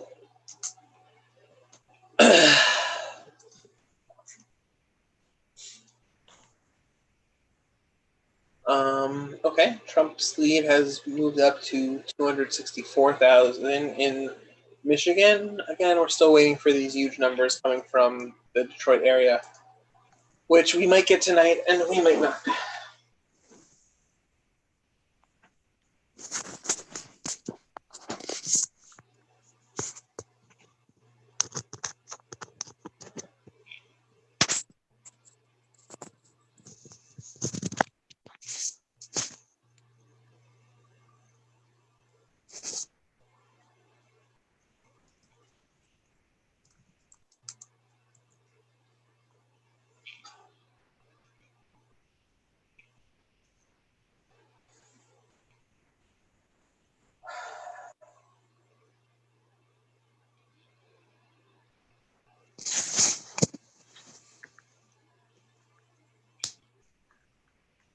Yeah, we're just waiting. We know the few counties, we know the few areas we're waiting on. We're waiting on waiting on Michigan, we're waiting on Detroit. Trump has gained a few thousand votes, but again, we're waiting on Milwaukee. We're waiting on Detroit, and we're waiting on Philadelphia. And that's going to be what determines the election. I mean, for the most part, right? We have Nevada could swing. There are other paths to 270 for Trump that don't actually there are other paths to 270 for Trump that do not need all three of these. But if Trump holds these three, he wins the election. If he can take back Arizona, he has other paths. If he can swing Nevada, he has other paths. Right. And if he takes Arizona and Nevada, he can afford to lose Georgia. But we'll see what happens in Georgia.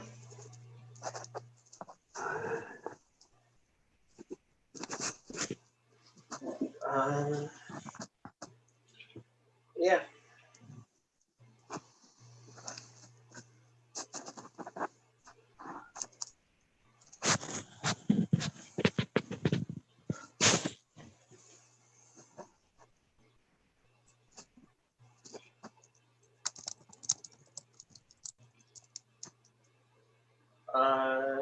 Yeah.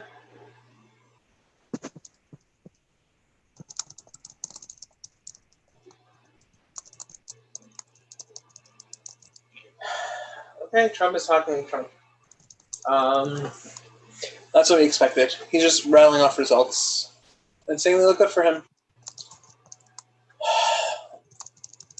Whether or not they'll actually look good for him, of course, depends on. We're waiting on Milwaukee, and we are waiting on Michigan. We're waiting on Milwaukee, waiting on Detroit. We're waiting on Atlanta. Right, these are the 4 cities that are holding up everything. It's not their fault. I don't want to blame them. How does the House look? Republicans have flipped a bunch of the House seats.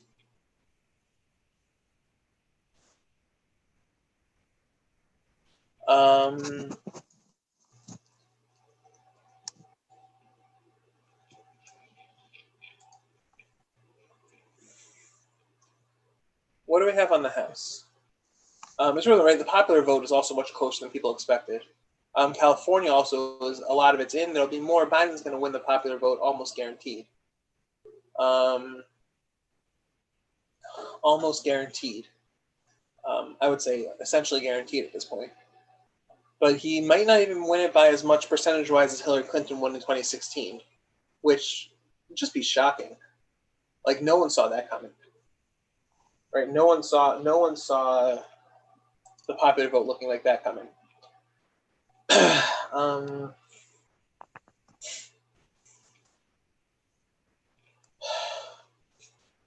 What's left in the House that's worth looking at?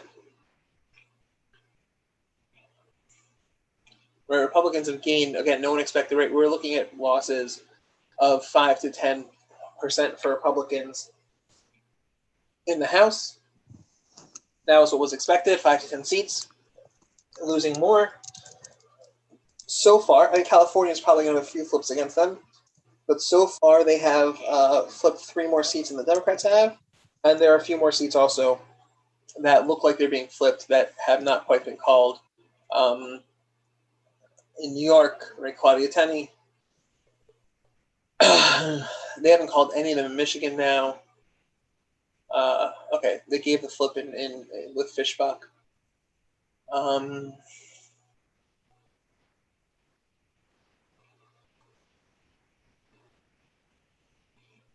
Right, this is a likely flip but not guaranteed. It'll depend on the rest of the vote. Dingell's going to hold her seat.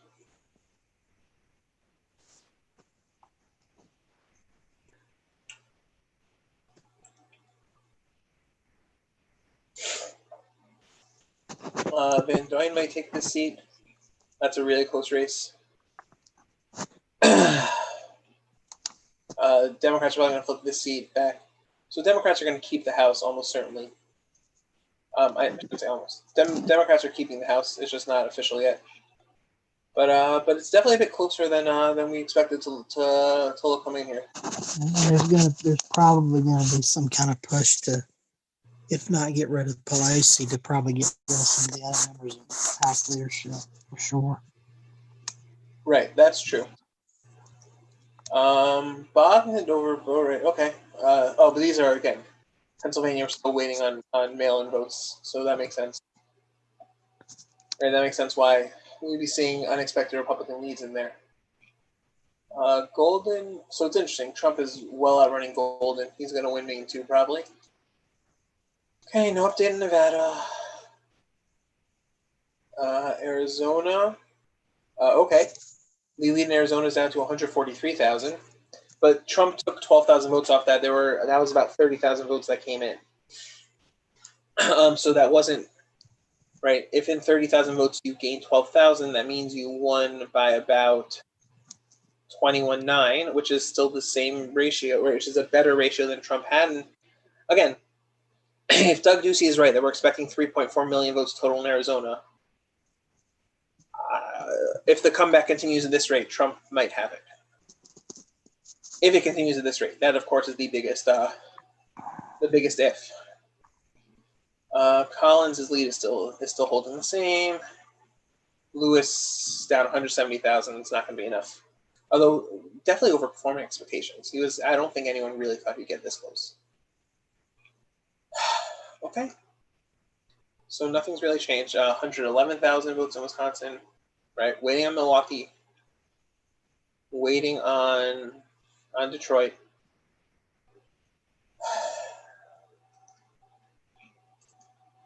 Waiting on Atlanta. Any updates? Still the same numbers. Oh, Trump gained a few hundred votes, looks like. According to New York Times. Waiting on Atlanta and waiting on Philly.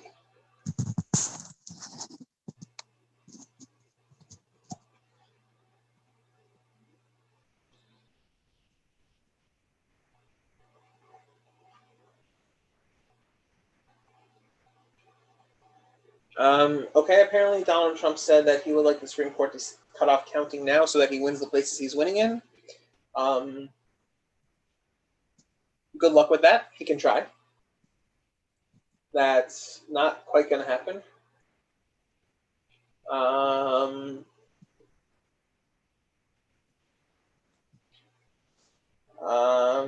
Yeah, okay. I don't want to comment on it too much.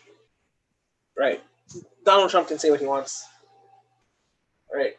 He has the same freedom of speech that we all do. But if he thinks the Supreme Court is actually going to say stop counting legally submitted mail-in votes in Pennsylvania, it's just not going to happen.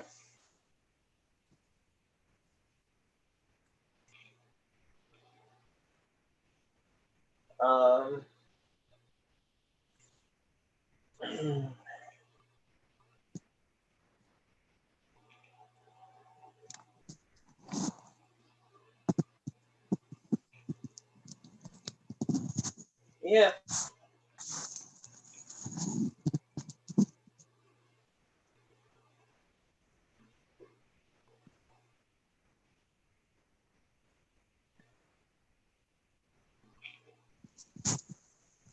Yeah.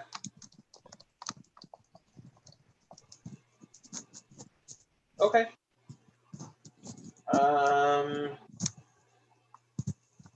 Yeah, I don't have much to say about that. Like, that was a speech that I think everyone kind of knew was coming. He kind of hinted to it.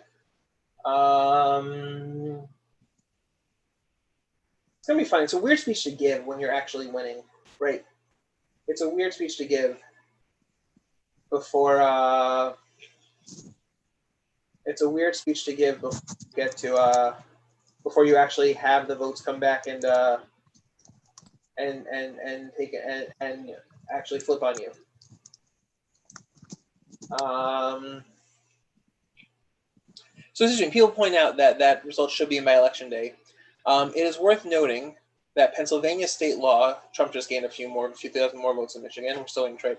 The law in Pennsylvania, Wisconsin, and Michigan all do not let them start to count mail-in ballots before election day, or in some cases, before the day before. And that is why these three states are so slow.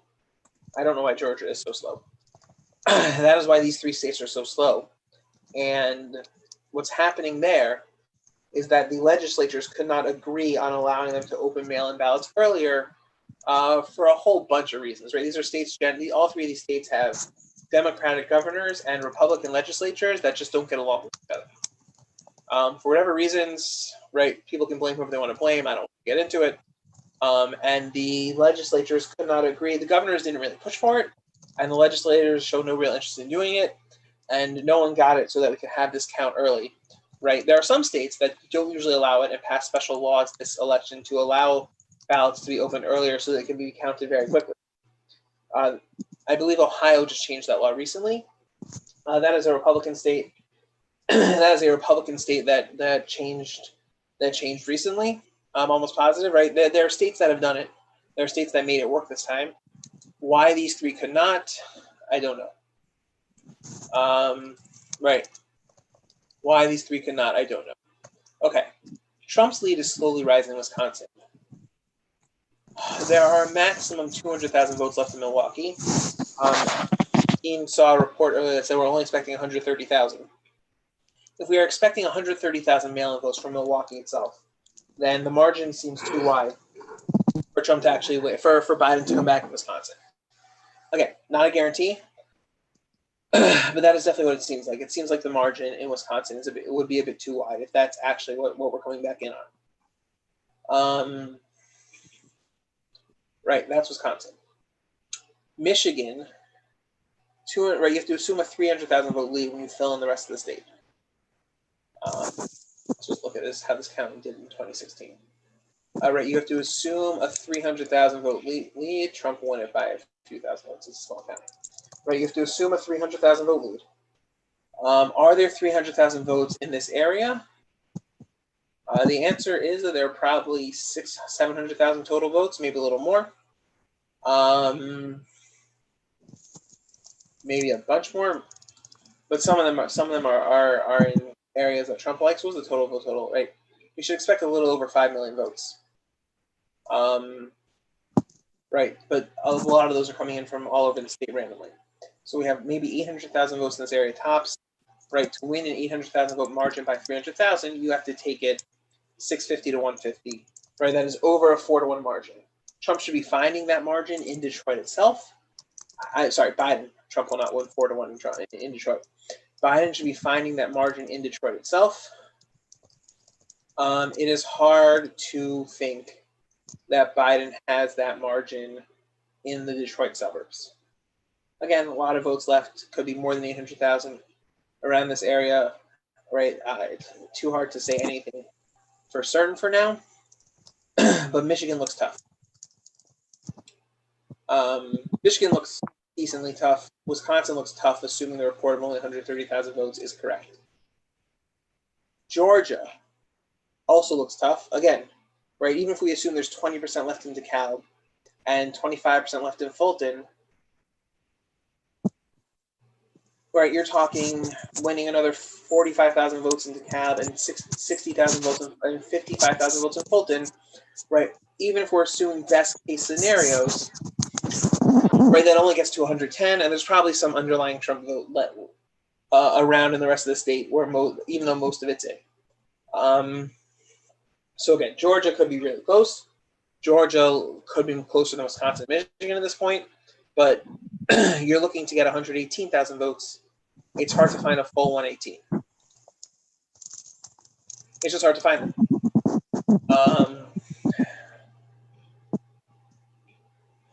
Yeah. And in Pennsylvania, right, if we're going through this, Trump's lead is now 718,000 votes. It keeps on ticking up. We're expecting large turnout. Right, the total vote is going to be well over 2016 numbers. In 2016, the total vote we got was 6 million. Right, we should expect a minimum of 6.75. So we're talking up to 2 million votes, right? According to the dashboard. Now, ballots can arrive late, but according to the dashboard, right, you have 1.53 million votes left. And Biden's got to win the 1.53 million mail votes by 720,000 votes. So he doesn't quite need a 3-to-1 margin. He should find a 4-to-1, 5-to-1 margin, maybe more in Philadelphia. And they're going to be about 400,000 votes here. So Pennsylvania is doable. We just need more numbers to see if we can guess how it's going to work. Right, if I'm rating these states as to Biden's odds, I'm thinking Pennsylvania. Oh, let's go to the presidential map. I'm thinking Pennsylvania, just because there's so much more uncertainty. Pennsylvania looks like his best chance, and then Georgia, and then Michigan, then Wisconsin. Michigan and Georgia are close. Let's see. We haven't checked Arizona in a while. The lead is down to another 30,000 votes came in. The lead's only down to 131,000, a little over 130,000. So Trump looks to Trump's comeback is slow. It's plotting, and it might happen. What races are still left out? The main Senate race has not moved in quite a while. The Alaska race hasn't moved in since the first initial update either. Steen, do we have any word on anything noteworthy in state elections? Who won in the Texas? Who won in the Texas? The Republicans have done pretty well in most of the state legislative elections that I've seen. Better than expected? That makes sense. They've done much better than expected in both the Correct. Senate. Basically, whatever overperformance Trump has gotten in most areas, it's been even stronger down ballot, Right. not weaker. Right, yeah. But notice that Republicans in the House seem stronger than Trump, and that's carried. You're saying that's carried into state congressional elections. Correct.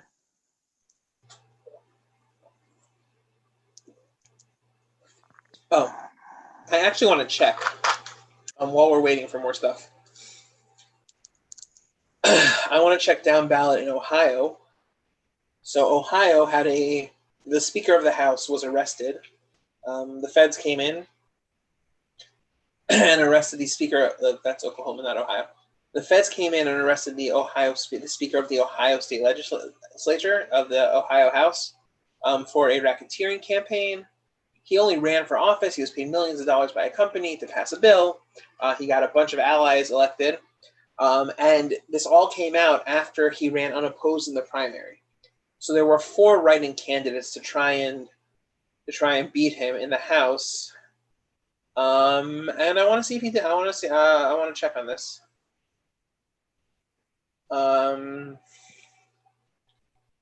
You don't know what seat what's his name is, do you? Householder.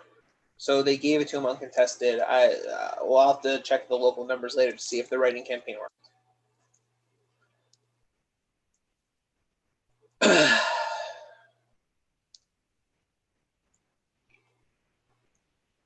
Right. I'll have to check later to see if the write-in campaign worked. Any noteworthy elections in the Ohio State Senate? Okay, this is a race, right? Kunze-Lett was always supposed to be very, very close, and it looks like it is. Okay.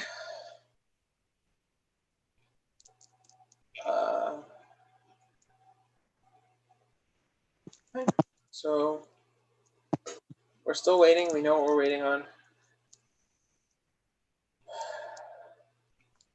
Trump's lead in Michigan has increased, unless this is old. Trump's lead in Michigan is increasing. Trump's lead in Michigan is up to 300,000 votes. But again, a little bit more from Wayne County. I don't think we were at 14 before. We were at like 370 before. So a small batch from Wayne County. Again, we don't know what part of Wayne County. But a small batch from Wayne County has Trump. Did not see Trump lose so much of his lead. So we'll have to see if that holds. We'll have to see what happens with it. But, okay.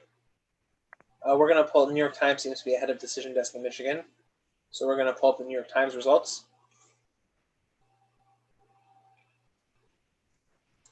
Right, we have a 300,000 vote lead for Trump. Over 300,000. Where's their needle? See full race results.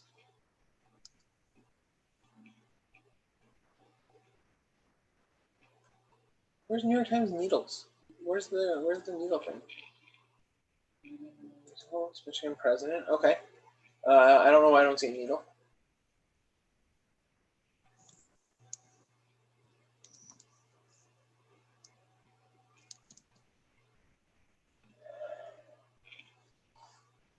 Right now, so Biden's winning 2/3 of absentee votes. He would have to do better than that in the Detroit area absentees, but he definitely could.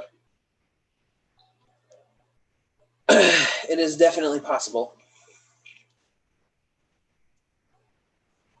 I don't know how exit polls work, how they did exit polls here, because it's hard to do exit polls when there's no real electorate. Like this exit poll does not show it Trump win.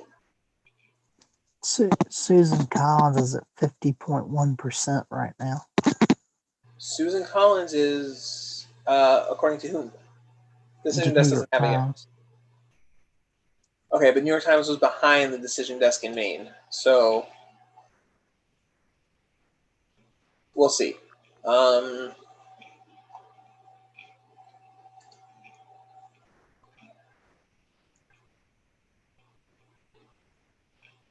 Interesting. 47. What has the New York Times called that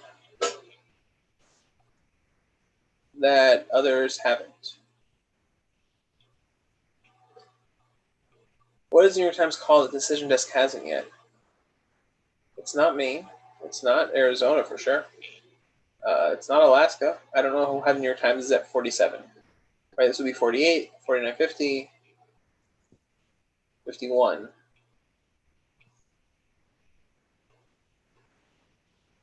Didn't Decision Desk call yet?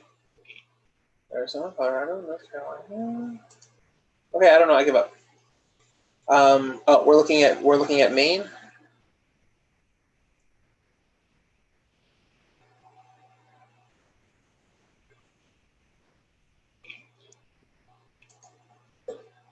Okay, we're looking at Maine. Only a 38,000 vote lead, but back over 50%. What's the numbers here? Right, see 351. They're well behind. They're just 100. They're just a few 100,000 votes behind the New York Times. So we're not going to. Milwaukee has said that we'll have votes in at 4 a.m. I don't know if I'm up for another hour of this thing, but we'll keep talking. If people are interested, keep listening. We'll keep listening. If we'll know the results at 4 a.m., we'll know the results. What results of what at 4 a.m.? What results are coming out? Milwaukee. That Milwaukee is going to have a 4 a.m. results in by 4 a.m. Really? Okay. Meanwhile, this race is getting closer, but nowhere near close enough. Okay, Trump.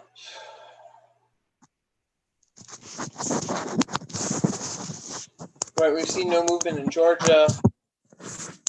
We don't know what's coming in Atlanta. I don't expect to see Georgia finish until tomorrow. That definitely could be, right? New York Times is actually ahead of Decision Desk on Michigan. They're both assuming somewhere around at least 68% in. But Decision Desk, the lead is 277, right? New York Times lead is 307. Trump's lead is ballooning. And James's lead is 340. Right, so New York Times is ahead in Michigan. New York Times is ahead. And it's, yeah, Trump's got to be confident about that. We haven't seen any change in Pennsylvania recently. What's the New York Times Pennsylvania thing look like?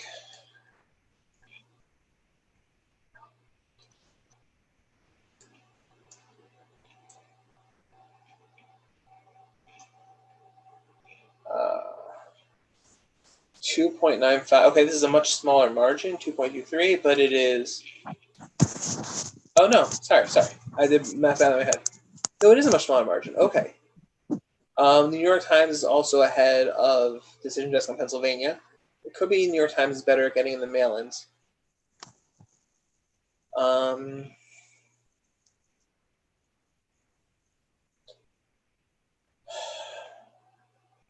Yeah, so they have the lead. New York Times has the lead at below 600, at under 600, at under 700. Right, they have the lead at 683. Also, I should keep noting, right, these report place by place and they add them together. So it's not necessarily that Decision Desk is behind the New York Times in what it's reporting, right? They could be reporting entirely different sets of numbers, and like there's some overlap between the two that we could in theory find if we went county by county. 289 to 101, right? What do we have here? We have 289 to 101. I think it's the same. Yeah. Let's take Bucks. Bucks is 124 to 93. They have Bucks County as 124 to 93. So Philadelphia area 150 to 100, 150 to 100, 225 to 158. Okay, so whatever the difference, and we'll last check. Only 51,000 vote difference in Allegheny. Right, so whatever the difference is in the Pennsylvania numbers between the New York Times and Decision Desk, it's not showing up in any of those counties so quickly. Okay. Is Wasserman still not tweeting with us? Wasserman's still not tweeting for us. Silver's just a numbers guy. He's not going to...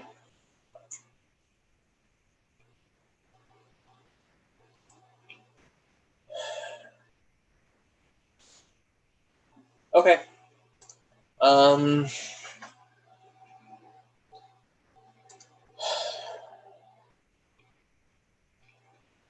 Trump's lead in Michigan is, again, according to the New York Times, 307,000 votes.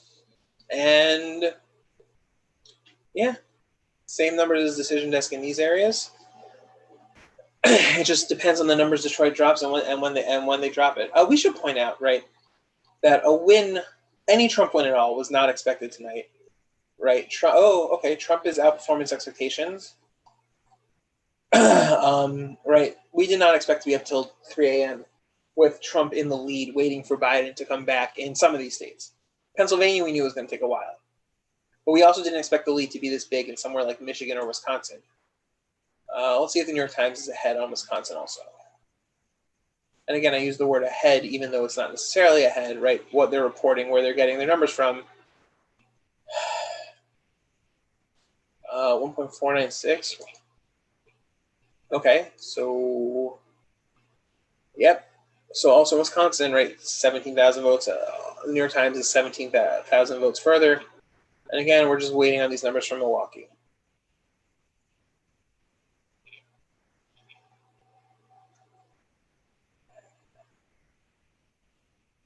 And okay, it's worth noting, right? New York Times gives us these useful tidbits, right? Trump is winning by about 117,000 votes. The difference in counties, one by Clinton and one by Trump in 2016 with their votes left, is 140,000 votes. We have an update in Georgia, not according to New York Times. Decision Desk has the lead down to 102,000 votes. Where do those come in? They might have come in Fulton. There's maybe a few higher numbers in Fulton. Yeah. So 16,000 votes with 8% more coming in Fulton. So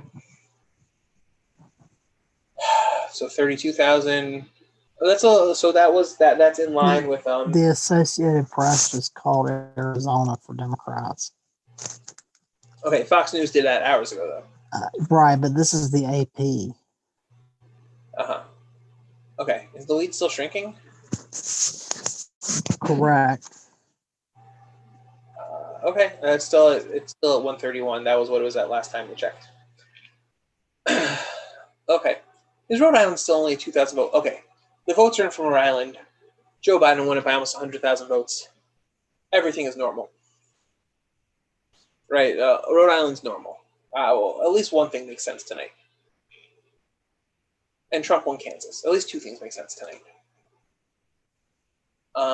Yeah, so these Georgia numbers again, right? So picking up 16,000 for 8% of the potential. Oh, for actually, it wasn't even in Fulton. Okay, if Biden can pick up 16,000 votes each time these two counties move a few percent, so we could be talking about winning Georgia.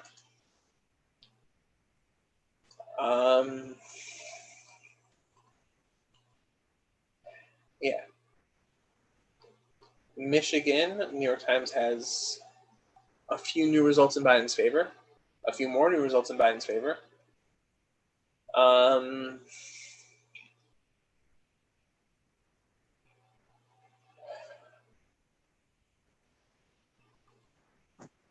None of those came from the Detroit area. Still none of those came from the Detroit area. So we're still waiting on Detroit. Two very close House races in Minnesota, that's fine. We're waiting on Detroit, we're waiting on Milwaukee. That's all we can say right now. Maine has been called for Biden. Nevada, a few more votes came in, and it's still a 29,000 vote margin. So none of those votes from Clark County. If the outstanding vote from Clark County is all election day vote, Trump has a small chance. Again, these counties are a few hundred votes each, Lincoln and Lander and whatever else is left in these red counties. Probably a few hundred votes each. So it's all down to Clark. How many votes are left in Clark County, and does Donald Trump have a Actually, we can tell how many votes are left in Clark County because the state of Nevada tells us how many people voted. Total turnout in Clark County was 838,000 votes. Right, we have reported 714. So there are 124,000 votes left in Clark County, which means to win this race, Trump needs to win them about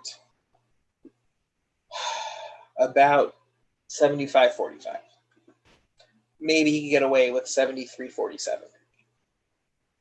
That seems unlikely if they are all, especially as the election day vote in Clark County was more towards the Democrats. But if they are all from the early in-person, which Republicans actually count more than Democrats, if they are all early in-person, so then I guess there's a chance.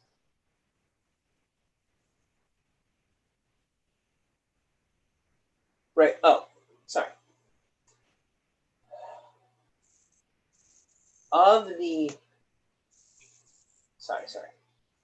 Republicans on election day came out more than 5,000. Came out more than Democrats by 5,000 votes. Of the total 800,000 votes in Clark County, right? Democrats have about 90,000 more votes, 353,000 to 267,000. Both are ahead of that margin. And it looks like Trump is doing, so either there are a lot of Democratic votes left, or Trump is doing much better among the among those not registered as members of either party. If that's true, if these are from election day and in-person early voting, maybe Trump has a chance. But again, right, 75,000 votes more. Sorry, 120,000 votes more. You gotta win them by 30,000. So that means you gotta win this basically 75-45. Okay, that's the Nevada breakdown. Arizona has no update recently.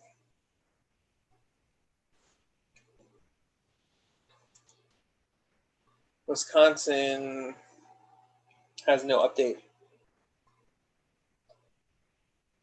Michigan has not been updated since we last saw.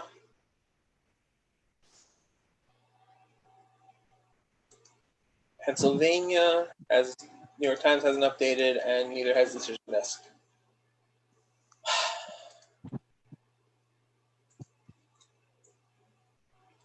Oh, I don't want to refresh that. Thank you to all who are still listening. It's been a very enjoyable election note. Thank you to all who are still commenting.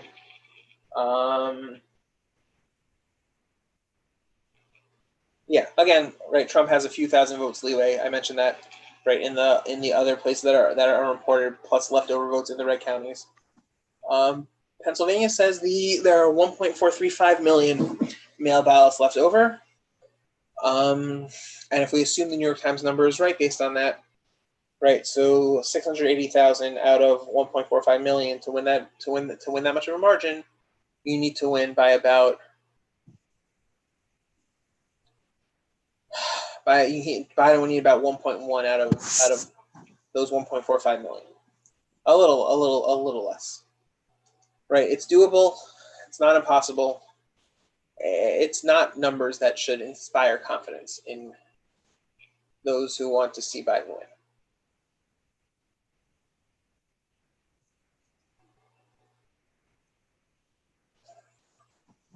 Okay, nothing new is happening in Georgia, although Decision Desk does have something new happening in Georgia.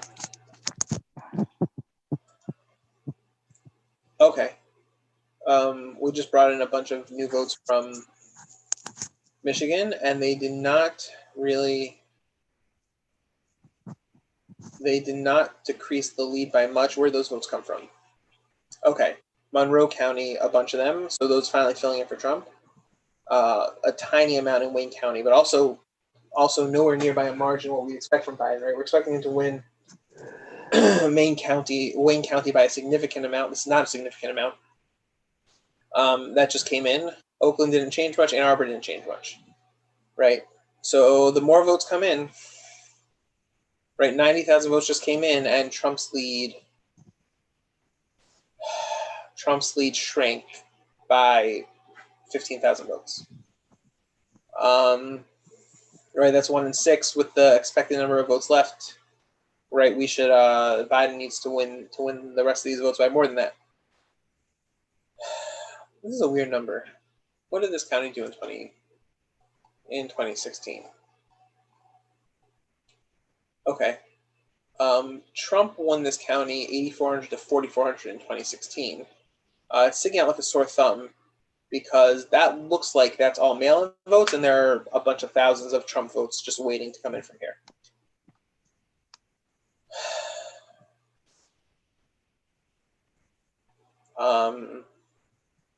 Yeah. Right, that's a very dark blue county in a sea of red, and it is very clear because it has almost no Republican turnout.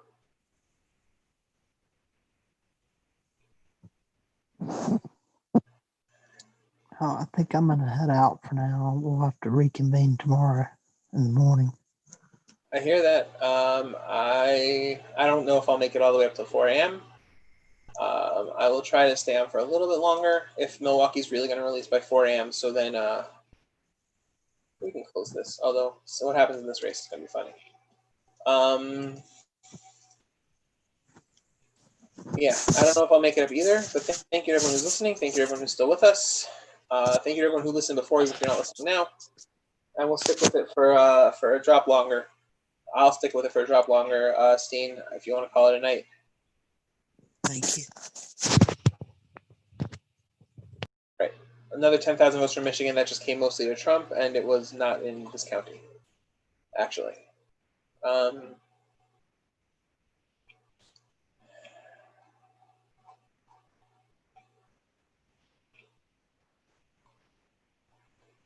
Yeah, okay. I might call it a night very shortly also. Right. Atlanta's the same, right? Depends on what's in DeKalb, depends on what's in Fulton. Pennsylvania depends on Trump's lead. Pennsylvania, again, we're just waiting on Philadelphia.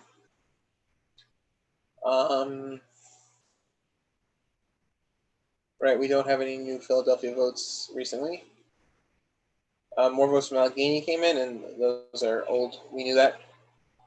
Is it the same numbers? No.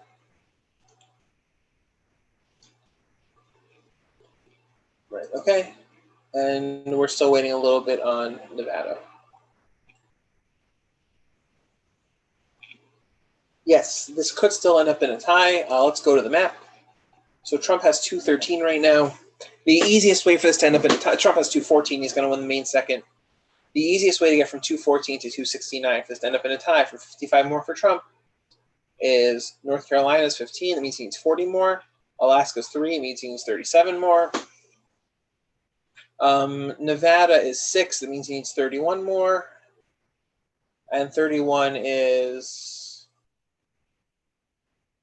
Okay, Michigan and Georgia is 32. If he loses in Maine and gets Michigan and Georgia, that's fine. A tie could also be if he pulls out Arizona, which the lead is down to, the lead is back up to 1.33, to 133,000. What's the easiest path to a tie? Unless they haven't given it yet. No. Okay, easiest path to a Trump. 214, 217, 233, 248. We're not going to get to a tie this way.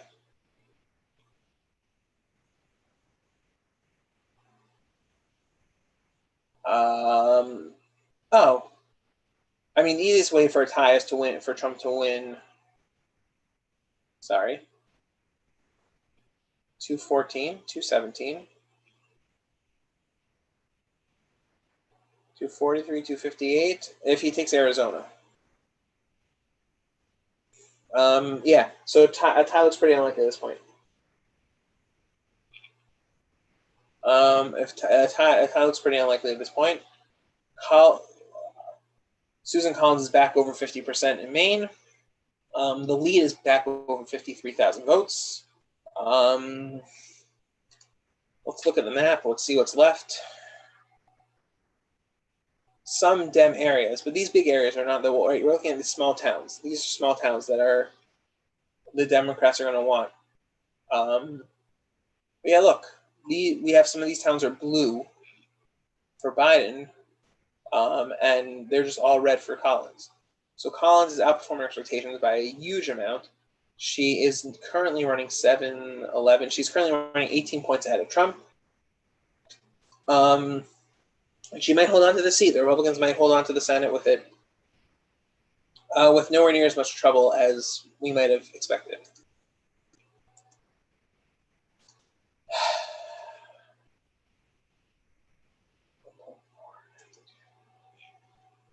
Okay. A few more votes just came in. Again, not in Milwaukee, right? It's Milwaukee or bust for Biden at this point. He needs huge numbers in Milwaukee to to bring that out. Otherwise he can't win the state. Michigan got a few thousand more votes, and Trump's lead is back at about 300,000. Again, in Michigan, we are talking about we're all looking at Wayne County. We are looking at Detroit, and the area around it a little. Macomb County is going to come down, right? Trump's not going to win that by almost 70,000 votes. But again, this is going to go up for Trump, right? This is a bunch of thousands of votes just waiting for him. I'm curious. Decision Desk has. See, this is one of those things, right, where the different places have different numbers. Oh, so Decision Desk isn't reporting those numbers at all yet. Okay. Yeah. So again, right, we are just waiting in here on Detroit, and in Pennsylvania, we are mostly waiting on Philadelphia. We haven't seen an update in this race in a while. I don't think they're counting in Philadelphia throughout the night. I don't think they're counting in Philadelphia throughout the night. So I assume our Pennsylvania numbers are going to be static until tomorrow. Although, we'll see if they update this at all. Nope, still 1.435. A little fresh just to be on the safe side. 47. Okay, Decision Desk just called the Montana race, but they haven't called this for Kelly.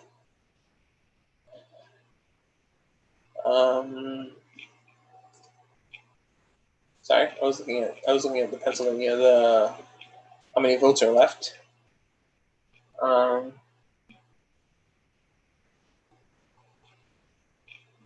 Yeah, North Carolina is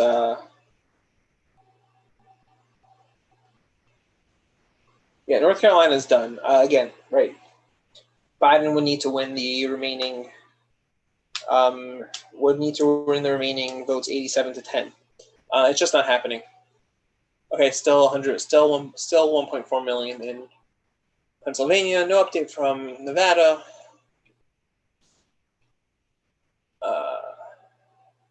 Wisconsin, Trump's lead is still almost 120. Again, none of this matters until we get Milwaukee. Once we see Milwaukee's numbers, we can know what's happening in Wisconsin. Once we see Detroit's numbers, we can know what's happening in Michigan.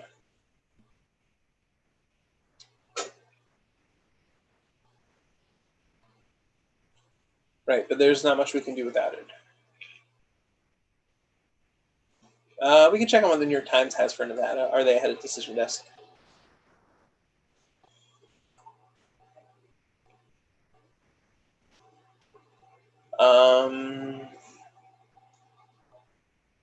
Okay, they have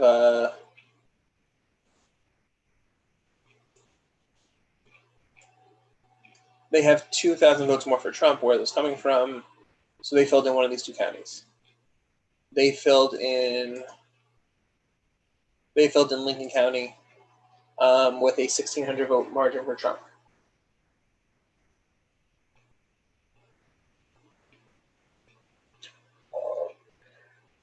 Keep in mind, right, 97,000 votes is not the maximum number of mail-in votes in North Carolina. Anything postmarked by today can arrive within a week from Thursday.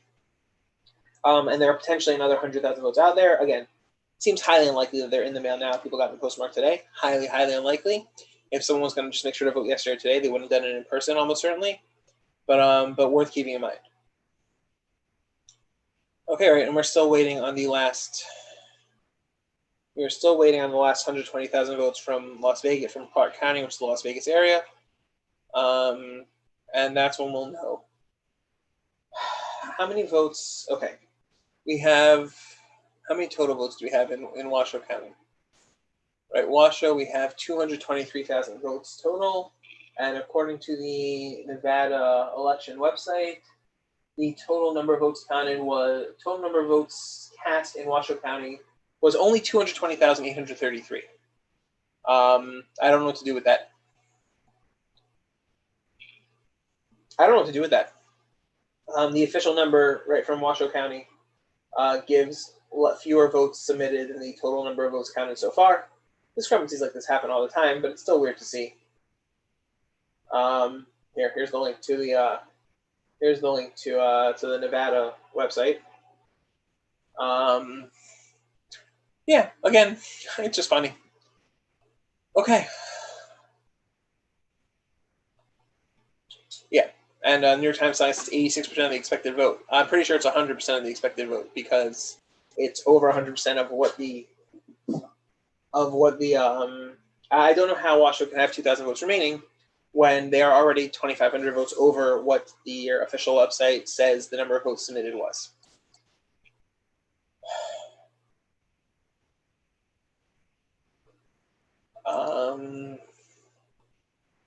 Yeah. We're still waiting on Gwinnett and DeKalb. Sorry, not Gwinnett. Fulton and DeKalb to know what's going on in Georgia. Right, we are still waiting on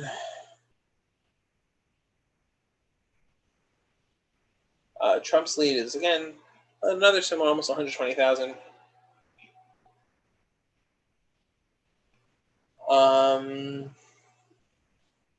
We are still waiting on Milwaukee. In Michigan, Trump's lead is now over 300,000. This number is still weird.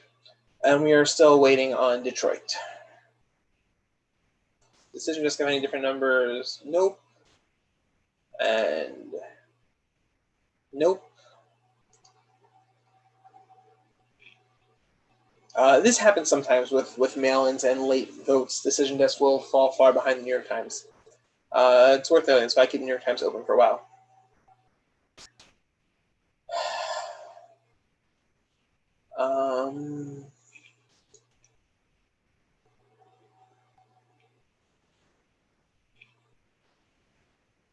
Yeah, we're waiting on Nevada.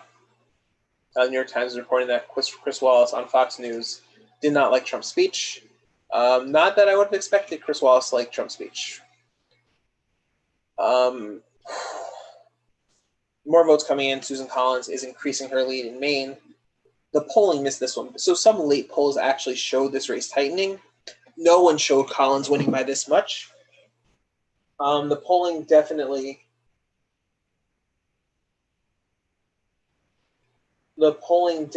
won. Okay. The polling... So I'm not going to stay up to find out. If you are correct, that we'll find out the last Clark results. I'll find out in the morning because I don't think I'm staying up that late. Yeah, the polling is very wrong in Susan Collins' race. At some point, we're gonna have to wonder, right? If some of these results hold, we're gonna be in a weird situation where Trafalgar was the most accurate polling outlet. Although I guess Texas he missed, right? Texas was expected to be more heavily Republican. Texas ended up being close, I think. I don't even know what the presidential margin in Texas is now. No, it's coming out pretty similar to 2016. I don't know where the remaining votes are. All right, Florida, Trump won by 3.5 points. Ohio, Trump is up by over 8. This is coming out a lot the same way as 2016.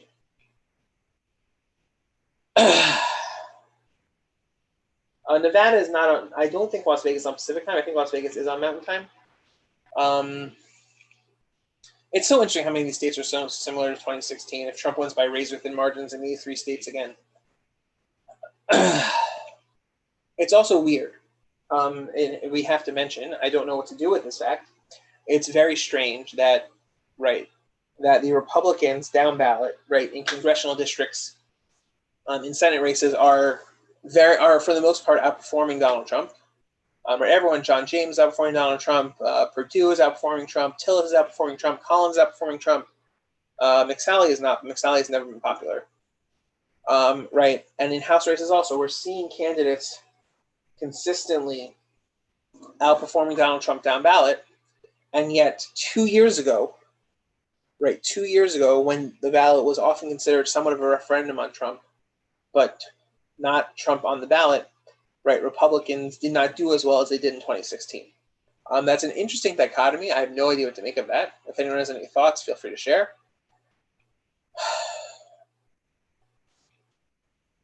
I have no idea what to make of that. Chris Christie also did not like Trump's speech.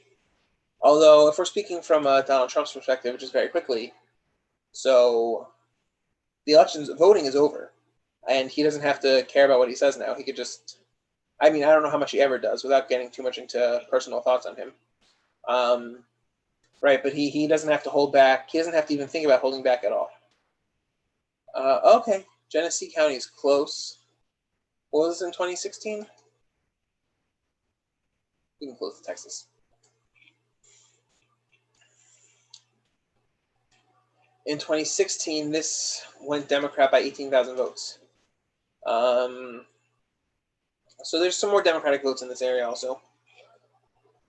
But the more votes come in, Trump's lead is expanding until we get to the actual Detroit. And this is a consistent theme, right? Trump's leads are expanding outside of these heavy Democratic areas whenever they come in. Right. Another few votes, Trump's leads. Trump's up to 119,000 in Wisconsin. We'll find out Milwaukee when we find out.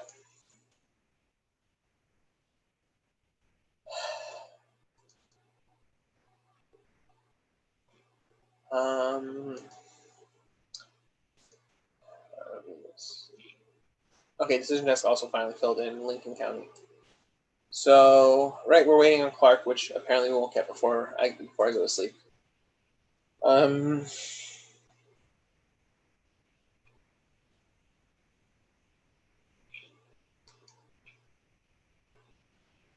Yeah.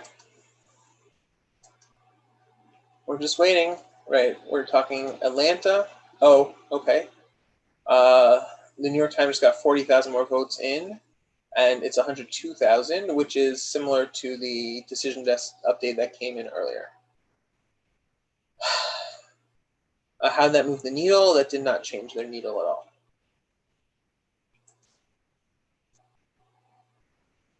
Okay, Biden gained a few hundred votes. No, Biden lost a few hundred votes in the newest votes from Michigan. Right, but this is what the election is down to. Right, we're talking Milwaukee, Detroit, Atlanta, and Philadelphia. That is basically where we're at. And let's look at the numbers, right? To win, Trump needs, we're going to assume he gets North Carolina, right? So that's at, so he's at 228. So he needs 42 more votes. So he needs 3 of these 4. No, sorry. He needs 39 more votes. Because he's going to get Alaska. So yeah, he needs 3 of these 4. Right, any 3 will do. He cannot lose 2 of them.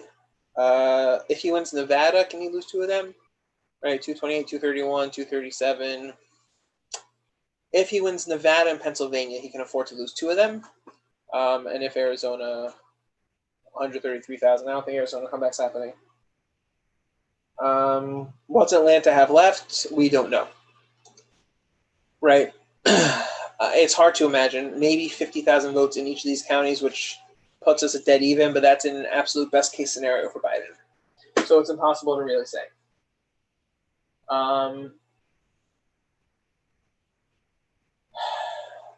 North Carolina, right, what's taking so long is that there are absentee ballots that just haven't been counted yet, won't be counted until tomorrow. Trump is almost certainly winning North Carolina. North Carolina is just being waited to be official, but the odds of him losing North Carolina are very, very low.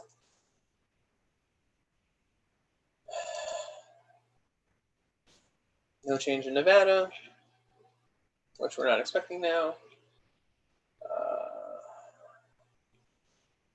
Let's see if Pennsylvania claims they've counted more absentee votes, because this is updating slower than the figures will not be updated between 3:15 a.m. and 7:15 a.m.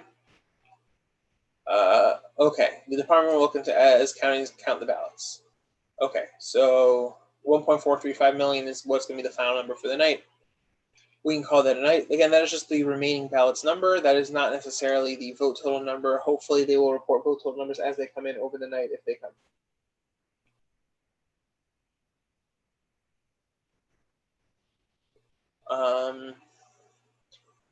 Yeah, okay. So Pennsylvania, I think we should assume we're not getting tonight.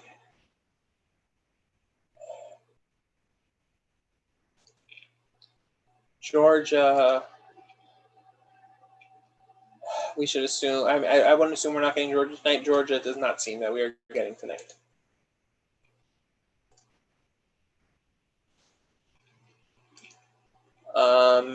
Michigan, we are waiting on Detroit. We've heard rumors that they're going to be a large Detroit vote dump at some point.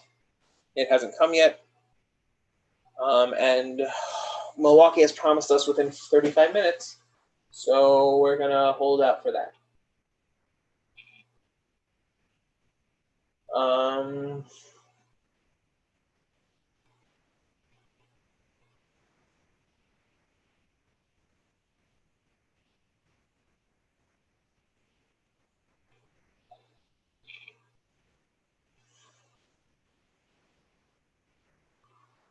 Yeah, okay.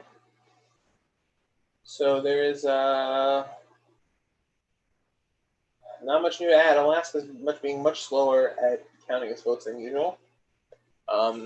It's a little weird, but everything's a little weird this year, right? Alaska put in 100,000 votes at the start and hasn't updated since.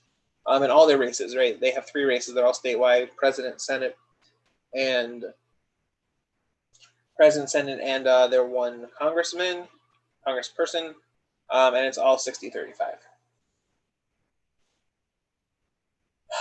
It's all 60-35.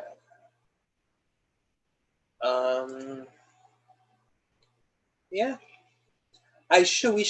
Maybe we should go through. Maybe now would be a decent time for it. We'll look through the House. Republicans wanted to increase the number of women they had in the House, right? They were down to a low number forever this doesn't give me the races, of just 12. First of all, look at this. Look at the toss-up seats, right? Every called toss-up seat is Republican. Republicans won. Republicans are winning this one. This one might overturn with winning this one. This one might overturn with mail-ins. 22 might overturn with mail-ins. Right, this one's been called by outlets. This one's been called by outlets. This one might overturn with mail-ins. New Jersey 2 is basically over. Right, we're looking at every single toss-up on this map. Iowa 2 has flipped. Right, and look at some of the seats Democrats were expected to win. Those have already flipped. 3 of them, 4, right, Roy held unexpectedly. Right, down ballot in the House races, Republicans are doing much better than expected. I wanted to go through. I wanted to see if we could look. Republicans definitely wanted to make it a campaign point to try and increase their number of women.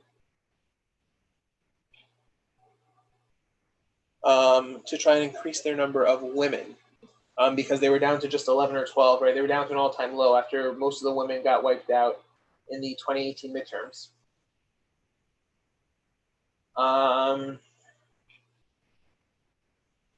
Right. So, but Indiana 5, if this holds, right? This is Victoria Sparks, is a woman, a Ukrainian immigrant. Iowa 1 is what's her first name? Hinson. Ashley Hinson is also a woman. I think South Carolina 1 is also a woman. Yeah, Nancy Mace is a woman.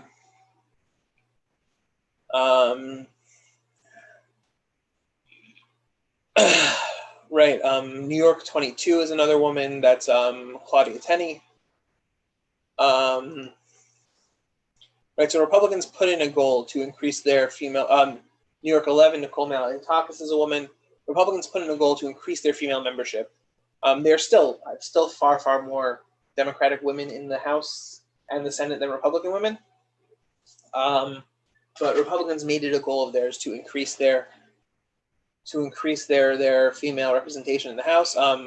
This is right. Yvette Harrell is a woman. Right. Republicans made this an actual campaign plan. Right? This is what they wanted to do,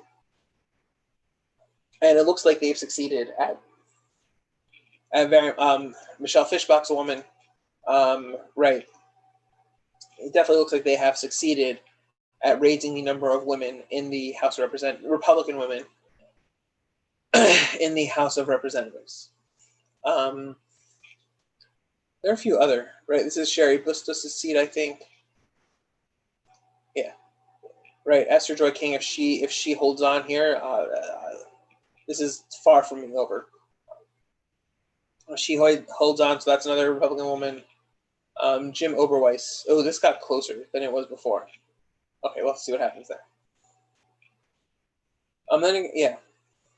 Then again, the safe Devin Nunes' safe Republican seat might not be safe. So weird things happen in an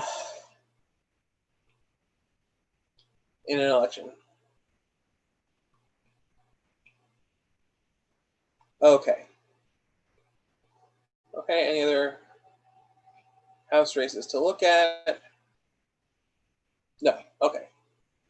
Right, and again, Republicans are flipped. They have flipped. Democrats have flipped, I think, 1 seat so far, maybe not officially. 1, 2, 3, 4, 5. I think they flipped 2. And Republicans have flipped 6. So we're looking at officially, right? Hinson, a bunch of these have won. We are looking at a significant, right? Republicans flipping probably 8 to 10 seats, which I mean they're not going to win the House, but that's definitely something they're happy with. Okay. Any other results coming in?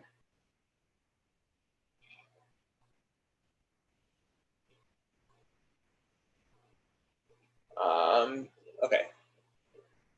No updates in Nevada yet. We're not expecting that for a few more hours. No updates in the main Senate race, but Susan Collins looks like she has it. Michigan. Alaska's not counting mail ballots for around a week, so don't expect anything called in Alaska anytime soon. Michigan's Trump's lead is now 307,000 votes, and again, nothing from Detroit. So now we're just waiting on Milwaukee. We are waiting on Milwaukee to find out if, right, Joe Biden has enough to flip the 118,000 vote gap.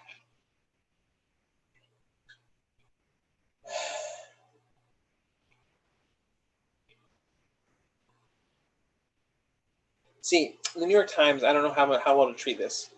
Right, according to turnout estimates, there are about 360,000 votes remaining in counties won by Hillary Clinton. But I don't know which counties those are, and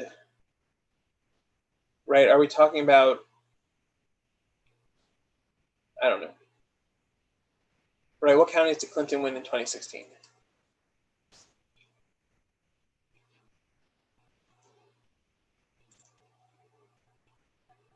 Right, there are no votes are not coming in here. Eau Claire, a few votes. I don't know how they get to 360,000. Unless it's all Milwaukee. We don't know what it's going to be. Unless they're 360,000, it's all Milwaukee. And so what are the 110,000 left in Trump counties? Some Kenosha.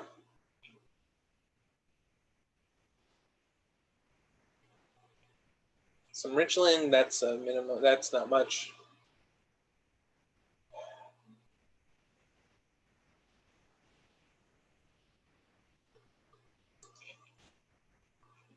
Okay.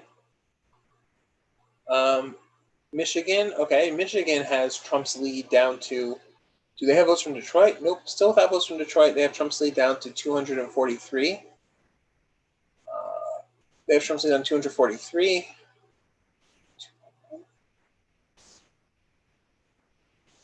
Okay. So they're just, I don't know if they're behind. They're just not getting results in from counties yet that Trump did well in.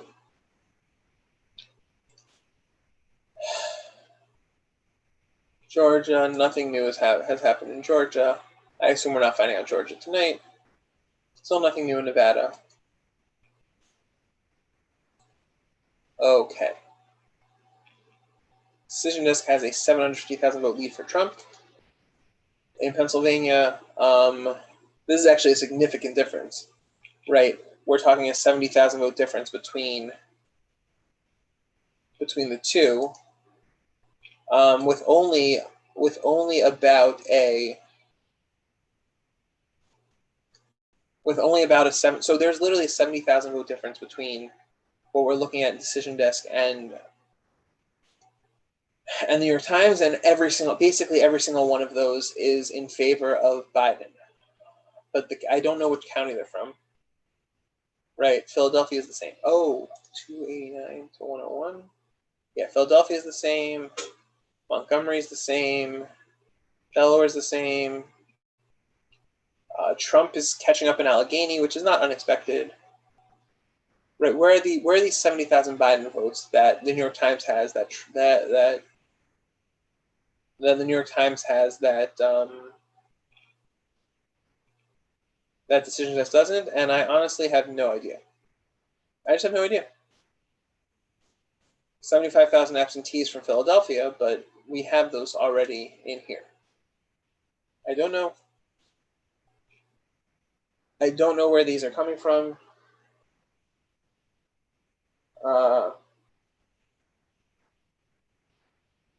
Yeah, I don't know where these are coming from. I don't know what to do with them. Washoe County is still reporting extra vote numbers. The new vote numbers were a few thousand in favor of Trump. They have more votes than they're supposed to be able to have. Don't ask me how. And then it happens sometimes, right? Reporting is incomplete. The states miss a ballot box or two, or a quick glitch in reporting. It's all going to come down to Clark. But these late votes are all coming in Trump, right? Even this Washoe, he cut the lead down in Washoe. So I'm not staying up till 5 a.m. to find out if Trump wins Nevada. Maybe I should. I've been talking about Trump's chances of winning Nevada. No one took me seriously for about 2.5 weeks now. Yeah, but he's got to make up 20. He's got to make about 22,000, 21,000 votes, depending on what's left in Nye and in Lander. Right, he's got to make about 21,000 votes out of the approximately 120. So that means he's got to win at 70-50. That seems doable. Again, depending on when these votes came in, right, and what kind of voters they are, that does not seem impossible. That seems somewhat doable. Trump's lost a few thousand votes off his lead in Wisconsin, according to the New York Times. And I think those are new numbers from Milwaukee. 170 to 108. Was that what we had last time? That's Michigan. Nope, 170 to 108. I'm wrong. Nothing new from Milwaukee yet. Still waiting on Milwaukee.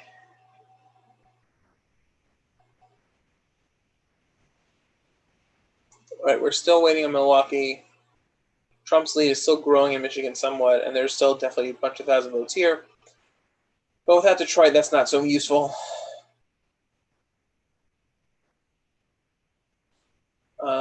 Right, without Detroit in the Detroit area, that's not so useful. We're waiting on Milwaukee. We're waiting on Detroit. We're waiting on Atlanta. And I guess we're waiting on Vegas, too. We're waiting on Philly.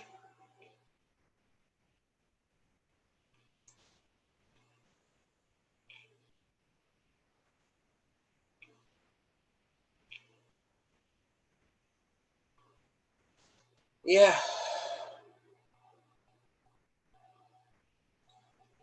Yeah.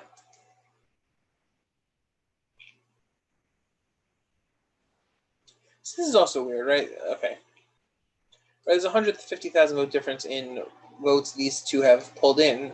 These two have counted. So 140,000 vote difference. And almost the entirety of that has gone to Trump from the New York Times numbers. I don't know. I never actually tried to backtrack their sources and see what they were. So, okay. Pennsylvania is still no one knows. Right, we're waiting, and based on what we saw on the state website, I'm not sure if we should expect more numbers until tomorrow morning. Collins looks somewhat safe. This keeps getting closer, but nowhere near enough, right? We're done. Tina Smith has won this race.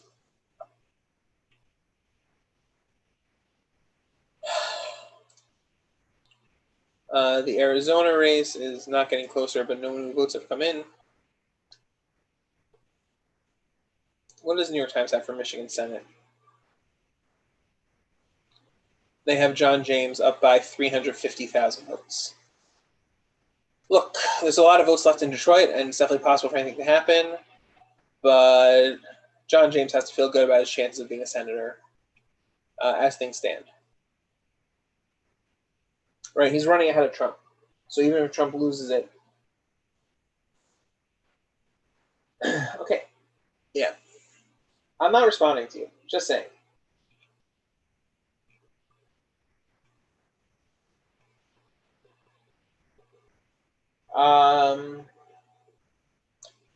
Yeah, so okay, we're waiting. Milwaukee told us 4 a.m. We're hoping we'll see results from Milwaukee.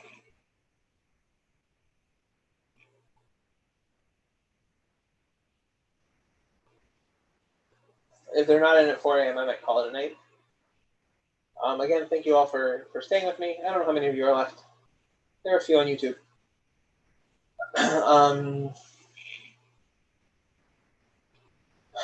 Yeah.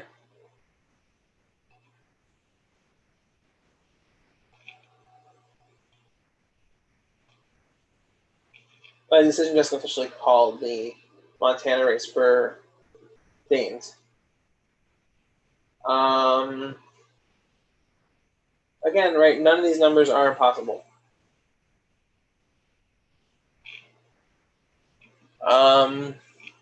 Right, again, it's not impossible for the Milwaukee number to be enough. We don't know how many votes are left.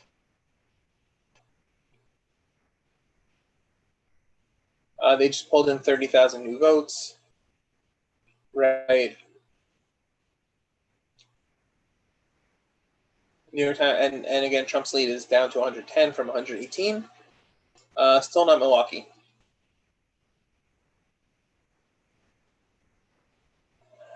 Still not Milwaukee. So again, we're waiting on Milwaukee. There's up to 200,000 votes left in Milwaukee, up to 220. Right, Biden needs to win those 150 to 50, give or take, to put this in range. Maybe 160 to 40, or 160 to 50 even, if there are more votes there. Right, so it depends on what's coming in from Milwaukee. In Michigan, there are probably 450, maybe 500,000 votes left in the Detroit area. So Biden needs to win those 450 to 100, give or take. Again, doable, not impossible. I don't know how. I don't know if I want to say likely, but it could be Trump has exhausted his vote in the Detroit area on election day, and this is going to come out a lot more than this is going to come out 450 to 50. Right? It's possible Michigan's still going to flip. James has to feel a lot more comfortable with his lead. It's noteworthy he's not really running ahead of Trump in some areas, but that's among likely Trump voters anyway. Georgia, we're still waiting in Atlanta. We should assume we're not getting anything from them tonight.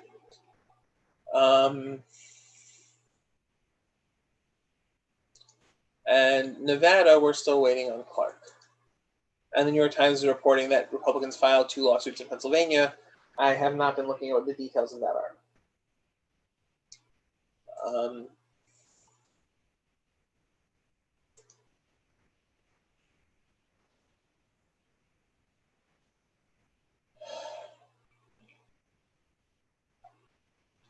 Again, we are still just waiting on seeing what comes out of Milwaukee. Milwaukee, Detroit,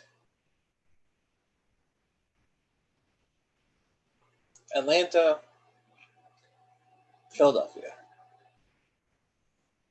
Right, that's where our elections are. That's what's coming. And again, if Trump gets 3 out of these 4, he wins. If he can get Nevada, if Trump can get Nevada, he only 219, 222. If Trump can he still needs 3 out of 4. Oh, sorry. 222, 237. If Trump can get Nevada, he only needs Pennsylvania plus one more. He wouldn't need 3. He would just need Pennsylvania plus 1. And if Trump, he's not getting it, but if Trump can get Arizona, we won't know till tomorrow.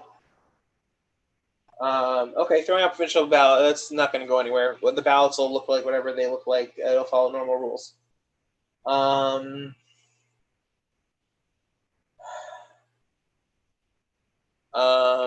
Or they'll be checked for the normal matching circumstances.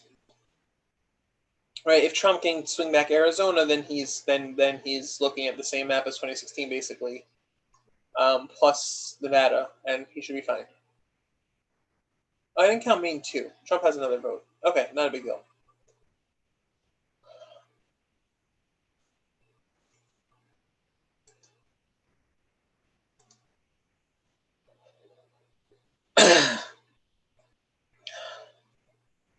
Still waiting on Milwaukee.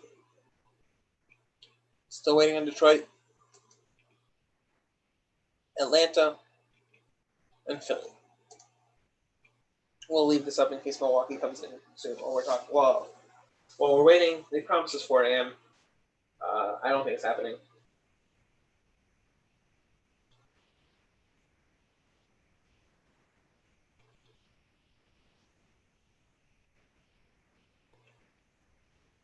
New votes just came in from Milwaukee, apparently.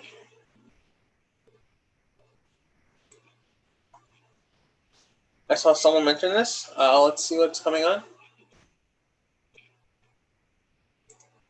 They put in decision desk? No. I don't have the Wisconsin thing directly, so we'll wait for this.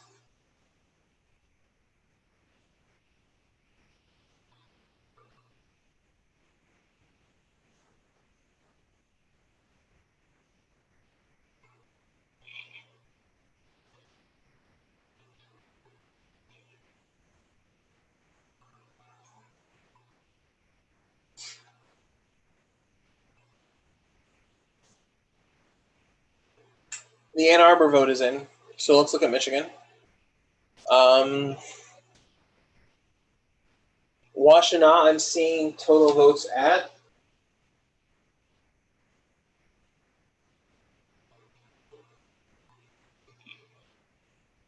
We're going to wait for this to update, but when the Ann Arbor votes show up, we should see a significant movement. We should see, oh, here we go.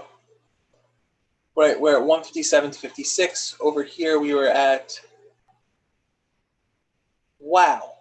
Okay, so that's about 45,000 votes straight out of Trump's lead. Right, Trump just won, Biden just won in Ann Arbor 51,000 to 6,000. And that should be the end of Washtenaw County. So that cuts down a lot of the margin he needs in Detroit. Right, we are at, Trump's lead is about 240,000, maybe 250,000 if you're using these numbers. And we're expecting, right, based on the turnout estimates, we're expecting 360,000 in Wayne, right? So to come back from 260, you would need to win about 310 to 50. Again, this is Detroit. This is Metro Detroit. This is the most Democratic area in the state, right? It is doable. It is not guaranteed, but with those Ann Arbor numbers, the state looks a lot more winnable. The state looks a lot more winnable than it did a few minutes ago, right? If we were just relying on Detroit, it's tough, right? When you get that in from Ann Arbor along with Detroit, so now you're looking at a much friendlier map.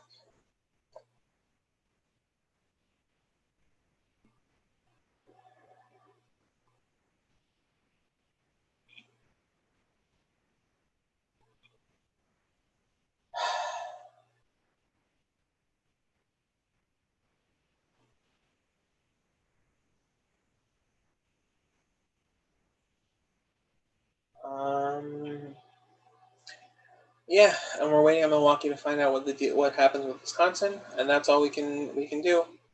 Right, 12 minutes till their artificial deadline they set for themselves.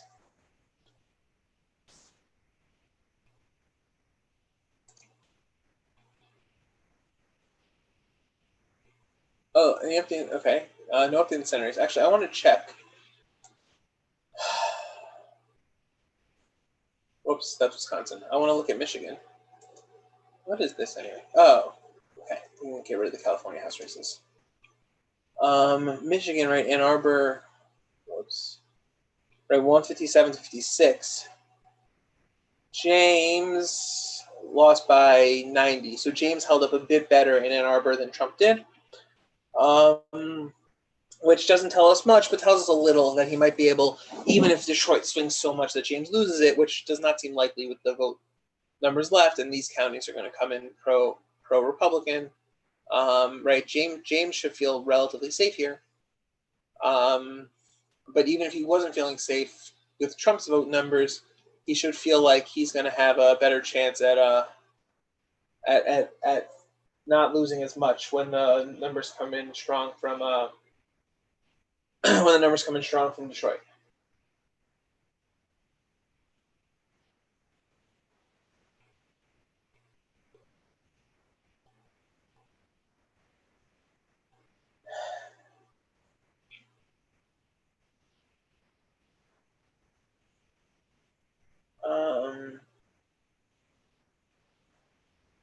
Yeah. Okay. If I'm calling it a night at 4 a.m. by the way, so if Milwaukee comes in by then, great. If not, I thank you all for listening, and it's been fun.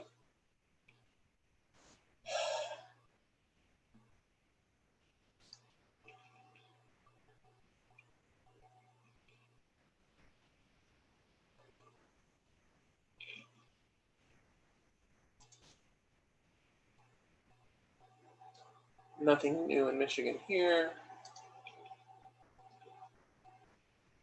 Okay. More votes in Michigan from the New York Times. They still have not updated Ann Arbor, but they have also no new votes in Detroit. So I don't know where those new votes came from. They still have a very large lead for Trump. They don't have the Ann Arbor numbers yet. Georgia, nothing new from Atlanta. Pennsylvania, nothing new from Philly. Right, and I think we're giving up on getting anything new from them tonight.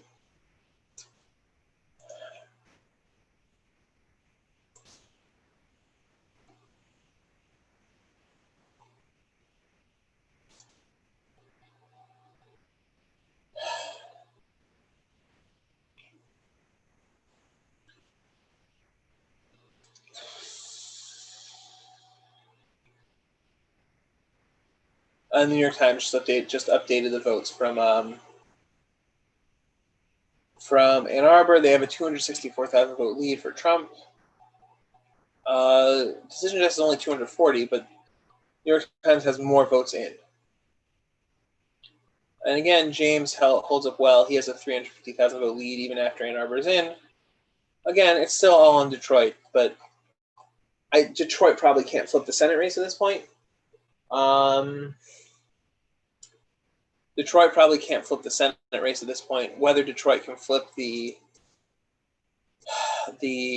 presidential race remains to be seen. Nothing new from Georgia, nothing new from Pennsylvania, and nothing new from Nevada.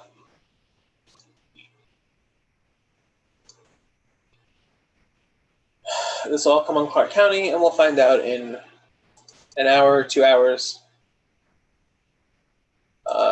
Is there more Arizona vote coming in? Anything to even see? Nope, no change in Arizona recently. They said they'll finish tomorrow. No change in the Senate race. They'll probably finish the rest tomorrow, but Collins looks like she's in pretty decent shape to hold on. This race hasn't been called yet, but it's over. It's very over. 170,000 votes. It's just not there in Minnesota to make up for it. Right, we're waiting on Atlanta for this race. Did that change? No. We're waiting on Atlanta for this race, right? The Georgia special has already been, right? The runoff is Loeffler and Warnock. We're sure about that. Tillis is going to hold on. They're just going to wait a few days to call it.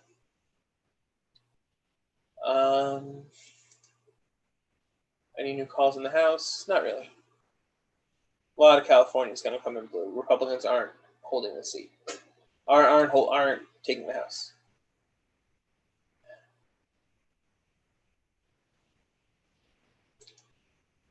Okay.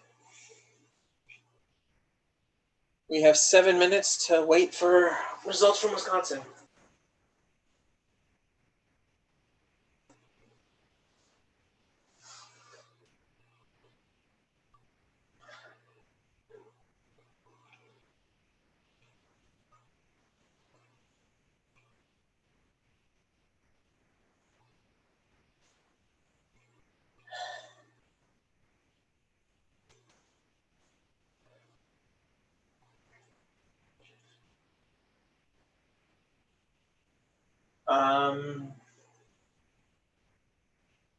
Yeah.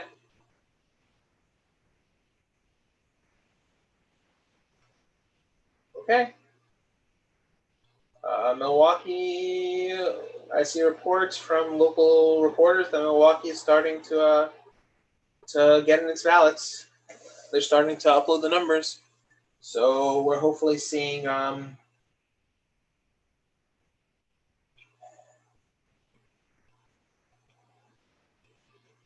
We're hopefully seeing those numbers soon. Hopefully they hit the 4 a.m. deadline.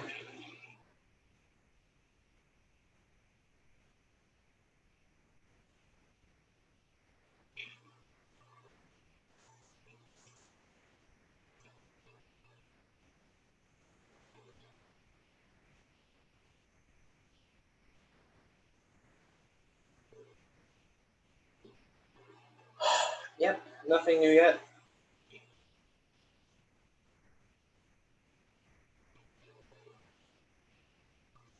We're just waiting. We're just waiting on these votes. We don't know exactly how much is left in most of these states. We know the upper limits of what's left because how many mail-in votes haven't been returned yet for some of them, but we don't know exactly what's left.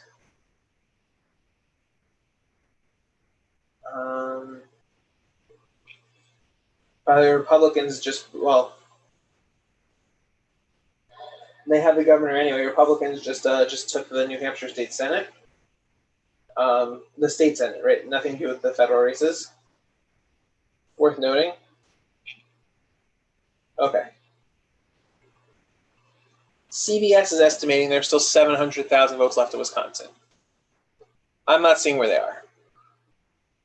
Right. CBS is estimating there's almost 2 million votes left in Michigan. Again, 500,000 Detroit.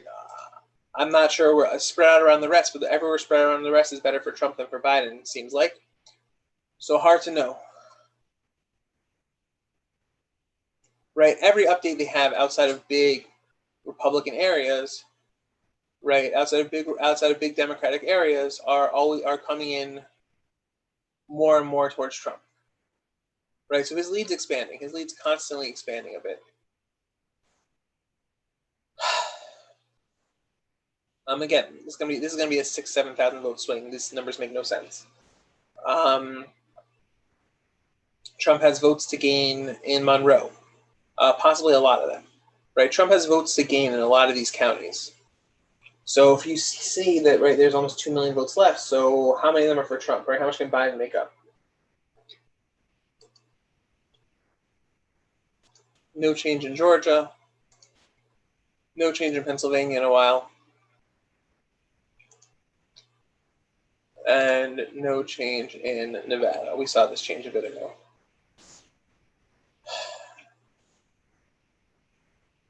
And no change in Susan Collins' Senate seat.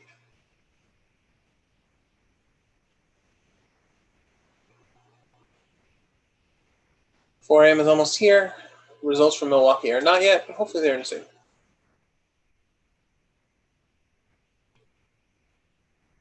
Okay. Kalamazoo County is here, and this just went from, I believe this went from blue to from red to blue. What does it say on decision desk? Yeah, here's Kalamazoo.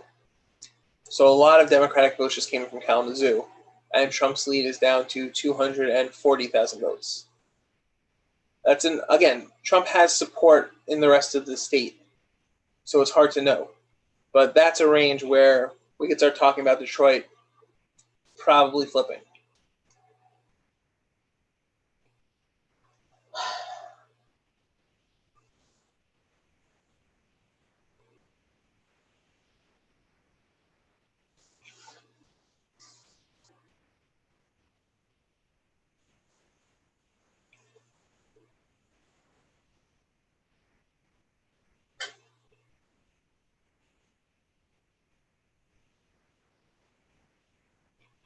Yeah. It'll be interesting, right? If some of these are super close, right? The latest arriving absentee ballots are the military ballots generally that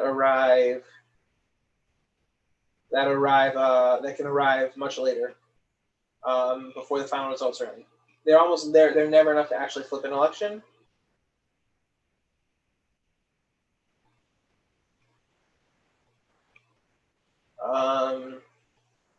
Right. That's almost never enough to actually flip an election.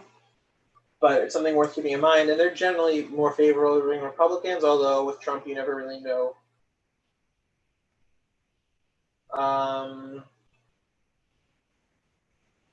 You never really know just quite how things go.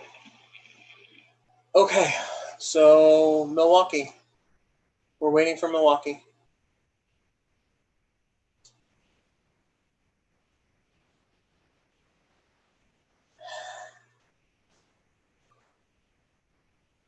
Again, this could definitely go either way in general. Right, we could see Milwaukee be enough to flip this. We could see Detroit be enough to flip this. I'm less confident about Biden having enough votes left in Georgia. The numbers just aren't strong for him. Like, there are votes here.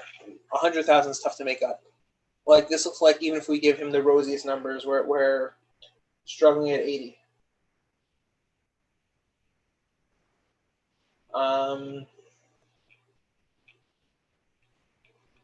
Yeah, Nevada, we're probably not going to see tonight. I'm saying we're not gonna wait up till 5 a.m. for it.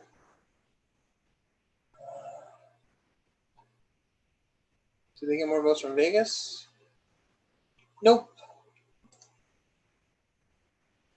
All right, Trump's down 23 in Nevada, 23,000, obviously.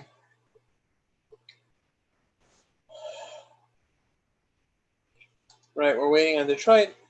Same thing, Detroit, Atlanta, Philadelphia. Well, other parts of Pennsylvania too, and Milwaukee. And what is Milwaukee going to bring?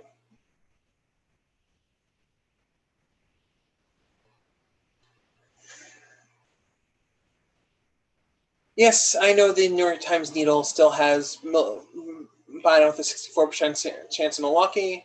I don't know what they're expecting. Maybe because of their estimated turnout initials. I don't know what they're looking for.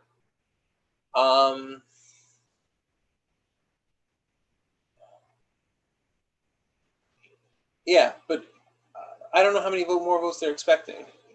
92%, so they're expecting 8% of 4.7 million. So 8% of 4.7 million would be 376,000 votes left. I don't see that many votes looking at the Georgia areas that it would be left. Again, I could be wrong. I could be missing something, but I just don't see it.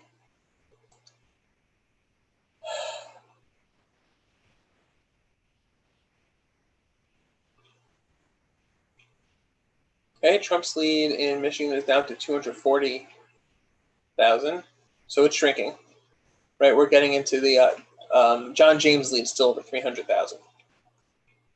So he should probably be able to hold the Senate seat even if Republicans can't hold the state in the presidential election.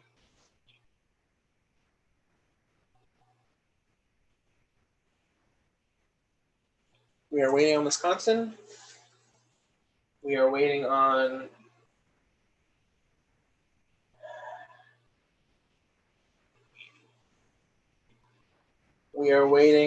Wisconsin. We are waiting on Milwaukee. We're looking for Milwaukee, Detroit.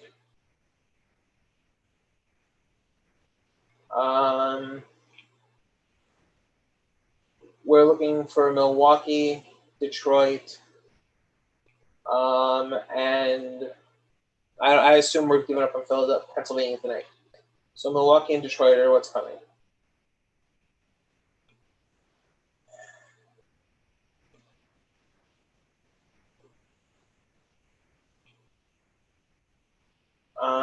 We should expect Wisconsin first, right? It looks like most of the votes left in Wisconsin are absentee, so those are going to favor Biden. And the question is, by how much? There are some places where it's not all absentee, so there's some places where it's not going to favor Biden. But the question is, how much is all favoring Biden here? Right, Nate Silver points out that Kenosha, right, in 2016, Kenosha County, right, Trump won by basically nothing. Right now, Trump is winning it by 12,500 votes. So if the absentees are what's going to make that up, so that's a 12,000 vote gain for Biden, right? Then he needs less than 100,000 for Milwaukee, right? And there are places, right? If Waukesha is missing some absentees,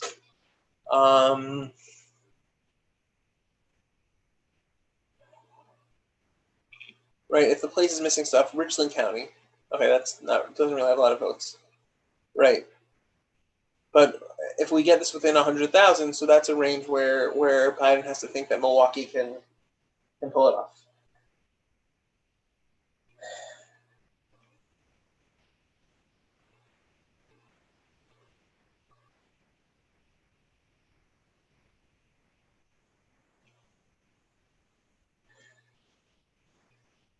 Right, and it looks like we're expecting 200,000 absentee votes from Milwaukee County.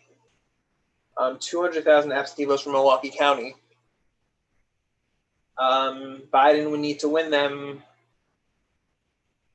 150 to 50. Right, 3 out of 4 is not crazy. I guess a little more than that, but 3 out of 4 is not crazy.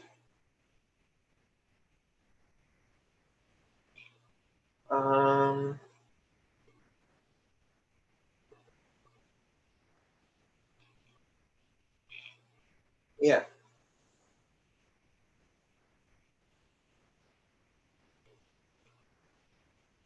Right. Thank you for the precise numbers. Well, 238 to 138 is assuming 270. I'm seeing that there's less than like 195,000 left.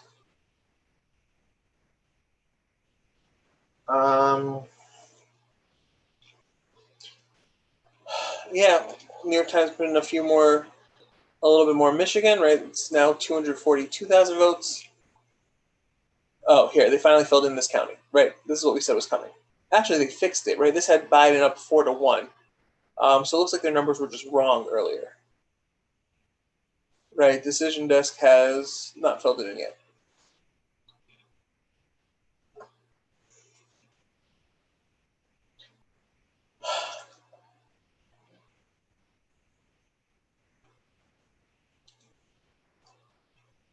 Whoops, where's my Nevada? Okay, still waiting for Nevada, still waiting for it looks like most of these are done reporting tonight. All right, I'm just waiting on Milwaukee, which was supposed to be here 7 minutes ago. We'll give it a few more.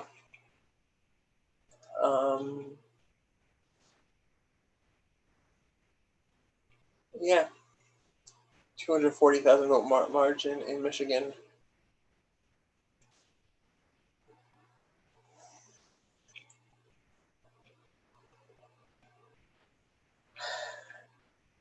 Okay, the ballots. There's video. Someone shared. Right, we should have numbers in Milwaukee anytime soon. So Milwaukee County, it's 170 Milwaukee City and another 20 something in Oak Park or Oak Hill, whatever that section is called. Oak Park might be in Michigan. So we're getting to around 200.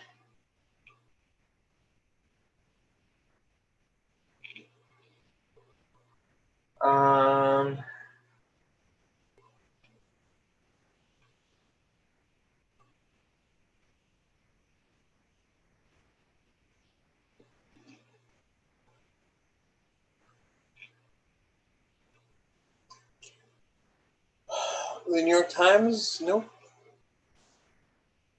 Nope. Okay.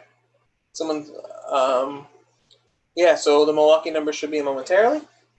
Thank you all who are still just listening to me ramble as we wait for them.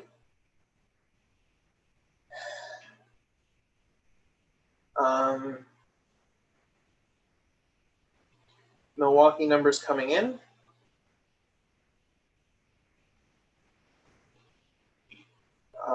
When they come in, so we'll know who won Wisconsin.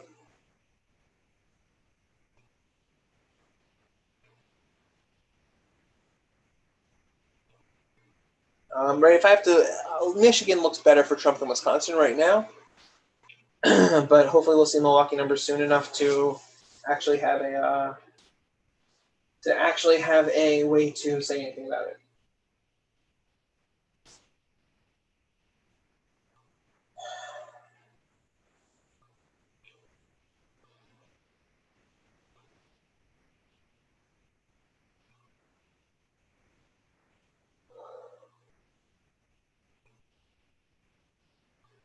We're just waiting on Milwaukee.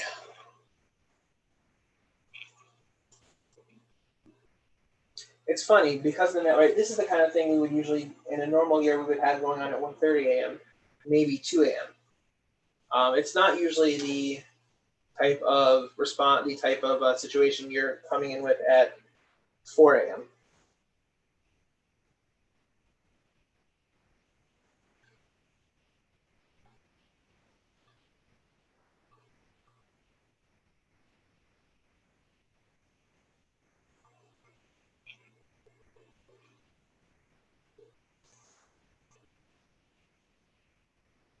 Right, this is not usually what you're seeing at 4 a.m. Okay, a few more votes came in from Wisconsin, not Milwaukee. Trump's lead is 107,000. Still waiting on the Milwaukee numbers.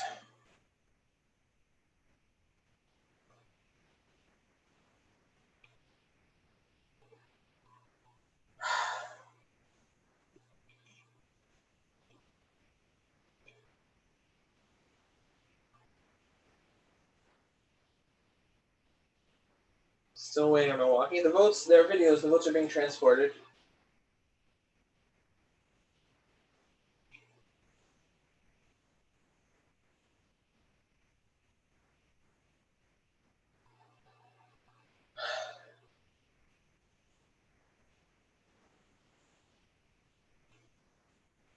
Still no votes updated.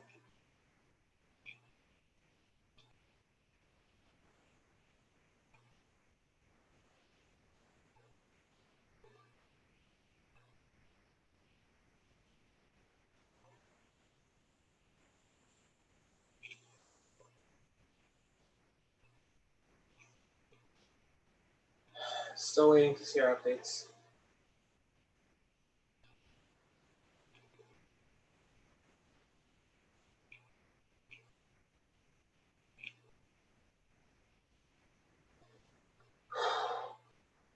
Okay. I'm going to call it a night in 3 minutes. Thank you to those who remained. To anyone who watched it any time earlier, if you catch up on the end later. So I appreciate it. Trump's lead is shrinking in Michigan, but votes are coming in. I appreciate it. It's been an enjoyable night.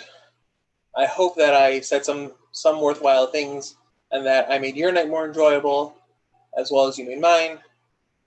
I'm going to end this and call it a night.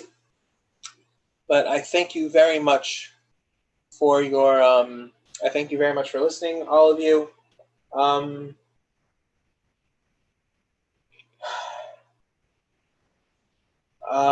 For those for those who know me and are still awake, I'll probably be still following results for a little bit longer.